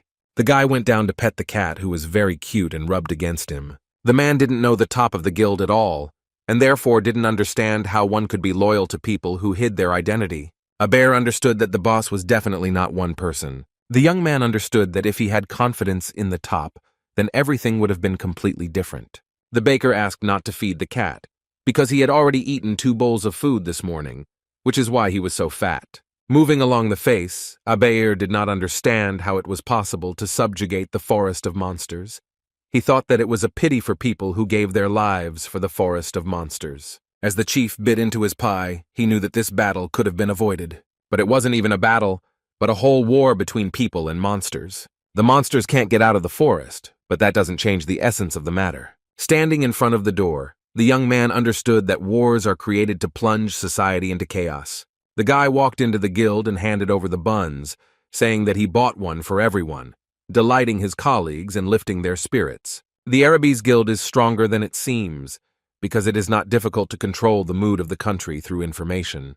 Also, thanks to the king's support, the number of people who were mana users was greatly reduced, although the king may lose his support. The guild leader fell onto the sofa and wondered why their organization was involved in such terrible things. Placing his hand on the piece of paper, Heir thought about how many strange things had been happening lately. And then the young man looked carefully at the portrait that lay in front of him. The young man mentioned the name Dietrich Hermann and said that perhaps he could too. Heir understood that Dietrich's business, connected with the sale of forbidden elixirs, could not exist without the support of the Empire. Everyone understands perfectly well that the entire top is interconnected. Still lying motionless, the young man understood that he needed answers to many questions. It is quite possible that those 300,000 were used to push this stupid man forward and make him responsible. The man knew that they could earn a lot of money this way by promoting their young son, but as a guild, they did not see the movement of this money. Heir wondered if a day of investigation would be enough to find out everything. The guy himself didn't understand that their superiors were deliberately hiding it. Could it really be their stolen money?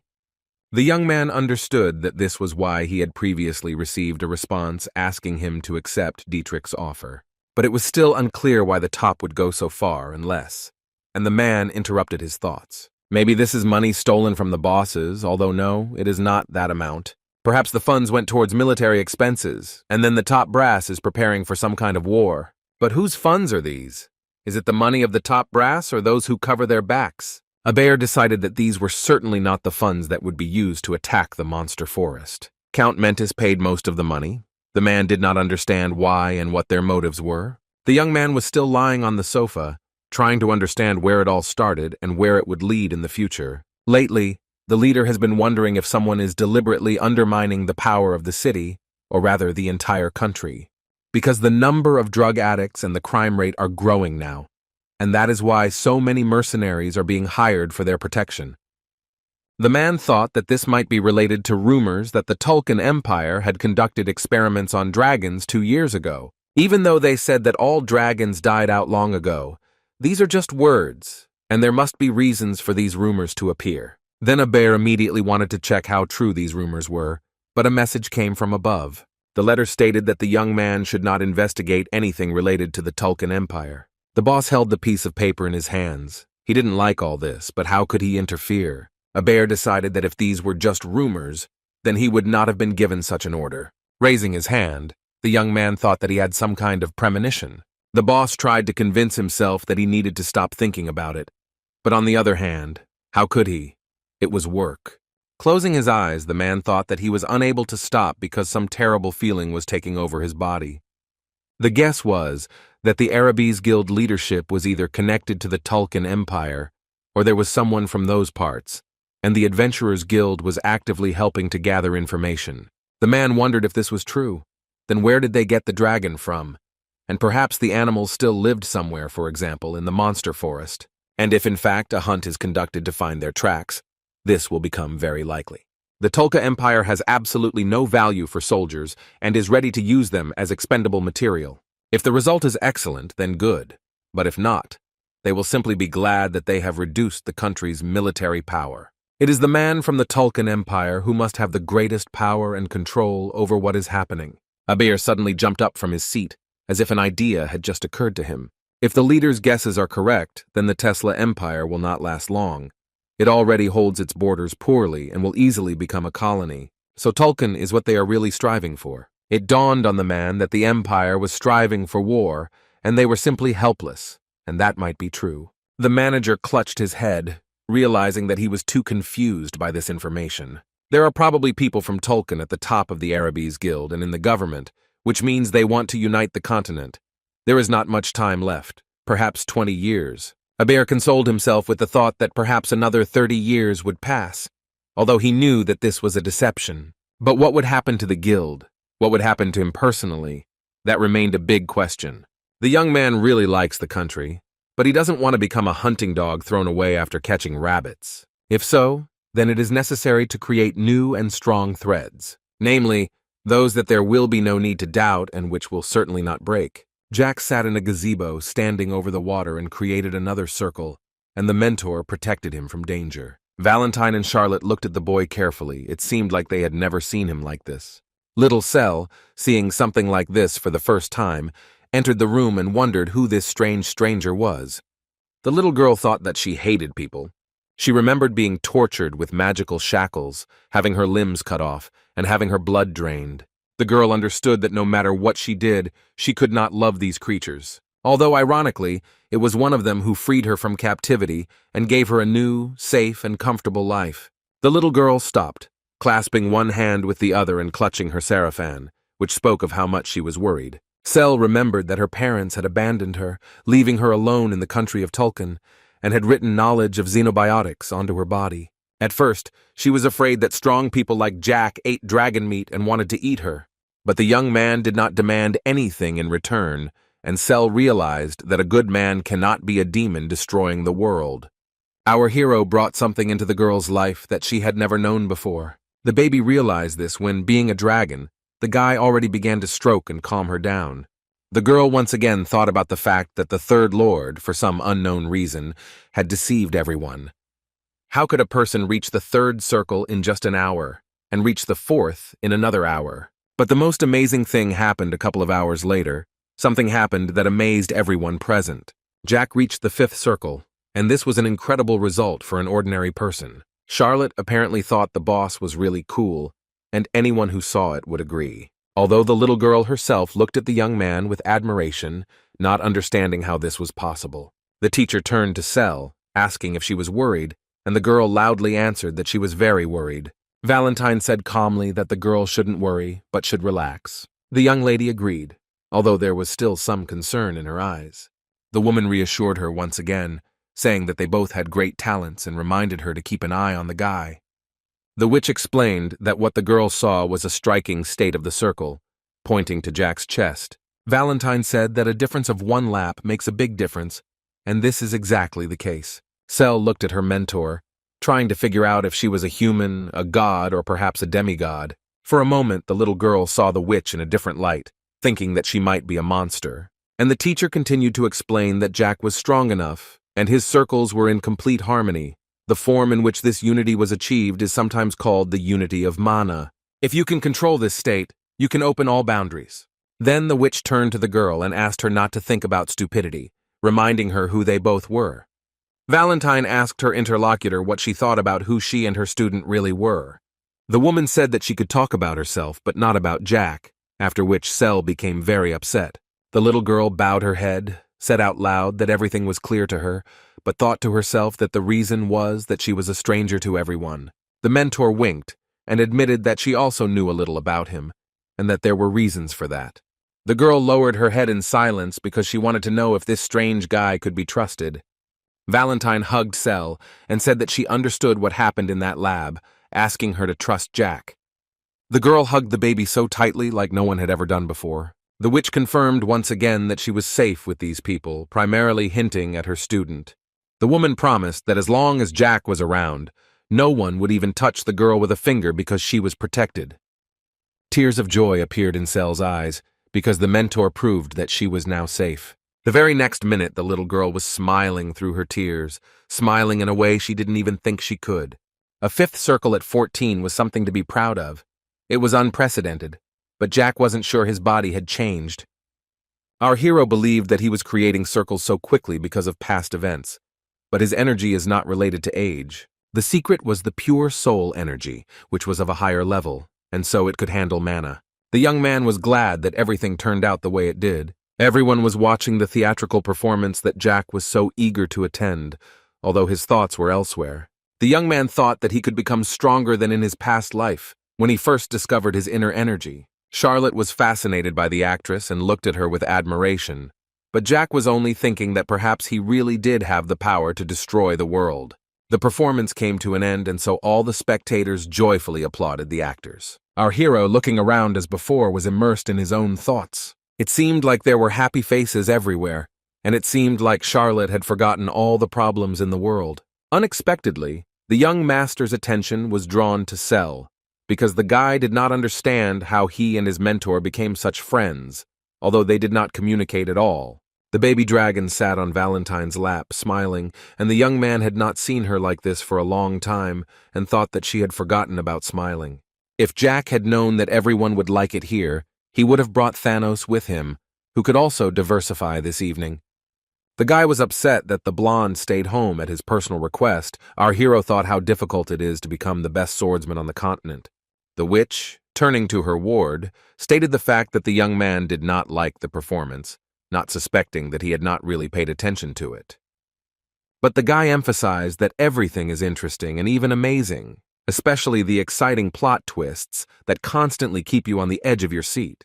The mentor asked again if he meant the moment where Christine turned out to be a phantom of the theater, trying to catch him in a lie. Jack proudly replied that it was this moment that struck him, because no one thought that the ghost was the main character of the play. Those present looked at him silently, and a slight disdain appeared in the teacher's eyes for his inattention to the plot. The woman explained that the ghost was not Christine, but a man named Eric, who always wears a mask. How could they be confused? The young man laughed nervously, trying to divert attention from his mistake. And in order to somehow divert attention from himself, he suggested going out for a bite to eat, because people were already leaving.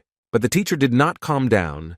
She said that the young man was confused, and therefore was in a hurry to change the subject. One of the pubs was very lively, with guests actively chatting and enjoying dishes whose aroma could be smelled from the street.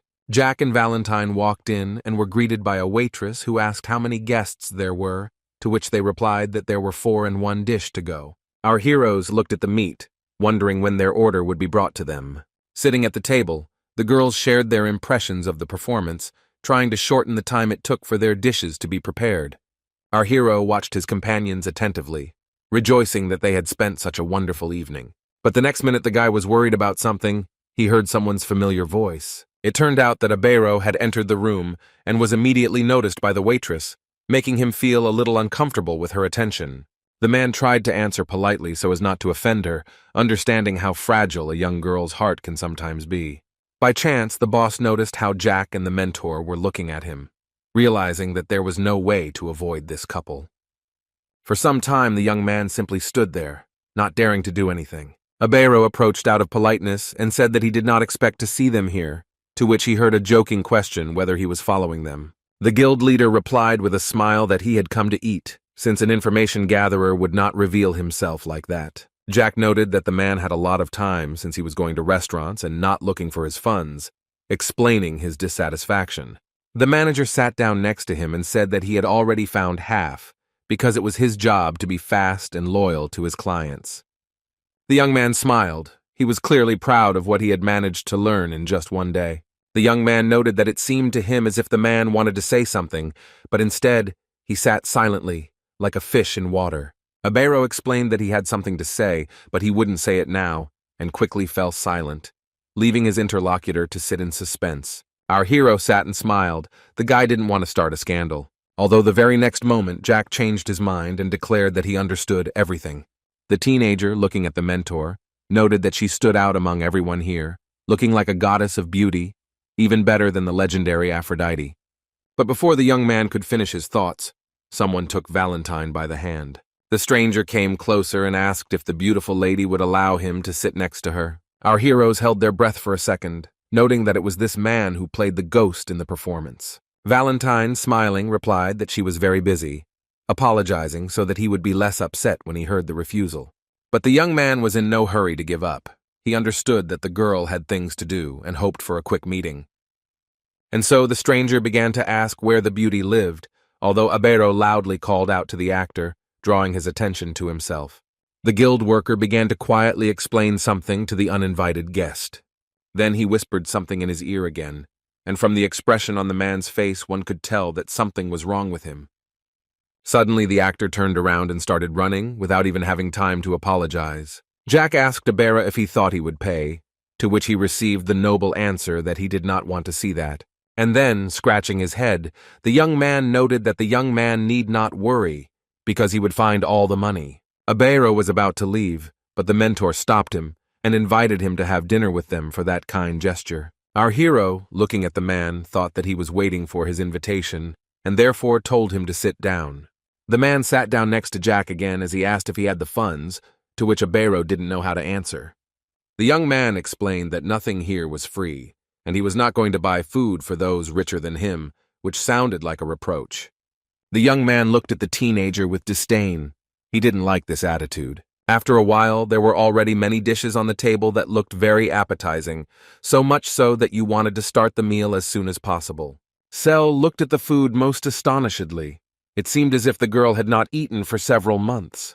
Abero emphasized that the beauties can eat more and not be shy, and if they want something else, he will order more. Jack noticed that this man treated children much better than he expected, because at first you wouldn't say so. While stabbing the meat, the guild leader happily sent it into her mouth. Although suddenly our hero asked the man why he accepted Dietrich's order, which greatly surprised his interlocutor, because he had thought about it a lot. Abero explained that this was what the higher-ups had ordered, and fell silent, since he had nothing else to say in his defense. The teenager smiled, carefully thinking about what to say. And then Jack noted that the man was trying to say that he was just a puppet being controlled. The young man honestly admitted that although he is the head of the branch, he is also a convenient tool. The young man accepted the fact that his interlocutor had also suffered, and asked again whether he had found half the amount promised in the contract. When the man clarified that Jack had been paid 500,000 gold, he spat out everything that was in his mouth, because he had not expected that. The guy, amazed by everything that was said, asked again whether his interlocutor had mixed up anything. Perhaps they were talking about 50,000. Everyone was interested in where Dietrich got his talent for making money, and why he spent such a large sum on one guy. The manager noted that he had some businesses and said nothing more, continuing to enjoy the food. And again the boys fell silent, each one immersed in his own thoughts. Jack asked again if the man was testing him now because his answer was very vague, as if to test his reaction. The interlocutor explained that there might be something in these businesses that Dietrich was involved in, but he could not tell about it for free. A moment later, our hero slapped his table neighbor on the shoulder. Jack angrily asked if he asked for it, forcing the boy to eat faster and pay half because he doesn't pay for the elders. The young man, smiling, noted that he could pay but would not do so. The interlocutor still did not understand why he should pay for more than one person out of 5. The boy explained that he had originally intended to eat alone, but the manager had intervened, so he had to pay half for it. In a quieter voice, our hero asked why the guy was silent and whether he would pay the bill. But then the guy noted that he was joking and quickly fell silent. And then he said that the interlocutor should consider this a gift from hell where he lives, and if he does not finish the job, then the gift will not be needed. The young man added that he hoped their case would be resolved as soon as possible. The man was shaking with fear while Jack sat and smiled, because in this case he really was joking. Evening came, and the mentor's time in this body ended, which she announced to those gathered. Suddenly the light enveloped the girl's body, illuminating everything around, which surprised the guest, who saw this for the first time in his life. Heir felt like something was wrong, because it couldn't possibly be. However, a moment later, instead of the curvy girl sitting on the chair, there was now a doll, who remained the teacher as before. The man asked in fear what it was and what had happened to the woman. Was she really not real? But instead of answering, our hero took this miniature girl in his arms as before. Jack said he didn't care if he told anyone about it, but asked him to keep quiet if possible. The boss, just like a few minutes earlier, was in shock and therefore did not know what to say. At the same time, the witch looked questioningly at the young man, but said nothing. Finally, having come to his senses, the interlocutor noted that he would not tell anyone anything. No one would take his and his mentor's secret at their word, although he didn't care if anyone found out about it. Although the guy thought that Abero also considered it a simple transformation. Standing outside, the boys were about to leave when Jack ordered the man to be careful, as if he was caring about him. Only a few seconds passed, and our heroes were already watching the departing guest. The teenager seemed to enjoy the company, as he smiled and waved at his new acquaintance. The mentor began to tell Jack that even in her past life she had not told him about one thing, but he did not understand what the girl was talking about. Valentine was in no hurry to celebrate anything. She simply, like her student, watched as Heir left. Suddenly the witch explained that this could be considered intuition. Perhaps it was because the girl had often encountered death in the past, and therefore in the present she could smell the death of those who were about to leave this world. Jack asked Valentine if she thought the manager was going to die soon, and she confirmed that he did. With a thoughtful tone in her voice, the interlocutor stated that it was unlikely to be our hero, hinting at someone else. The teenager decided to himself that many talented people died in the Empire at that time, and perhaps this young man was no exception. The guy confirmed that it was not he who would deal with the manager, although a couple of seconds later he replied that he himself actually did not know who it would be. The young man did not understand what kind of person this man was. What kind of person Heir was, because the boy only knew his title and name. The man does not seem untalented to our hero, but at the same time he has nothing to give the teenager. At this very time, Charlotte was showing the cat to little Cell, who did not understand what was wanted from her. After that, she decided to offer the cat to the boss, and he thought, why not, hugging his comrades tightly. While Heir was busy with his business, Jack told everyone that only time would tell whether this guy could be useful to him or not. Suddenly, the guild leader remembered the work that urgently needed to be done and decided that he would have to eat something to stay awake. The next day, Jack was swimming near the gazebo because it was a very hot day, and he enjoyed refreshing himself. Standing in the water and wiping his forehead with his hand, our hero noted how wonderful it was that he found himself in such a beautiful place. The teacher who was nearby asked if the young man could not bathe in another place, since it was created for meditation and prayer. With a smile on his face, the teenager kindly invited his mentor to join him, hearing her refuse. Only a few seconds passed before the young man began to slowly climb the stairs. The young man, coming out of the water, asked Cell if she had decided what she would do next, since the girl had time to think everything over carefully. Turning around, the little girl was in no hurry to say anything. Some confusion could be seen on her face. Seeing this, Jack sat down next to her on the stairs and decided to ask her plans again, seeing how Cell could not bring herself to say anything. Suddenly, the girl, who had looked confused before, turned into a real beast, screaming that she was planning to take revenge. She said she wanted to meet her parents who abandoned her and the beggarmans who abused her. Jack looked at her with a smile, thinking that Thanos had a rival because this little girl's strength was extraordinary, as was her desire for revenge. Cell, upset and embarrassed, asked if it would be difficult, realizing that the guy was unlikely to support her idea. However, the teenager thoughtfully stated that nothing would be particularly difficult, but that he needed to hurry. The young man explained that people can leave this world due to other circumstances, such as illness or murder. Cell looked down and asked why she should live then, realizing that the meaning was lost. Our hero looked at his interlocutor in surprise, but remained silent. But a moment later, smiling, Jack declared that the little girl herself must understand who she is and what she wants to do in this world. Embarrassed, Cell honestly noted that the young man was absolutely right. Suddenly, Devochka asked where Charlotte and Thanos were now, because she hadn't seen them for a long time. Jack explained that they were at an academy where they studied and had fun while gaining new knowledge. The boy reminded the little girl that at 7 o'clock in the morning, when the kids were getting ready for classes, she was still fast asleep. The teenager continued by saying that the academy not only teaches combat, but other things as well, which is why students go there. Cell, calling him boss, asked what the girl and the boy were learning from Jack, who did not understand why the little girl had suddenly started calling him boss. The young man noted that he could not teach anything except fighting, as well as relationships with other people. For example, you can't learn the communication process by being in the same circle. The academy brings together people from all over the country, and where there are many people, there is more space for development.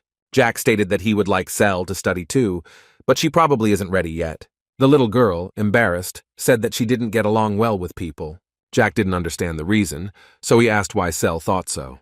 The girl was silent, and Jack smiled as if he had planned something to cheer her up. The very next minute, the guy started splashing water, which scared the girl, who didn't expect this. The little girl subconsciously tried to protect herself, and therefore began to back away, not realizing that she was on the very edge. A second later, Cell fell into the water and asked what the boss was doing, trying to understand his actions. Jack explained that he saw her sad face and decided to cheer up the little girl, noting that one should not get attached to the past. Shaking his hand to his ward, the teenager declared that the past is just the past. It is gone. It can no longer be brought back. A minute later, the girl asked what had happened in the past to the guy, who did not understand why the dragoness asked such a strange question. The young man explained that they were completely different, and added that the girl was still a child, and since that was the case, she should live freely, without thinking about anything. The young man smiled and noted that if Cell suddenly wanted to go to the academy, she should say so. The next moment, Jeans entered the room and asked the teenager if he had gone anywhere. Hearing the cook say that they had a guest, the young man asked in surprise who it could be if he wasn't expecting anyone. It turned out that it was the head of the Arabi's guild. At least that's how he introduced himself. With a smile on his face, our hero stated that, apparently, this man was not dead yet, which provoked the anger of the mentor. Not much time passed, and Heir was already sitting on the floor in the rest and meditation room. The man, tired and sleepy, said he had found the second half of the money, surprising Jack, who did not understand how it could have been done in a day.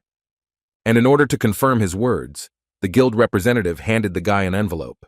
Jack looked at it all in surprise, and then began to quickly open it, not knowing what could be in it. The envelope contained anonymous checks from the Continental Exchange, which the young man could immediately exchange for gold. Our hero looked closely at the pieces of paper that were inside, getting ready to count them. After some time, the teenager looked in front of him attentively and seemed surprised by the amount of money that was inside. Jack realized that the amount was slightly different because there were 5 checks for 100,000 and 1 for 5,000. The young man asked where these additional funds came from, to which he received the answer that this was half that the young man could pay. After bowing, the manager said he had a few questions for the teenager. The man said that if Jack answered them, he would receive an extra 5,000. Our hero looked at his interlocutor. It seemed that the guy did not understand what he was talking about. The young man explained that he could not disclose confidential information that concerned him, but still invited the man to ask questions. The teenager was about to listen to his interlocutor, although before that he looked at Cell and the mentor, who were swimming in the pool. Turning his gaze to the young man, Jack asked him what he wanted to know. Heir asked about the Assassin's Guild, thinking that Jack was the one who destroyed them. Our hero smiled sarcastically, realizing that this question was aimed at finding out who was behind the young man and whether he had destroyed everyone himself. The manager looked at the teenager with some indifference, but was in no hurry to say anything else. The young master said that he had destroyed them all, ridding the world of them so that even the corpses could not be found. Although, of course, in fact, it was the mentor who did it. The interlocutor noted with calmness in his voice that everything was clear to him, although he wanted to know something else interesting. The man asked if Jack was connected to the struggle for the throne of the Tulkun Empire, which surprised our hero. The teenager did not understand what the Tulkun Empire had to do with all this. The guy also didn't know how he could be connected to all this, asking about it directly. And so Jack, in response, decided to ask his own questions, which confused the man. The young man stood up, and at that moment he was engulfed in a blue glow, evidence that he had begun to use mana. The interlocutor covered his eyes with his hand, while the guy was talking about how he was glad that the manager was collecting information for him. While our hero continued to thank Heir for keeping his word and returning the money, he saw how the girls were carried away from the room by a whirlwind of energy. The teenager paused for a moment and then said that for now everything was fine with him. Pressing on, the guy started saying something about the Tulakan Empire, hoping that his opponent would understand him without words. The young man explained that 10,000 gold was not a small sum, and for that money you could get whatever you wanted. Jack noted that he hadn't slept all night because of the urgency, but what did the Tulkun Empire have to do with it? The interlocutor looked at the teenager with horror, gradually trying to back away, not understanding what to expect from the young gentleman. On the one hand, fear could be seen in the interlocutor's eyes, but on the other, there was some kind of confidence. The teenager smiled and asked if it was true that the guild leader was looking for new connections. The next minute, our hero put his foot on the guest's shoulder and began to push him. The young man asked his interlocutor if he thought that Jack's henchmen could become his informants. The guy continued to say that he knew that the young man was doing a good job, but at the same time, he had come up with something extra. Jack decided to say directly that he had no patron and therefore there was no point in looking for one.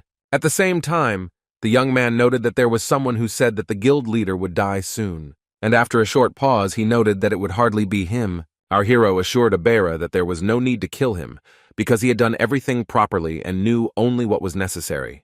And he asked with disdain if the young man felt that Jack could be trusted. The teenager said that what Heir noticed was not something he needed to know. What the guild leader noticed they will soon find out too. Jack added with a smile that he was surprised that the Tulkun Empire couldn't understand this. Patting his interlocutor on the cheek, the teenager said that he liked his skills, and the very next minute he declared that perhaps it was worth saving the unfortunate man by giving him a chance. The teenager said he could become the man's new rope.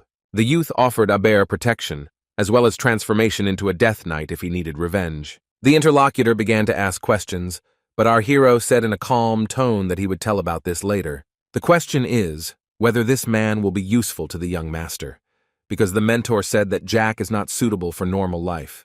The guy himself agreed with her, because this was what he needed. And Charlotte, Cell, and Thanos will become parts of his future, a new existence that the teenager is now working on. It must be something completely new, unlike anything that has happened before. And while the young man was wondering whether Abero would fit into this scheme, he asked his interlocutor who he really was. The guy blushed a little but continued to smile, thinking about what he should say. Stretching, our hero noted that he was ashamed to talk about it, and therefore it would be better for his interlocutor to guess for himself. Abero didn't understand what he was talking about, so he asked again while the young man looked at him in amazement. Jack suddenly asked if the man liked fishing, noting that he did not mean ordinary fishing on the river. The girls, who had finally recovered from their shock and were now sitting by the pool, also could not understand what was being discussed.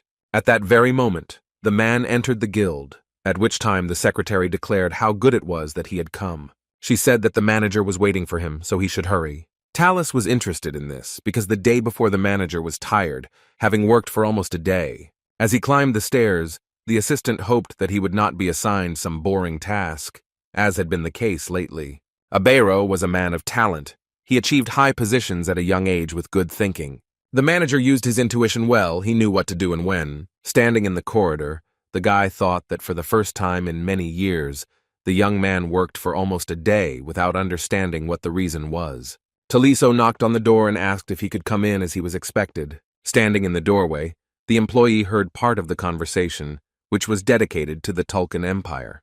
The young man looked inquiringly at the little girl who was holding a funny doll in her arms. At the same time, our hero sat in a chair and asked what he had done. Jack was tied up and told to make the man forget what he said earlier. Taliso, standing behind the chief, did not dare to intervene in the conversation, but tried to understand in his mind what had happened. The leader said that they were not a simple mercenary guild, but supported the Tulkun Empire, and the duchies were not important to them. The teenager cried and resisted. It seemed as if they wanted to squeeze everything and even more out of him. Abero began to interrogate the guy so that he would tell everything he knew, and most importantly, who was behind him. The man was curious as to why the boy had destroyed the Fentanyl Guild and why he needed the forbidden medicinal plant. Jack said that he was simply ordered by Duke Ausenbel and Duke Mellon, and he did everything without saying another word. Although a minute later, he once again said guiltily that he was following orders and could not have acted otherwise. The leader turned to Talus, who looked at his interlocutor attentively and did not know what he wanted from him. Heir, who was sitting with his back to his subordinate, told him to send a message upstairs as soon as possible.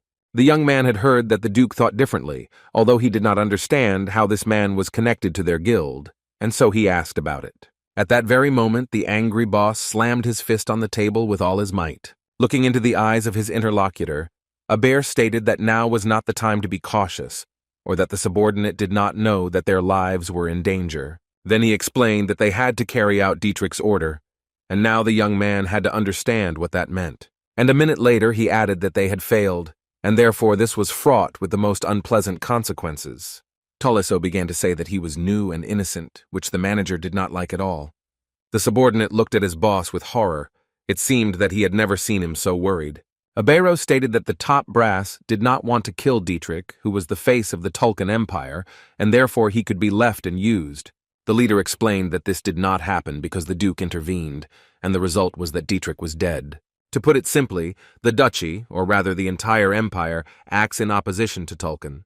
Looking at his frightened colleague, the boss continued to explain that this is what is happening, and at this very moment, too. Abero apologized to the employee, saying that he was going too far. He continued to say that he had received another order, namely to eliminate Tolisso if he decided to betray the Tulkun Empire, adding that he had probably been given the same task. This means that the leader's words have meaning, and he is not just voicing his thoughts out loud. With longing in his voice, the young man tried to say something, but could not find the right words. But a moment later, smiling sarcastically, he declared that Adero was an excellent leader, and it was surprising how long he pretended that he knew nothing. Jack asked if he could leave, trying to free his hands, which surprised the staff. Taliso no longer intended to play any role, and so he abruptly walked towards the prisoner. The young man came up and kicked the guy in the shoulder to keep him quiet and still. The guild worker started saying that he could just dump Jack at the slave market, and therefore he should keep quiet. Our hero played his role faithfully and therefore sobbed loudly and asked for mercy. The teacher, who witnessed everything that was happening, watched the performance in amazement. But Tolisso continued to think that the manager was indifferent to the fate of the young master, and therefore asked what the purpose of this conversation was. Hearing his subordinate poking his boss, the latter began to wonder when everything had changed between them. The manager noted that Talus was new, calling him a newbie and asking if he knew who he really was. The young man said that he was just the shadow of Duke Melon. 5. Usually, mana users are divided into two categories, swordsmen and wizards, but there are others like Ventimon. These people use daggers and are called either killers or cleaners. In aristocratic families, in addition to swordsmen and wizards, there are separate squads of cleaners. The manager said that Talisso's partner was the Duke. He laughed, noting that the boss was speaking as if he already knew everything. Abero admitted that until the very end, he thought that this was not the case, but the truth cannot be hidden. The interlocutor looked attentively at the manager, but did not consider it necessary to justify himself or say anything else. Meanwhile, the teenager was busy with the tourniquet, thinking that everything was becoming much more interesting than he initially thought. Jack untied his hands, since they were tied so that he could do this, and said that it was time to change strategy. The young man asked if he had done a good job of turning into a defenseless boy who could do nothing. An hour ago, Jack and Abero realized that this guild did not just belong to a guild, but was part of Arabi's. The young gentleman was sure that they would not send a common man after the leader and anticipated his death. Answering the question of who would come to kill him, our hero stated that he did not know for sure, because he was guided by a premonition. But turning his gaze to the mentor, he declared that this was something that would definitely come true, and therefore it was better not to take risks. The teenager explained that the guild was merely a puppet of the Tulkan Empire, looking for new support, something that Abero himself had already guessed. And then he said that the leader at this stage is looking for something to grab onto, but no one notices or says anything. Jack asked if Abero had ever seen the guild master, to which he replied in the negative. The teenager asked out loud how this could be, but to himself, he thought that this was precisely the reason why the boss had called himself a tool the day before. The youth noted that the Tulkan Empire recognized the man's skills, but had no intention of showing their true colors by using Abero. The leader wondered why they didn't persuade him to their side, although our hero already knew the exact answer. The guy looked at his sad interlocutor, but was in no hurry to say what was already well known. Our hero said that the guild does not trust him, and the top management leaves only their own people in the guild. Perhaps there is already talk about replacing the boss. Jack said they wouldn't send just anyone, and it had to be their man, someone very capable and careful. The young man asked to think about newcomers to the guild, talented but with unknown intentions. Our hero suggested that perhaps there was already someone who was going to take the boss's place. There's no way the guild would send someone unverified. The teenager was sure that he was one of his own, but it was hard to say when he was sent. The guy assumed that this stranger was somewhat similar to Abero. Our hero asked his interlocutor to remember who had recently appeared in his circle. It had to be someone smart, but nondescript. The young man thought for a moment, and it seemed that he could not remember or point to anyone. Suddenly, Abero's expression changed, and he said that he remembered one person. The manager said it was Tolisso, a man with silver hair and scars all over his body who had been admitted several months ago. Now surprise and thoughtfulness could be seen on our hero's face. Jack noted that during the first meeting at the guild, something happened that he could not explain. Then on the stairs, the guy noticed a stranger who asked permission to pass. Then the teenager felt something strange, because the man had an incomprehensible expression on his face and quick steps. But the most interesting thing was not this, but the fact that Tolisso possessed the seventh circle, which for a guild employee was extremely strange. Abero honestly admitted that the man's information-gathering skills were simply amazing. Sometimes this young man did stupid things and made faces, although there was a lack of restraint and something difficult to describe in words in him. The man thought that Tolisso was a spy for another guild or aristocrats. Our hero listened attentively to his interlocutor and smiled. And then Jack had the idea to go and question the employee in person, and that's exactly how it happened. Sel, who was sitting in the office, asked Valentine in fear if everything would be okay, but she only told the girl not to interfere, calming her down. The teenager walked around the room, talking about how boring it was, but quite entertaining. And then the young man noted that Tolisso was quickly caught, and he asked if it was true that one of those people was the Duke of Melon. adding that he would have to deal with many. The young man was angered that the boy was speaking about the Duke in such a tone. Clenching his fist, the enemy shouted that it was indecent to talk about the Duke, and it is completely forbidden for some youngest son of a marquise to do this. The teenager stood for a while and simply watched his interlocutor, who played the role of an indignant person. Although Jack thought he was funny because he really was a seventh circle, but he acted as if he had only just recently learned what mana was. The young man smiled, wondering why the enemy didn't attack first. Was he really waiting for the teenager to do it first? Taliso ran up and began to attack, reaching into his pocket where the dagger was before doing so.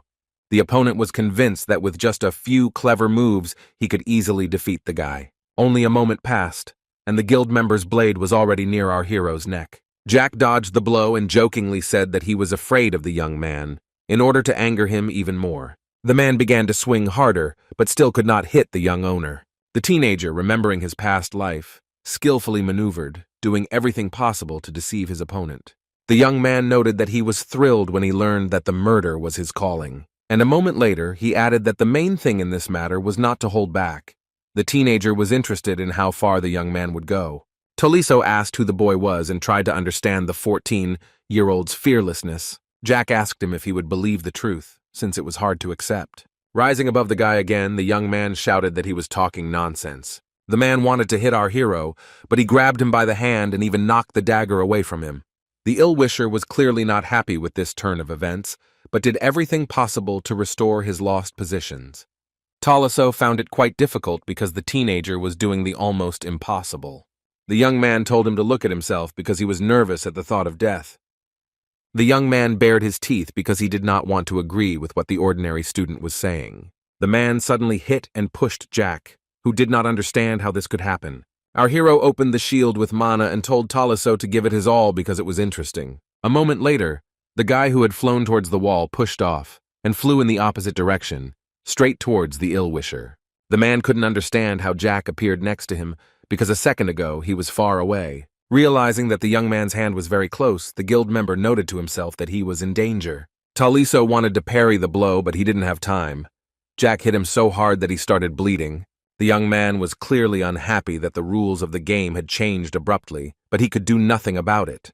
The traitor, despite everything, was not going to retreat, and therefore slowly began to raise his hand. It was unclear what the enemy was going to do, but his hand reached towards the teenager's face. The young man, seeing this, smiled and said that the young man looked like a cockroach. Valentine knew what the outcome would be, so she stood up to close little Cel's eyes. At that very moment, Abero, who had been forgotten and was sitting on the sofa, watched what was happening in horror. Jumping up from his seat, he asked why Jack killed Taliso, when he could have gotten information, and now he was dead. The guy assured that he would receive information regardless of the person's death. Moving towards his mentor, the teenager noted that he wanted to know something. Is it true that a person does not have to be alive to extract the necessary information from him? And, answering the mentor's question about whether our hero was going to turn this man into a Death Knight, he confirmed this. The girl looked at the young man lying on the floor and stated with understanding that in that case, this act was justified. It wasn't long before the guy began turning his opponent into a dead knight to find out more. The young man looked closely at the defeated man, beginning his ritual. It was the magic of reviving corpses, a spell that was the hallmark of black magicians. When a person studies such magic, he masters this spell first of all. But it is not easy, because to revive a person with the seventh circle, you need to have at least the seventh circle. But this rule did not apply to the teenager, because he already controlled souls. The young man lifted Taliso and looked at him with horror, saying that it was disgusting to hold a corpse like that. After this, Jack asked if the manager had anything to secure the neck. Abero said that he would find it, because he didn't want to look at his dangling head all the time, and if he rummaged around a little, he could get a bandage. In the real world, Death Knights are not subject to death, because they are already corpses that live forever. Of course, walking corpses decompose over time, so they need to be used to the maximum. Jack turned to Talas and told him to tell him everything he knew. The young man began to say that the Melon Duchy had long ago entered into an alliance with the guild, and the top leadership of the guild is part of the so-called committee, and the Duke is one of its members. Taliso knew this for sure, and he learned about it when he was accompanying the man, and no one else knows about it. Jack thought that he hadn't asked for unnecessary information, but judging by the confidence in his words, the Duke was actually the fourth. The guy thought to himself that it was not easy to talk and try to create shackles for the soul, and asked out loud about the other participants. The dead man continued to say that he thought the Duke was the only one who knew about this. For this, the man promised him the position of branch manager, and Taliso himself is the deputy commander of the Dark Knights, accepted its continuation. Jack was curious about what order he had given him in an attempt to find out what had happened. At that moment, Heir shouted joyfully and showed everyone present the bandage he had finally found. But our hero was not going to stop, and therefore demanded again and again that the enemy tell the whole truth. The unfortunate man was told that, firstly, he had to find and eliminate those who could harm Duke Melon, as well as Tulkin. Continuing, he said that secondly he should keep an eye on the current head of the Heir branch, and if he began to waver, kill him. Thirdly, Taliso was to disseminate information about the Empire and report any unfabricated data to Duke Melon. Our hero was pleased with the information he managed to obtain in this way. Jack finished his spell and said that now another dark horse was ready and would serve him. Taliso looked at the teenager carefully but said nothing more. At the same time, the young man was not satisfied with this, and therefore he asked why the narrator had become silent, since no one had given him such an order. The living dead man told about the Duke's woman having an affair with the Marquis of Darrett. The young gentleman is also very frivolous, because he likes to have fun with women. Valentine listened attentively to the story, but thought to herself how good it was that they had prepared in advance and sent their man there. Taliso continued to tell unnecessary information, and from the outside it might seem strange, but in fact it is a normal phenomenon. After all, in its essence, black magic allows you to take control over the mind and soul of a man, to break or work on it. Therefore, the young man was different from himself, who 5 minutes ago wanted to kill our master. His soul now belonged to Jack, and he recognized him as his master, giving him complete power over him. The young man decided to sum it up, and began to say that the Adventurers Guild was managed by an organization known as the Committee. Noting that he maintains ties with the Tulkin Empire, and no one knows the members of the committee except themselves.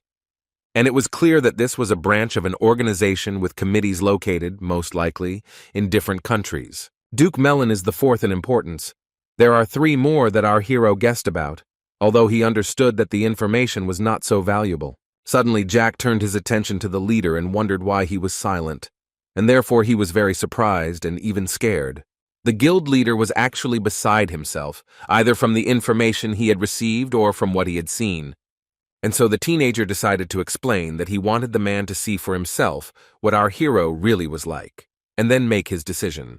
The young man asked again whether he, an ordinary student, could be considered reliable, or whether Heir was considering other options. A moment later, the young man clenched his fist as hard as he could. The manager, as before, stood behind the guy and was not going to do anything. Suddenly, Heir got down on one knee and asked to be allowed to serve the young master. The man said that the young man would simply give an order and he would immediately carry it out. Our hero, crossing his legs, smiled and looked attentively at his interlocutor. Jack said he had no desire to take under his wing a man who served him in words. After all, when he found out that they wanted to kill him, he immediately began to look for a new patron. The young man noted that what he was going to do was not very different from the actions of the guild. Our hero stated that Heir constantly asked about the teenager, but he constantly avoided answering. The guy admitted that it irritated him, but more importantly, if a similar situation arises, everything will happen again. Smiling, the guy asked the manager if he was right.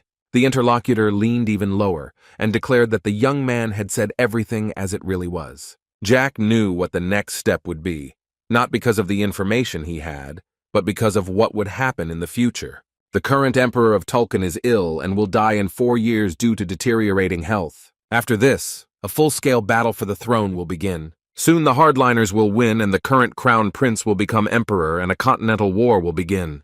He didn't know what was happening in Tesla at that moment, but he knew that his sister had died a tragic death and the empire had fallen. Our hero didn't know more, although he didn't care about it then, and he didn't care about it now. Jack wondered if Heir became his man, how he could use him, and after that he asked how old he was, learning that the young man was only 34 years old.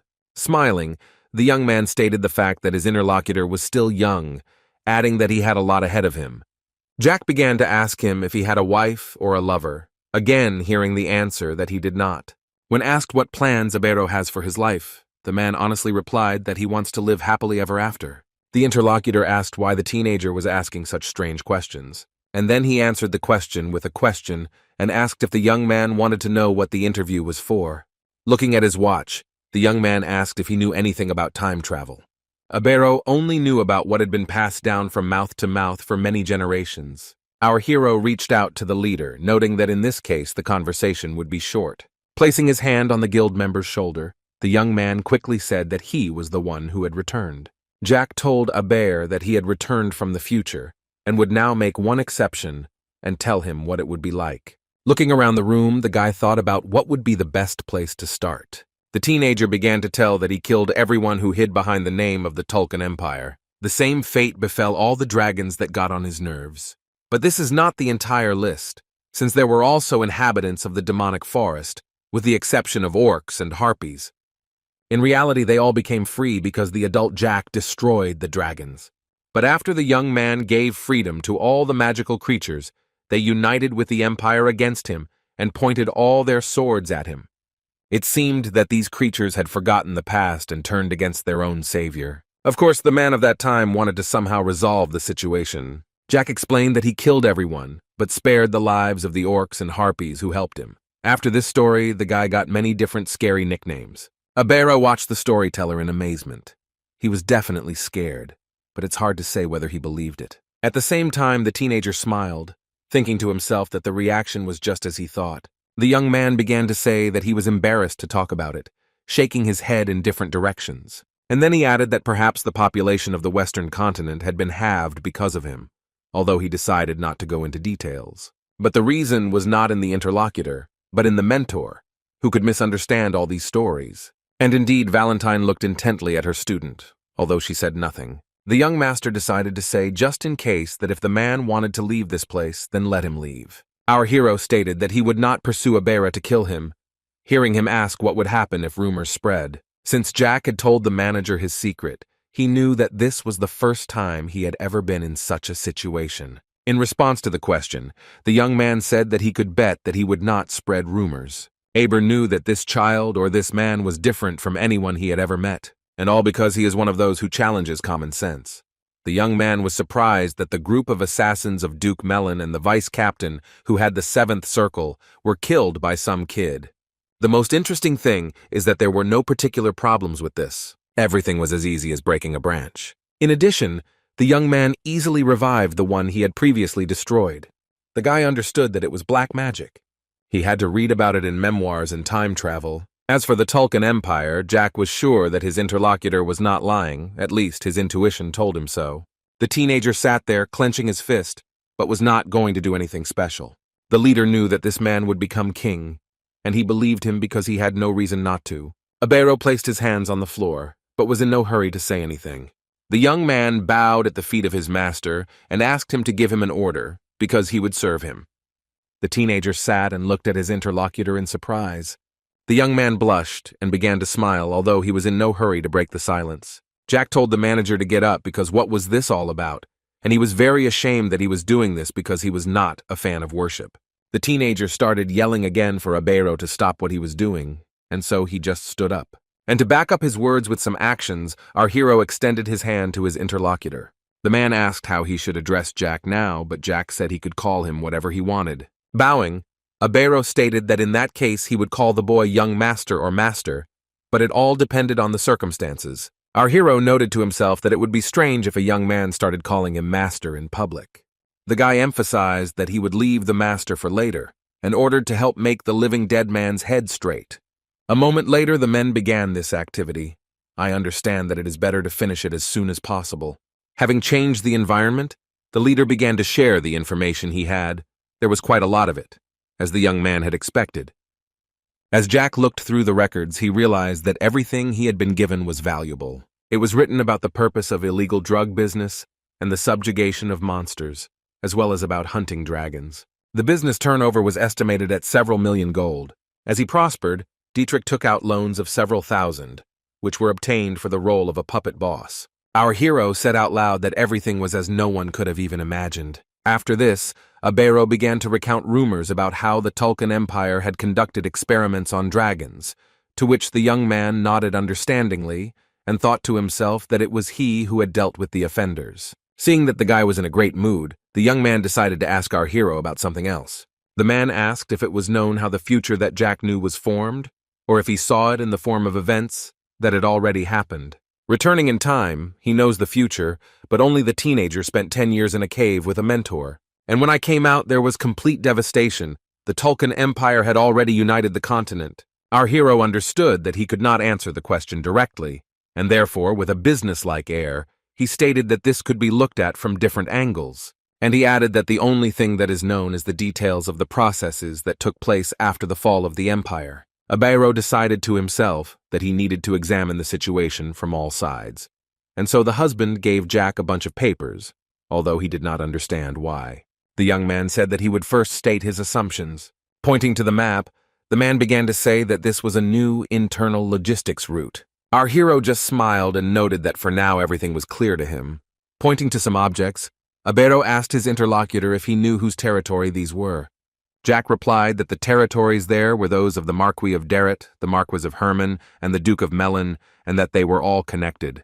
The young man did not understand why this was so, but the youth noted that the lands began to be washed away at a rapid speed. He stressed that no one is fighting for territory, but their purchases have increased, and this proves that they know about the distribution of illegal drugs. There are currently two types of drugs in circulation: cannabis and munkar. The first is simply a type of tobacco. Although it is prohibited, does not cause hallucinogenic properties and is non-toxic. In the villages, even ordinary workers know about it. The problem was in the munkar. It is very easy to make and gives the recipients tremendous pleasure, but it has a serious drawback in the form of melting the skin. There is a cure for this effect, a potion, and the higher the level, the more effective it is at dealing with the side effect. Our hero understood that the higher-ups make money on medicines, stock up on potions, and also make money on resale. Jack noted that the country was already facing collapse, and then asked if nothing would happen if they created chaos. He added that it seemed to him that there was much more than 1,000,000 gold coins there, but the man said that this was only the minimum expected figure. The young man decided that they would first deal with Derrit, Melon, and Herman, and then with everyone else. When asked when it started, Abero said with sadness in his voice that it was about 2 years ago.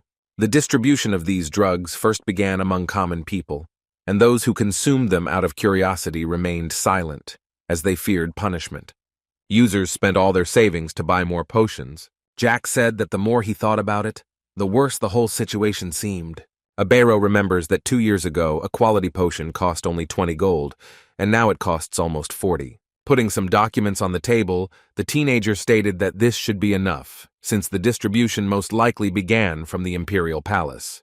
The leader noted that no matter how easy the production, the productivity of the drugs for distribution is impossible without permission from the ruling families. The young man said that if even Abero noticed that something was wrong, it meant that these people had earned as much as they wanted from this, and the business had outlived its usefulness. Even if the family gave the go-ahead for such a business, it was still difficult to stay afloat. Nobles not connected to the Tesla Empire are not stupid. Jack remembered his brother and father with a smile, thinking that they were fools, and what fools they were. A moment later, the guy changed the subject and asked if his interlocutor had managed to find out where the mercenaries who had been recruited to conquer the demonic forest were. The man hesitated, and the young man explained that there was nothing to think about, because everyone involved in this business would be mobilized. But there is one nuance to all this. Only a few will return alive, if they do return. Jack knew that the higher echelons would simply want to destroy the evidence, as it would lead directly to the Tulkun Empire. Hearing that the civil war was being sponsored by hardliners, Abero confirmed that this was probably the case. Although the young man was sure that there were no signs of large sums being transferred, because Dietrich was an idiot who kept the money he received. At the same time, the young man asked the teenager again whether there was anything left in Tesla. The manager immediately understood the whole point, and Jack liked it, because he was very smart. Abero also noted that if he were Dietrich, he would have hidden the money in the palace, since the emperor was involved in this matter. And a moment later, the young man asked to tell him more about it, because he knew little. The young man explained that they knew that Duke Melon was fourth, but it was unclear who, besides the emperor, occupied the remaining 2 positions. Jack noticed that the man was hesitating and afraid to say something, thinking that he would be wrong, and so he asked him to tell despite this, because no one would scold him. The interlocutor explained that the second position is occupied by the Duke of Melon's property, and then the third one, and he fell silent for a moment and saw a beautiful dog running in the street. At that very moment, someone's strong hand began to stroke the dog. It was the director, who didn't know that at that moment the guild leader continued to say that the third position was probably occupied by the academy. Hearing this, the young man looked at his interlocutor in surprise, not believing his own ears. Trying to think about everything that was said, the teenager asked again if it was really about his academy, receiving a satisfactory answer. Heir continued to say that rather, the first place is occupied by the imperial treasury and the duke's estate, which may be true. Our hero listened to the leader and at the same time thought about the option with the academy, which was quite strange. The academy was closed to outsiders during the school year, so it was a perfect place to hide something, but it came in third. Remembering his interlocutor, the teenager asked him to continue his story, which he did. The Osenbul family has much more influence on the territory of the duchy than the imperial crown. At present, there are two people in the empire who have high authority, more than Duke Melon, but less than the emperor. We are talking about Duke Osenbul and the director of the academy, Rommel. The guy listened to everything attentively, but at the same time was lost in his own thoughts. It was clear to everyone that there were three families that formed the backbone of the Tesla Empire. These are, of course, the emperor's family, the Melon family, and the Osenbul family. Finally, Jack began to understand what the man was getting at. All the major powers of the empire had joined the adherents of the other empire's brutal line. If things had been different, the Tesla Empire would not have fallen so easily. The man noted that he could say for sure that either Director Rommel or Duke Osenbul had definitely united with the Tulkan Empire. For a moment, there was complete silence in the room. None of the young men knew what to say. Looking at his confused interlocutor, our hero asked him if he thought that this was the head of his alma mater. Heir was in no hurry to say anything. He carefully considered the teenager's words, which had some meaning. Scratching his head, the young man finally stated that he knew that the director had a good relationship with the Duke, although in Jack's opinion, it was simply mutual assistance. The young man was interested in the opinion of his new acquaintance. He wanted to get to the bottom of the truth, and therefore asked him to come up with interesting ideas. Taking one of the bottles, our hero declared that one should understand why one could doubt Rommel. A frightened Cell told her mentor that it seemed like the boss and the second person were discussing something important, and therefore did not notice them. Heir spoke quickly, explaining that in this state the old man's influence could not be ignored. It has been 7 years since Osenbul retired and handed over the duchy to his son, yet more than half of the aristocrats follow him. Smiling, the teenager admitted that he was not very interested in the affairs of the duchy, but this was something new. The young man continued to talk about what if Osenbul retained his influence, then the director would become only a symbolic figure. Hearing that in that case the real owner would be the Duke, the man said loudly that this would be a problem. It turns out that Duke Frederick Osenbul, who has the lands at his disposal, is a very capable man. He can even be called outstanding, but he could not escape the shadow of Director Rommel, who was too influential. The guy was distracted for a while, looking into the bottle, although he still listened attentively. Looking at the teenager, the interlocutor said that they say that the owner of the magic tower undergoes closed training. Our hero, distracted from his work, said that he remembered such a person. Jack remembered how it had amused him that the man had wanted to make him his apprentice, but hadn't heard from him lately. Heir spoke again, this time reporting that there were rumors that the rector could become a master of the 10th circle, and he added that if the third master of the Tesla Empire, known as the owner of the magic tower, becomes their subordinate, then this cannot be ignored. The manager also said that the director's second son is the commander of the Imperial Guard, and he is in the 10th circle. Upon learning of this, Jack confidently noted that in that case they should be even more careful, and he added that it was impossible for a man of such high position not to know what was happening inside the empire. The director took the dog into his arms and said that Yongsok had run away from the dorm again, taking him back. At this very time, Heir explained that despite all that had been said, Rommel was doing nothing, which surprised the young man. The young man noted that they simply had different views. On the one hand, there was an uprising, and once again the guy thought about how this was very different from the future he knew. The tower's owner, who had followed the academy's director for 30 years, fell silent, and after a short pause, He added that he was in political conflict with the current duke and head of the Imperial Knights. But they are all connected to Osenbul, perhaps the most dangerous in the empire. Abero explained that there could also be a double agent on the other side, although both possibilities make sense. In the future that Jack knows, the director died defending the empire from attack, but he doesn't know how he made that decision or what happened before that moment. The young man was sure that the director could be thinking about rebellion and could be a double agent, working for both the empire and the defenders. While sipping wine, our hero thought that this would be interesting to watch. Jack paused for a moment, as if another interesting thought had occurred to him. The guy thought about the fact that he had previously thought that everything was on the surface, but if that was the case, then it would be wrong to leave now. And again the teenager fell silent for a moment, once again immersed in his own thoughts. The young man turned to Aber, to which he quickly replied that he was ready to do anything. The young man did not know what he would be assigned, but he was ready for anything, because he himself wanted to figure out this matter. Patting his interlocutor on the shoulder, our hero asked if he knew what it was like to catch a mole. And without waiting for an answer, he smiled, and then said that he meant the scoundrels who had united with the Tulkun Empire. Jack stressed that they would take back all the money they had not managed to earn from their business. The girl stretched, realizing that the morning was so wonderful that it was perfect for a part-time job. The stranger walked confidently down the street and hummed something under her breath. Suddenly the girl stopped.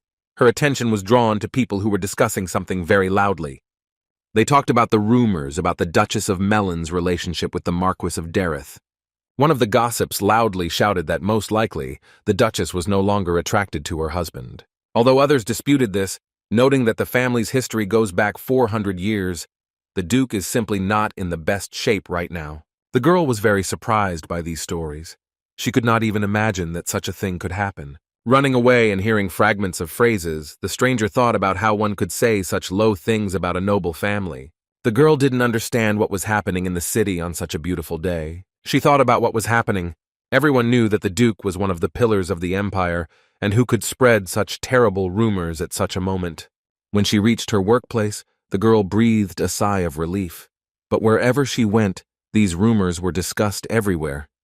After some time, the Duke's men appeared on the square, apparently having come to find out where these rumors came from. Once again, one of the market's buyers noted that the knights were ordered to find out the whole truth. On the night of March 19th, the Duchess took advantage of the moment when her husband fell asleep and whispered sweet words to another marquis, who was visiting them as a guest. It was said that this man was short and thin, although no one really knows how it is. The girl who did not want to listen to this was forced to, since there was not a single person who did not participate in the discussions. A few hours later, the shop owner came to Mary and asked if she had heard about the rumors circulating in the village. The woman gave the girl a newspaper that was considered authoritative in the empire so that she could see what they were writing. The girl didn't really want to find out anything, but it would have been impolite to refuse, so she began to read what was written. Mary was distracted for a moment, remembering that the townspeople believed everything the newspaper printed. The current rumors began to spread from the lands of Osenbli, although despite this, it was difficult to attribute this incident solely to the Duke. If we look for the source of the rumors, they did not come from Duke Osenbul. It all actually started with the Adventurers Guild. It was hard to imagine that this was not a confrontation between Autumn and Melon, but the Arabes Guild against Duke Melon, which greatly surprised the girl who did not understand what was happening. At that very moment, at the Melon estate, a man angrily clutched a piece of newspaper. Another printed publication followed suit, and the man screamed, not understanding where these strange rumors came from. With difficulty, holding onto the table, the man did not understand what to do next. Bastian Melon was the undisputed authority of the Teslan Empire, a man with a bulky body that belied his age. But despite this, his weakness was in endurance. Upon learning of the rumors, he noted that he could have held out for a minute. The man was indignant because the information was too detailed and specific, which meant it couldn't just be a fabrication. On March 19th, 5 months ago, his wife and that marquis were having a good time, and after Bastian noticed, he put her under house arrest. Then Taliso's assistant reported this to him personally, and the Duke knew that Dareth would not tell himself, so that left only that man. The man began to scream. He could not understand how Taliso dared to speak out against the owner who raised him. The next minute, the man ordered his faithful servants to come to him. The Duke gathered many guards and told them to go to Osenbule to bring the one spreading these rumors. or rather, Tolisso, and immediately deliver him to the estate. Bastian was angry and wanted this bad man to pay for what he was planning to do. Standing half-turned, the Duke heard the commander, leaving, declare that they would do everything within the most urgent time. But despite the order given, things did not get any easier. On the contrary, the rage boiled up with renewed vigor. The man believed that this woman, who was shameful to call his wife, was cursed, and had a desire to start a civil war right now. Half of the elite Shushir Melon Knights of the Shushir Order are part of the Demon Forest Conquest team. His adopted son from a fallen noble family, the only master and commander-in-chief in the Empire, responsible for the conquest of the forest. Bastian was unhappy that he didn't have enough people, and the absence of this young man was not good either. Besides, rumors started to spread from the Adventurers Guild, and if so, then does the Tulkun Empire really want to remove him? But first of all, it was necessary to catch Tolisso and listen to him. At this time, our hero, turning to Heir, said that something very strange was happening. Changing the subject, Jack thanked the man for the clothes, because he was irritated by how he looked like some kind of prisoner, although this was necessary for the prank. The young man noted that the manager turned out to be a stylish guy, and he really liked that the owner was happy. Looking at Valentine, the leader reported that, as ordered, he had spread the information throughout the city. But the matter turned out to be larger than everyone thought. The teenager smiled, noting that this was natural, that this was how it should be. The man said that even if the report did not come in, and it still had not, the Duke could send an assassin. Jack hoped that if this had happened, the Duke had sent reliable and useful people. And he added that if they want to find money, they will have to hurry. But to do this, you won't have to run and break your legs until they bleed. He continued that it would be better to act as with Tolisso, to kill all who come for their souls, turn them into dead knights and send them on a search. With sadness in his voice, Heir said that it was a great idea, but he would never have thought of it. It was surprising that the imperial newspaper Teslan Time got involved in all this, since it was a publication that was in great demand in the Empire. Public trust in a country is nothing other than the will of the Emperor. And the Emperor is a puppet of the hardliners. In other words, the hardliners are involved in this war. Answering Jack's question about what was wrong with his face, the manager admitted that something was really bothering him. The man then said that the fans were acting hastily because the Duke was a member of the cabinet. Listening to this, the young man thought of making his interlocutor his advisor for such intelligence. A minute later, the young man asked our hero if he knew why they were in such a hurry. Smiling, the teenager thought to himself that, of course, he knew everything perfectly well. Their outburst was understandable because it was the work of Jack and his mentor. The young man then asked Heir why he thought this was all the work of hardliners, which surprised his interlocutor. The hardliners who want to unite the continent are a rather aggressive group of people. On the other hand, moderates hold an ideology that is opposite to that of hardliners. They do not want war on the continent. For the sake of the survival of the Tesla Empire, it is more profitable to unite with supporters of moderate views. Jack asked the man if he understood why the Emperor and Duke were cooperating with the hardliners, to which he replied that he did not. The Tulkun Empire conducted a cruel experiment on dragons, in other words, an experiment with genes, the essence of which was immortality. The guild leader finally realized that the committee was an organization created to find immortality. But our hero, with his characteristic calmness, replied that his interlocutor was right, but not entirely. The Emperor and the Duke are people who lack something in life. The reason they cooperate with the hardliners is because they are promised more than they currently have. Hearing the boy talk about experiments and immortality, Heir froze in surprise. The man was always surprised that he could not find information about the child in any materials, as well as traces of her origin. Moreover, no one in the city had ever seen this little girl before. The leader asked if this girl who was next to them, Cell, was a dragon, and if she was brought from the Tulkun Empire. Jack said the man had a straight line in his thinking. The interlocutor thought with horror about how difficult it was for this unfortunate woman, and the young man only noted that it was all over. And a moment later he added that it was she who delivered him to the estate late at night. At this time, the young man noted that it was very difficult for him to believe what had happened then. And just a moment later the manager asked whether the teenager had really managed to destroy the laboratory so easily with his own efforts. Happily pointed out that it had burned to the ground. The only thing left was ashes. If this is the case, then the hardliners have no choice but to hurry. Surely in the neighboring empire of Ismail there must be people who cooperate with the hardliners. If neighboring countries support moderates, No matter how strong the hardliners are, they lose. There is only one thing that makes one cooperate with the hardliners, and that is immortality, because humanity is greedily striving for its eternal life. Chewing on a cookie, our hero said that even if the experiment failed, it had value for those who sought power, but they were fools. The reason why everything was possible was because of the genius crown prince who led the hardliners. With the help of one dragon, he split 5 countries, except for his empire of Tulkun. But in the empire of Lee Tulkun now is this unfortunate dragon. Currently, this dragon lives a happy life with them and plays with Charlotte, who has become his best friend. Could the hardliners break this news to the committee? Namely that the dragon somehow mysteriously disappeared. Of course not, because they would have been killed immediately without mercy, because the prince is a very cruel man, and no matter what the guards said in their defense, it still wouldn't help. If it weren't for our hero and his mentor, the word monster would refer to the crown prince. At this time, interesting events were unfolding in one of the empires. Witchman raised his hand and ordered everyone to remain in their places. One of the main bodyguards emphasized that Taliso needed to be taken away carefully. Even though he is a traitor, he cannot be allowed to die. The subordinates, who had been waiting in the bushes all this time, noted that they would do everything as they were told.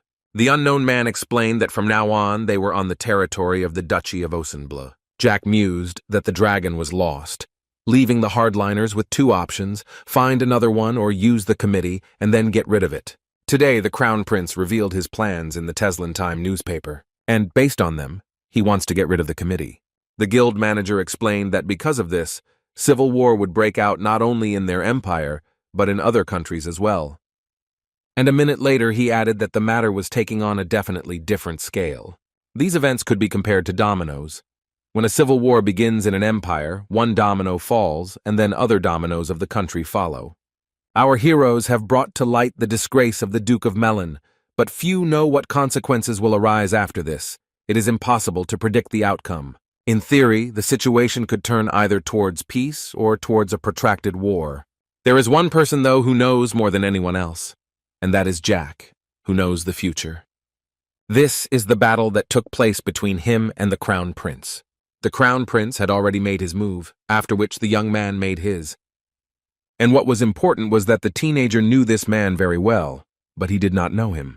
The man asked the young master what he was going to do now, and also who would ultimately win. Our hero asked to simply not think about it, although this answer clearly did not please the interlocutor. For a moment, Abero looked at the boy carefully, thinking about his next steps. However, the young man then turned his gaze to the unfortunate traitor Taliso, who stood next to him. Afterwards, he said that Death Knights also have limitations, and Jack wondered how he could know that. But everything was much simpler, because the man simply loved to read books. Abero explained that this information can be found in a novel written by an author under the pseudonym Raccoon about Death Knights. A skilled warlock can control up to 5 people, and a warlock who has reached the 10th circle can manipulate 10 knights. Abero said frankly that despite the book being written over 400 years ago, some passages are credible. Jack began to smile because his protege called the author of the book an E-note, and there would be nothing strange about this if it were not for the mentor, whom no one had ever called that.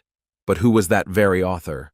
The teenager turned to Valentine, who began to cry and turned away from everyone present. Running up to the girl, our hero declared that this was a great annoyance. Hiding behind a large book, the witch looked closely at the student, but remained silent. The young man understood that even in a bygone era, immortalizing something in writing was not a bad idea. Once during training, Valentine admitted that sometimes she thinks about what will remain after she disappears. The girl thought about what to do and decided something for herself. At that moment, she came up with the pseudonym E-Not because she thought that she would live. Jack didn't like this nickname very much, and after that, they simply closed the topic, and the witch didn't mention it again. Abero did not understand what the teenager was talking about, and he only noted that there could be no mistake. The young man explained that there were limits on the number of corpses, but not for Jack. Answering the question about whether this book had survived, the young man said that he had the edition, but it was in a tattered state. But our hero was not frightened by this, and so he asked to send this book to him at the estate. Suddenly, someone knocked on the office door, interrupting such an interesting conversation. Unknown persons reported that 11 strangers had bypassed the southern gate on Ozenblay. Eyes lit up with murderous intent as the guild leader spoke of the informers having to leave quickly. After some time, These 11 warriors rose up and knocked down the door to the building where Jack and the others were. But a moment later, the men saw a bright light that made everyone stop. The young man blinded them with lamps, saying that he thought it would be difficult for them to climb up, and therefore went to meet them. All these strangers had a high level of mana. One was even at the 9th circle, and all the rest at the 7th. Without saying anything, the teenager thought to himself that Duke Melon had sent all his best forces. Snapping his fingers, the young man turned to the traitor. The guy asked Talus to explain to them everything they had agreed on earlier. Extending his hand, the Death Knight began to tell of a shadow commander named Christopher Schwern. He was the son of a count, a native of the Ismail Empire, who fell after participating in an uprising. And while Christopher was thinking that this man was definitely a traitor, the others could not understand what was happening. Our hero watched this performance attentively and smiled. It was clear that it brought him joy. While the knights were asking who the teenager was, he again turned to Taliso and told him to tell everything he had to. Alice began to explain that the Duke of Melon's shadows had included orphans for generations. It didn't matter whether they were formerly representatives of fallen nobles or mercenaries. All 11 people standing before the master are orphans, brought from every country and raised by the Duke. The young man said that of course there were no feelings for these children, and there could not be. These unfortunate people were controlled as they pleased. Jack wanted details, so he wanted to know who was doing what. Afterwards, Taliso continued to tell that, for example, Schwern looked after the Duke's eldest son, Nerson, and took care of all the illegal affairs he got involved in. The man recalled that the last time Nerson, who had stopped in the city during his vacation, had kidnapped 5 commoners and the daughter of a local baron. Abero listened with horror to how the Duke's son had released the unfortunates into the forest and begun to hunt them. As far as the dead knight knows, Schwern killed all the family members of the commoner victims, and they concluded a peace agreement with the family of the baron's only daughter, as if nothing had happened. The boy gestured for him to stop, and noted that he thought he would feel guilty for turning them all into death knights. But now the guy was convinced that in this situation their lives were worth nothing. A moment passed, and the leader already began to take his sword out of its sheath. The commander began to attack Taliso, shouting that he had betrayed the Duke and had gotten involved with this boy. However, the Death Knight simply stood and watched what was happening, because he did not receive any other orders. Christopher looked in horror at the young man who began to slide down, realizing that he should have left him alive. Before he had time to recover, Jack stopped the man's dagger, which greatly surprised the latter. What surprised the commander most was Taliso, who, despite being seriously wounded, seemed to feel nothing and was standing on his feet. Christopher tried to say something, but he found it difficult to find the words to describe his surprise. The young man began to approach the commander, declaring that he was loyal to the Count, and that he knew that he was collaborating with the Empire. The knight looked at our hero in surprise and did not understand what he was. But this did not bother the teenager, who confidently declared that he was their enemy. Jack grabbed the man by the throat and told him to just know one thing. He threw the enemy to the ground and said that he would work for him until every bone in his body turned to dust. Christopher felt the blow and was already preparing to give a worthy rebuff, since he knew what he was capable of. The commander cried, trying to resist, but could not react. He felt that a transcendental being was standing before him. Jack let the warrior go and added that it didn't matter that he had broken the Shadow's neck, with the 9th circle. Turning to the warriors, our hero sarcastically asked who wanted or was going to be next. The remaining 10 people decided that they wanted to die and avenge their commander. The teenager saw the knights attacking him, but our hero was not only not frightened by this, but even amused. Only a couple of seconds passed, and Jack already took out his blade, intending to deal with all these people. The next moment, the young man grabbed one of the ill-wishers. In the end, they didn't succeed, and the young master even got bored. There was one fighter left, shaking, holding a dagger and asking what was going on here and who this guy was. Abero stood to the side and simply watched silently, knowing that it was best for him not to interfere. But after some time, the young man looked ahead with horror. The surviving warrior decided to take the guild leader hostage so that Jack could not do anything. The man angrily shouted at the teenager to get out of the way as quickly as possible and under no circumstances to follow him. Rubbing his shoulder and listening to the threats from the criminal, our hero simply remained silent for a while. And then the young man told him to do it faster, because it was already night outside, and everyone was tired, causing surprise. Then Jack turned to Taliso, who immediately appeared behind the attacker and killed him quickly, and without regret. The young master gave the guild manager 3 gold coins. The guy asked if this would be enough to restore order in the building, to which he answered in the affirmative. After this, they decided to examine those who had been lying lifeless on the floor for some time. The boys tied their necks the same way they did with Toliso so that no one would suspect anything. Jack began to make them his servants, adding an element of control and healing their wounds with mana. Our hero understood that there was no need to rush this matter, and therefore he did the job as efficiently as possible. Within a couple of hours, the teenager had 12 death knights, including Toliso, which was perfect. Our hero looked at them and thought how lucky he was to now have 5 knights with the 9th circle and 7 with the 8th. Moreover, if all 10 circles are engraved on the heart, it immediately becomes 1 with the body. Jack had done this experiment before when he put a control element on a semi-master. After thinking for a bit, the guy decided to himself that it would be good to be stronger. A moment later, the teenager ordered his new knights to stab themselves to see if they were following the order. And after that, I thought about how there is a dog with the 9th circle of mana, who always obeys, and also a dog who constantly asks questions, although it is pointless to compare them. The young man decided that these knights he created would not have a master. If the young man does this, he paused and then added, "I'm sure someone has already crossed this line." Jack got their attention and said that the mission was simple and easy as day, just search and reconnaissance, to which T. Alice promised to carry it out. Our hero thought to himself that this man had become so devoted. Who would have thought about it? The teenager noted that the knights needed to visit 2 places, the Imperial Palace and the Duke of Melon's estate. Afterwards, Jack asked who was better at finding secret places, and everyone pointed to Toliso, and he himself raised his hand.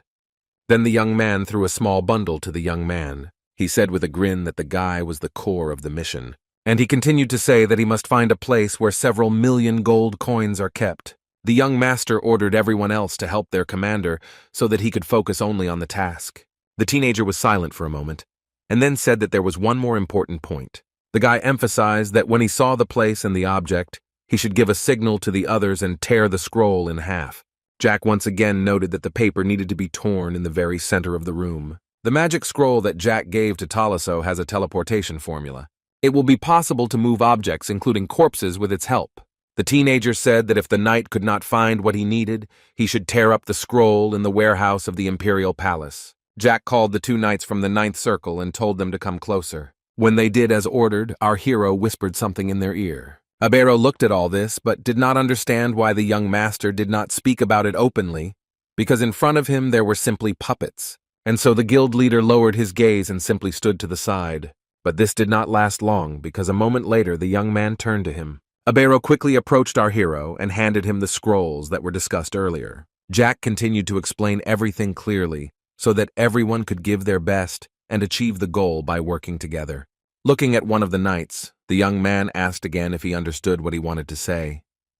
The puppets unanimously declared that they understood everything. Folding his arms, the young man noted that he was very glad that everything was going according to plan. Having given all the instructions, the guy said that all his dead friends could start working, and everyone went to their positions. In a few hours, important changes awaited the lands of the Duke of Melon. So, in one of the rooms sat a sleeping man, who did not even suspect what was happening right next to him. The knights looked for where the funds might be hidden, even looking where the guards slept.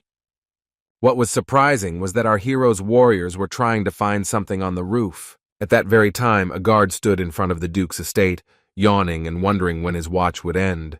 The knights went to the Duke and attacked his estate, and the guards did not even have time to understand what was happening. And then panic began. Someone shouted that they were being attacked. Someone tried to understand what to do next. Suddenly, something started burning in front of the castle until one of the commanders started shouting for the guards to close the gates immediately. The door to the estate's warehouse was open, and someone had already managed to kill the guards. It was Toliso, who had finally found the estate's warehouse, where there were many jewels, and was examining them. As he approached one of the tables, the young man noted to himself that what he needed was not there. The knight was most interested in the box standing right in front of him. Opening the chest, the young man took out a small, precious stone. It was the rarest gemstone in the world, a red diamond valued at 4 million gold. The man looked at the find with a smile and was glad that he had discovered such an expensive thing. Toliso held the jewel in his hands, thinking that he had completed the first task. Looking up, the young man also decided that there was no civil war and nothing indicated it. At that very moment, a battle broke out on the street where a fire was already blazing. Suddenly, in all this confusion, Tolisso shouted out Christopher's name. Closing his eyes, the former guild member fell silent, probably waiting for some kind of order. As for the knight, he was clutching in his hands the scroll that our hero had given him. However, a moment later, the man was already tearing up this sheet of paper. A moment later, in the place where the battle had recently taken place, only a cloud of white smoke remained. The knights who attacked the stranger did not understand what had happened, as these people simply disappeared, being surrounded by them. Aderu was concerned about the constant costs of traveling between the Duke's lands and the imperial courts, but Jack assured him that everything would be fine. The young man looked at his interlocutor in amazement, not believing that this was possible.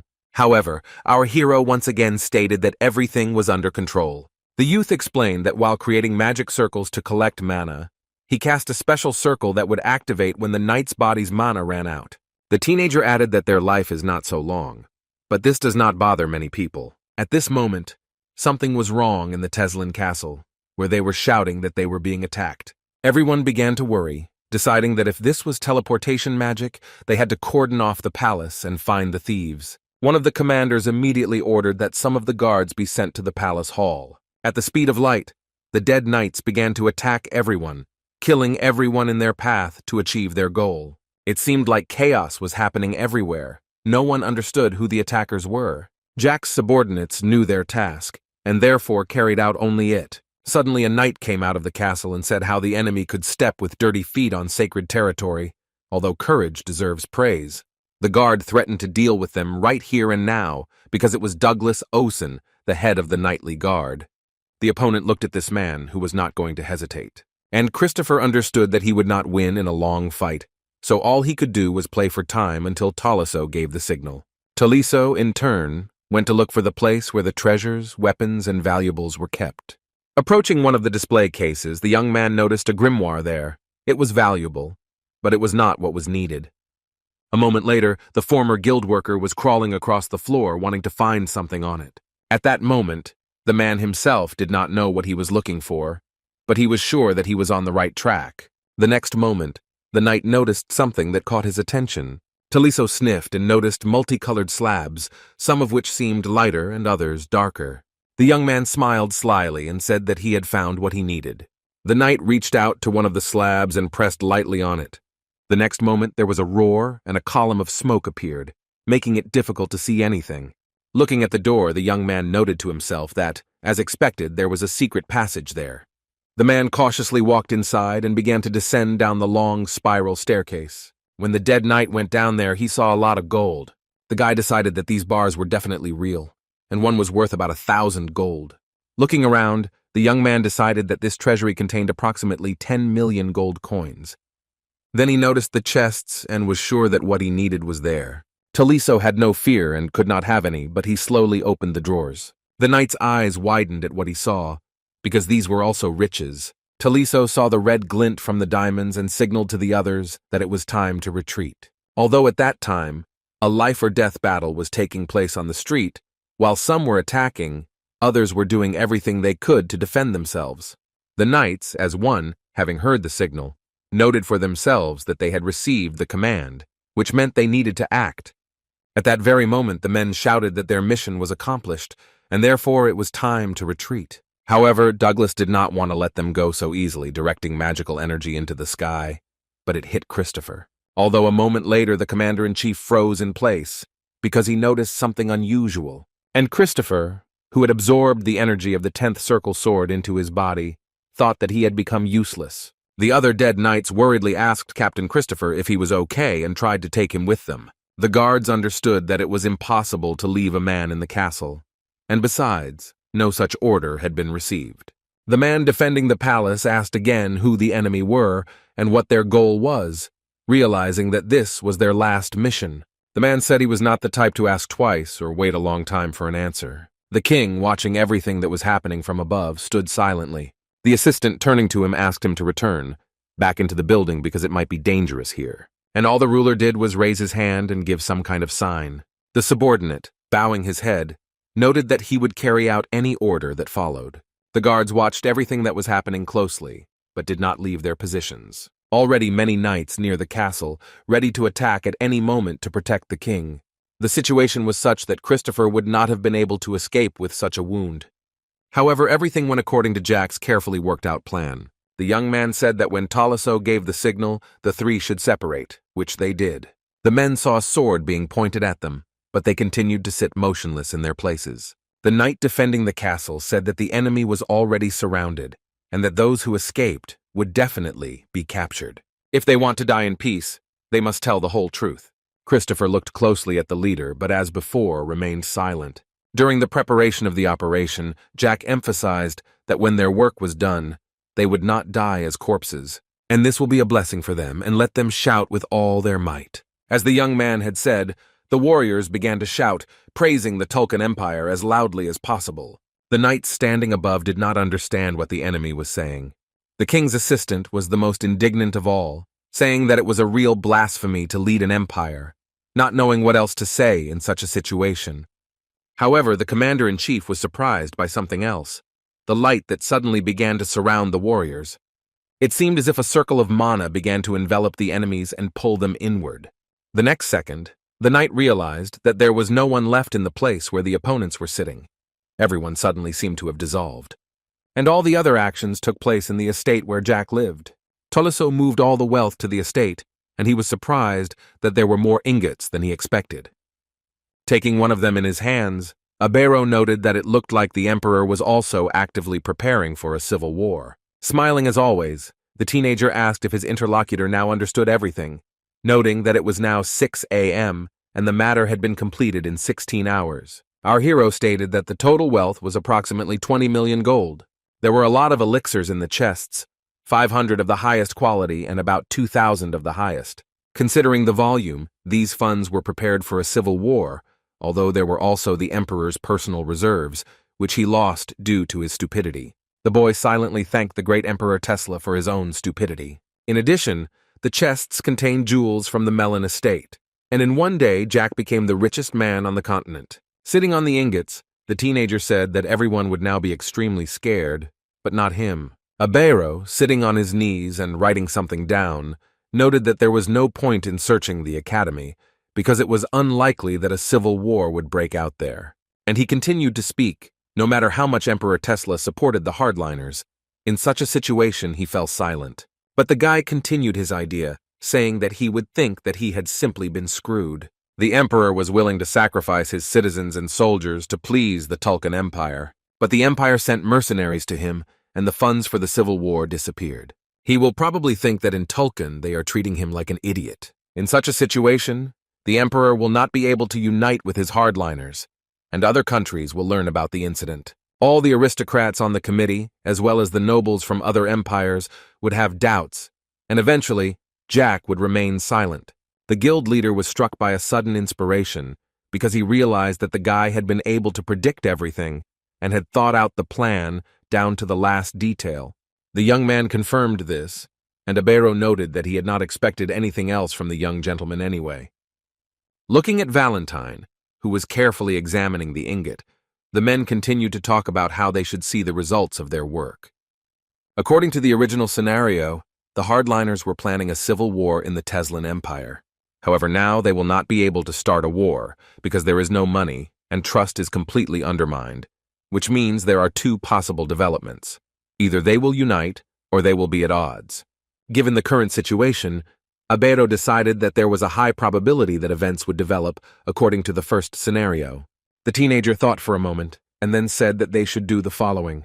For a moment, our hero was silent, but his eyes were shining, indicating that he had come up with something interesting. The guild leader was also silent, although fear and confusion were visible on his face. Realizing that the silence had dragged on, Abero bowed and declared that he would carry out any order. After all this, the young master decided to suggest going out to eat, realizing that food is necessary in order to think well. Charlotte and Cell slept together in the same bed all this time and had the best dreams that could be. Suddenly the vampire woke up.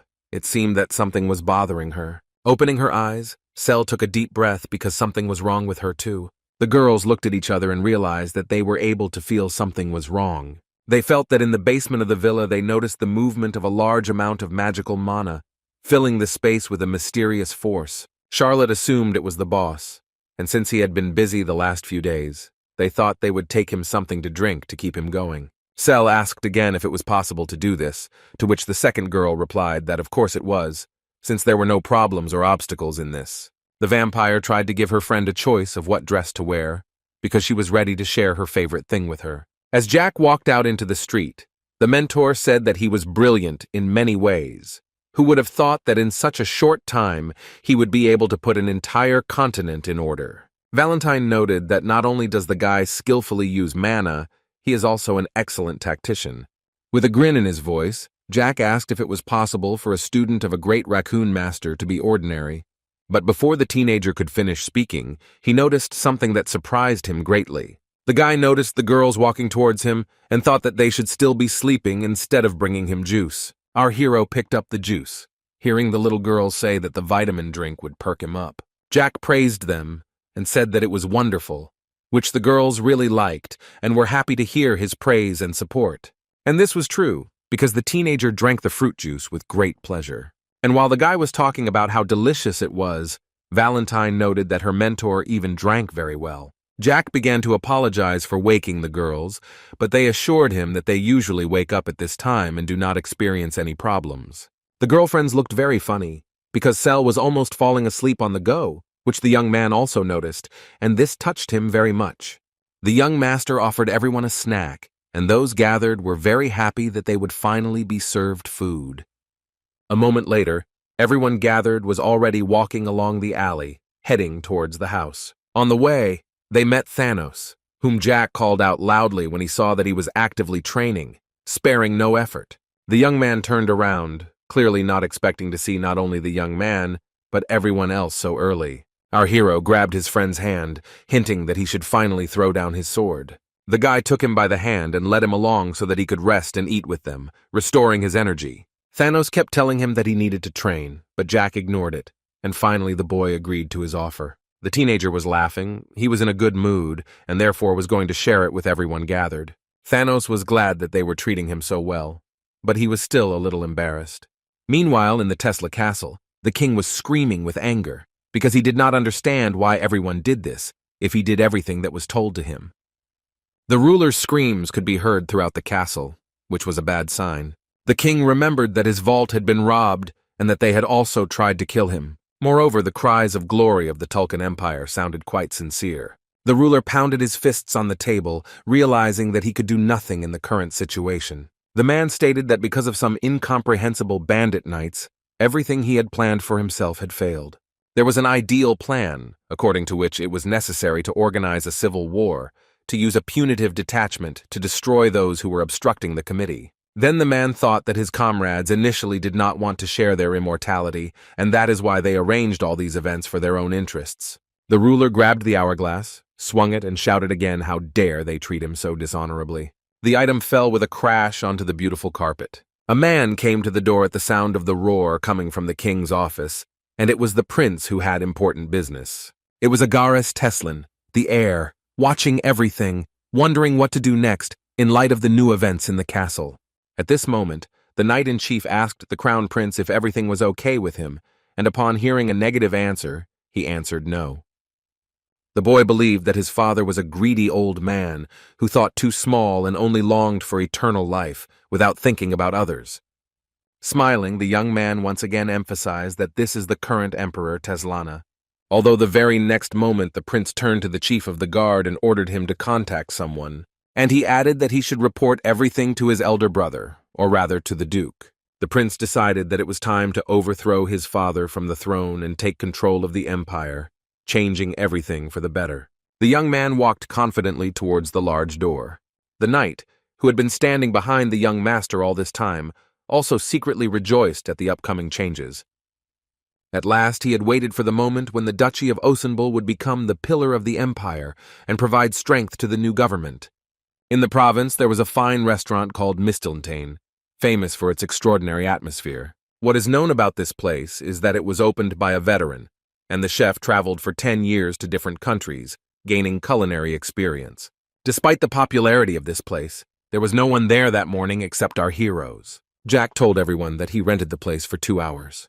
The young man's earnings amounted to 10 million overnight. so 2,000 gold for a couple of hours seemed like a trifle.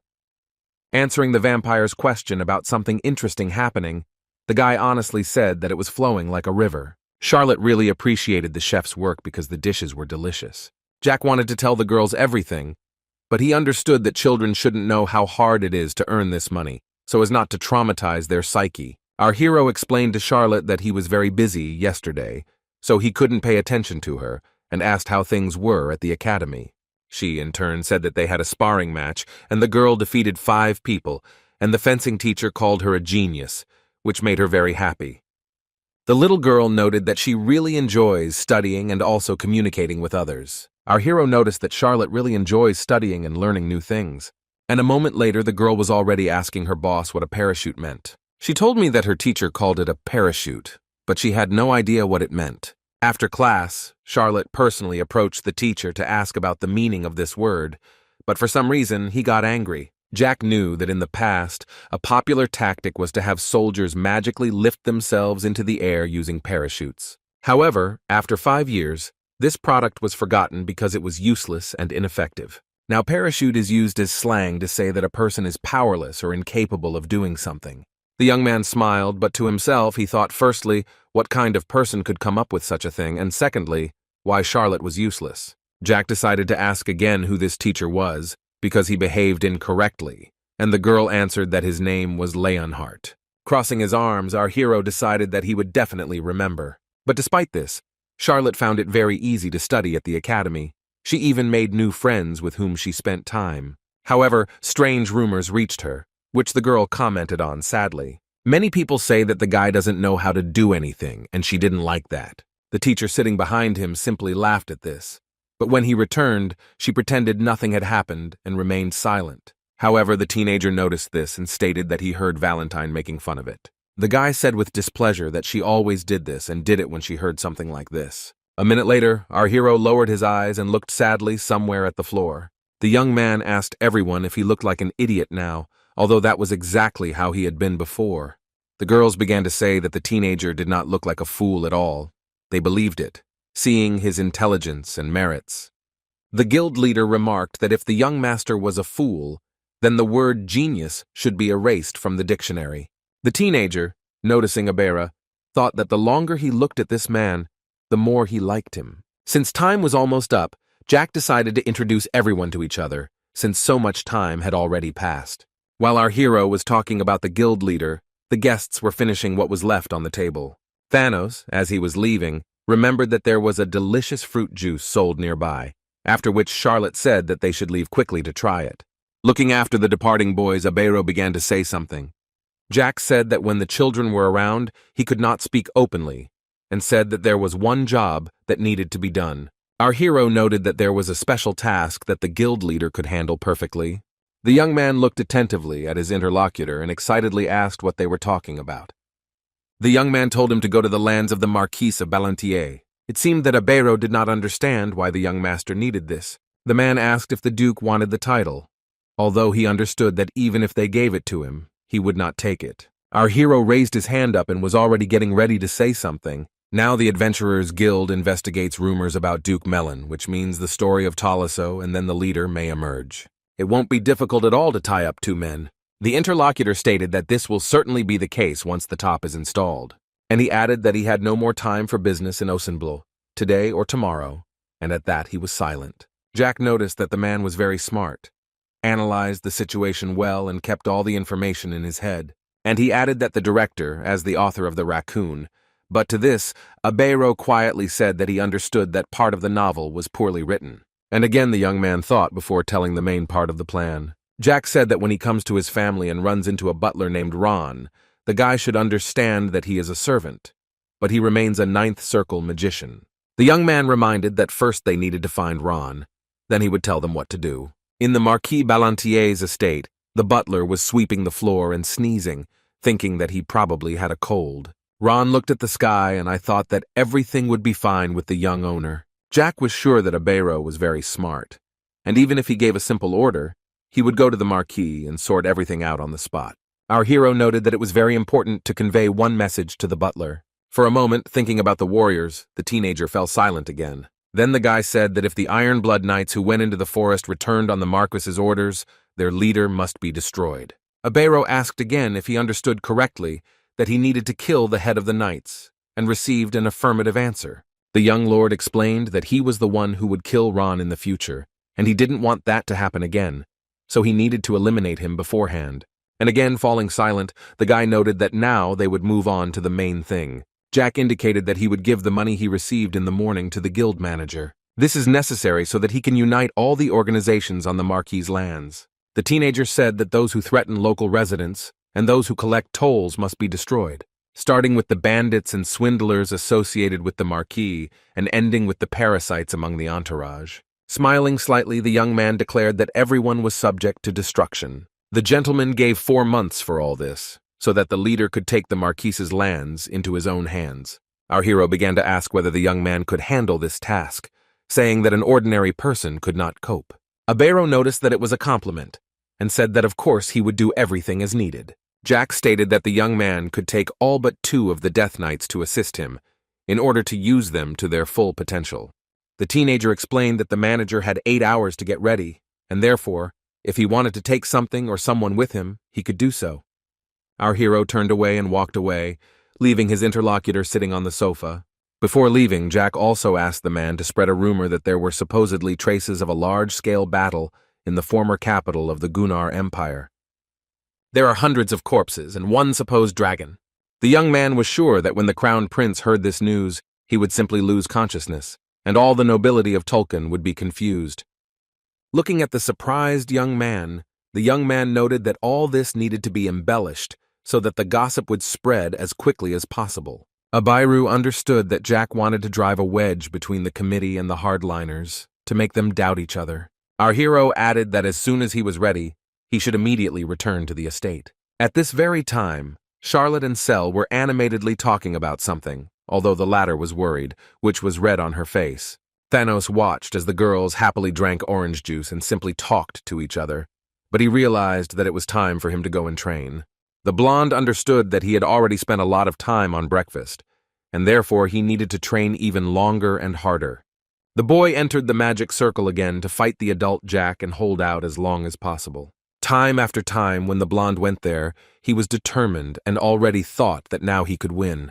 Although the enemy was determined, of course, it was not the real Jack, but his skills were enviable. Thanos, realizing that he was about to face another serious battle, assumed a fighting stance. The young man was angry. He thought that this feeling would help him. And again the fight began, which did not last long. Opening his eyes, Thanos realized that he was lying on the ground in front of the mansion, constantly experiencing the same sensations. The boy looked at the sky, thinking how beautiful it looked, so clear and blue. The young man had already lost track of how many times he had been killed, 200 or 300. After all, he sparred with Jack every time in the magic circle and was never able to repel his attack. The blonde was already beginning to doubt that this projection actually had 1 circle. Since Thanos couldn't figure it out, he thought he would have to go through this a bunch more times, exposing his body to it. A moment later, the blonde took up his sword again. It doesn't matter how many times the guy dies, even if it's 500 times, he'll still realize someday what he's doing wrong. The guy's thoughts were interrupted by Jack, who asked if he was having a hard time keeping up with his training.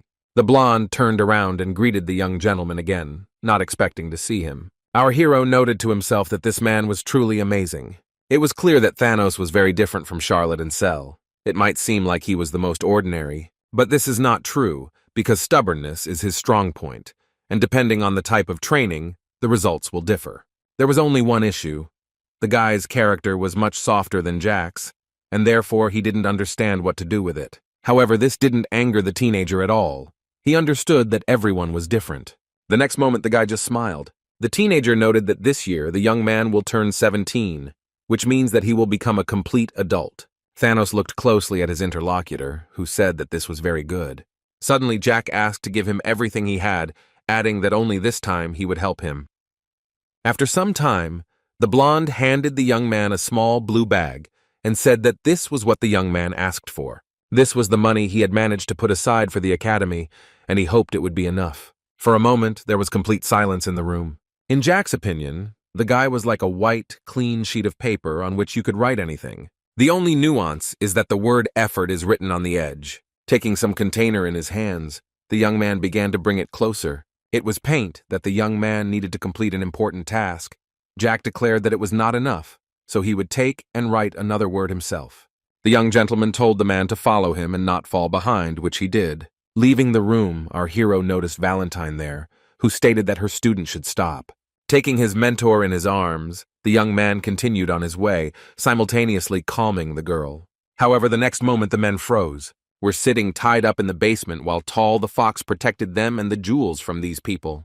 The young man explained that while they were gone, someone had gone down to the basement. For a moment the speaker was silent, wondering how best to describe the situation. The teenager imagined a scene in which Taliso easily tied up the guards. The young man said that after 5 minutes one came down, and then these gentlemen continued to come down every 5-10 minutes. Jack realized that when one guard didn't come, another would come down to check on him and would also be tied up.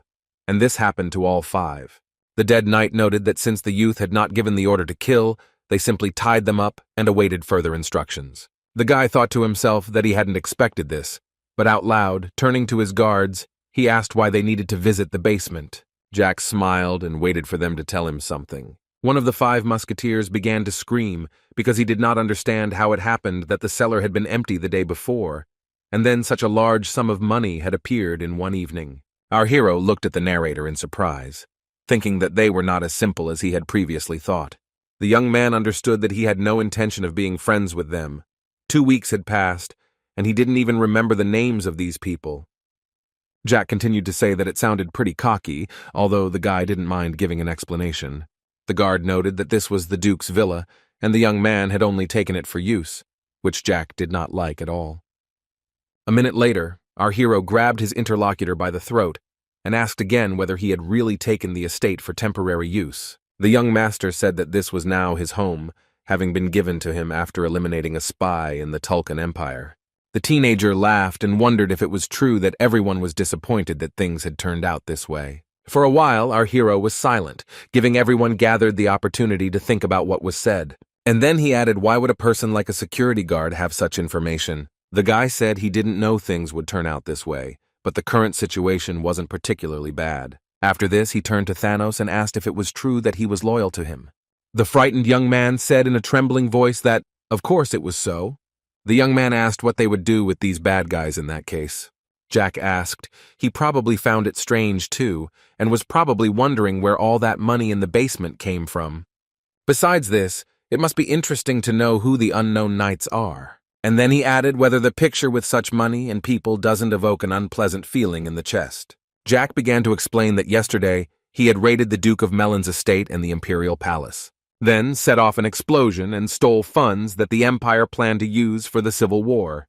The young master directly said that the Duke and the Emperor were people of the Tulkun Empire, besides that the director or his son also had connections with them. However, what will happen if the 5 musketeers report everything to the director? What if the director is a man from the Tulkun Empire? What if he passes this information on to Duke Oceanblue? Thanos thought for a moment and said that in that case, the young master would be made to feel guilty. With a smile on his face, the teenager replied that this is indeed how it will happen. It goes without saying that Rommel will deny any connection with his student, and eventually the Emperor will send his soldiers to the estate. In this case, the Empire will try to eliminate our hero for disrupting their plans. And he reminded Thanos how little Cell was shaking when they were experimenting on her. Jack said that they would take her away again and torture her as before and continue their experiments on her, quietly killing her. The blonde listened carefully to this, taking in every word. At this very moment, Taliso bowed to his patron and said that it was all because of the 5 musketeers. The young man handed our hero the blade, continuing to talk about how they would suffer or even die. At that very moment, one of the guards shouted that it was enough to say something incomprehensible, but no one listened to him. Thanos squeezed his wooden knife in his hands even tighter, although his hands were shaking like never before. Jack, pulling the blade out of its sheath, turned to the blonde. Handing his friend a small knife, he declared that he must destroy the traitors. Thanos, holding the blade in his hands, looked at the guards with horror, not understanding how he could get out of this situation. The same was true for one of the guards, who did not believe that some teenager was giving such orders. These people are no better than the blonde guy and the guild manager, because they don't have the same qualities as them, Even now, they are not in a position to give orders, although they still demand an explanation of the current situation. Why would our hero hire them? Even if he hired 1,000 people, they still wouldn't be able to compete with the same Abero. Because Thanos took a long time to think, Jack asked him why he was hesitating and if he really wanted to save their lives. The blonde, looking at the teenager, asked again if there was really no other way out except to destroy all these people. Our hero wondered whether he should happily tell the guards to forget about everything, go home, and be careful in the future. The young man ordered think it over very well for the comrade, and go about his business so as not to put pressure on him with his presence. The mentor decided to ask how long her student would take care of Thanos, and the guy said that he would do it until the end. Although after a minute he said that he could not continue like this, the young man appreciated the blonde's hard work. But that was all. Our hero noted that if he continued in the same spirit, then in the end he fell silent for a moment. Jack knew that if he didn't change anything, he wouldn't know where to go next. The teenager was sure that Thanos had hidden killer tendencies, although the guy didn't ask about it, and the blonde didn't say anything. Jack said if the boy becomes a swordsman and takes revenge, then what? After this, Thanos will face an inner void, just like Jack.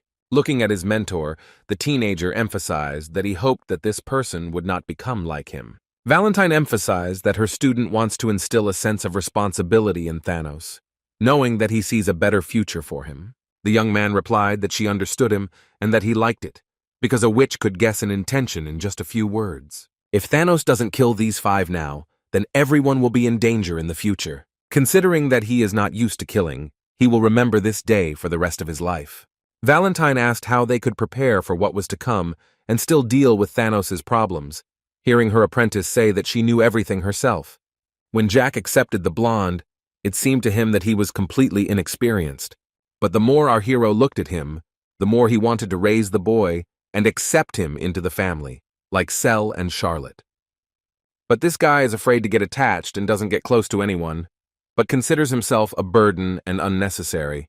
Wherever the young man goes, he always tries to stay away from everyone.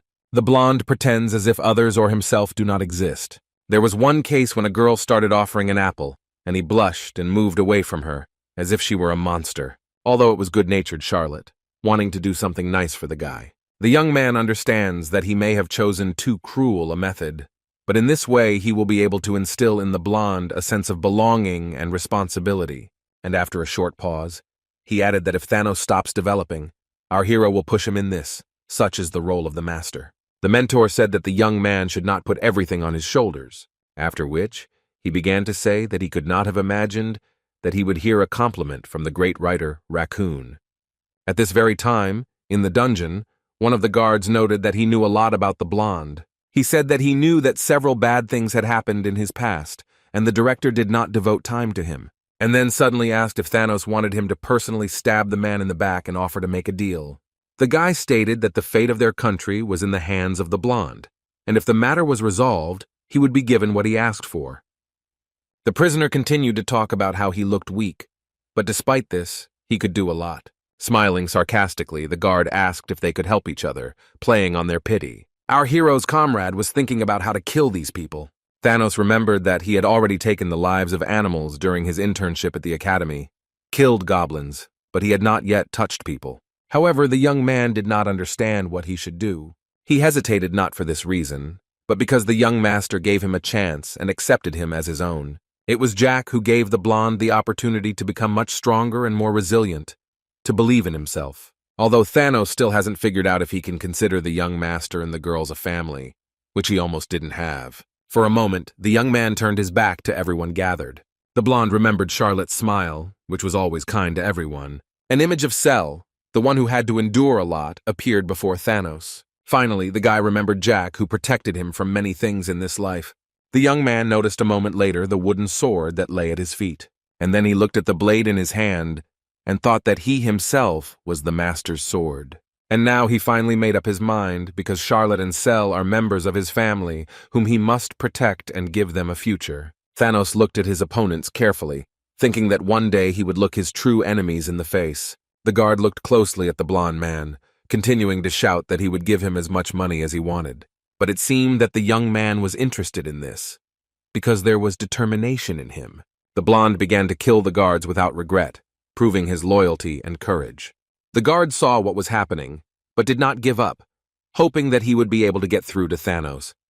A moment later, the blonde looked closely at the results of his work. The guy, after he started killing everyone, felt alive, and another circle formed around his heart. The blonde realized that he no longer needed the blade, and so he let it go. Jack and his mentor, hearing the knife fall on the tile, noticed how happy their friend looked.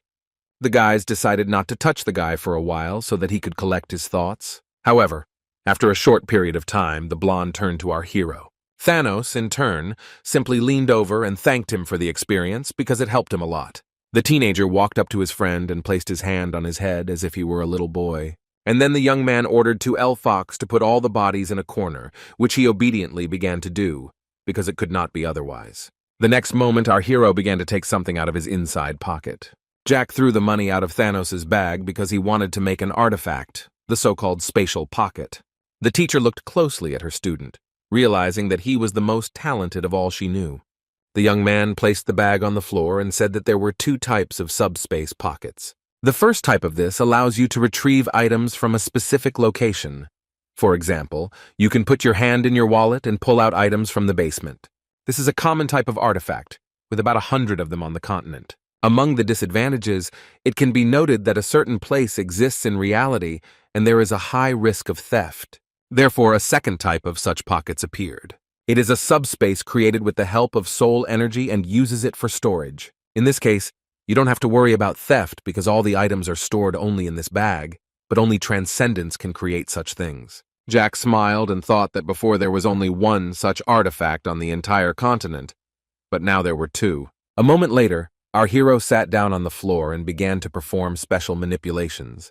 To create such a bag, you need to make a formula for accelerated teleportation, turn it into a deception. At the next stage, you should limit the bag, then put the soul energy into it. After all, a spatial hole will appear in the formula, and the location and size will be harmoniously combined with the energy of the soul. Everything around was glowing blue, and from the fact that the young man was smiling, one could judge that everything was going well. Everyone gathered watched the teenager closely, but had no intention of disturbing him. Jack spent 2 whole hours on this and even got a headache. A caring Thanos handed the young man a towel so that he could wipe the sweat from his forehead. Our hero noted to himself that he had already forgotten the last time he used the energy of the soul. However, holding the bag in his hands, the guy was satisfied with his own work. At first glance, this is a simple cloth bag, but in fact, it is a very rare artifact that can store an unlimited number of items inside. The mentor asked again where he got such knowledge about making artifacts. Jack replied that in his past life he was taught by a great witch named Valentine. The girl smiled sincerely and said that now everything was clear to her. And then he added that compared to the equipment that the mentor used, these were just small things. 3,098. Jack handed the pocket to Taliso, who took it carefully. Afterwards, the guy ordered to put all the gold there because the bag was strong enough and would not break, but asked to leave 1,000,000 gold pieces. The young man left the building and, feeling dirty, wanted to take a bath to relax and wash himself. After that, he turned to Thanos and told him to try to get into the magic circle because a new one had opened in it. The blonde looked closely at his interlocutor, not understanding what he was talking about. The guy said that the young man should feel the difference between the second and third circle, and moving towards the estate, he decided to give the guy some advice because he wouldn't lose anything from it. After Thanos goes into the circle, he should focus mana on his eyes. Maybe the blonde has a slow reaction, so it's better to do it this way. The young man closed his eyes and began to concentrate in order to achieve maximum success. Less than a minute passed, and he was already in the same mysterious place where the enemy stood before him. Thanos decided to do as he was told, focusing the mana leaking from the 3 circles. The blonde looked closely at his opponent, who was already swinging his blade. The young man did not wait, realizing that he did not want everything to end the way it had before. With a gleam in his eyes, Thanos looked at his opponent and remembered what Jack had told him.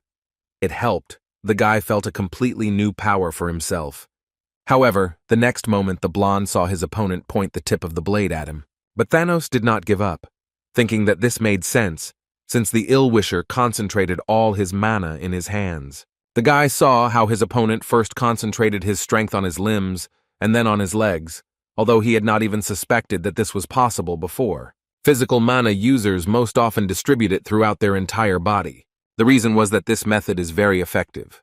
Thanos thought the same, so he only used his mana in this way. The illusion before his eyes acted in a completely different way, and this became a novelty for the guy. The guy did his best to take a close look at the attacker and study all his movements. Although it was clear that at the moment of attack, the enemy directs mana to one area. But when dodging, where should you dodge? It seemed that this method actually worked flawlessly.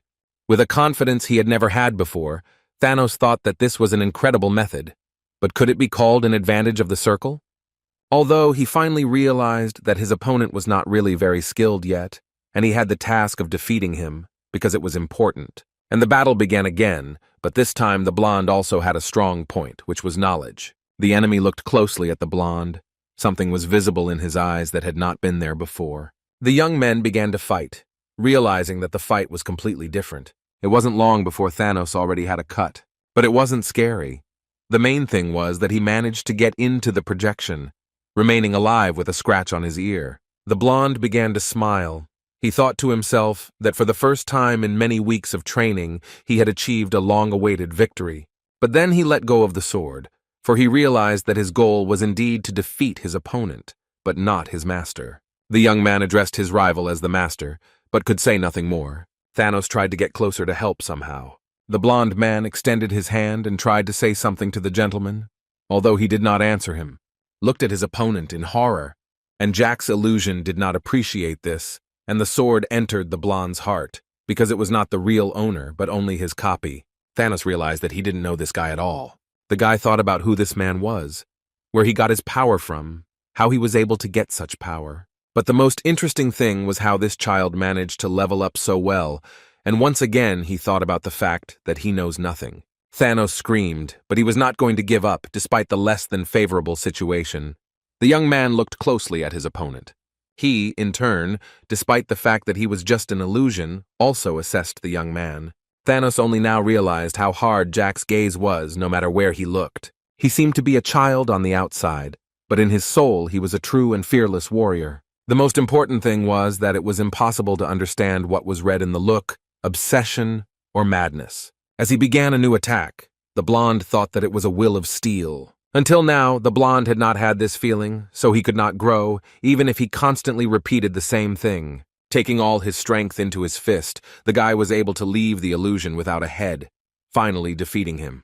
The young man reflected on the fact that he had killed his master, even though he was just a training partner. This motivated him to move forward and try harder than he was doing now until his desire was reflected in his heart. When Thanos returned to the real world, Jack was waiting for him there and congratulated him on his return. Our hero smiled sincerely, extending his hand to his comrade. The boy was very happy to see his master because he had done so much for him. Through this battle, Thanos reached the 4th circle of mana. The mentor thought it was very strange that after receiving the circle, the boy continued to grow. Valentine remembered the proverb that says that to change yourself is to change your future. The teenager said with joy in his voice that this guy had managed to do something almost impossible in a short period of time. The witch believed that this was due to her student, noting that Jack had a talent for teaching other people. But he emphasized that he only pushed him towards his goal and helped, and the blonde began to make every effort to achieve the goal. The witch liked this answer, and so she praised her student again. Jack looked at his mentor, and she looked at him. They were interested in learning about Thanos' past, because they knew nothing about him at all. He told me several times that he was left without a circle. Jack saw it himself, because 2 scars were carved on his heart. Judging by their location, it was clear that this happened about 5 years ago, when Thanos was 12 years old. Thanos definitely lost his circles due to some accident. Since he reached the 2nd circle by 12, he grew up in a good environment. Looking at the cats, our hero decided that this guy could easily be a member of the royal family, but of which country? But now Jack saw no point in asking because he wanted to wait until he decided to tell him himself. Unlike in the past, now the young man is interested in Thanos' body, but not in the literal sense of the word. While this is a different story, the teenager doesn't understand how the mana limit is determined. One reaches the 7th circle, another the 8th, and this one reaches the 4th maximum. Jack had a theory that the limit of use was determined by the number, length, and width of the veins through which the mana flowed. Thanos always had very narrow veins, indicating that his body had experienced shock from the breaking of circles in the past. But despite this, The blonde managed to create 4 whole circles of mani, therefore his veins were quite enough for this. If all the circles were to break at once, the blood vessels throughout the body would twist, rupture, and become clogged. But how big were Thanos' vessels before the shock? The young man decided that they would be enough for 9 circles, because even the 5 musketeers had their circles torn, but they were unable to restore them. They were unable to expand their blood vessels, so every time they used mana, they experienced excruciating pain. As our hero stepped into the circle, he knew that Thanos was different from all these people. The blonde was not affected by this pain. He was able to stand firm, achieve his goal, and do it, perceiving everything as part of his mission. The teenager understood that one could only envy this man's persistence. The blonde sat on the floor tired, but he came to what he wanted most of all. A moment later, Thanos raised his head and timidly addressed our hero. As always, Jack extended his hand, smiled, and said once again that they were glad to welcome the young man. The interlocutor said that he was glad, although his facial expression indicated something else. The young man looked closely at his comrade but did not dare to be the first to break the silence. Thanos was sweaty and tired, but there was something else. Suddenly the boy started crying because he was finally able to do what he had been trying to do for 5 years. Jack, looking at this man, thought to himself that outwardly he seemed to be an adult, although in fact he was very young. Our hero offered Thanos to hug like real brothers, although he did not dare to do so. Although a moment later the blonde hugged the teenager so tightly that he could barely breathe, and Valentine almost fell off her student's head. The guy shamelessly stated that it felt like he had just been knocked down by a boar, and the witch noted that she had moved just in time. But the story didn't end there, because the blonde wasn't going to let Jack out of his arms. He in turn seemed not to mind, and therefore simply stood and waited for Thanos to cry enough. Everyone was silent, although words were no longer important in this case. The teenager thought to himself that after the 3rd lap the guy was relatively calm. Jack took the handkerchief and began to wipe away Thanos' tears, talking about what he had become like. And then he asked if the blonde remembered what he told him after creating the circle, thinking to himself that the guy probably saw something inside. And after a short pause, he added whether he was ready to work until he lost his pulse, as he was doing now. The interlocutor replied that he was ready, although it sounded very timid. The young gentleman, patting his comrade on the shoulder, noted that he should try. A moment later, the blonde turned to our hero again, but changed his mind about saying what he wanted, apologizing for it. Jack felt unwell, and Thanos picked him up and began to carry him into the room. The young man, smiling sarcastically, told everyone that it was because he had spent a lot of his soul energy. Little Charlotte saw this, covering Sel's eyes, because she thought she liked boys and considered it indecent. The vampire, in turn, a little embarrassed, began to wink at our heroes, hinting at something indecent. Jack didn't understand why this girl had such a proud expression on her face, and decided to himself that it would be better if she did something useful. Charlotte already had to go to the academy, but she wanted to go on a date with her friend. But Thanos took her and said that he would go later.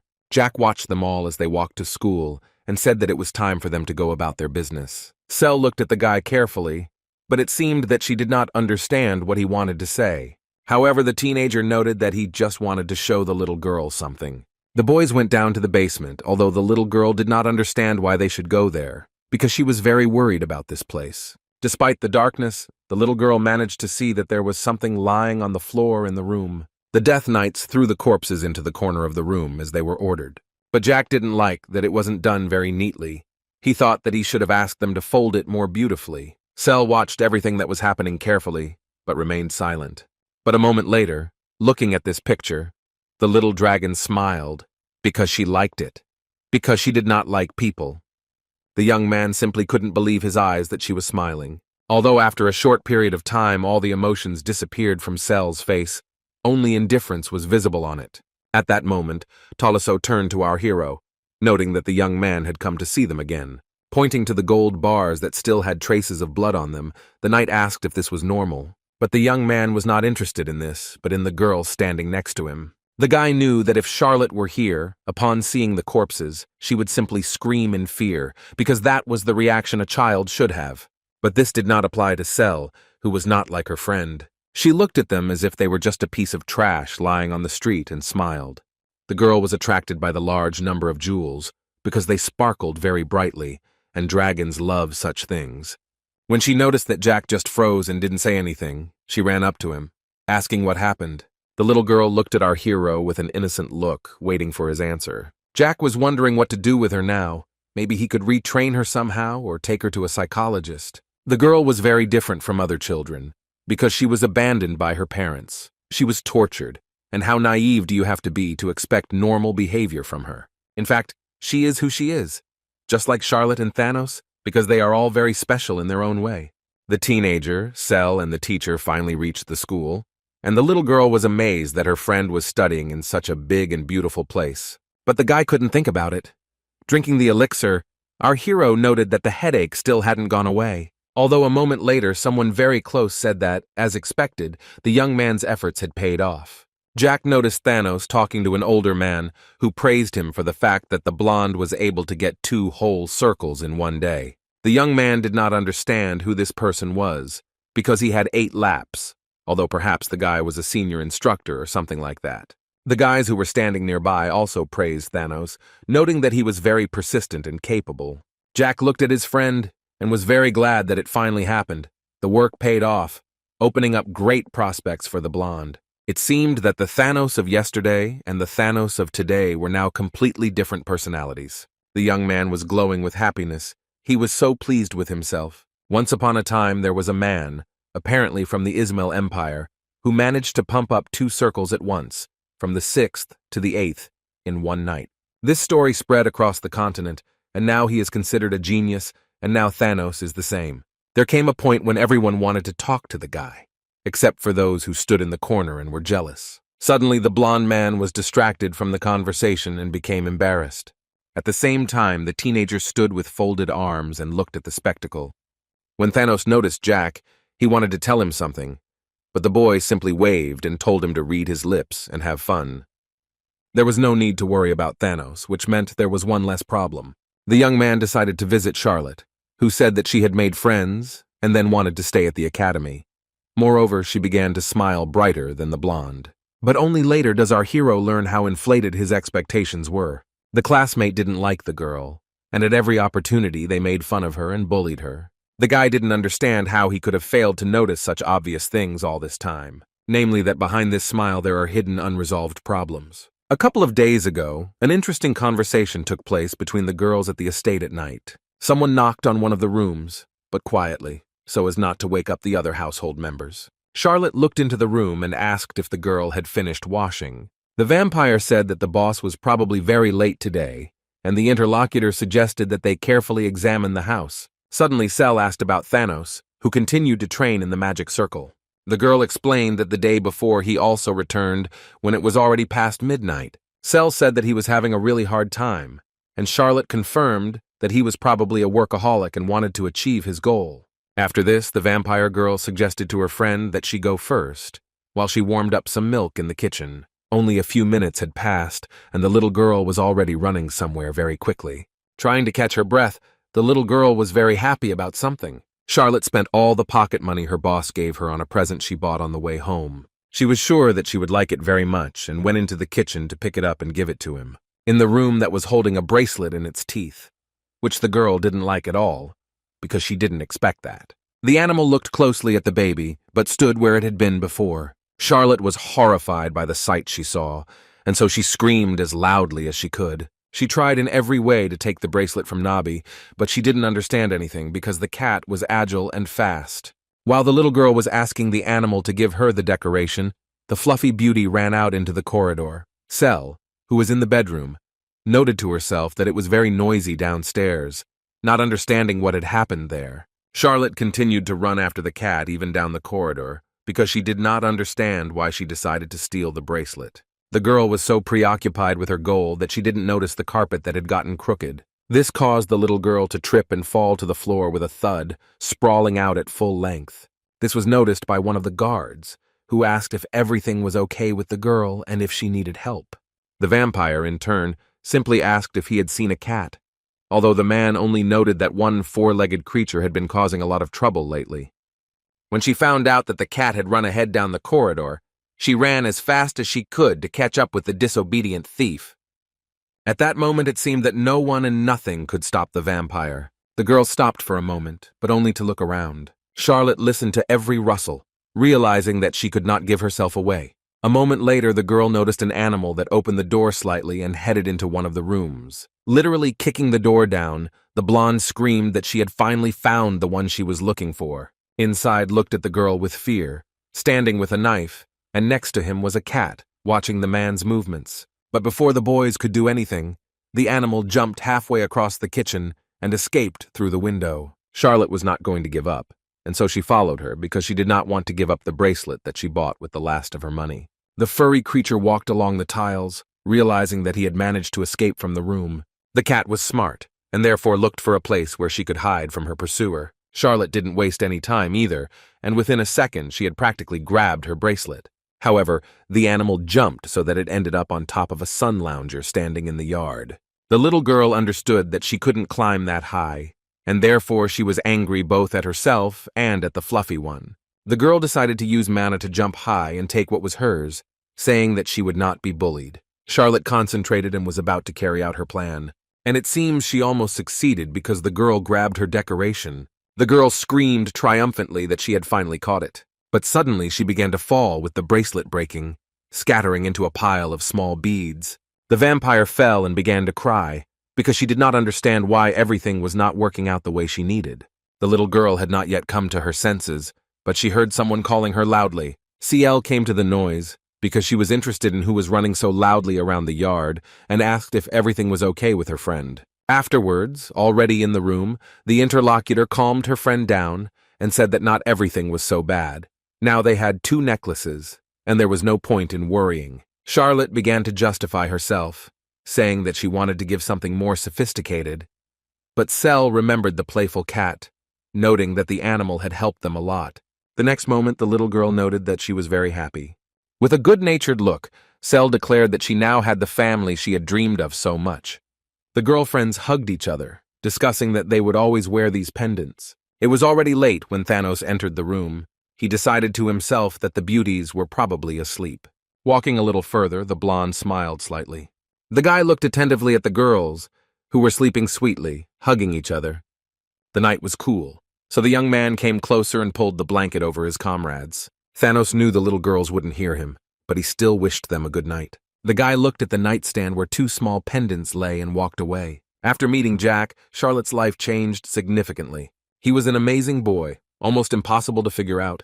Valentine, who is called the Master, and who can only appear before everyone in her normal form once a month. And also Cell and Thanos filled the void left by their mother, who turned into a handful of dust. As for the academy, at first the girl really liked it there. Even though Charlotte lied about being 14 years old, getting along with the students was not difficult thanks to her experience working in the market, society and economics, politics and manners, and for a moment the little girl paused. And then she continued to think about how the intentions of mana users and how to use it. These items were difficult, but they were worth taking classes for. Special treatment, curiosity about who you have to be to receive a special invitation to move straight to the 2nd semester. Some believed that the girl was a genius who could do absolutely anything. After the sparring, the teacher happily said that Charlotte had won once again. On the very first day of the sword fight, the girl managed to defeat 8 opponents and become the best. Not only the fencing instructor called the little girl a genius, but also his assistants. Classmates looked at Charlotte. Some even envied her, not understanding how it was possible to achieve such results in a short period of time. Chief Instructor Leonhardt added fuel to the fire. Everything changed after the instructor began to discriminate against the girl. The man began to criticize the blonde for the fact that she had settled down well, having excellent skills in only one thing. The teacher demanded that the water spilled on the floor be wiped up. And in the end, there was no one left next to the girl. Jack watched Charlotte closely, but she didn't notice anything. However, a moment later, our hero heard someone start coughing. It was an angry Cell calling someone a real fool. The young man thought to himself that if this continued, the little girl would kill everyone, while she asked if he was going to do anything.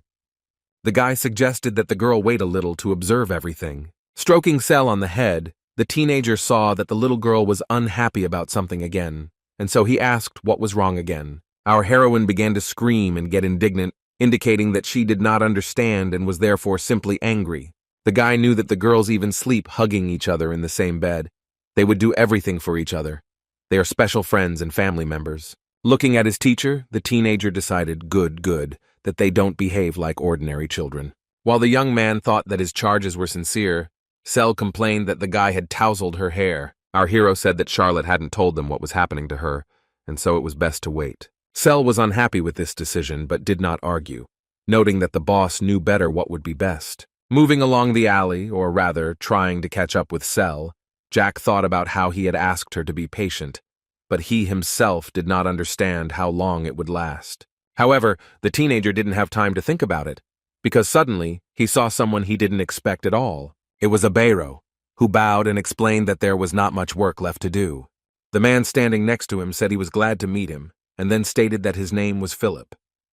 The young gentleman politely said that it would be best to go inside first and then continue the conversation. As he walked down the stairs, Heir heard the boy ask if he knew Leonhardt from the academy, and he answered in the affirmative. Standing in front of the large door, the teenager asked him what he knew. But the young man did not answer. He switched to Philip and asked him to pass on one thing that they had prepared. The very next moment, the guy quickly gave her some kind of package. Heir said that Philip specializes in covert investigations. Of all those who worked with the guild leader, he is the best at collecting information and putting it into order. Jack was curious about what was there, so he quickly began to unfold the parchment. It said that Leonhardt Rudiger, honorary baron, holder of 6 circles, former member of the Tesla Guard Cavalry. Currently the first deputy instructor at the fencing department at the academy. But that's not all.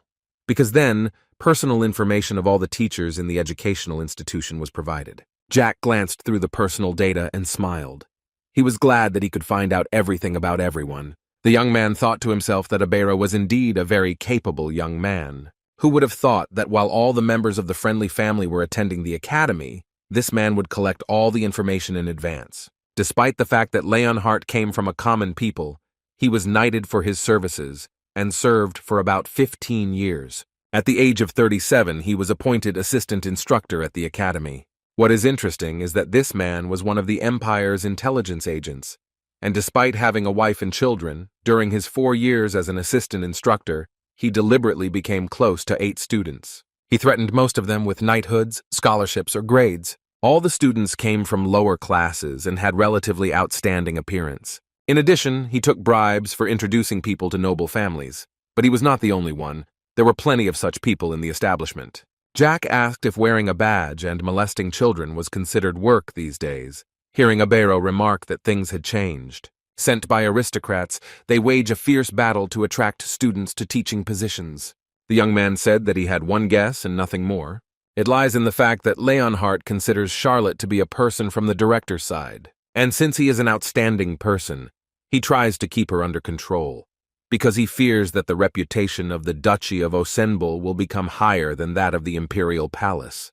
The added benefit that Heir had mentioned earlier was that the teacher was targeting Charlotte. With hatred in his voice, Jack screamed that this was a disgusting person. The young man knew very well that Charlotte was a very beautiful and attractive girl, and besides, she was very sweet. There was no doubt that in the future she could become a beauty who would conquer this world. So the guy who pesters everyone who comes out in public won't leave this sweet young lady alone. You can be sure of that. Jack got angry again. He thought that the reason was adaptation to the educational process, but it was also unpleasant that the girl did not say anything and did not ask for help. Our hero thought to himself that the situation now was very different from what he had dealt with before, and he said out loud that he did not know how many bodies would have to be removed. Looking somewhere up, the young man decided that he needed to calm down, otherwise he could simply go crazy. At that very moment, the guy turned his gaze somewhere to the side. Out of the corner of his eye, he saw that the Death Knights had gotten rid of the bodies that were lying in the corner. Then Jack gave Heir a pouch and said that it was a subspace pocket. It contained approximately 19 million gold. From now on, the young man could use it. The manager looked at this product with surprise. He admitted that he had seen pockets before, but they all looked completely different. It seemed that the young man could not believe at all that such a thing was possible. The guy explained that he had previously seen a pocket of artifacts that could be used to get what was stored in the basement.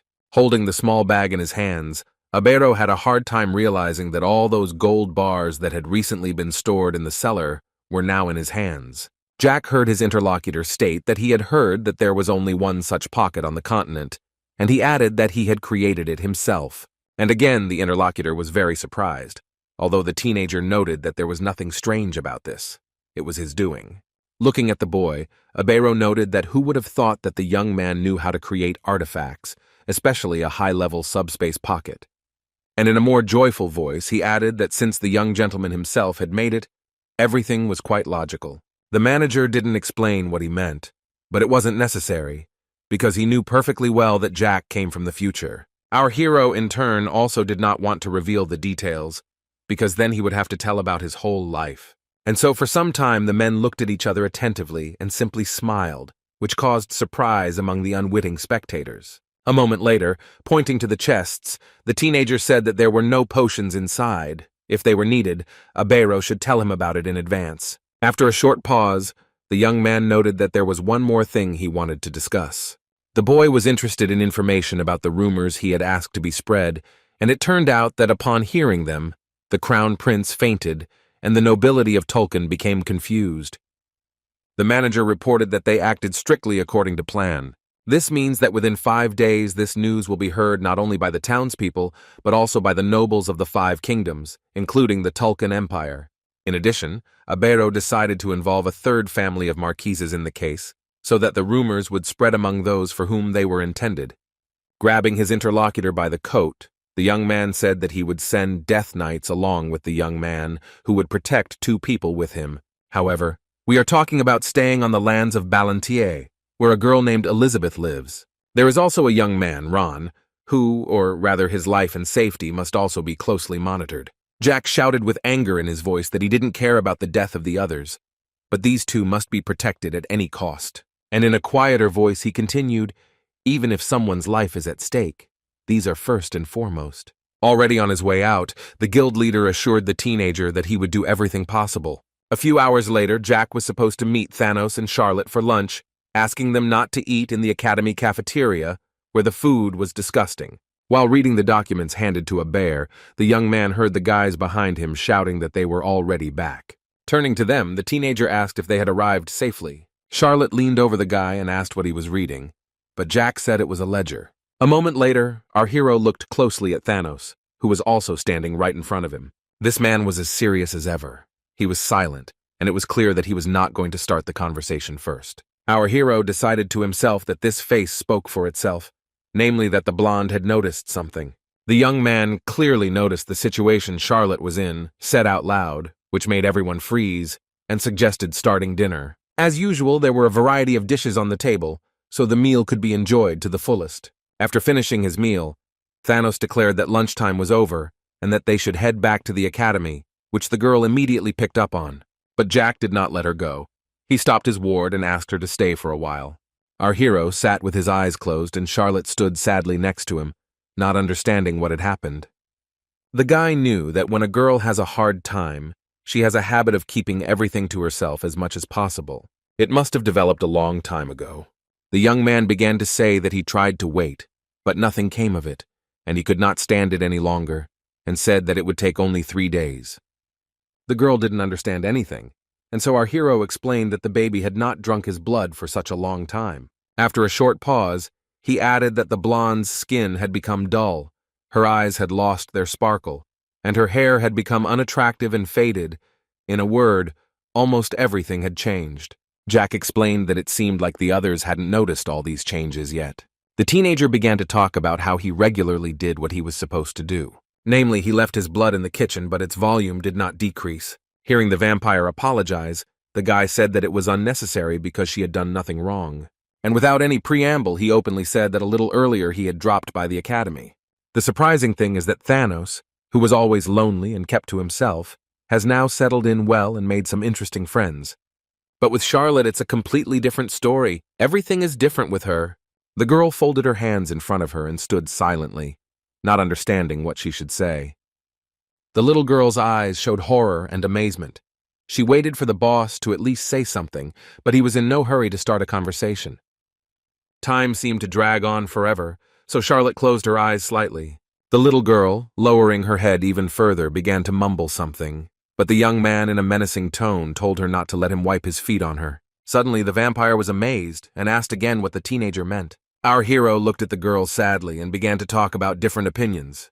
Then the guy said something about race and fell silent again. Jack began again with his tale of numerous other unfounded differences. The most unpleasant thing is that it is impossible to simply understand them all. And then he added, this is something Charlotte will face throughout her life as a vampire. Suddenly the young man fell silent, but only to catch his breath and put the cup on the table. How a girl behaves at the academy does not depend on anyone, but only on herself. And again the guy took the cup with the drink, speaking slowly about how even if it sounds irresponsible, nothing can be done. Jack is always ready to help and do everything in his power, but he cannot live someone else's life or correct someone else's mistakes.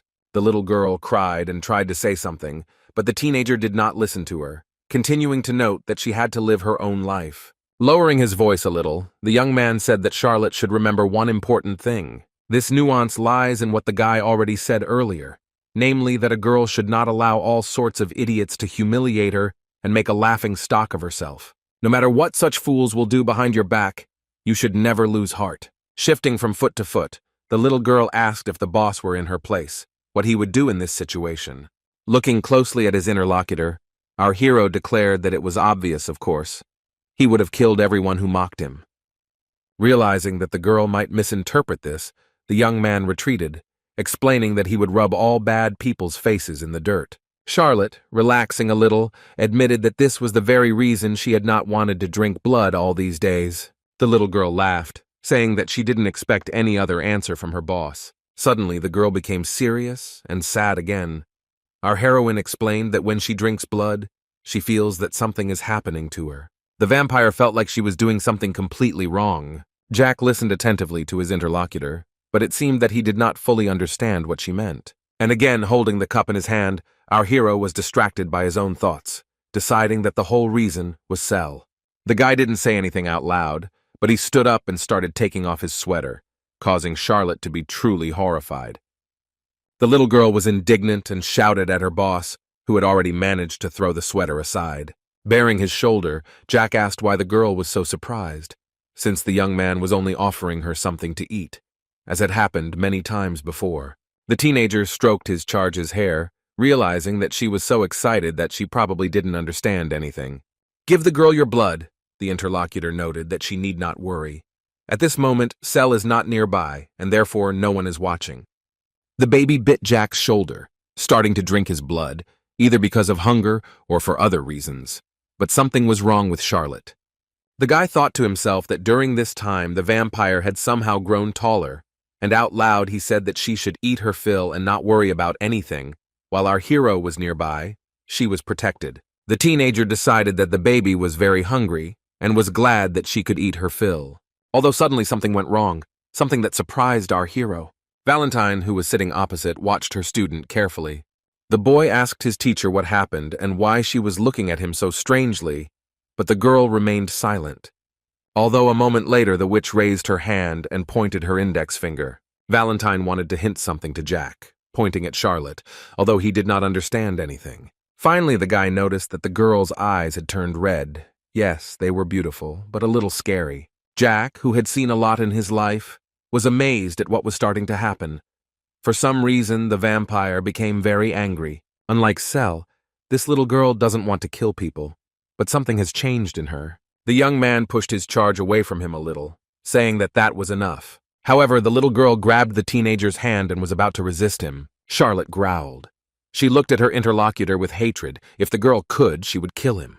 The guy thought to himself that the baby was hungry, but at the same time he asked Valentine what was going on. A minute later, the young man was already lying on the floor.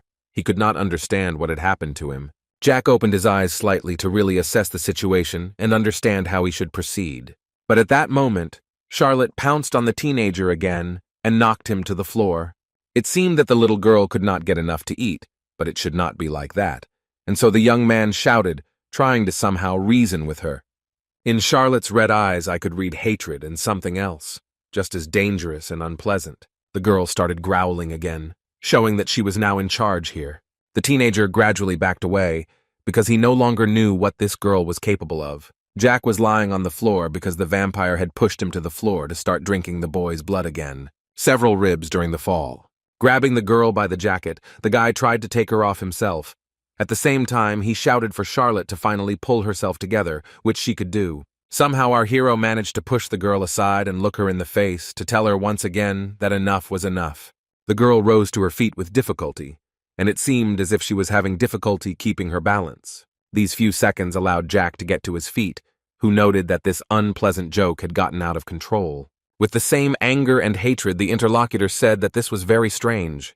The teenager had a doomed look. He was depressed by this situation, because the guy understood that a black demon was now standing in front of him. The prophecy was correct, the omen that Cell had spoken of and feared so much. Valentine said out loud that who would have thought that only now everything would become clear, and scolded the young man for allowing Charlotte to drink so much blood. The young man saw the girl about to jump, thinking that this was the demon who could destroy the whole world. Looking at his embittered ward, the boy asked his mentor if she had said all those words about demons for a reason. The witch said that the phenomenon they were now observing was called Leucorus.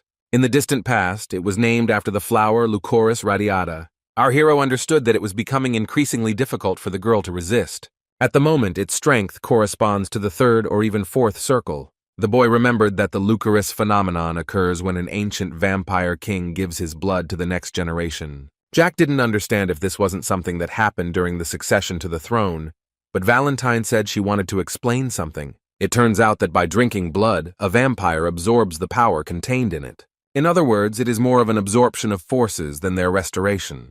The young man looked at Charlotte, realizing what he had done, although before it seemed to him that there was nothing special about it.